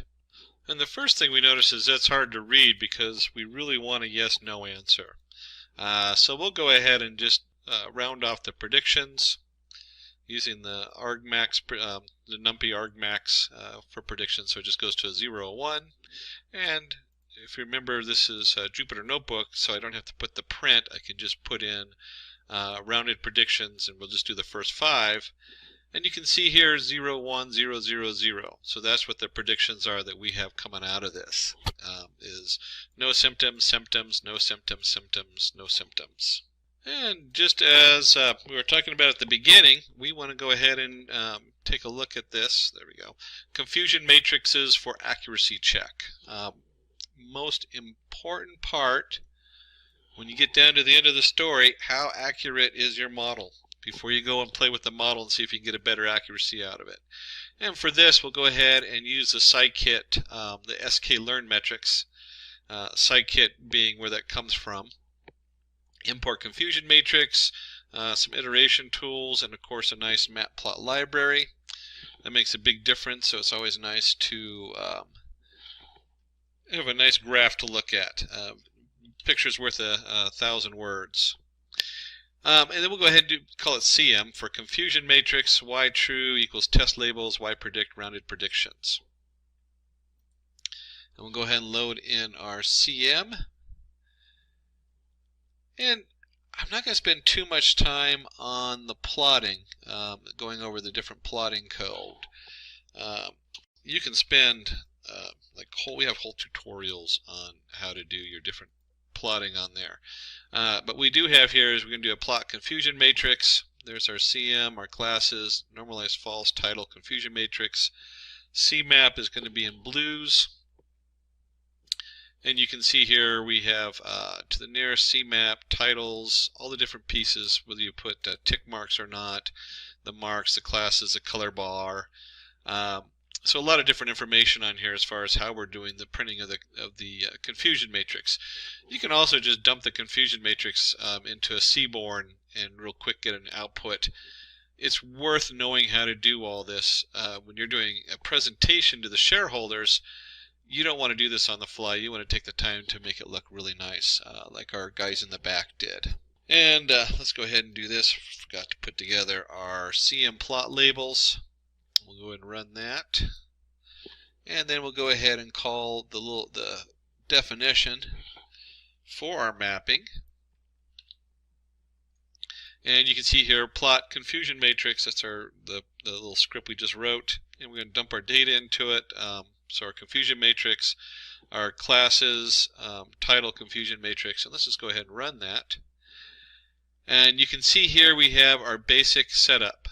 No side effects 195, had side effects 200, no side effects that had side effects. So we predicted the 10 of them who actually had side effects, and that's pretty good. I mean, I don't know about you, but you know, that's 5% error on this, and this is because there's 200 here. That's where I get 5% is divide these both by 2 and you get 5 out of 100. You can do the same kind of math up here. Not as quick on the fly because it's 15 and 195, not an easily rounded number. But you can see here where they have 15 people who predicted to have with the no side effects but had side effects kind of set up on there. And these confusion matrix are so important at the end of the day. This is really where you show whatever you're working on comes up, and you can actually show them, hey, this is how good we are or not, how messed up it is. So this was a I spent a lot of time on some of the parts, but you can see here is really simple. We did the random generation of data, but when we actually built the model coming up here, here's our model summary, and we just have the layers on here that we built with our model on this, and then we went ahead and trained it and ran the prediction. Now we can get a lot more complicated. Let me flip back on over here because we're going to do another demo. So that was our basic introduction to it. We talked about the oops, here we go. Okay, so implementing a neural network with Keras. After creating our samples and labels, we need to create our Keras neural network model. We will be working with a sequential model which has 3 layers. And this is what we did. We had our input layer, our hidden layers, and our output layers. And you can see the input layer coming in was the age factor. We had our hidden layer, and then we had the output. Are you going to have symptoms or not? So we're going to go ahead and go with something a little bit more complicated. Training our model is a 2-step process. We first compile our model and then we train it in our training data set. So we have compiling. Compiling converts the code into a form of understandable by machine. We use the atom in the last example, a gradient descent algorithm, to optimize the model, and then we trained our model, which means it let it learn on training data. And I actually had a little backwards there, but this is what we just did. Is we, if you remember from our code we just had, oops, let me go back here. Here's our model that we created, summarized. We come down here and we compile it. So it tells it, hey, we're ready to build this model and use it. And then we train it. And this is the part where we go ahead and fit our model and put that information in here, and it goes through the training on there. And of course we scaled the data, which was really important to do. And then you saw we did the creating a confusion matrix with Keras. As we are performing classifications on our data, we need a confusion matrix to check the results. A confusion matrix breaks down the various misclassifications as well as correct classifications to get the accuracy. And so you can see here, this is what we did with the true positive, true negative, false negative. And that is what we went over. Let me just scroll down here. On the end, we printed it out, and you can see we have a nice printout of our confusion matrix with the true positive, false negative, true negative. And so the blue ones, we want those to be the biggest numbers because those are the better side.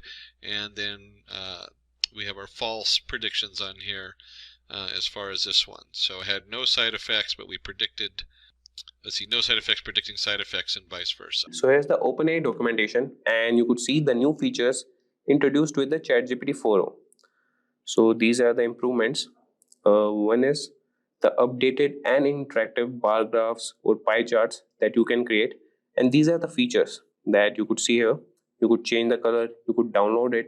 And what we have is you could upload the latest file versions directly from Google Drive and Microsoft OneDrive.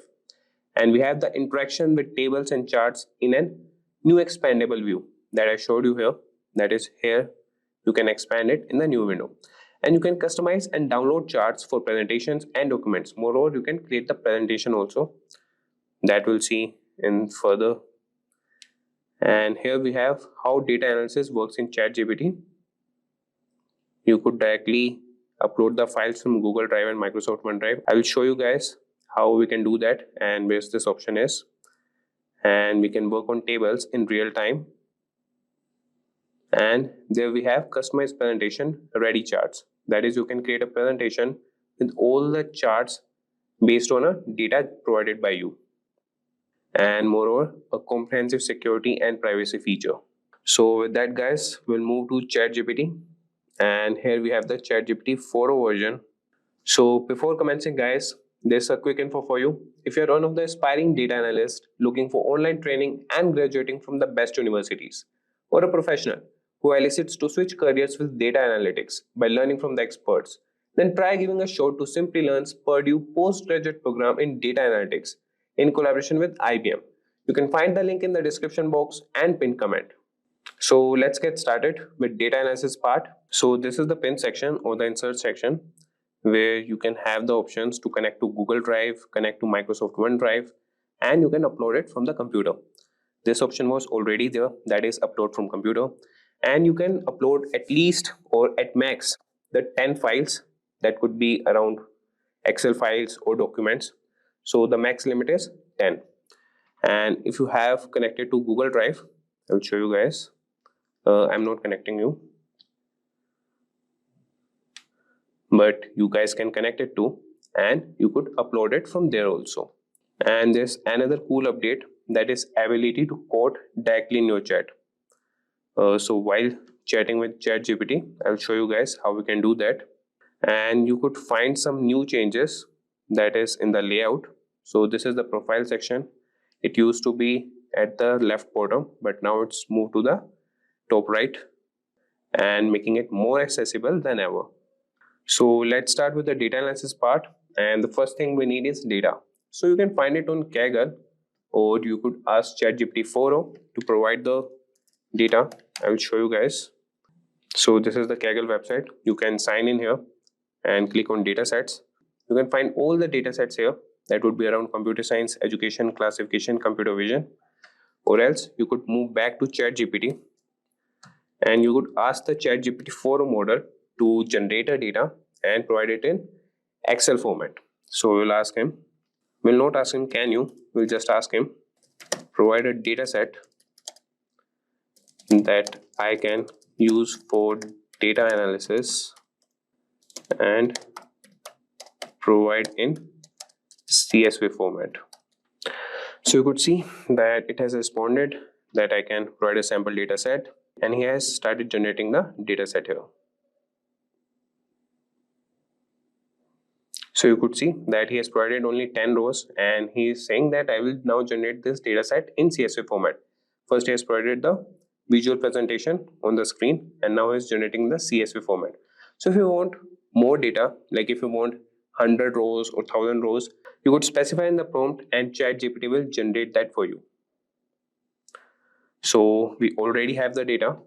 I will import that data. You could import it from here, or else you can import it from your Google Drive. So we have a sales data here.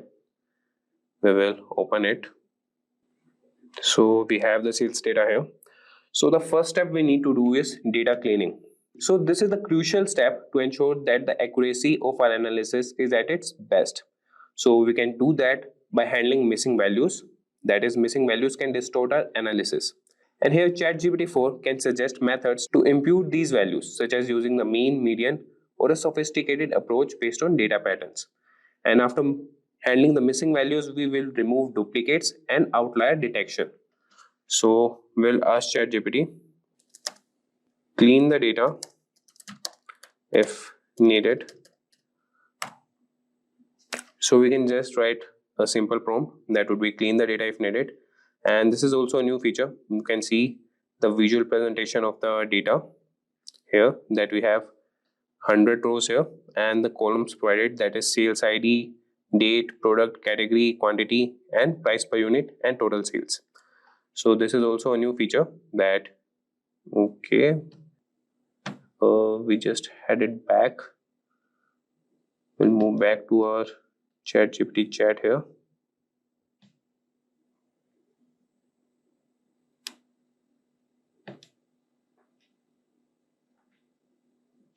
Okay, so here we are. So you could see that ChatGPT has cleaned the data, and he has provided that it has checked for missing values, checked for duplicates, and ensured consistent formatting. And he's saying, okay, so now we will ask him that execute these steps and provide the clean data. As ChatGPT has provided that these are the steps to clean the data, and let's see. So he has provided a new CSV file with the clean sales data. We will download it and ask him to use the same file only. Use this new cleaned sales data CSV file for further analysis.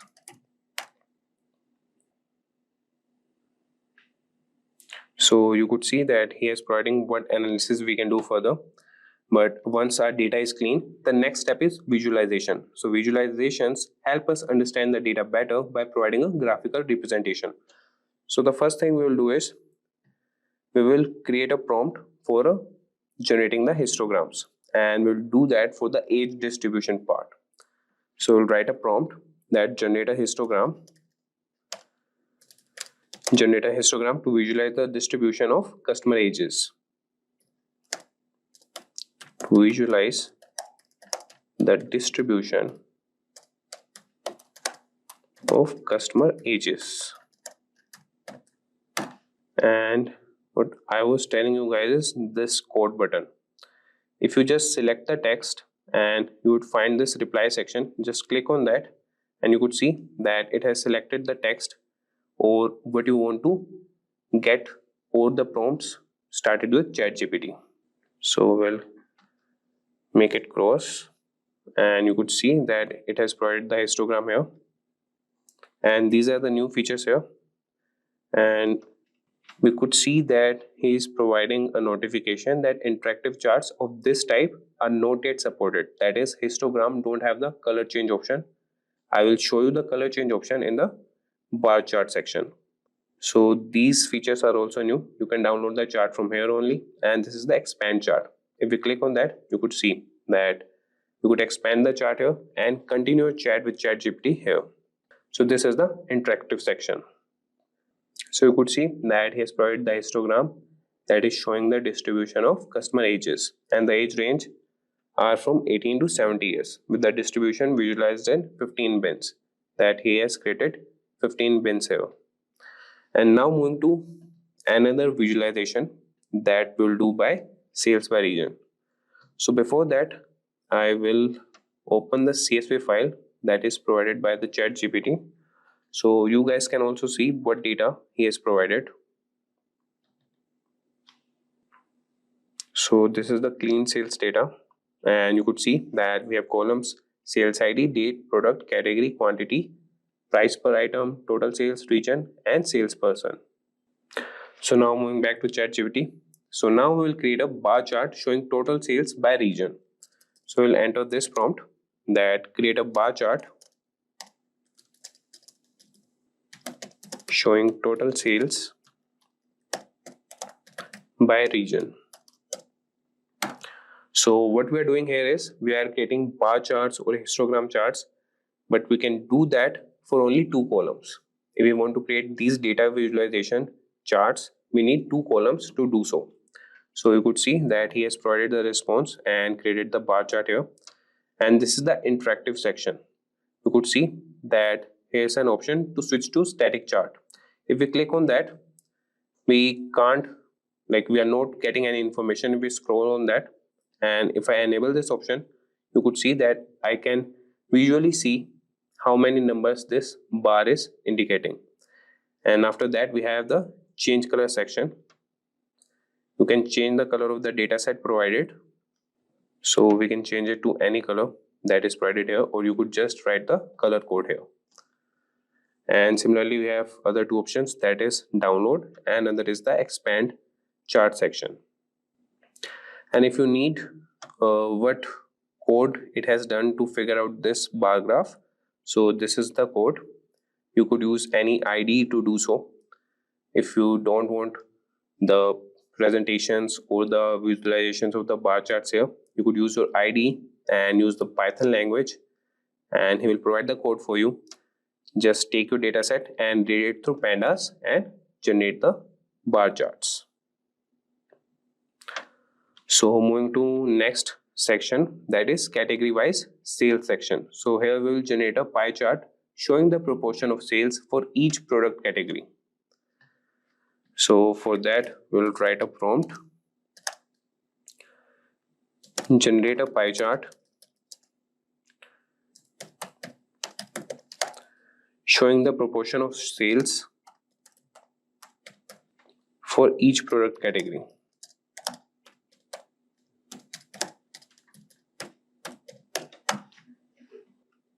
So you could see that it has started generating the pie chart, and this is also an interactive section. If you click on that, you would be seeing a static pie chart. And if you want to change the color, you can change for any section. That could be clothing, electronics, furniture, or kitchen. And similarly, we have the download section and the expand chart section. So this is how this new ChatGPT 4 model is better than ChatGPT 4, that you could use a more interactive pie charts. You could change the colors for that, and you can just hover over these bar charts and found all the information according to them. So after this data visualization, now we'll move to statistical analysis. So this will help us uncover patterns and relationships in the data. So the first thing we'll do is correlation analysis. And for that, we'll write the prompt, analyze the correlation between age and purchase amount. So this correlation analysis helps us understand the relationship between two variables. So this can indicate if older customers tend to spend more or less. So we'll find out that by analyzing the data, and we'll provide a prompt to ChatGPT that analyze the correlation between age and purchase amount.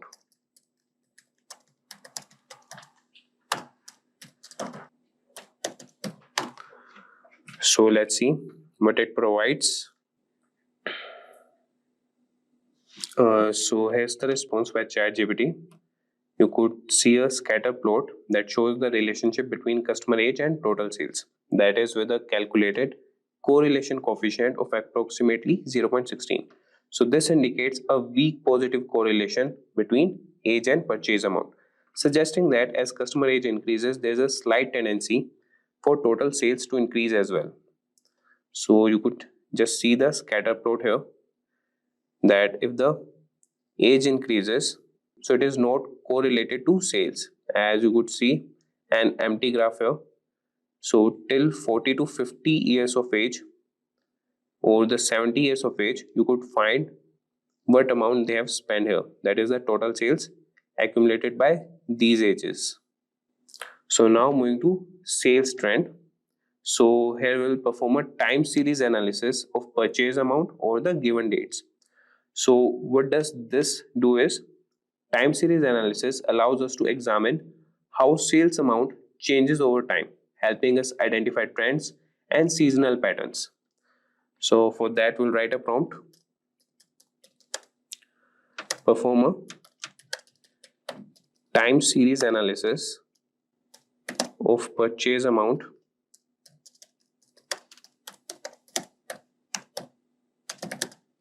over given dates.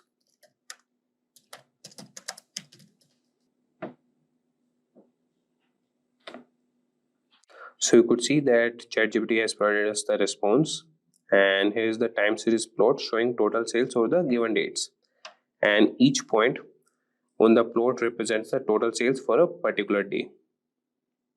So through this you can find out, and the businesses find out, which is the seasonal part of the year and where to stock up their stocks for these kind of dates. And after that, you could also do customer segmentation. So what does this do is, so we can use clustering here to segment customers based on age, income, and purchase amount. So clustering groups customers into segments based on similarities. This is useful for targeted marketing and personalized services. And after that, we have the advanced usage for data analysis. Here we can draw a predictive modeling table and do the market basket analysis and perform a customer lifetime value analysis. So we will see one of those, and what we'll do is we'll perform a market basket analysis and perform an association rule mining to find frequently bought together products. So the theory behind this is, the association rule mining helps identify patterns of products that are often purchased together, aiding in inventory management and cross-selling strategies. So for that, we'll write a prompt that, so perform an association rule mining to find frequently bought together products. So for that, we'll write a prompt here. Perform an association rule mining to find frequently bought products together. So let's see for this prompt, what does ChatGPT 4 respond to us? So you could see that he is providing a code here, but we don't need a code here. We need the analysis. Don't provide code. Do the market basket analysis and provide visualizations.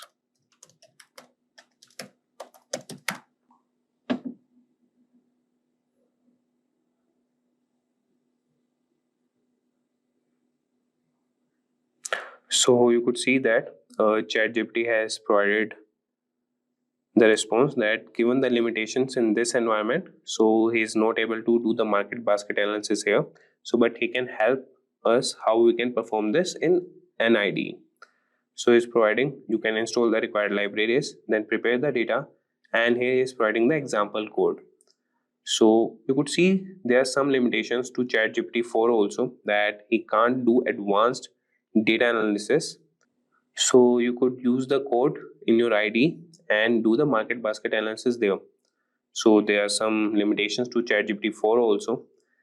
And now we will ask ChatGPT, can you create a presentation based on the dataset? And we'll provide a dataset to it also. So we'll provide sample sales data. And we'll ask him, can you create a presentation or PowerPoint presentation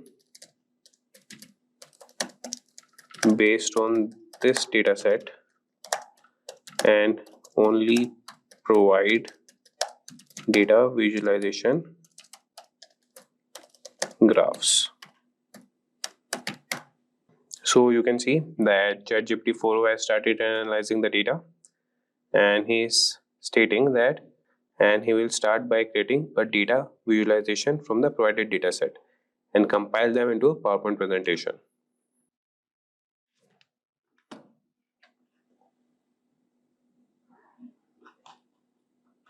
So you could see that ChatGPT 4 has provided us the response, and these are all the presentations or the bar graphs that he has created. And now we have downloaded the presentation here. We will open that, and here's the presentation that is created by ChatGPT 4. Sora is here. OpenAI has introduced Sora, an advanced AI tool for creating videos, now available at sora.com. Earlier this year, Sora was launched to turn text into realistic videos, showcasing exciting progress in AI technology. Now, OpenAI has released Sora Turbo, a faster and more powerful version available to ChatGPT Plus and Pro users. Sora lets users create videos in 1080p quality up to 20 seconds long and in different formats like widescreen, vertical, or square. It includes tools like a storyboard for precise control and options to remix or create videos from scratch. There is also a community section with featured and recent videos to spark ideas. ChatGPT Plus users can make up to 50 videos per month at 480p resolution, while Pro users get access to more features like higher resolution and longer video duration. While Sora Turbo is much faster, OpenAI is still working to improve areas like handling complex action and making the technology more affordable. To ensure safe and ethical use, Sora includes features like visible watermarks, content moderation, and metadata to identify videos created with Sora. Sora makes it easier for people to create and share stories through video. OpenAI is excited to see how users will explore new creative possibilities with the powerful tool. So welcome to the demo part of the Sora. So this is the landing page when you will log in Sora. So let me tell you, I have the ChatGPT Plus version, not the Pro version. So I have some 721 credits left. Okay, later on I will tell you what are the credits. Okay, so let's explore something here. So these are some recent videos which I have created or tested, you can say, and this featured version is all the users of Sora which are creating videos, so it's coming under featured, so we can learn or we can generate some new ideas like this, okay, like this parrot and all. Like, this is very cool for learning, and these are some of the saved version, and these are all videos and uploads like this.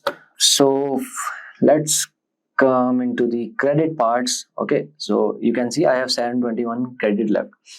So if you will go this help openai.com page, and this page you can see what are the credits. So credits are used to generate videos with Sora.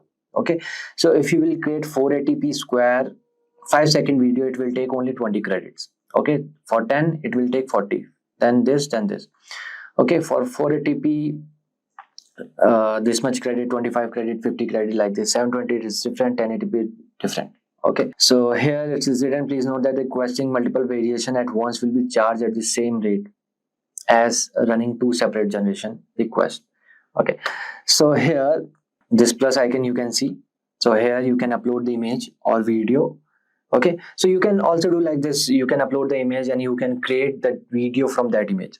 Okay, and this is choose from library, your personal library, this library, right? And this option is for the variation.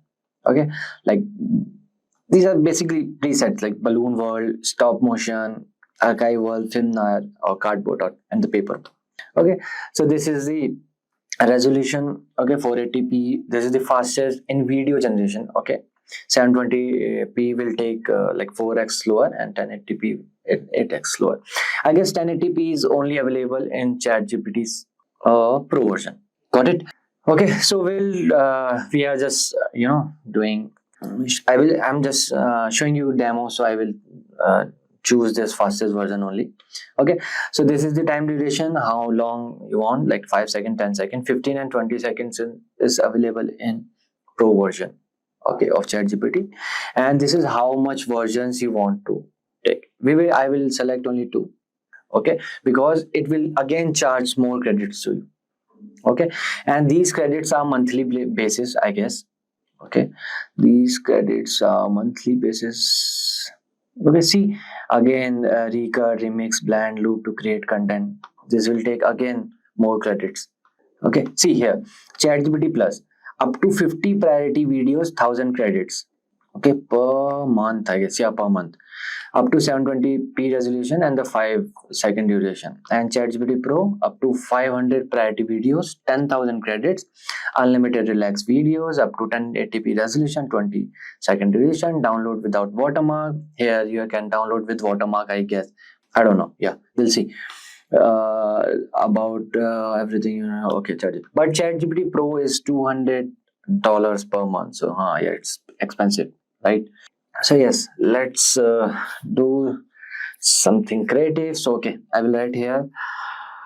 Okay, polar bear enjoying on the Sahara desert. Okay, Sahara desert. Yeah. Okay, you can do a storyboard as well, or you can create directly videos. Okay, so let me show you the storyboard first. Yeah, so frame by frame you can give different what to say, prompt. Okay, here you can give different prompt. Okay, polar bear with family, okay, playing with sand, like this. Okay, and later on it will create a whole the video. Okay, third, you can describe again, you can add image like this. Okay, this is a story created by the ChatGPT. Okay, let's create. Okay, add it to the queue. Okay, it's very fast actually. Almost done. Yeah, see, with family, you can see playing with the sand. Okay, so these are the 2 variation. Okay, you can choose either this or either that one or either that one. Okay, I'm feeling this much as, yeah. So here you can again edit your story, recut, you can trim or extend this video in a new storyboard. Okay, so basically Recurrent features allow you to creators to pinpoint and isolate the most impactful frame in a video, extending them in either direction to build out of like complete scene. Okay, if we'll choose recut, okay, this thing, fine. Then remix. What remix do is like the remix features allows user to reimagine existing videos by altering their components without losing that essence of the originality, you can say. Okay, you want to add or remove certain things. Okay, what if I want to remove that this polar bear or like this. Okay, or you can say we can change colors, or we can some tweak visual elements. And this blend, so this blend feature allows you to combine with different video. If I want to upload some videos, it will blend both the video, this video particular with that video which I will upload. Okay, right. And the last loop, by the name, loop features feature make it easy to create seamless repetition of the video. Okay, this is one option is ideal for background visuals, music videos like this. Okay, so this is how you can create video in 2 minutes, I can say, just by giving prompt. Okay, this one is favorite, you can save it for the favorite. And this you can sharing options are there, copy link or this unpublish, and you can download.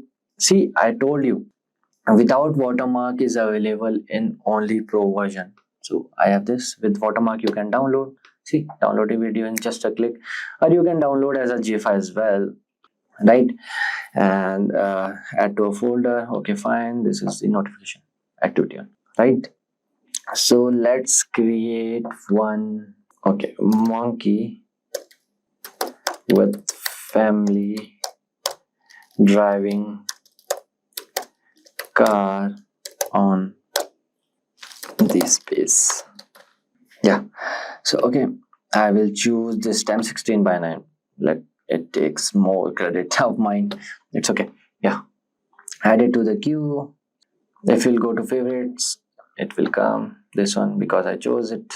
Okay, and if you will ask how this Sora is working, so it's like text to image generative AI models such as like DALE 3, Stable Diffusion and Midjourney. So Sora is a diffusion models. That means that it starts with each frame of the video consisting of the static noise.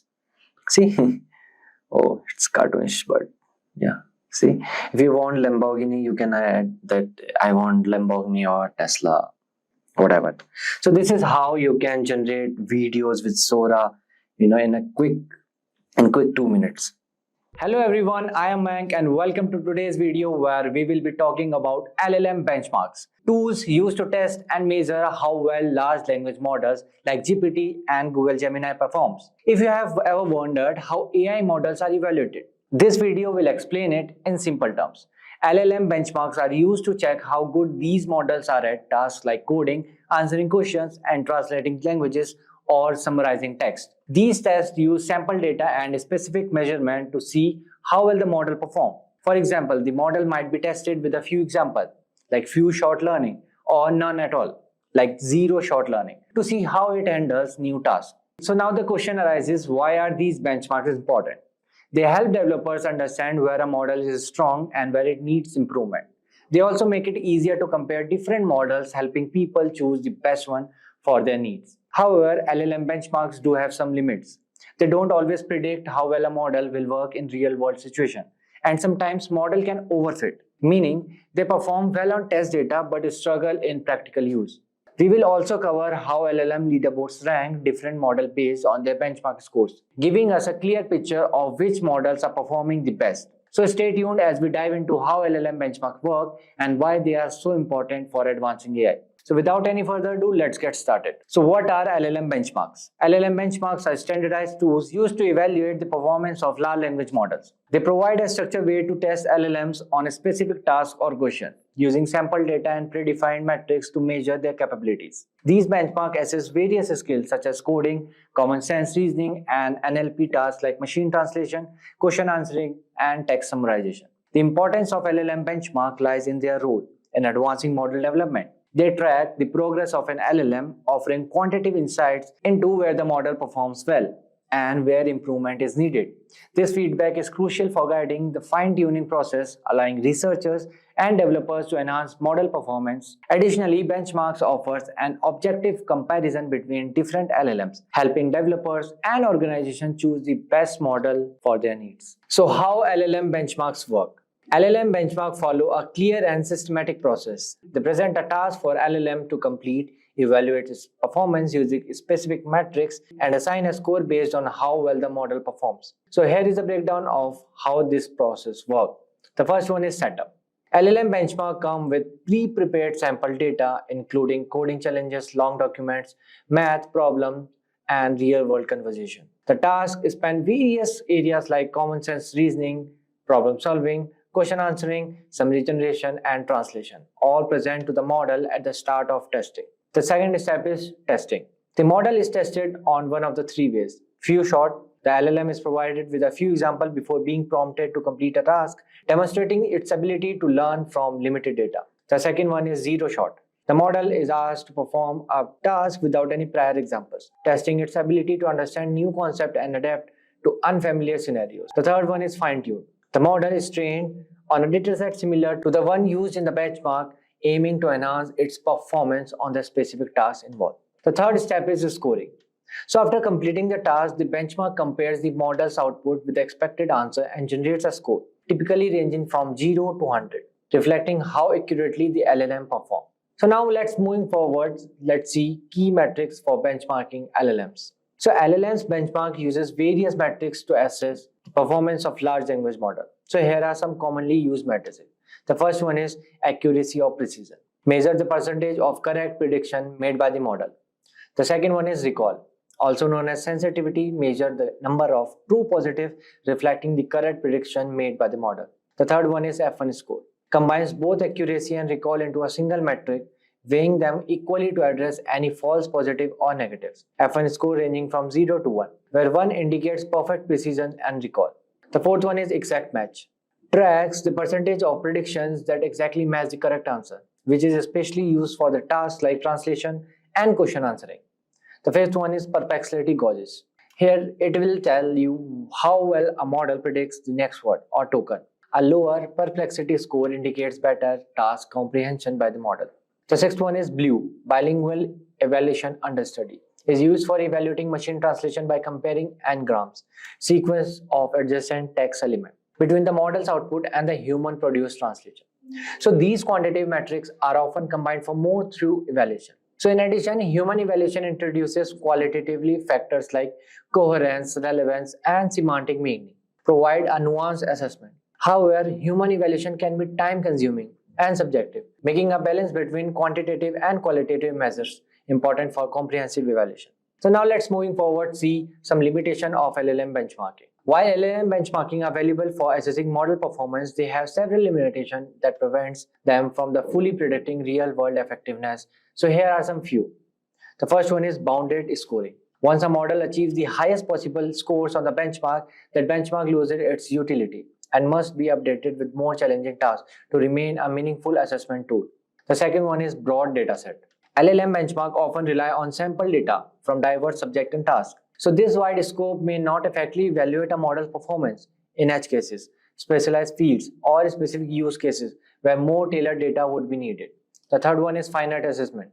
Benchmark only tests a model's current skills, and as LLMs evolve and new capabilities emerge, new benchmarks must be created to measure these advancements. The fourth one is overfitting. So if an LLM is trained on the same data used for benchmarking, it can be lead to overfitting, where the model performs well on the test data but struggles with the real task. So this result is scores that don't truly represent the model's broader capabilities. So now what are LLM leaderboards? So LLM leaderboards publish a ranking of LLMs based on the variety of benchmarks. Leaderboards provide a way to keep track to the myriad LLMs and compare their performance. LLM leaderboards are especially beneficial in making decisions on which models to use. So here are some. So in this you can see here OpenAI is leading and GPT-4 second and the Llama third with 405 parameter B and 3.5 Sonnet is there. So this is best in multitask reasoning. What about the best in coding? So here OpenAI O1 is leading. I guess this is the Orion one, and the second one is 3.5 Sonnet, and after that in the third position there is GPT-4o. So this is in best in coding. So next comes fastest and most affordable models. So fastest models are Llama 8B parameter, 8B parameter, and the second one is LLMA Llama 70B. And the third one is 1.5 Flash. This is Gemini 1. And lowest latency. And here it is leading Llama again. In cheapest models, again Llama 8B is leading. And in the second number, we have Gemini Flash 1.5. And in third, we have GPT-4o Mini. Moving forward, let's see standard benchmarks between Claude 3 Opus and GPT-4. So in general, they are equal. In reasoning, Claude 3 Opus is leading, and in coding, GPT-4 is leading. In math, again GPT-4o is leading. In tool use, Claude 3 Opus is leading, and in multilingual, Claude 3 Opus is leading.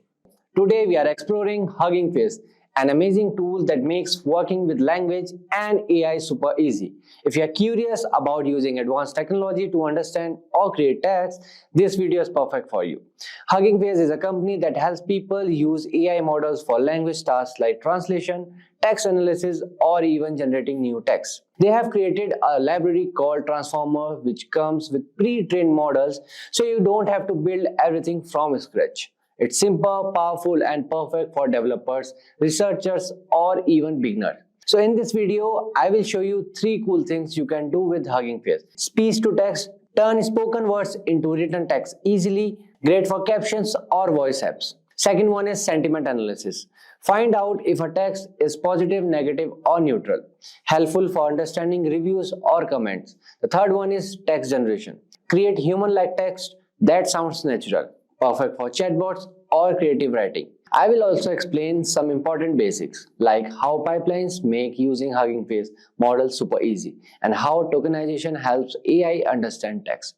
By end of this video, you will know how to use Hugging Face to start building your own projects. It's simple, fun, and really powerful. So without any further ado, let's get started. So welcome to this demo part of this video. So here, as you know, we will be doing 3 things. First thing, speech to text recognition. The second thing, text generation from a particular sentence or a word. And the third thing, we will do sentiment analysis. Okay, so we will perform this one by one. So let's start with something called speech to text recognition. Okay, using Hugging Face. So first I will rename this. I will write here Hugging Face speech to text. Okay, yeah. So first I will install Transformers library. It is already installed on my system, but again, just for you guys, I'm doing this. Okay, pip install Transformer. So now let's see what is Transformers. So Transformers is a powerful Python library created by Hugging Face. So that allows you to download, manipulate, and run thousands of pre-trained open source AI model. Fine. So as you can see, requirement already satisfied. It means like already installed. So these transformer models cover multiple tasks across modalities like NLP, natural language processing, computer vision, audio, and multimodal learning, like many things. Fine. So now I will do from transformers import pipeline. Okay, so now let's run it. So now what is pipeline? Okay, so a transformer pipeline describes the flow of data from origin system to destination system. Fine, because you already know transformer means you can run or manipulate thousands of pre-trained open source AI model.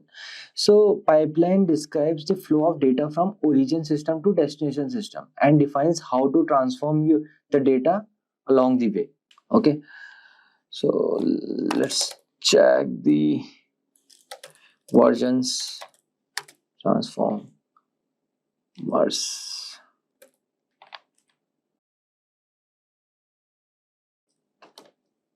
version.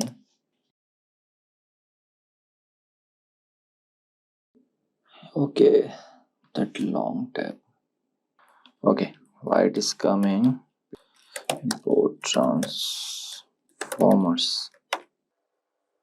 Yeah, so we have currently 4.4 2.4 version of the transformer. Okay, so I'm using Google Colab. Okay, so you can use either Jupyter Notebook, Visual Code Studio, or Colab. Okay, so now let's import libraries. Import Librosa.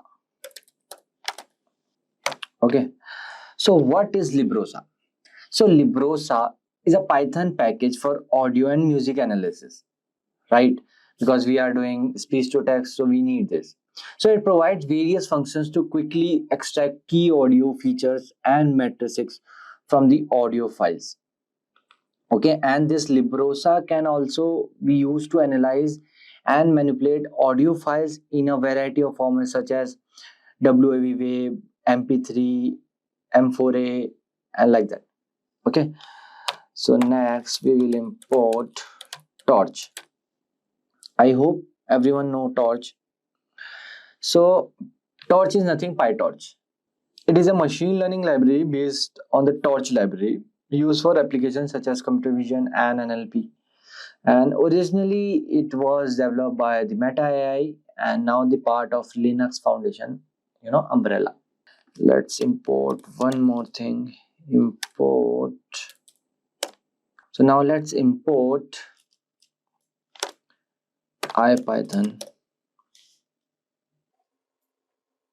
Okay, capital IPython dot display as display.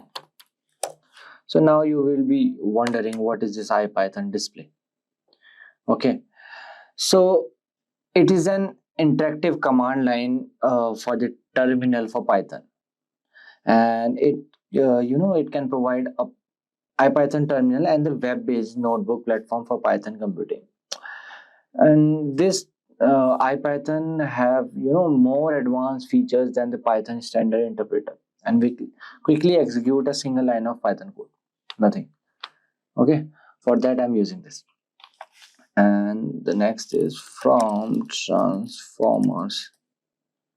Import WAV to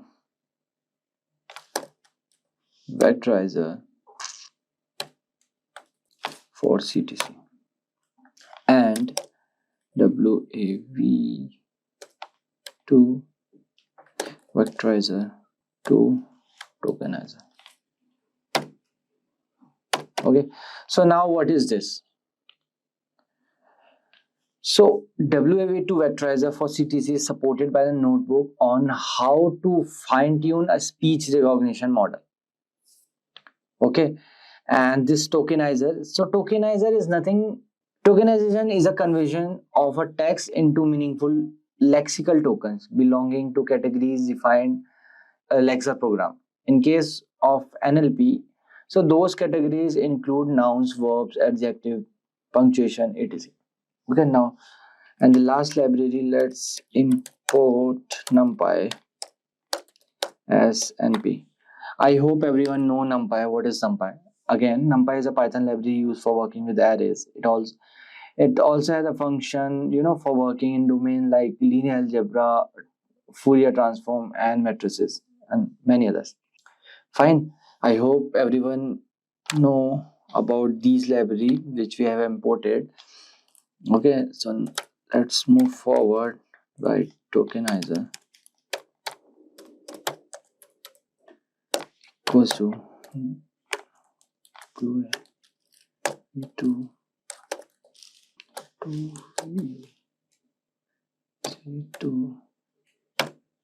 tokenizer dot from pre-trained. This is why I love this Google Colab. You will decide just some words and it will show the suggestions. Facebook. So this is again one pre-trained model. Okay, so we are just importing it. base 968. This is nothing, the name. Okay, then model equals to WAV2 for CTC dot from retrained,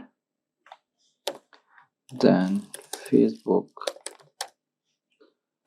WAV2 vectorizer 2, then base 960. Fine. Now let's run it. So now you can see, so we are loading this. Okay, they are downloading. Okay, so you can ignore this warning. So now let's load the audio file. So here I will write audio sampling rate equals to librosa dot load. Okay, so you know about librosa, right?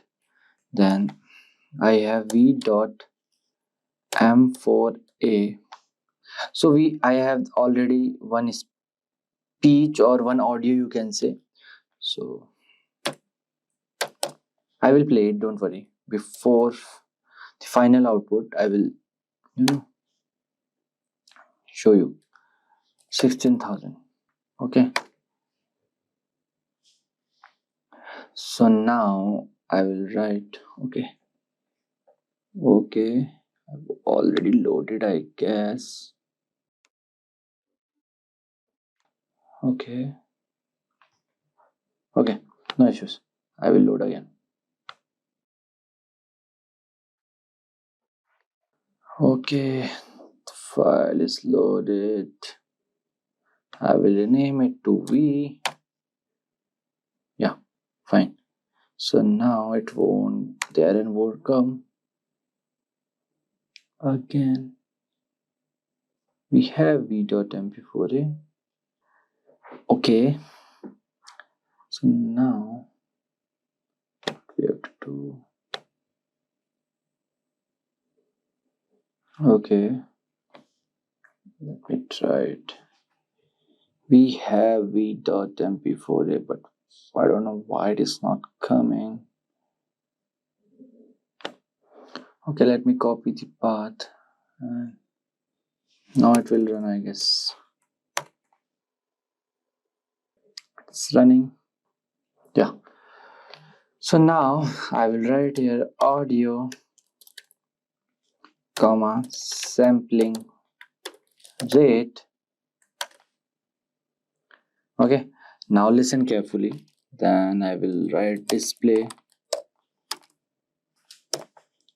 dot audio,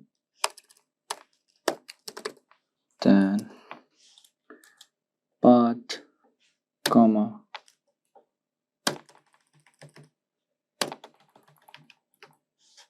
autoplay equals to true.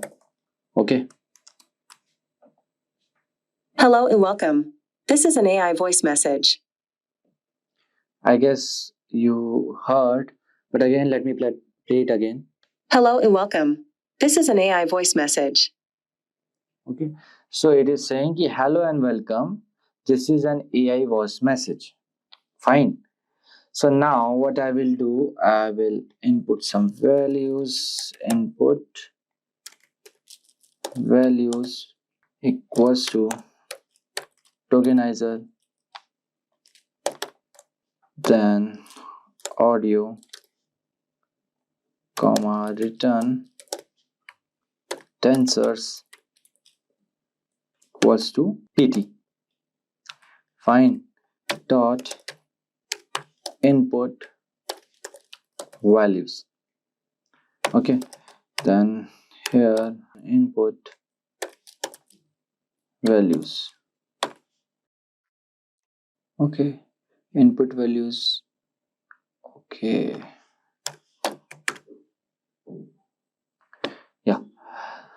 So now logits will come here. So we have to now store the logits, which means non-normalized predictions. Okay, so logits equals to model input values dot logits. Okay, then here I will write logits. Okay, it's running. Done.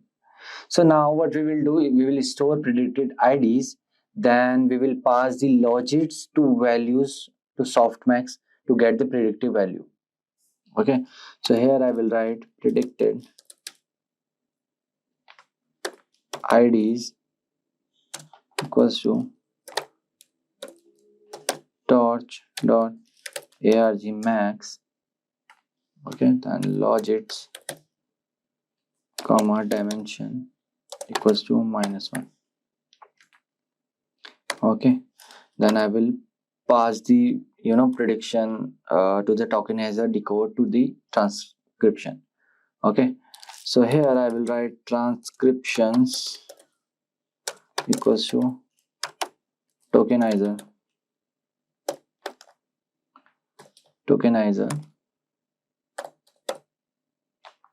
dot decode predicted IDs to 0. Running fine. So now let's see our output transcriptions. So now you can see hello and welcome. This is an AI voice message. So now let's play it again.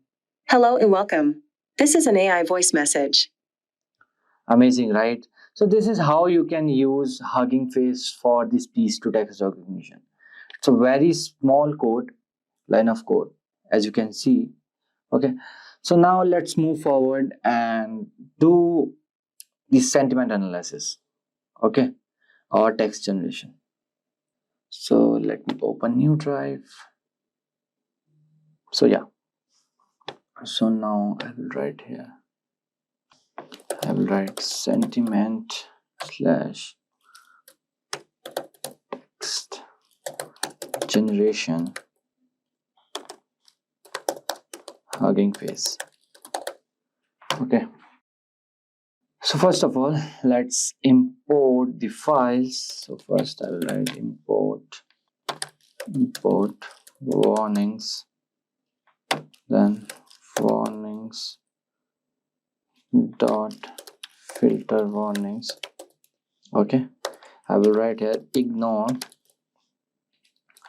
then we'll import numpy. You already know what is numpy, and import panda. So these are some basic Python library, and I hope everyone knows. And import matplotlib for the plots, matplotlib dot pyplot as plt. Then I will import cbon for the graphs, the statistics graph. Okay, sns, then sns dot set. So now we'll import sklearn model train test split. So sklearn is nothing, scikit-learn is probably the most useful library for machine learning Python. So this library contains a lot of efficient tools for machine learning and statistical modeling, including classification you can do, regression you can do, clustering you can do from this sklearn. Okay, from sklearn dot model selection import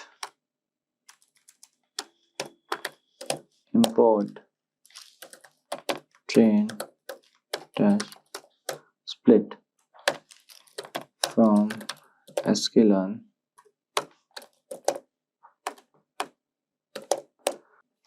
dot matrix import f1 score comma confusion matrix, comma, ROC, AUC curve, or score. So again, we'll import teams from transformers, import pipeline. Everyone know what is this? Then import torch. Okay, now let's run it. You have too many active session, terminate existing to continue if you are interested in using one more session. Okay, wait. Yeah, fine now. Which one is open, bro? Terminate this. Terminate this. Terminate this. No. Okay, fine. So now let's do sentiment analysis. So we will explore sentiment analysis using a pre-trained transform model. Okay. The Hugging Face library provides, convenient pipeline, as you already know, function that allows us to easily perform sentiment on the text. So now let's first import the necessary dependencies and create a sentiments pipeline using this line. So I will write here classifier equals to pipeline sentiment analysis, then type classifier. Okay, so it will download the pre-trained sentiment analysis pipeline. Pipeline is not defined. How? Okay, error is there. I hope it will run now. Yeah. So now we can pass a single sentence or a list of sentences to the classifier and get the predictive sentiment labels and associate confidence score. Fine. So now just for the testing classifier, so let's write this is a great movie. Okay, now let me run it. So now you can see here label positive. So label positive typically refers to the outcome or a class of interest that the model is designed to predict. So here we are just checking the sentiment analysis model. Okay, so this is why I wrote this. Okay, so let's check one more.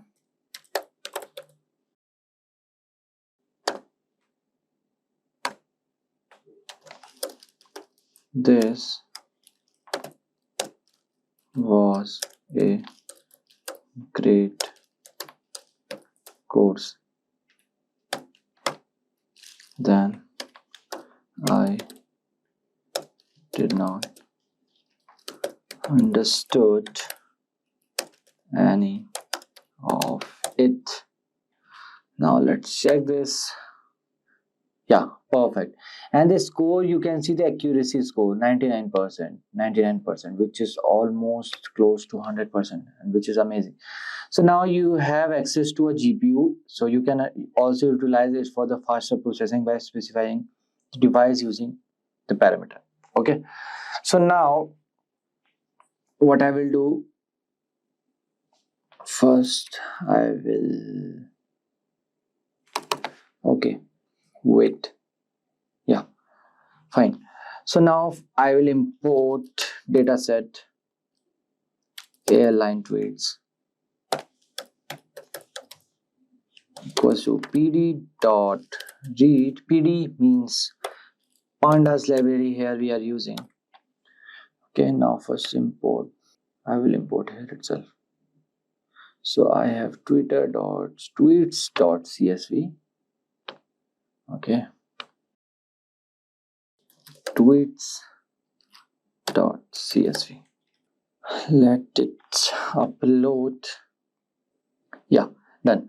So now let me airline tweets dot head. Why dot head? Means it will show me the top 5 rows. Okay, 0, 1, 2, 3, 4, 5. Okay, you can see tweet ID, airline sentiment, neutral, positive, neutral, negative, then this. Okay, so now let's do something. Okay, so what I will do, df means data frame airline tweets, then I will write airline sentiment. We have airline sentiment, this column. Okay, comma text. I need these 2 columns. Okay, df dot head 5. So yeah, so airline sentiment is neutral, and this is what this text is all about. Okay, because these 2 are the main things, text and the sentiment. So now let's make plot, count plot. Then I will write df comma x equals to airline sentiment, then palette equals to with its, then here I will write plt dot x label airline sentiment. Okay, then plt dot y label count plt dot show. So it will draw one graph. Okay, spelling is wrong. Yeah, so it will show neutral, positive sentiment and the negative. So as you can see, the negative sentences or the sentiments are the more. Okay, so we have now 3 classes which do not match the 2 class available in the Hugging Face pipeline. So therefore we will filter out all the rows which have been labeled as neutral. Okay, so df equals to df, and again df airline sentiment, fine, was not equals to neutral. Okay, then df target equals to df airline sentiment dot map, then I will write here positive 1 and the negative 0. Fine, negative will be 0. Okay, then print number of rows comma df dot shape. Okay, so now you can see number of rows are 11,541. Okay, so now I will write predictions 5. It will, okay, predictions is not defined. Okay, so now what I will do, so here I will write text equals to df text and to list dot to list, then here I will write predictions equals to classifier text. Okay, so here write probabilities equals to prediction, then score if predictions label dot starts with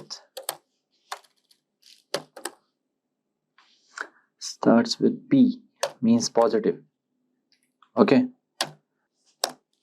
else 1 minus prediction score.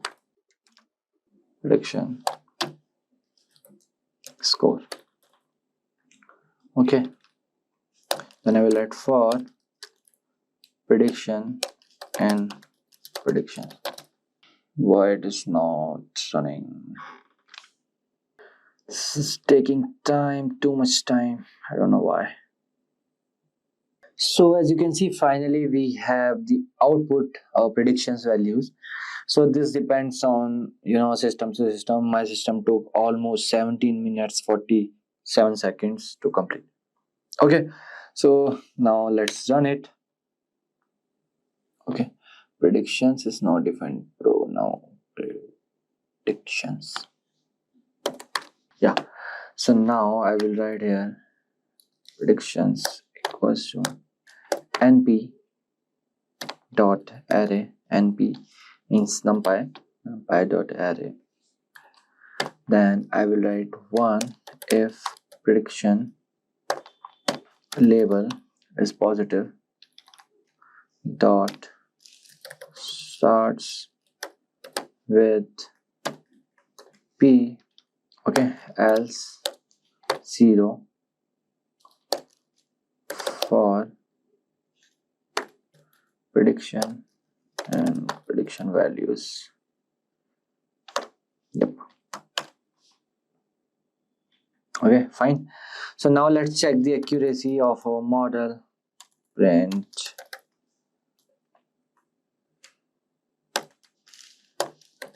accuracy. Okay, then I will do round up the values. So here I will write np dot mean,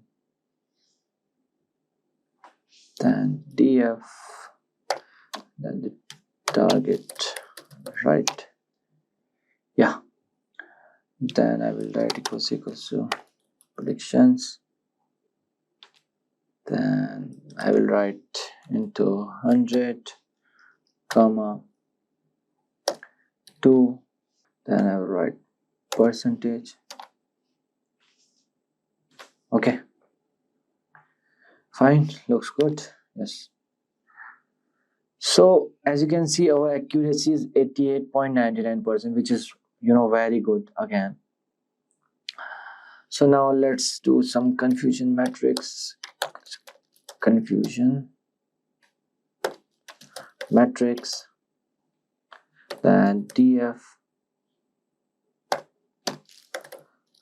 target comma predictions comma normalize equals to true. Okay, then I will plot confusion matrix. Okay,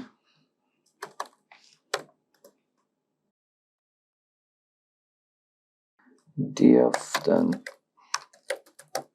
target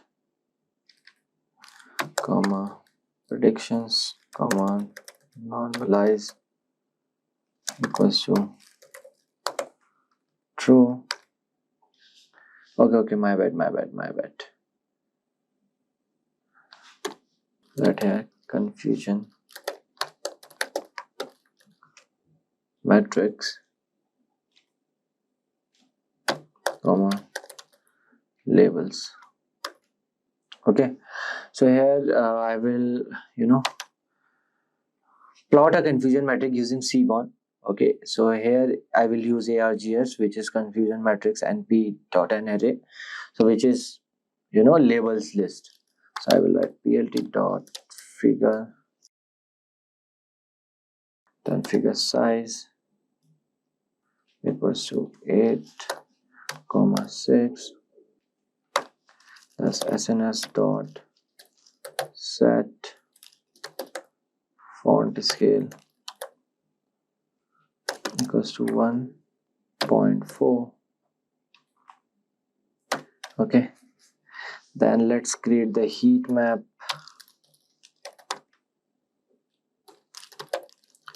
Confusion matrix, comma, and not will be true. Okay, then I will write fmt equals to g, then confusion map equals to blues, then x6 labels equals to labels, then y x labels equals to labels. Okay, yes, so now I will write plt dot title will be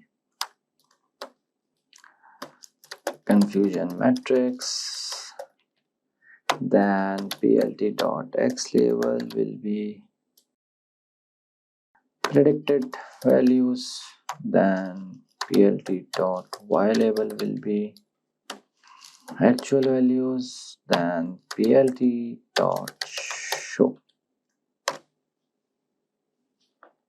Okay, why the chart is not coming? Okay, so I have to write plot confusion matrix, then I write cm, then negative, comma, positive. Okay, now the chart will come. Okay,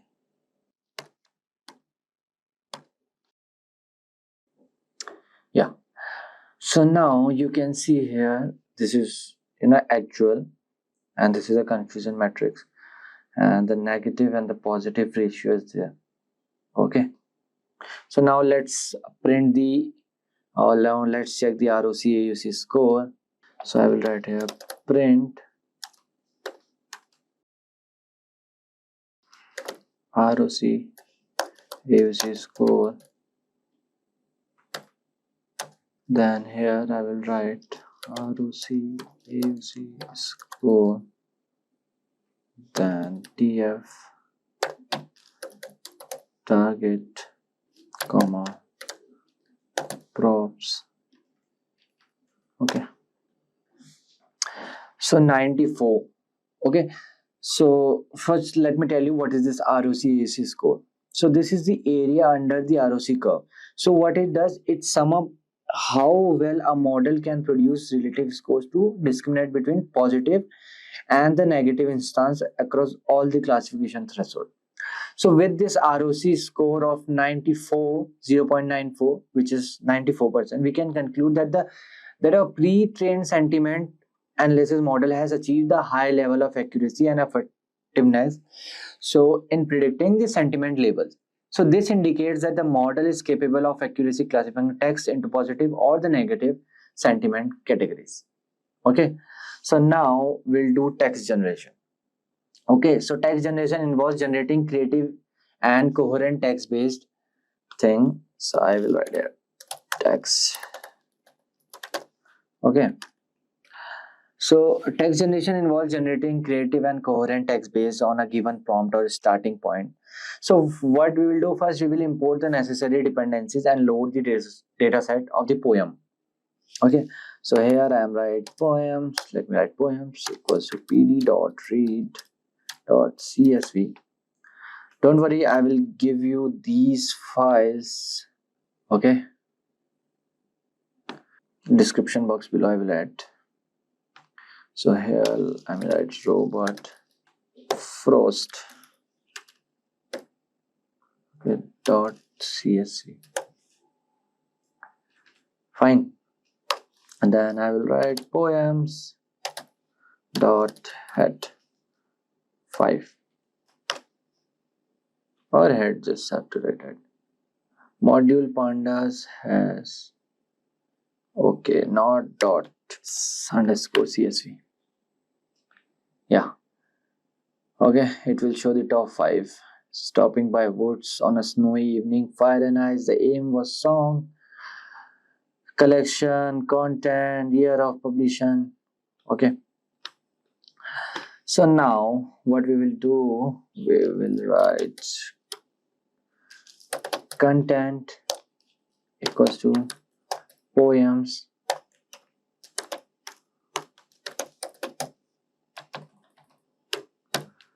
content dot drop na to list. Okay, so to generate text, we extract individual lines from the poems and use the pipeline text generation function to create a text generation pipeline. Fine. So here I will write lines equals to, then I will write for poem and content, okay, for line and poem dot split into the next line. Okay, then lines dot append, then I will write line dot right strip. To the right it will add. Okay, fine. So now lines equals to line for line and lines if length of line 0, then show me the lines 5. Okay, so now you have seen here whose woods these are, I think I know. Then the next line, his house is in the village though. That's the next line, he will not sing. Okay, like this. So now let's import that pipeline text generation module. Okay, gen equals to pipeline. So these are the some pre-trained model. You already know generation.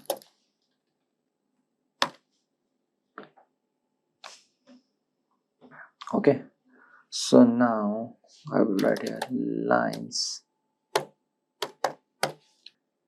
Let's run it. Yeah, done. So in line 0 we have whose votes these are, I think I know. Okay, so now we can now generate text by providing a prompt and specifying the parameters such as max length and num return sequence. Okay, why? Because we have imported this text generation module. Okay, for example, see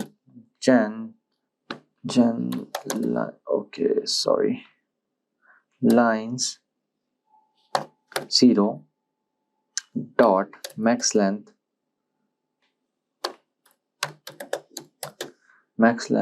equals to 20. So now it will generate this to the maximum 20. Okay, till 20 word maximum length. Okay, check.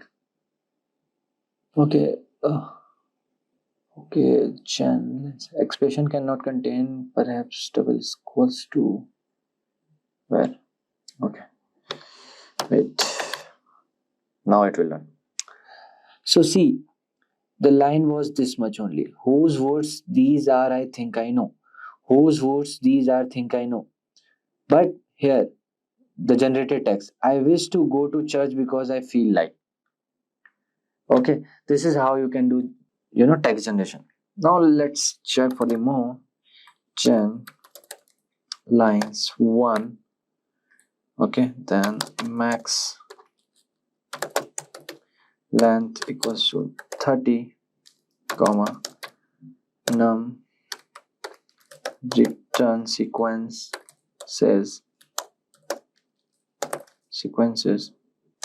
equals to 2. Okay, so our first line was this: his house is in the village though. Okay, 0 1 2 3 4 5. Okay, so here you can see his house in the village though. However, you might say that the place was the same with the place this. So these are the generated text. Okay, and this is another, return sequence second. So there are two, one and the second. Okay, so now let me import text tab. Okay, then creating function wrap x. I don't need this.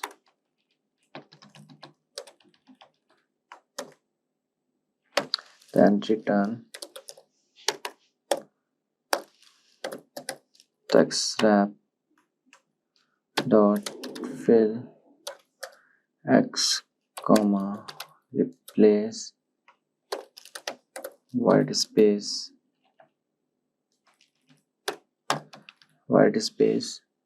equals to false,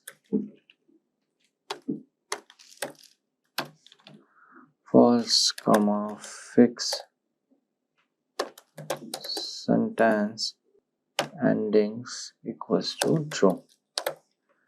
Okay, so now out equals to generated lines 0 to maximum length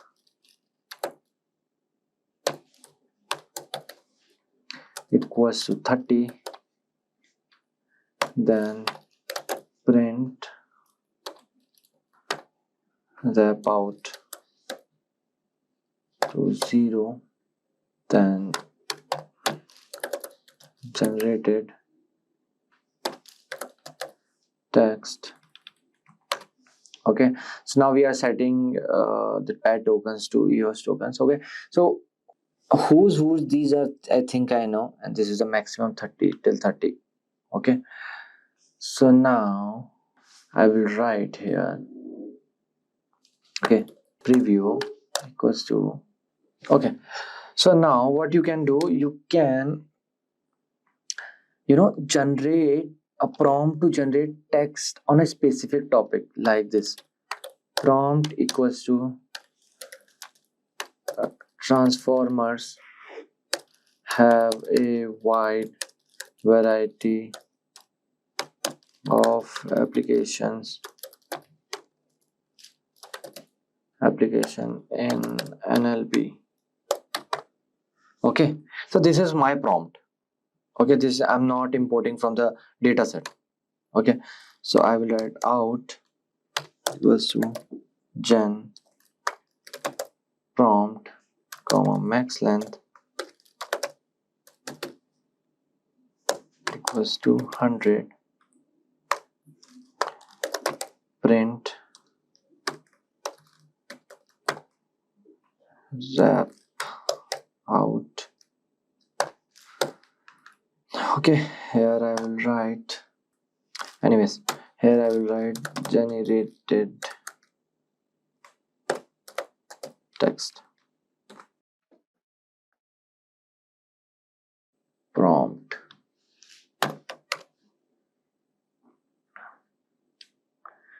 Okay, so it is running. Let's wait. Yeah, so okay, some error is there.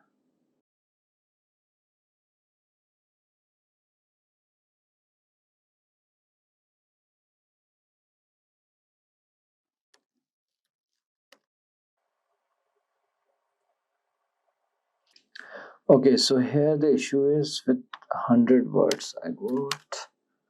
Will go till 50. Yeah, so let me do it again. 100. Yeah, so now you can see we can generate text using by giving a prompt. So we have covered three topics in this. First thing is speech to text using Hugging Face. Second thing is sentiment analysis using Hugging Face, and the third is text generation using Hugging Face.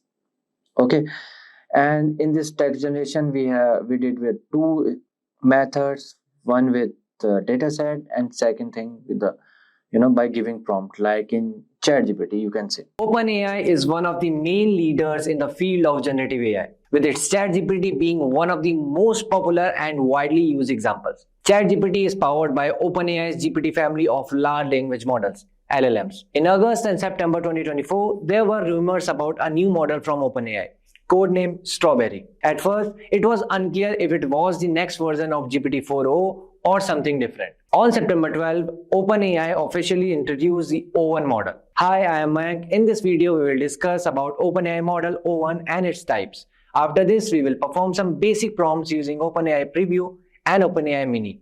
And at the end, we will see comparison between the OpenAI O1 models and GPT 4.0. So without any further ado, let's get started. What is OpenAI O1? The OpenAI O1 family is a group of LLMs that have been improved to handle more complex reasoning. These models are designed to offer a different experience from GPT 4.0, focusing on thinking through problems more thoroughly before responding. Unlike older models, O1 is built to solve challenging problems that require multiple steps and deep reasoning. OpenAI O1 models also use a technique called chain of thought prompting, which allows the model to think through problem step by step. OpenAI O1 consists of two models, O1 Preview and O1 Mini. The O1 Preview model is meant for more complex tasks, while the O1 Mini is a smaller, more affordable version. So what can OpenAI O1 do? OpenAI O1 can handle many tasks, just like other GPT models from OpenAI, such as answering questions, summarizing content, and creating new material. However, O1 is especially good at more complex tasks, including the first one is enhanced reasoning. The O1 models are designed for advanced problem solving, particularly in subjects like science, technology, engineering, and math. The second one is brainstorming and ideation. With its improved reasoning, O1 is great at coming up with creative ideas and solutions in various fields. The number third is scientific research. O1 is perfect for tasks like annotating cell sequencing data or solving complex math needed in areas like quantum optics. The number fourth is coding. The O1 models can write and fix code, performing well on coding tests like human eval and code forces, and helping developers build multi-step workflows. The fifth one, mathematics. O1 is much better at math than previous model, scoring 83% in the International Mathematics Olympiad test compared to GPT 4.0's 13%.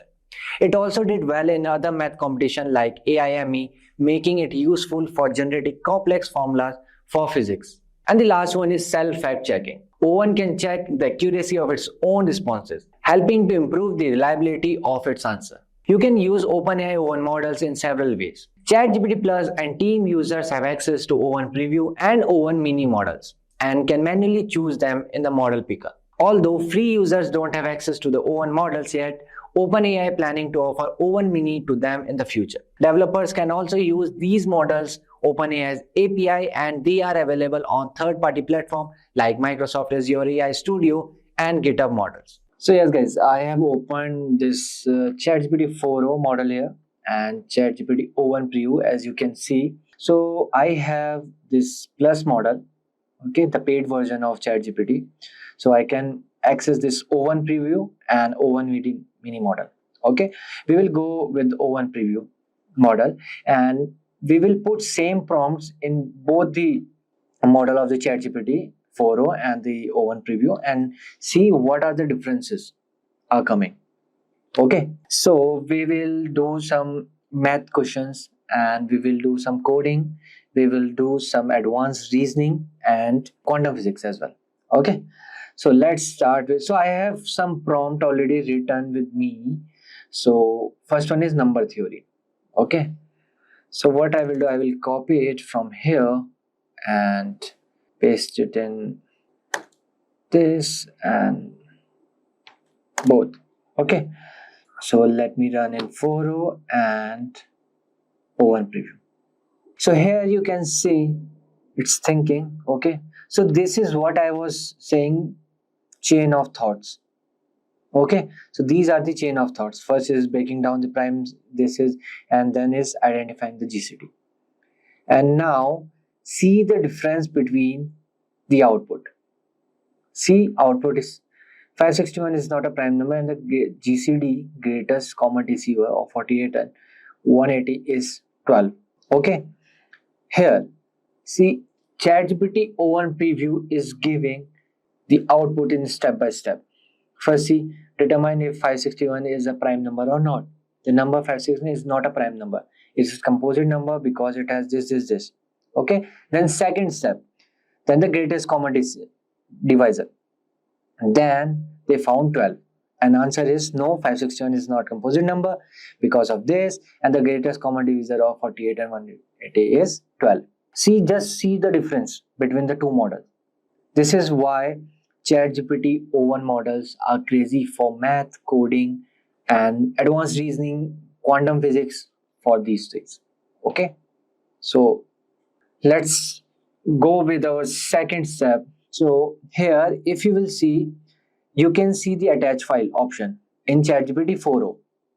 Okay, you can come upload from your computer, but here you will see in O1 there is no attach file option. This is one drawback. Okay, so here upload from computer. So this is one small. Okay, and let me open this, and this is the question I have. Okay, yeah, so I will copy this, I will run this and this. Okay, see, it's start giving the answer, and O1 is still thinking, solving the equation, then analyzing the relationship.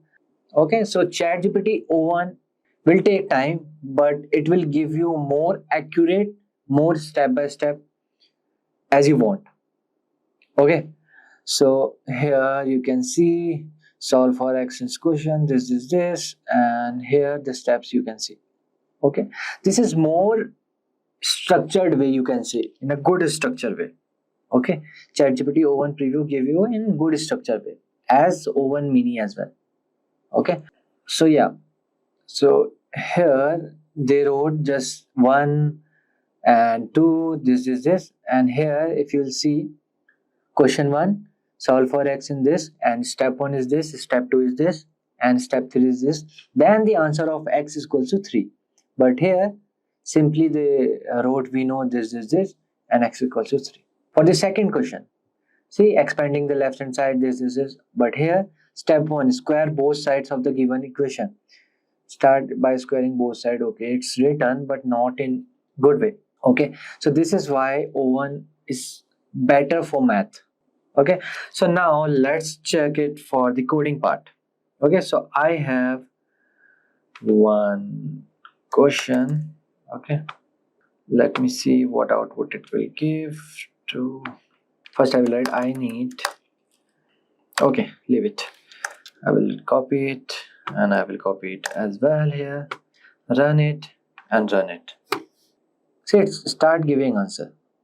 Okay, and still this will adjust the parameters, ensuring the code generation, because ChatGPT O1 will think first, then it will analyze, then after that it will give you answers. Okay, here the code is done. See, here the code is done and it's still thinking. Step 1, and first here you can't see anything. See, step setup development environment, pip install numpy matplotlib, then this, and here nothing. And but I will ask it, okay, give me code in one tab.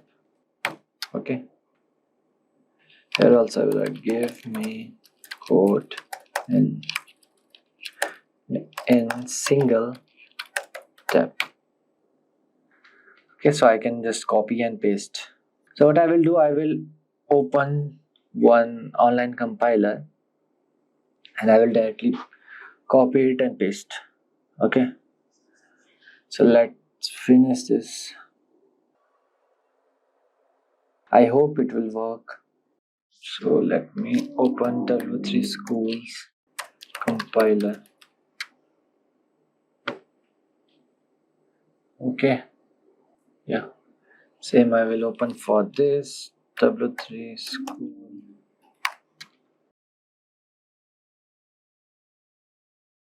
Okay, so let me copy the code and my bad and paste it here. Same works for this.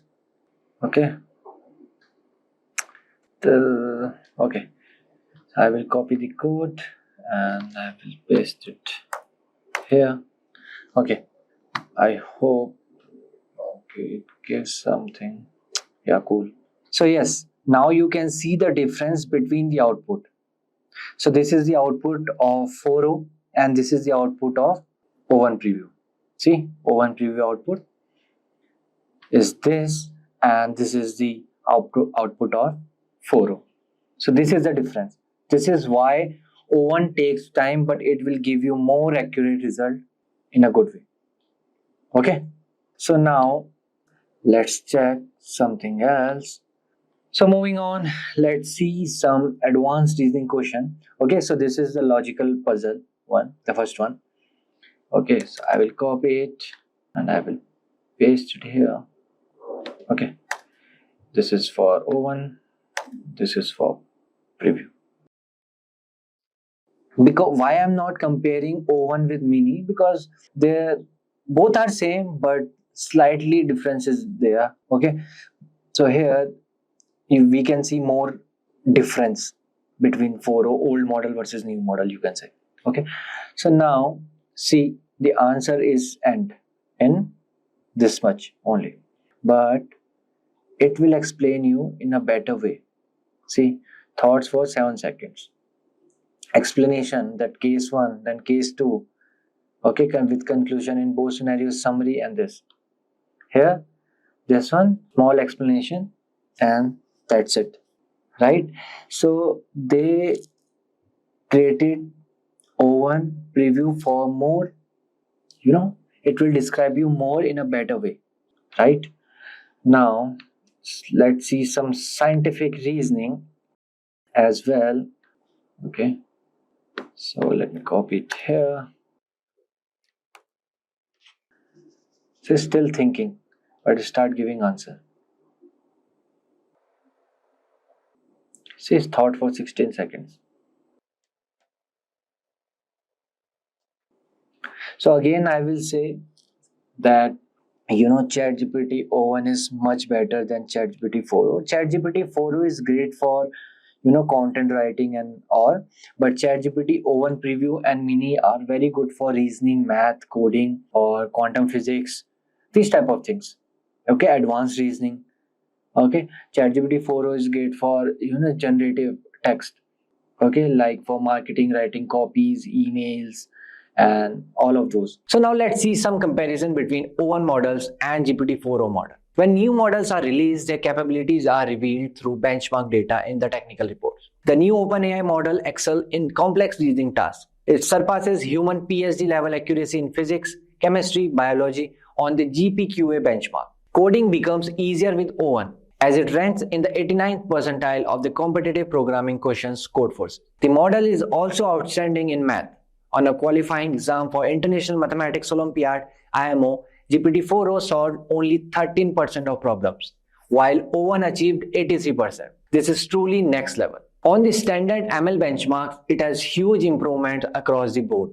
MMLU means multitask accuracy and GPQA is reasoning capabilities. Human evaluation. OpenAI asked people to compare O1 Mini with GPT-4o on difficult open-ended tasks across different topics using the same method as the O1 preview versus GPT-4o comparison. Like O1 preview, O1 Mini was preferred over GPT-4o for tasks that require strong reasoning skills, but GPT-4o was still favored for language-based tasks. Model speed. As a concrete example, we compared responses from GPT-4o, O1 Mini, and O1 Preview on the word reasoning question, while GPT-4o did not answer correctly. Both O1 Mini and O1 Preview did, and O1 Mini reached the answer around 3 to 5x faster. Limitation and what's next. Due to its specialization on STEM, science, technology, engineering, and math, reasoning capabilities, O1 Mini's factual knowledge on non-STEM topics such as dates, biographics, and trivia is comparable to small LLMs such as GPT-4o Mini.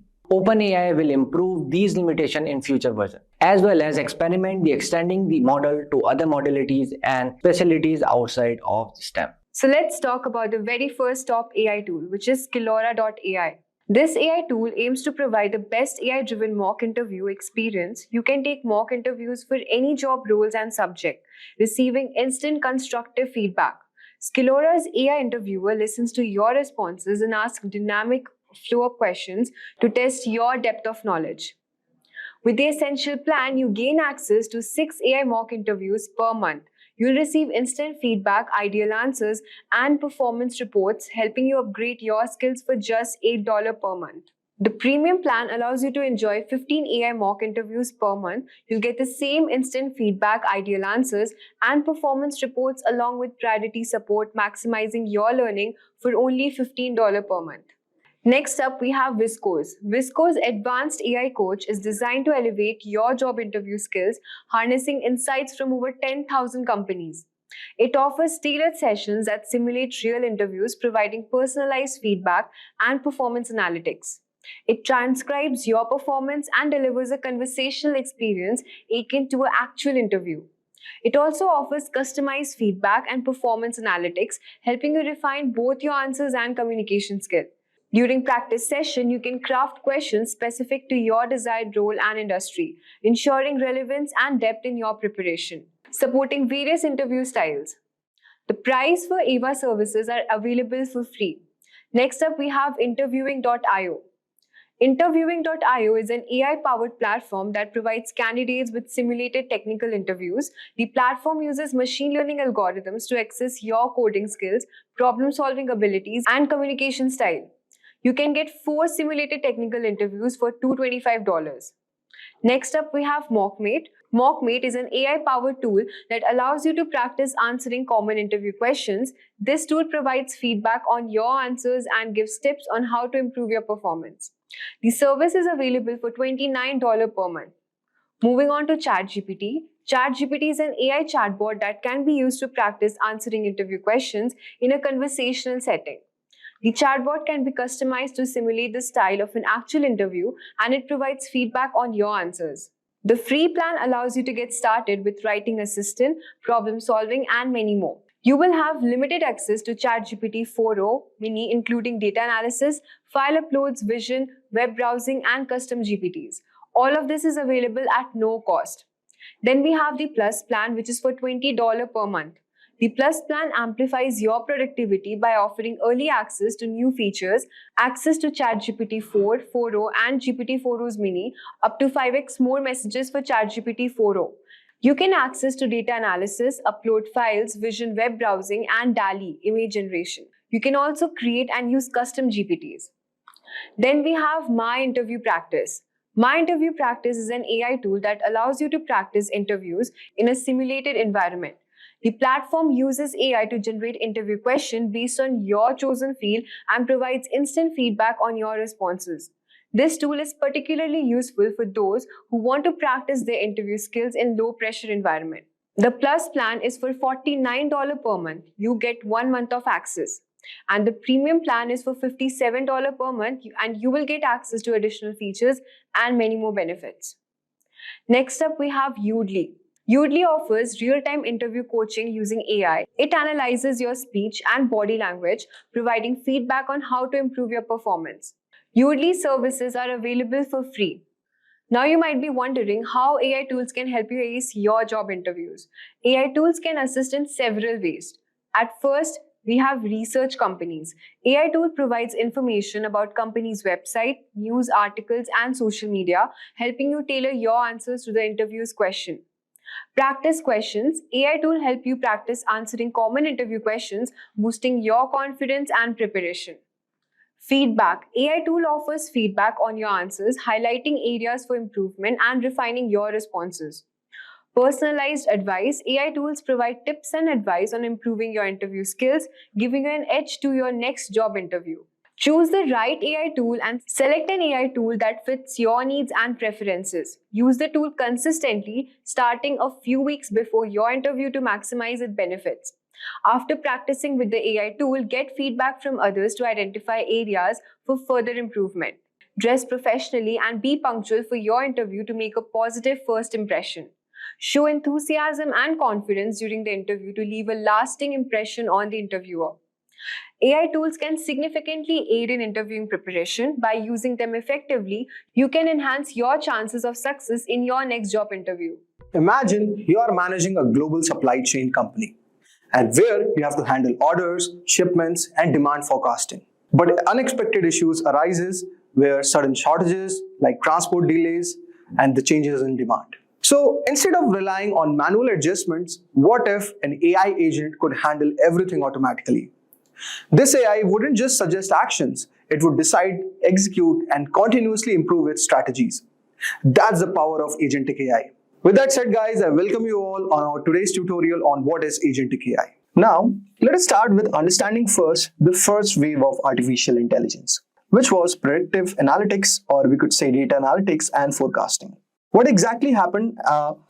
Predictive AI focused more on analyzing the historical data, identifying the patterns, and making forecasts about the future events. And these models do not generate any new content, but instead it was predicting outcomes based on the statistical models and machine learning. Now, technically how it used to work? So basically what we had, we used to take, suppose this is the ML model, okay? So this is taking a structured data, which could be suppose any past user activity, or it could be a transaction record, or any sensor reading. For example, you can consider, say, Netflix users' watch history, okay? It could be any movie genre, watch time, and the user rating. So now, after this, what we were basically doing is, we were doing the feature engineering or pre-processing, okay? Now, in the feature engineering process, we were extracting key features like user watch time trends, preferred genres, and watch frequency. And we could also apply scaling, normalization, and encoding techniques to basically make data more usable for the ML model. Then we were using the ML models. Suppose it could be a time series forecasting models like ARIMA, LSTM, and all those given algorithms, which was basically predicting the future movie preferences based on the historical data. And in the output, guys, Netflix AI recommends new shows or movie based on the similar user patterns. So this is how exactly the Netflix model was working, incorporating the machine learning model. So this was exactly the first wave of AI. Now, let us discuss about the second wave of AI. Now, if I discuss about the second wave, which was basically content creation and use of conversational AI. So, LLM models like ChatGPT became very much popular during the second wave of artificial intelligence. So what exactly was happening? Generative AI was taking input data and it was producing new content, such as text, images, videos, or even code. And these models learn from patterns in large data sets, and it was generating human-like outputs. Now, let us understand how exactly this technology was working. So basically, first there was a data input, okay? So basically any prompt from the user. So suppose in the GPT, okay? So I'll just open GPT all over here and say we are, suppose we are giving any new prompt, say such as write an article on AI, okay? So this was our given prompt. And after this, what exactly was happening was tokenization and pre-processing. So the input text, suppose which I have written all over here, write an article on AI. So this text was basically split into smaller parts. For example, you could consider certain thing like this. So here you have write as one, and as next, And similarly, you could carry on, for the other words. Then what exactly used to happen that these words were, converted into word embeddings, means the numerical vectors representing words like in a higher dimensional space. And then we used to perform neural network processing. So here, the LLM processes input such as attention mechanisms, okay, or using these models like GPT-4, BERT, and Llama. And with the help of self-attention layers, they were understanding the context and they were predicting the next word. Okay. Now, as a result, you are getting output certain thing like this. So, which was basically a generative AI phase. So this was, guys, our second evolution of AI. Now, if I talk about our third wave, so it is basically Agentic AI or autonomous AI agent. Now, what is this, guys? So the Agentic AI actually goes beyond text generation. So it integrates decision making, action execution, and autonomous learning. These AI systems don't just respond to prompts, but they also independently plan, execute, and optimize the processes. So you could understand something like this. So here the first step was the user input or receiving any goal. So user provides any high level instruction. For example, it could be like, say, optimize warehouse shipments for maximum efficiency. It could something be like that. And unlike generative AI, which would generate text, Agentic AI executes real world actions. After this, suppose the prompt that we have given, like optimize warehouse shipments for maximum efficiency, then the next step would have been querying the databases.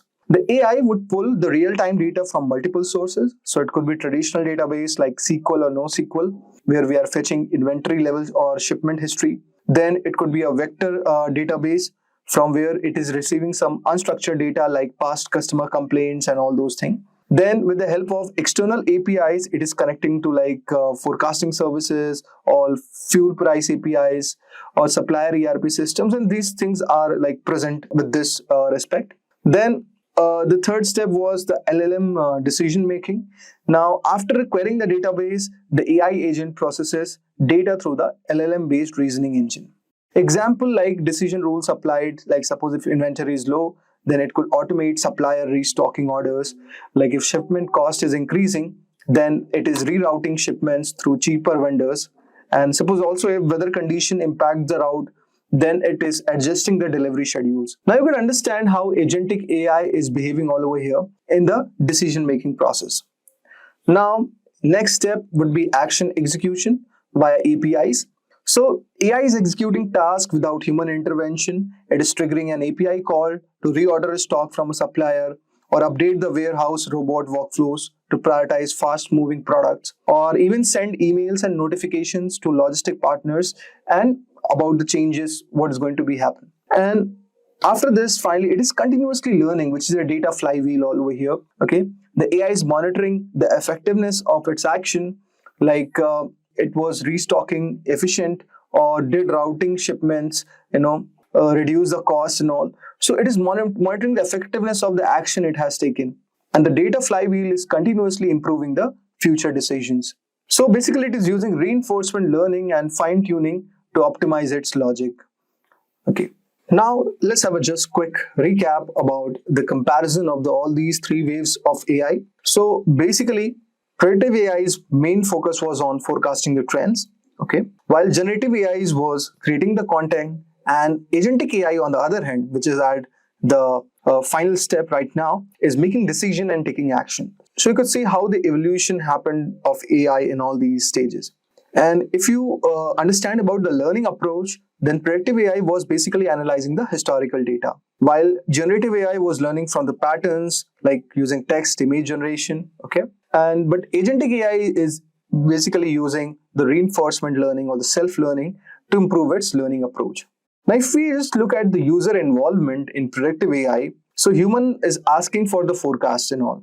Here, human is giving the prompts, but in the agentic AI, the prompts or the intervention of human input has become very much minimal.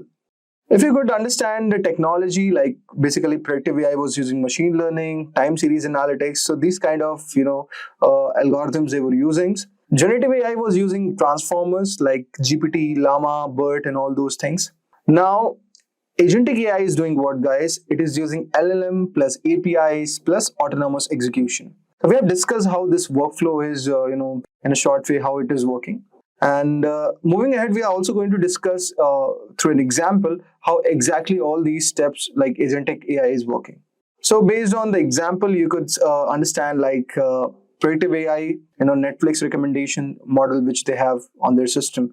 And similarly, if we talk about generative AI, then you could understand about ChatGPT, writing articles and all those things. And agentic AI, we could imagine like how AI, if incorporated in supply chains, how things are working out. So guys, I hope so you would have got a brief idea regarding the three waves of AI.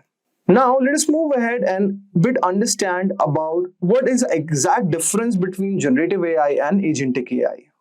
Now guys, let us understand the difference between generative AI and agentic AI. So let us first, deep dive into what exactly is a generative AI.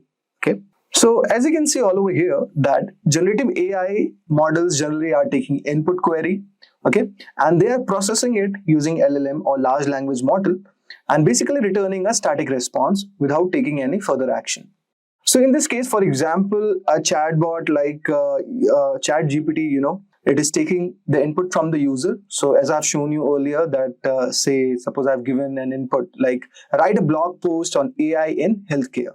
So when I have written this given user input or given the query, so when it goes to the large language model, this model is actually tokenizing all these input query, and it is retrieving the relevant knowledge from its training data, and it generates text based on the patterns. Now we give the prompt, then LLM processes it, okay, and then we are getting the given output. So now this is basically how generative AI is working. So you could see all over here we have GPT model, we have DALI, we have Codex. So these are some of the amazing generative AI models. Okay. Now let us discuss a bit about DALI, which is actually a realistic image generation Gen AI. So like DALI is described as the realistic image generation model by the OpenAI, and this actually is a part of generative AI category alongside with GPT, which is basically for human-like language creation purposes. This model was created. And you could have also Codex for like, it could be used for advanced code generation purposes. So let us discuss a bit about DALI. So DALI is like a deep learning model, basically, which is designed to generate realistic images from the text prompt. And it can create highly detailed and creative visuals based on descriptions provided by the users. So some of the aspects of DALI, like you could have all over here, like text to image generation, where users can input text prompts and DALI can generate unique images based on those description. The images generated by DALI are highly realistic and creative. Okay, and it can generate photorealistic images, artistic illustration, and even surreal or imaginative visuals. We will also have customization and variability, where it is allowing variation of an image edits based on text instruction and multiple style. So this is also part of a generative AI model, and this tool is actually playing a very amazing role. So I will show you one example like how generative AI is actually working in the image generation purposes. So guys, as you can see all over here, I have opened this generative AI tool called DALI. Let us give a prompt to DALI and let's see how the image is generated. So let's say we want a futuristic city at sunset filled with neon skyscraper. Say have flying cars and holographic billboards. The streets are bustling with humanoid robots, and we can have people wearing let's just say high-tech, let's include some technology. Okay, now let us see how DALI is trying to create an image. So this is how actually generative AI is working. So Let us wait for a few seconds as the output comes up. Now you can see all over here that this image which is generated, basically this is generated by AI, and you could see based on our prompt, it has given like the kind of the input we gave, and we got the output based on this. Now, so this is one of the amazing Gen AI tool. You could explore this, guys. Okay. Now, guys, let us discuss about Agentic AI, or autonomous decision making and action execution. So you can see this diagram all over here. So Agentic AI, like unlike the generative AI, it is not generating responses, but it is also executing a task autonomously based on the given query. For example, like if we take AI in managing a warehouse inventory. Okay. Suppose we want to optimize the warehouse shipment for the next quarter. So here what is going to happen? So first the agent is going to receive its goal all over here. Okay. And this AI agent is going to query the external data sources. So it could for example, it could be your inventory databases or logistics API, and then it retrieves real-time inventory levels and it demands the given forecast. Okay. Now at here it is going to make the autonomous discussions, and the kind of output we are going to get will be kept in observation by this agent. Okay. So basically it is going to analyze the current warehouse stock, predict demand for the next quarter, check the supplier's availability, and automate the restocking if inventory is below the given threshold. So for example, you could imagine suppose based on the output what we are going to get all over here. So based on this output we could get certain thing like this, like say current inventory level, like say 75% capacity. Okay. Then it could have also other thing like say demand forecast, say 30% increase in expected in quarter 2, and also it is going to go say reordering initiated. So this is the output what we are going to get based on the supply chain management example what we are trying to get. So as we have seen in generative AI, user is giving the input, okay, prompt, then it is using a LLM model to generate the given output. But agentic AI is doing what, guys? It is going to take action beyond just generating a text. So in this scenario, it is querying the inventory databases, it is automating the purchase order, it is going to select the optimal shipping providers, which could be suitable for the given company. It is going to continuously refine the strategies based on the real-time feedback. So guys, let's recap once more. So if we talk about the function base, then Gen AI is more concerned with producing a written content or a visual content, okay?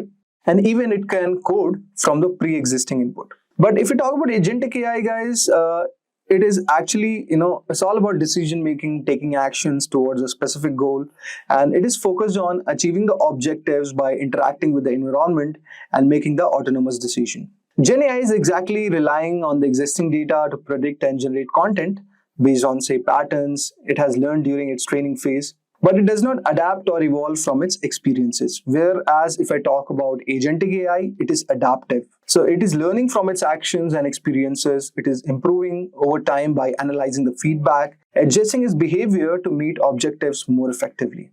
With the help of Gen AI, human input is essential to the prompt, so that, basically with the help of that, it could go into the LLM model and it could generate the given, output based on your prompt. Once you set up the agentic AI, it requires like minimum human involvement. It operates autonomously, making decisions and adapting to changes like without continuous human guidance. And it can even learn in real time. So that's what the beauty of agentic AI is. So we have given one example of Gen AI, like basically giving prompt to the ChatGPT or DALL-E, okay? And agentic AI, one example could be your supply chain management system. Now, let us bit deep dive into understanding the technical aspects of how Agentic AI is exactly working. Now guys, let us try to understand how Agentic AI is exactly working. So there is actually a 4-step process of how Agentic AI exactly works. So the first step is perceiving, where basically what we are doing is we are gathering and processing information from databases, sensors, and digital environments. And also the next step is reasoning. So with the help of large language model as a decision making engine, it is generating the solutions. If we talk about the third step, which is acting, so it is integrating with external tools and softwares to autonomously execute the given task. And finally, it is learning continuously to improve through the feedback loop, which is also known as the data flywheel. Okay. Now, let us explore each of the steps one by one and let us try to understand. So if we talk about perceiving, okay, so this is actually the first step where agentic AI is actually stepping up. So it is doing the perception, where what exactly is happening, guys, that AI is collecting data from multiple sources. So this data could be from database, okay, like your traditional and vector databases, okay. So it could be GraphQL, like vector database means the same. And if we talk about other from data, it could be from APIs, like it is fetching real-time information from external systems. It is basically taking data from the IoT sensors, like for real-world applications like robotics and logistics. And also it could take data from the user inputs also, like it could be text command, voice commands, or a chatbot interaction. Now, how it is exactly working, guys? So basically, let us recollect everything technically and let us see how this is happening. So the first step which is going in perceiving is the data extraction, where exactly the AI agent queries the structured databases like SQL or NoSQL for relevant records. It is also using vector databases to retrieve any semantic data for context-aware responses, like it could be any complaints written, it is trying to find out. Okay, so next, after it has got the data extraction, it goes for feature extraction and pre-processing, where AI is filtering the relevant features from the raw data. For example, like a fraud detection AI is scanning the transaction log for anomalies. The third thing, it is entity recognition and object detection. So AI uses basically computer vision to detect objects and images, and then it is applying the named entity recognition. This is a technique, okay, to extract the critical terms from the given text also. So we have three step-by-step process which is happening in perceiving. The first one is data extraction. Second one is feature extraction and pre-processing. The third one is like entity recognition and object detection. So let us take a very simple example like AI-based customer support system.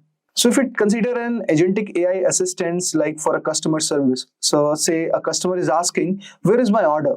So the AI queries multiple databases all over here. Suppose it is going to query the e-commerce order database to retrieve the order status, or it could go to the logistics API to track the real-time shipment location. Also, it could go for customer interaction history to provide personalized response. The result what we get all over here is that the AI is fetching the tracking details, identifying any delays if it is happening, and suggesting the best course of action. Now, the next step is reasoning. Okay. Now, AI's understanding and decision making and problem solving is making agentic AI way greater. So here, what is exactly happening? Like once the AI has perceived the data, now it should start reasoning it. Okay, so the LLM model acts as a reasoning engine, orchestrating AI processes and integrating with specialized models for various functions. So if we talk about the key components like here used in the reasoning, it could be LLM based decision making. So AI agents could use models like LLMs like GPT-4, Cloud, Llama to interpret a user intent and generate a response. It is basically coordinating with smaller AI models for domain-specific tasks, like it could be like financial prediction or medical diagnostics. So these could be, the given example. Then it is using retrieval augmented generation or RAG model, okay, to with the help of which AI is enhancing the accuracy, by retrieving any proprietary data from the company's databases. For example, like instead of relying on GPT-4's knowledge, the AI can fetch company-specific policies to generate the accurate answers. So this could be the one. And in the reasoning, the final step is AI workflow and planning. So it is a multi-step reasoning where AI is breaking down complex tasks into logical steps.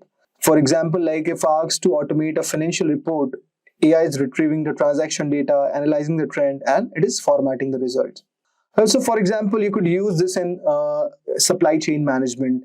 So suppose, consider there is a logistics company which is using the agentic AI to optimize what could be the shipping routes. So a supply chain manager requesting the AI agent to find the best shipping route to reduce the delivery cost. So the AI processes real-time fuel prices, traffic conditions, and weather report. So using LLM plus data retrieval, it finds out the optimized routes and selects the cheapest carrier. Result you get is that AI chooses the best delivery option. So here the cost is reduced and improving efficiency. But this is one of the use cases, guys. So after perceiving, you get his reasoning. Okay.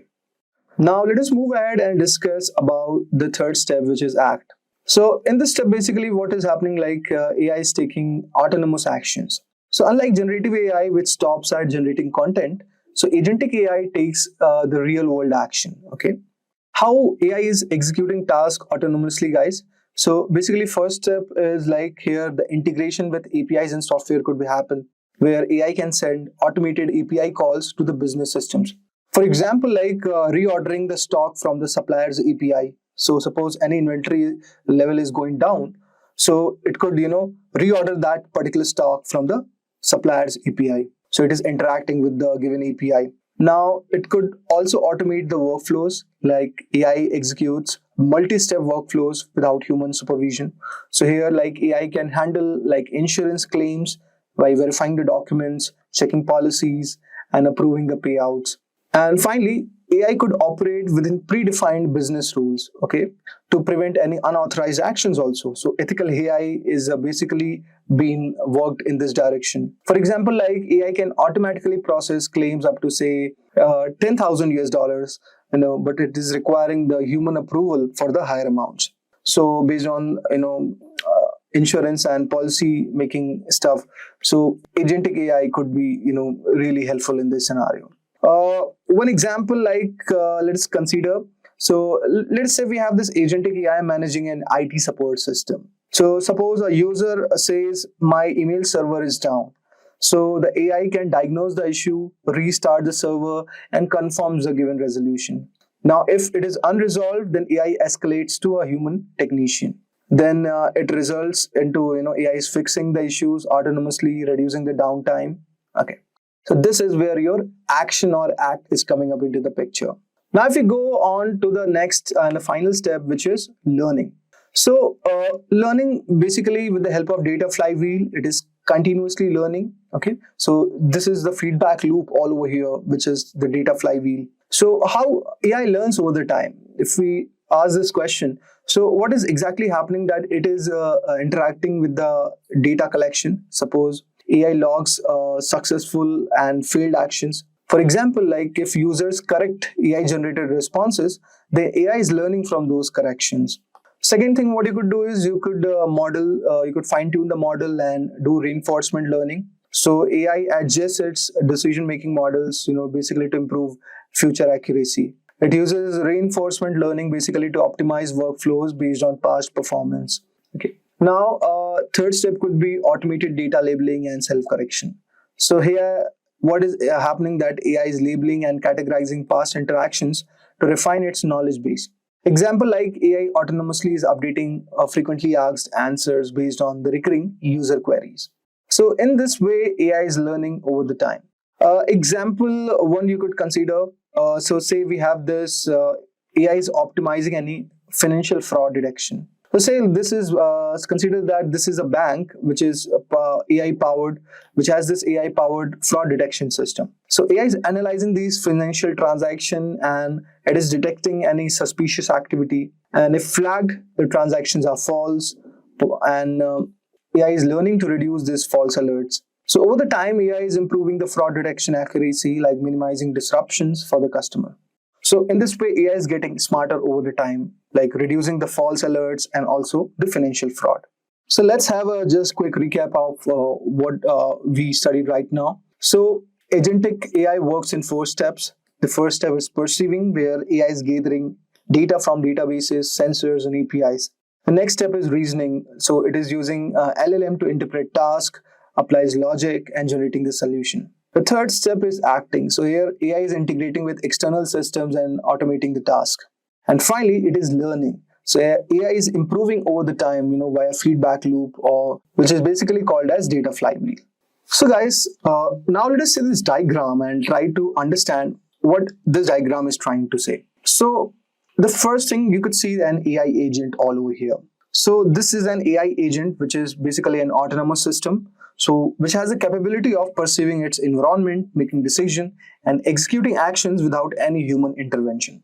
Now, AI agent is acting as the central intelligence, okay, in this given diagram, and it interacts with the user, okay, and various other data sources. It processes input, queries databases, makes decision using a large language model, and it is executing action, and it is learning from the given feedback. Now, the next step, you could see the LLM model. So if we talk about LLMs, these are the large language model, which is kind of an advanced AI model trained on massive amount of text data to understand, generate, and reason over natural language. Now, if I talk about this LLM, so this is actually acting as the reasoning engine all over here, and it is interpreting the user inputs and making informed decision. It is also retrieving relevant data from the databases, generating responses. It can also coordinate with multiple AI models for different tasks, like it could be content generation, okay, predictions, or decision making.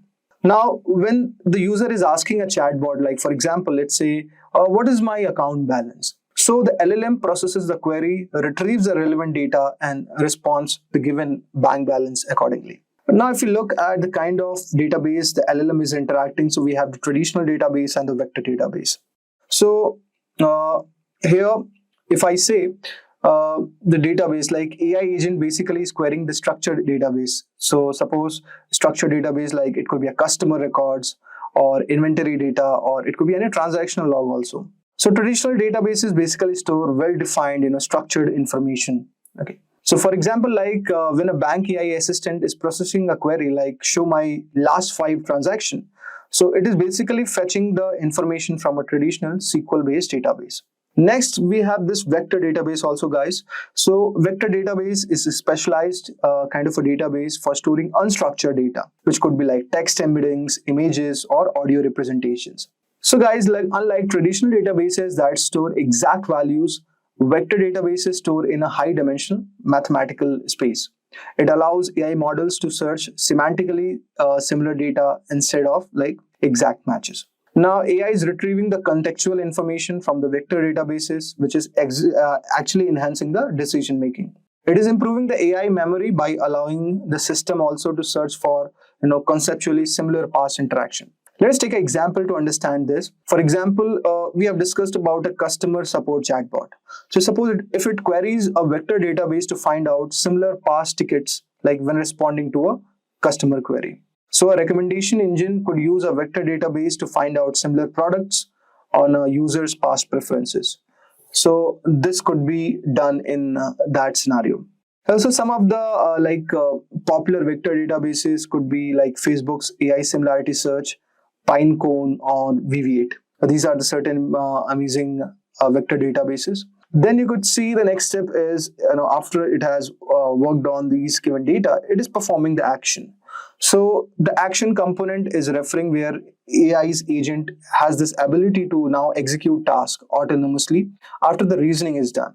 So AI is integrating with external tools, APIs, or automation software to complete the given task. It does not provide only information, but it is actually, performing the given action. So for example, like in a customer support, the AI can automatically reset a user's password after verifying their identity. If we talk about in finance, then AI can approve a loan also, like based on the predefined eligibility criteria.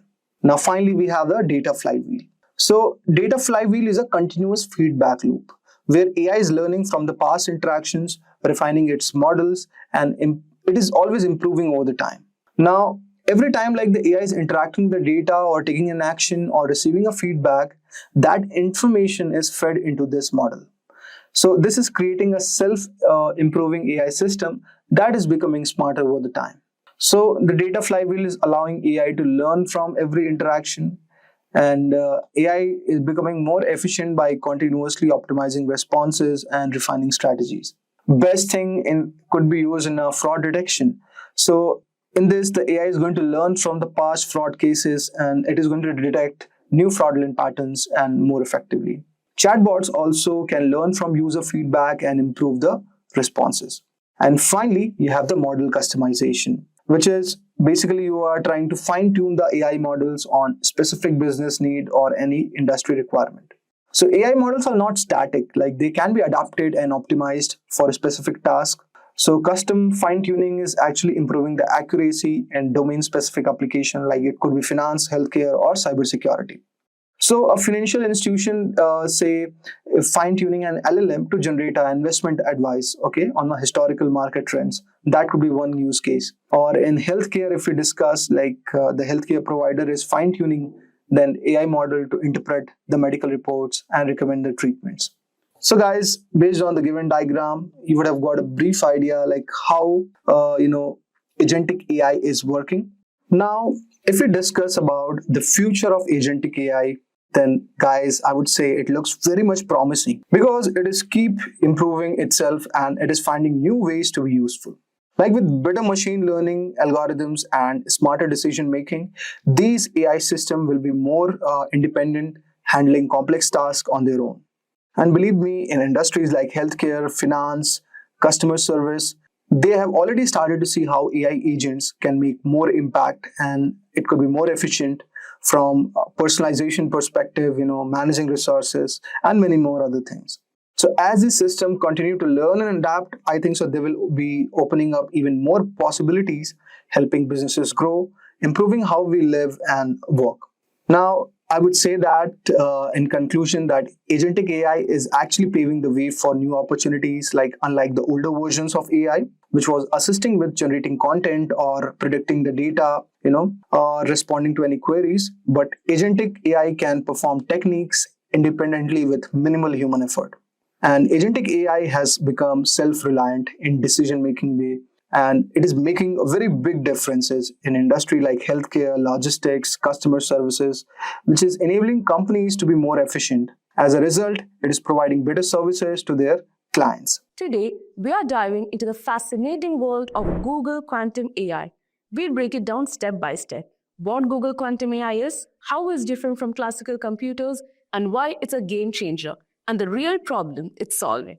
We'll also explore the latest developments, their innovative hardware, the challenges they face, and why, despite the hurdles, it's still an incredibly exciting field with a bright future. Stick with me because by the end, you'll be amazed at how this technology is shaping tomorrow. So let's get started. The universe operates on quantum mechanics, constantly adapting and evolving to overcome the hurdles it encounters. Quantum computing mirrors the dynamic nature. It doesn't just work within its environment, it responds to it. This unique trait opens the door to groundbreaking solutions for tomorrow's toughest challenges. The question arises, what is Google Quantum AI? Quantum AI is Google's leap into the future of computing. It's a cutting-edge project where they are building powerful quantum computers and exploring how these machines can solve problems that traditional computers struggle with or can't solve at all. If not aware, classical computers use bits like 0 or 1 and solve tasks step by step, great for everyday use. Now, quantum computers use qubits, which can be 0, 1, or both simultaneously, allowing them to solve complex problems much faster. So think of Google Quantum AI like you're trying to design a new medicine to fight a disease. A regular computer would analyze molecules step by step, which could take years. But Google Quantum AI, on the other hand, can simulate how molecules interact at the quantum level almost instantly. This speeds up drug discovery, potentially saving millions of lives by finding treatments faster. Now, you must be wondering, why is it so necessary? Google Quantum AI is necessary because some problems are just too big and complex for regular computers to solve efficiently. These are challenges like developing life-saving medicines, creating unbreakable cybersecurity, optimizing traffic systems, or even understanding how the universe works. Regular computers can take years or even centuries to crack these problems, while quantum computers could solve them in minutes or hours. So the question is actually what problems they are solving. It is basically solving so many problems. I will list some of them. Number one, drug discovery, simulating molecules to find new treatments faster. Then comes cybersecurity, developing ultra-secure encryption systems to keep your data safe. AI advancements, training AI models much quicker and with more accuracy. Climate modeling, understanding climate changes to create better solutions for global warming. So in simple terms, Google Quantum AI is here to tackle the impossible problems and bring futuristic solutions to today's challenges. It's like upgrading the world's brain to think smarter and faster. So, Google Quantum AI has been at the forefront of quantum computing advancements, pushing boundaries from the groundbreaking Sycamore process to the latest innovation, Willow. In 2019, Google introduced Sycamore, a 53-qubit processor that achieves something called quantum supremacy. So, qubits or quantum bits are the core of quantum computers. Unlike regular bits, which are either 0 or 1, qubits can be 0, 1, or both at once. This is called superposition, allowing quantum computers to process vast data simultaneously. They are powerful but fragile, needing precise control and hold the key to solving complex problems. Sycamore solved a problem in just 200 seconds that would take the world's fastest supercomputer over 10,000 years. This was a big moment. It showed quantum computers could do things that classical computers couldn't. After Sycamore, scientists realized a key issue. Quantum computers are very sensitive to errors. Even small disturbances can mess up calculations. To fix this, Google started working on error correction, making their systems more accurate and reliable for real-world use. In 2024, Google launched Willow, a 105-qubit processor. This chip is smarter and more powerful, and it can correct errors as they happen. So Willow shows how much closer we are to building quantum computers that can solve practical problems. Google's logical qubits have reached a huge breakthrough. They now operate below the critical quantum error correction threshold. Sounds exciting, right? But what does this mean? Let's break it down. So quantum computers use qubits, which are very powerful but also very fragile. They can easily be disrupted by noise or interference, causing errors. So to make quantum computers practical, they need to correct these errors while running complex calculations. This is where logical qubits comes in. They group multiple physical qubits to create a more stable and reliable unit for computing. The error correction threshold is like a magic line. If errors can be corrected faster than they appear, the system becomes scalable and much more reliable. By getting their logical qubits to operate below this threshold, Google has shown that their quantum computers can handle errors effectively, paving the way for larger and more powerful quantum systems. So let's discuss what is a great hardware approach in Google Quantum AI that made it possible. Google Quantum AI's hardware approach focuses on making quantum computers stable and reliable for practical use. They group qubits, which are the building blocks of quantum computers, to work together, allowing the system to fix errors as they happen. So by keeping the chips at extremely cold temperatures, they reduce interference, which keeps the calculations accurate. This setup helps the system handle bigger and more complex tasks like simulating molecules for drug discovery, improving AI models, and creating stronger encryption for data security. It's a big step in making quantum computing a tool for solving real-world problems. So while Google Quantum AI has achieved incredible milestones, it still faces some key limitations, which are fragile qubits. Qubits are extremely sensitive to noise and interference, which can cause errors. Keeping them stable requires ultra-cold temperatures and precise control. Error correction challenges. Although Google has made progress in fixing errors, quantum error correction still isn't perfect and needs more work before quantum computers can scale to solve real-world problems reliably. Limited applications. Right now, quantum computers are great for specialized problems like optimization and simulation. For everyday computing tasks, classical computers are still better. Hardware complexity. Building and maintaining a quantum computer is incredibly expensive and complicated. The advanced cooling systems and infrastructure make it hard to expand these systems widely. Still in early stages, quantum computers, including Google's, are still in the experimental phase. They are not yet ready for large-scale practical use in industries. But despite its challenges, Google Quantum AI is paving the way for a future where quantum computing tackles problems that regular computers can't handle, like finding new medicines, predicting climate changes, and building smarter AI. It's an exciting start to a whole new era of technology, full of possibilities we are just beginning to explore. The future of Google Quantum AI is incredibly exciting with the potential to solve real-world problems that traditional computers can't handle. It's set to revolutionize industries like healthcare by speeding up drug discovery, finance through advanced optimization, and energy with better material modeling. So quantum AI could also lead to breakthroughs in AI by training smarter models faster and creating unbreakable encryption for stronger data security. As Google improves its hardware and error correction, its quantum systems will become more powerful and reliable, paving the way for large-scale practical applications. The possibilities are endless, and Google Quantum AI is the forefront of shaping a transformative future. So thank you for joining our Gen AI full course by Simplilearn. We hope this training has provided you with valuable insights. Don't forget to subscribe to our channel for more expert-led courses and tutorials. See you in the next video.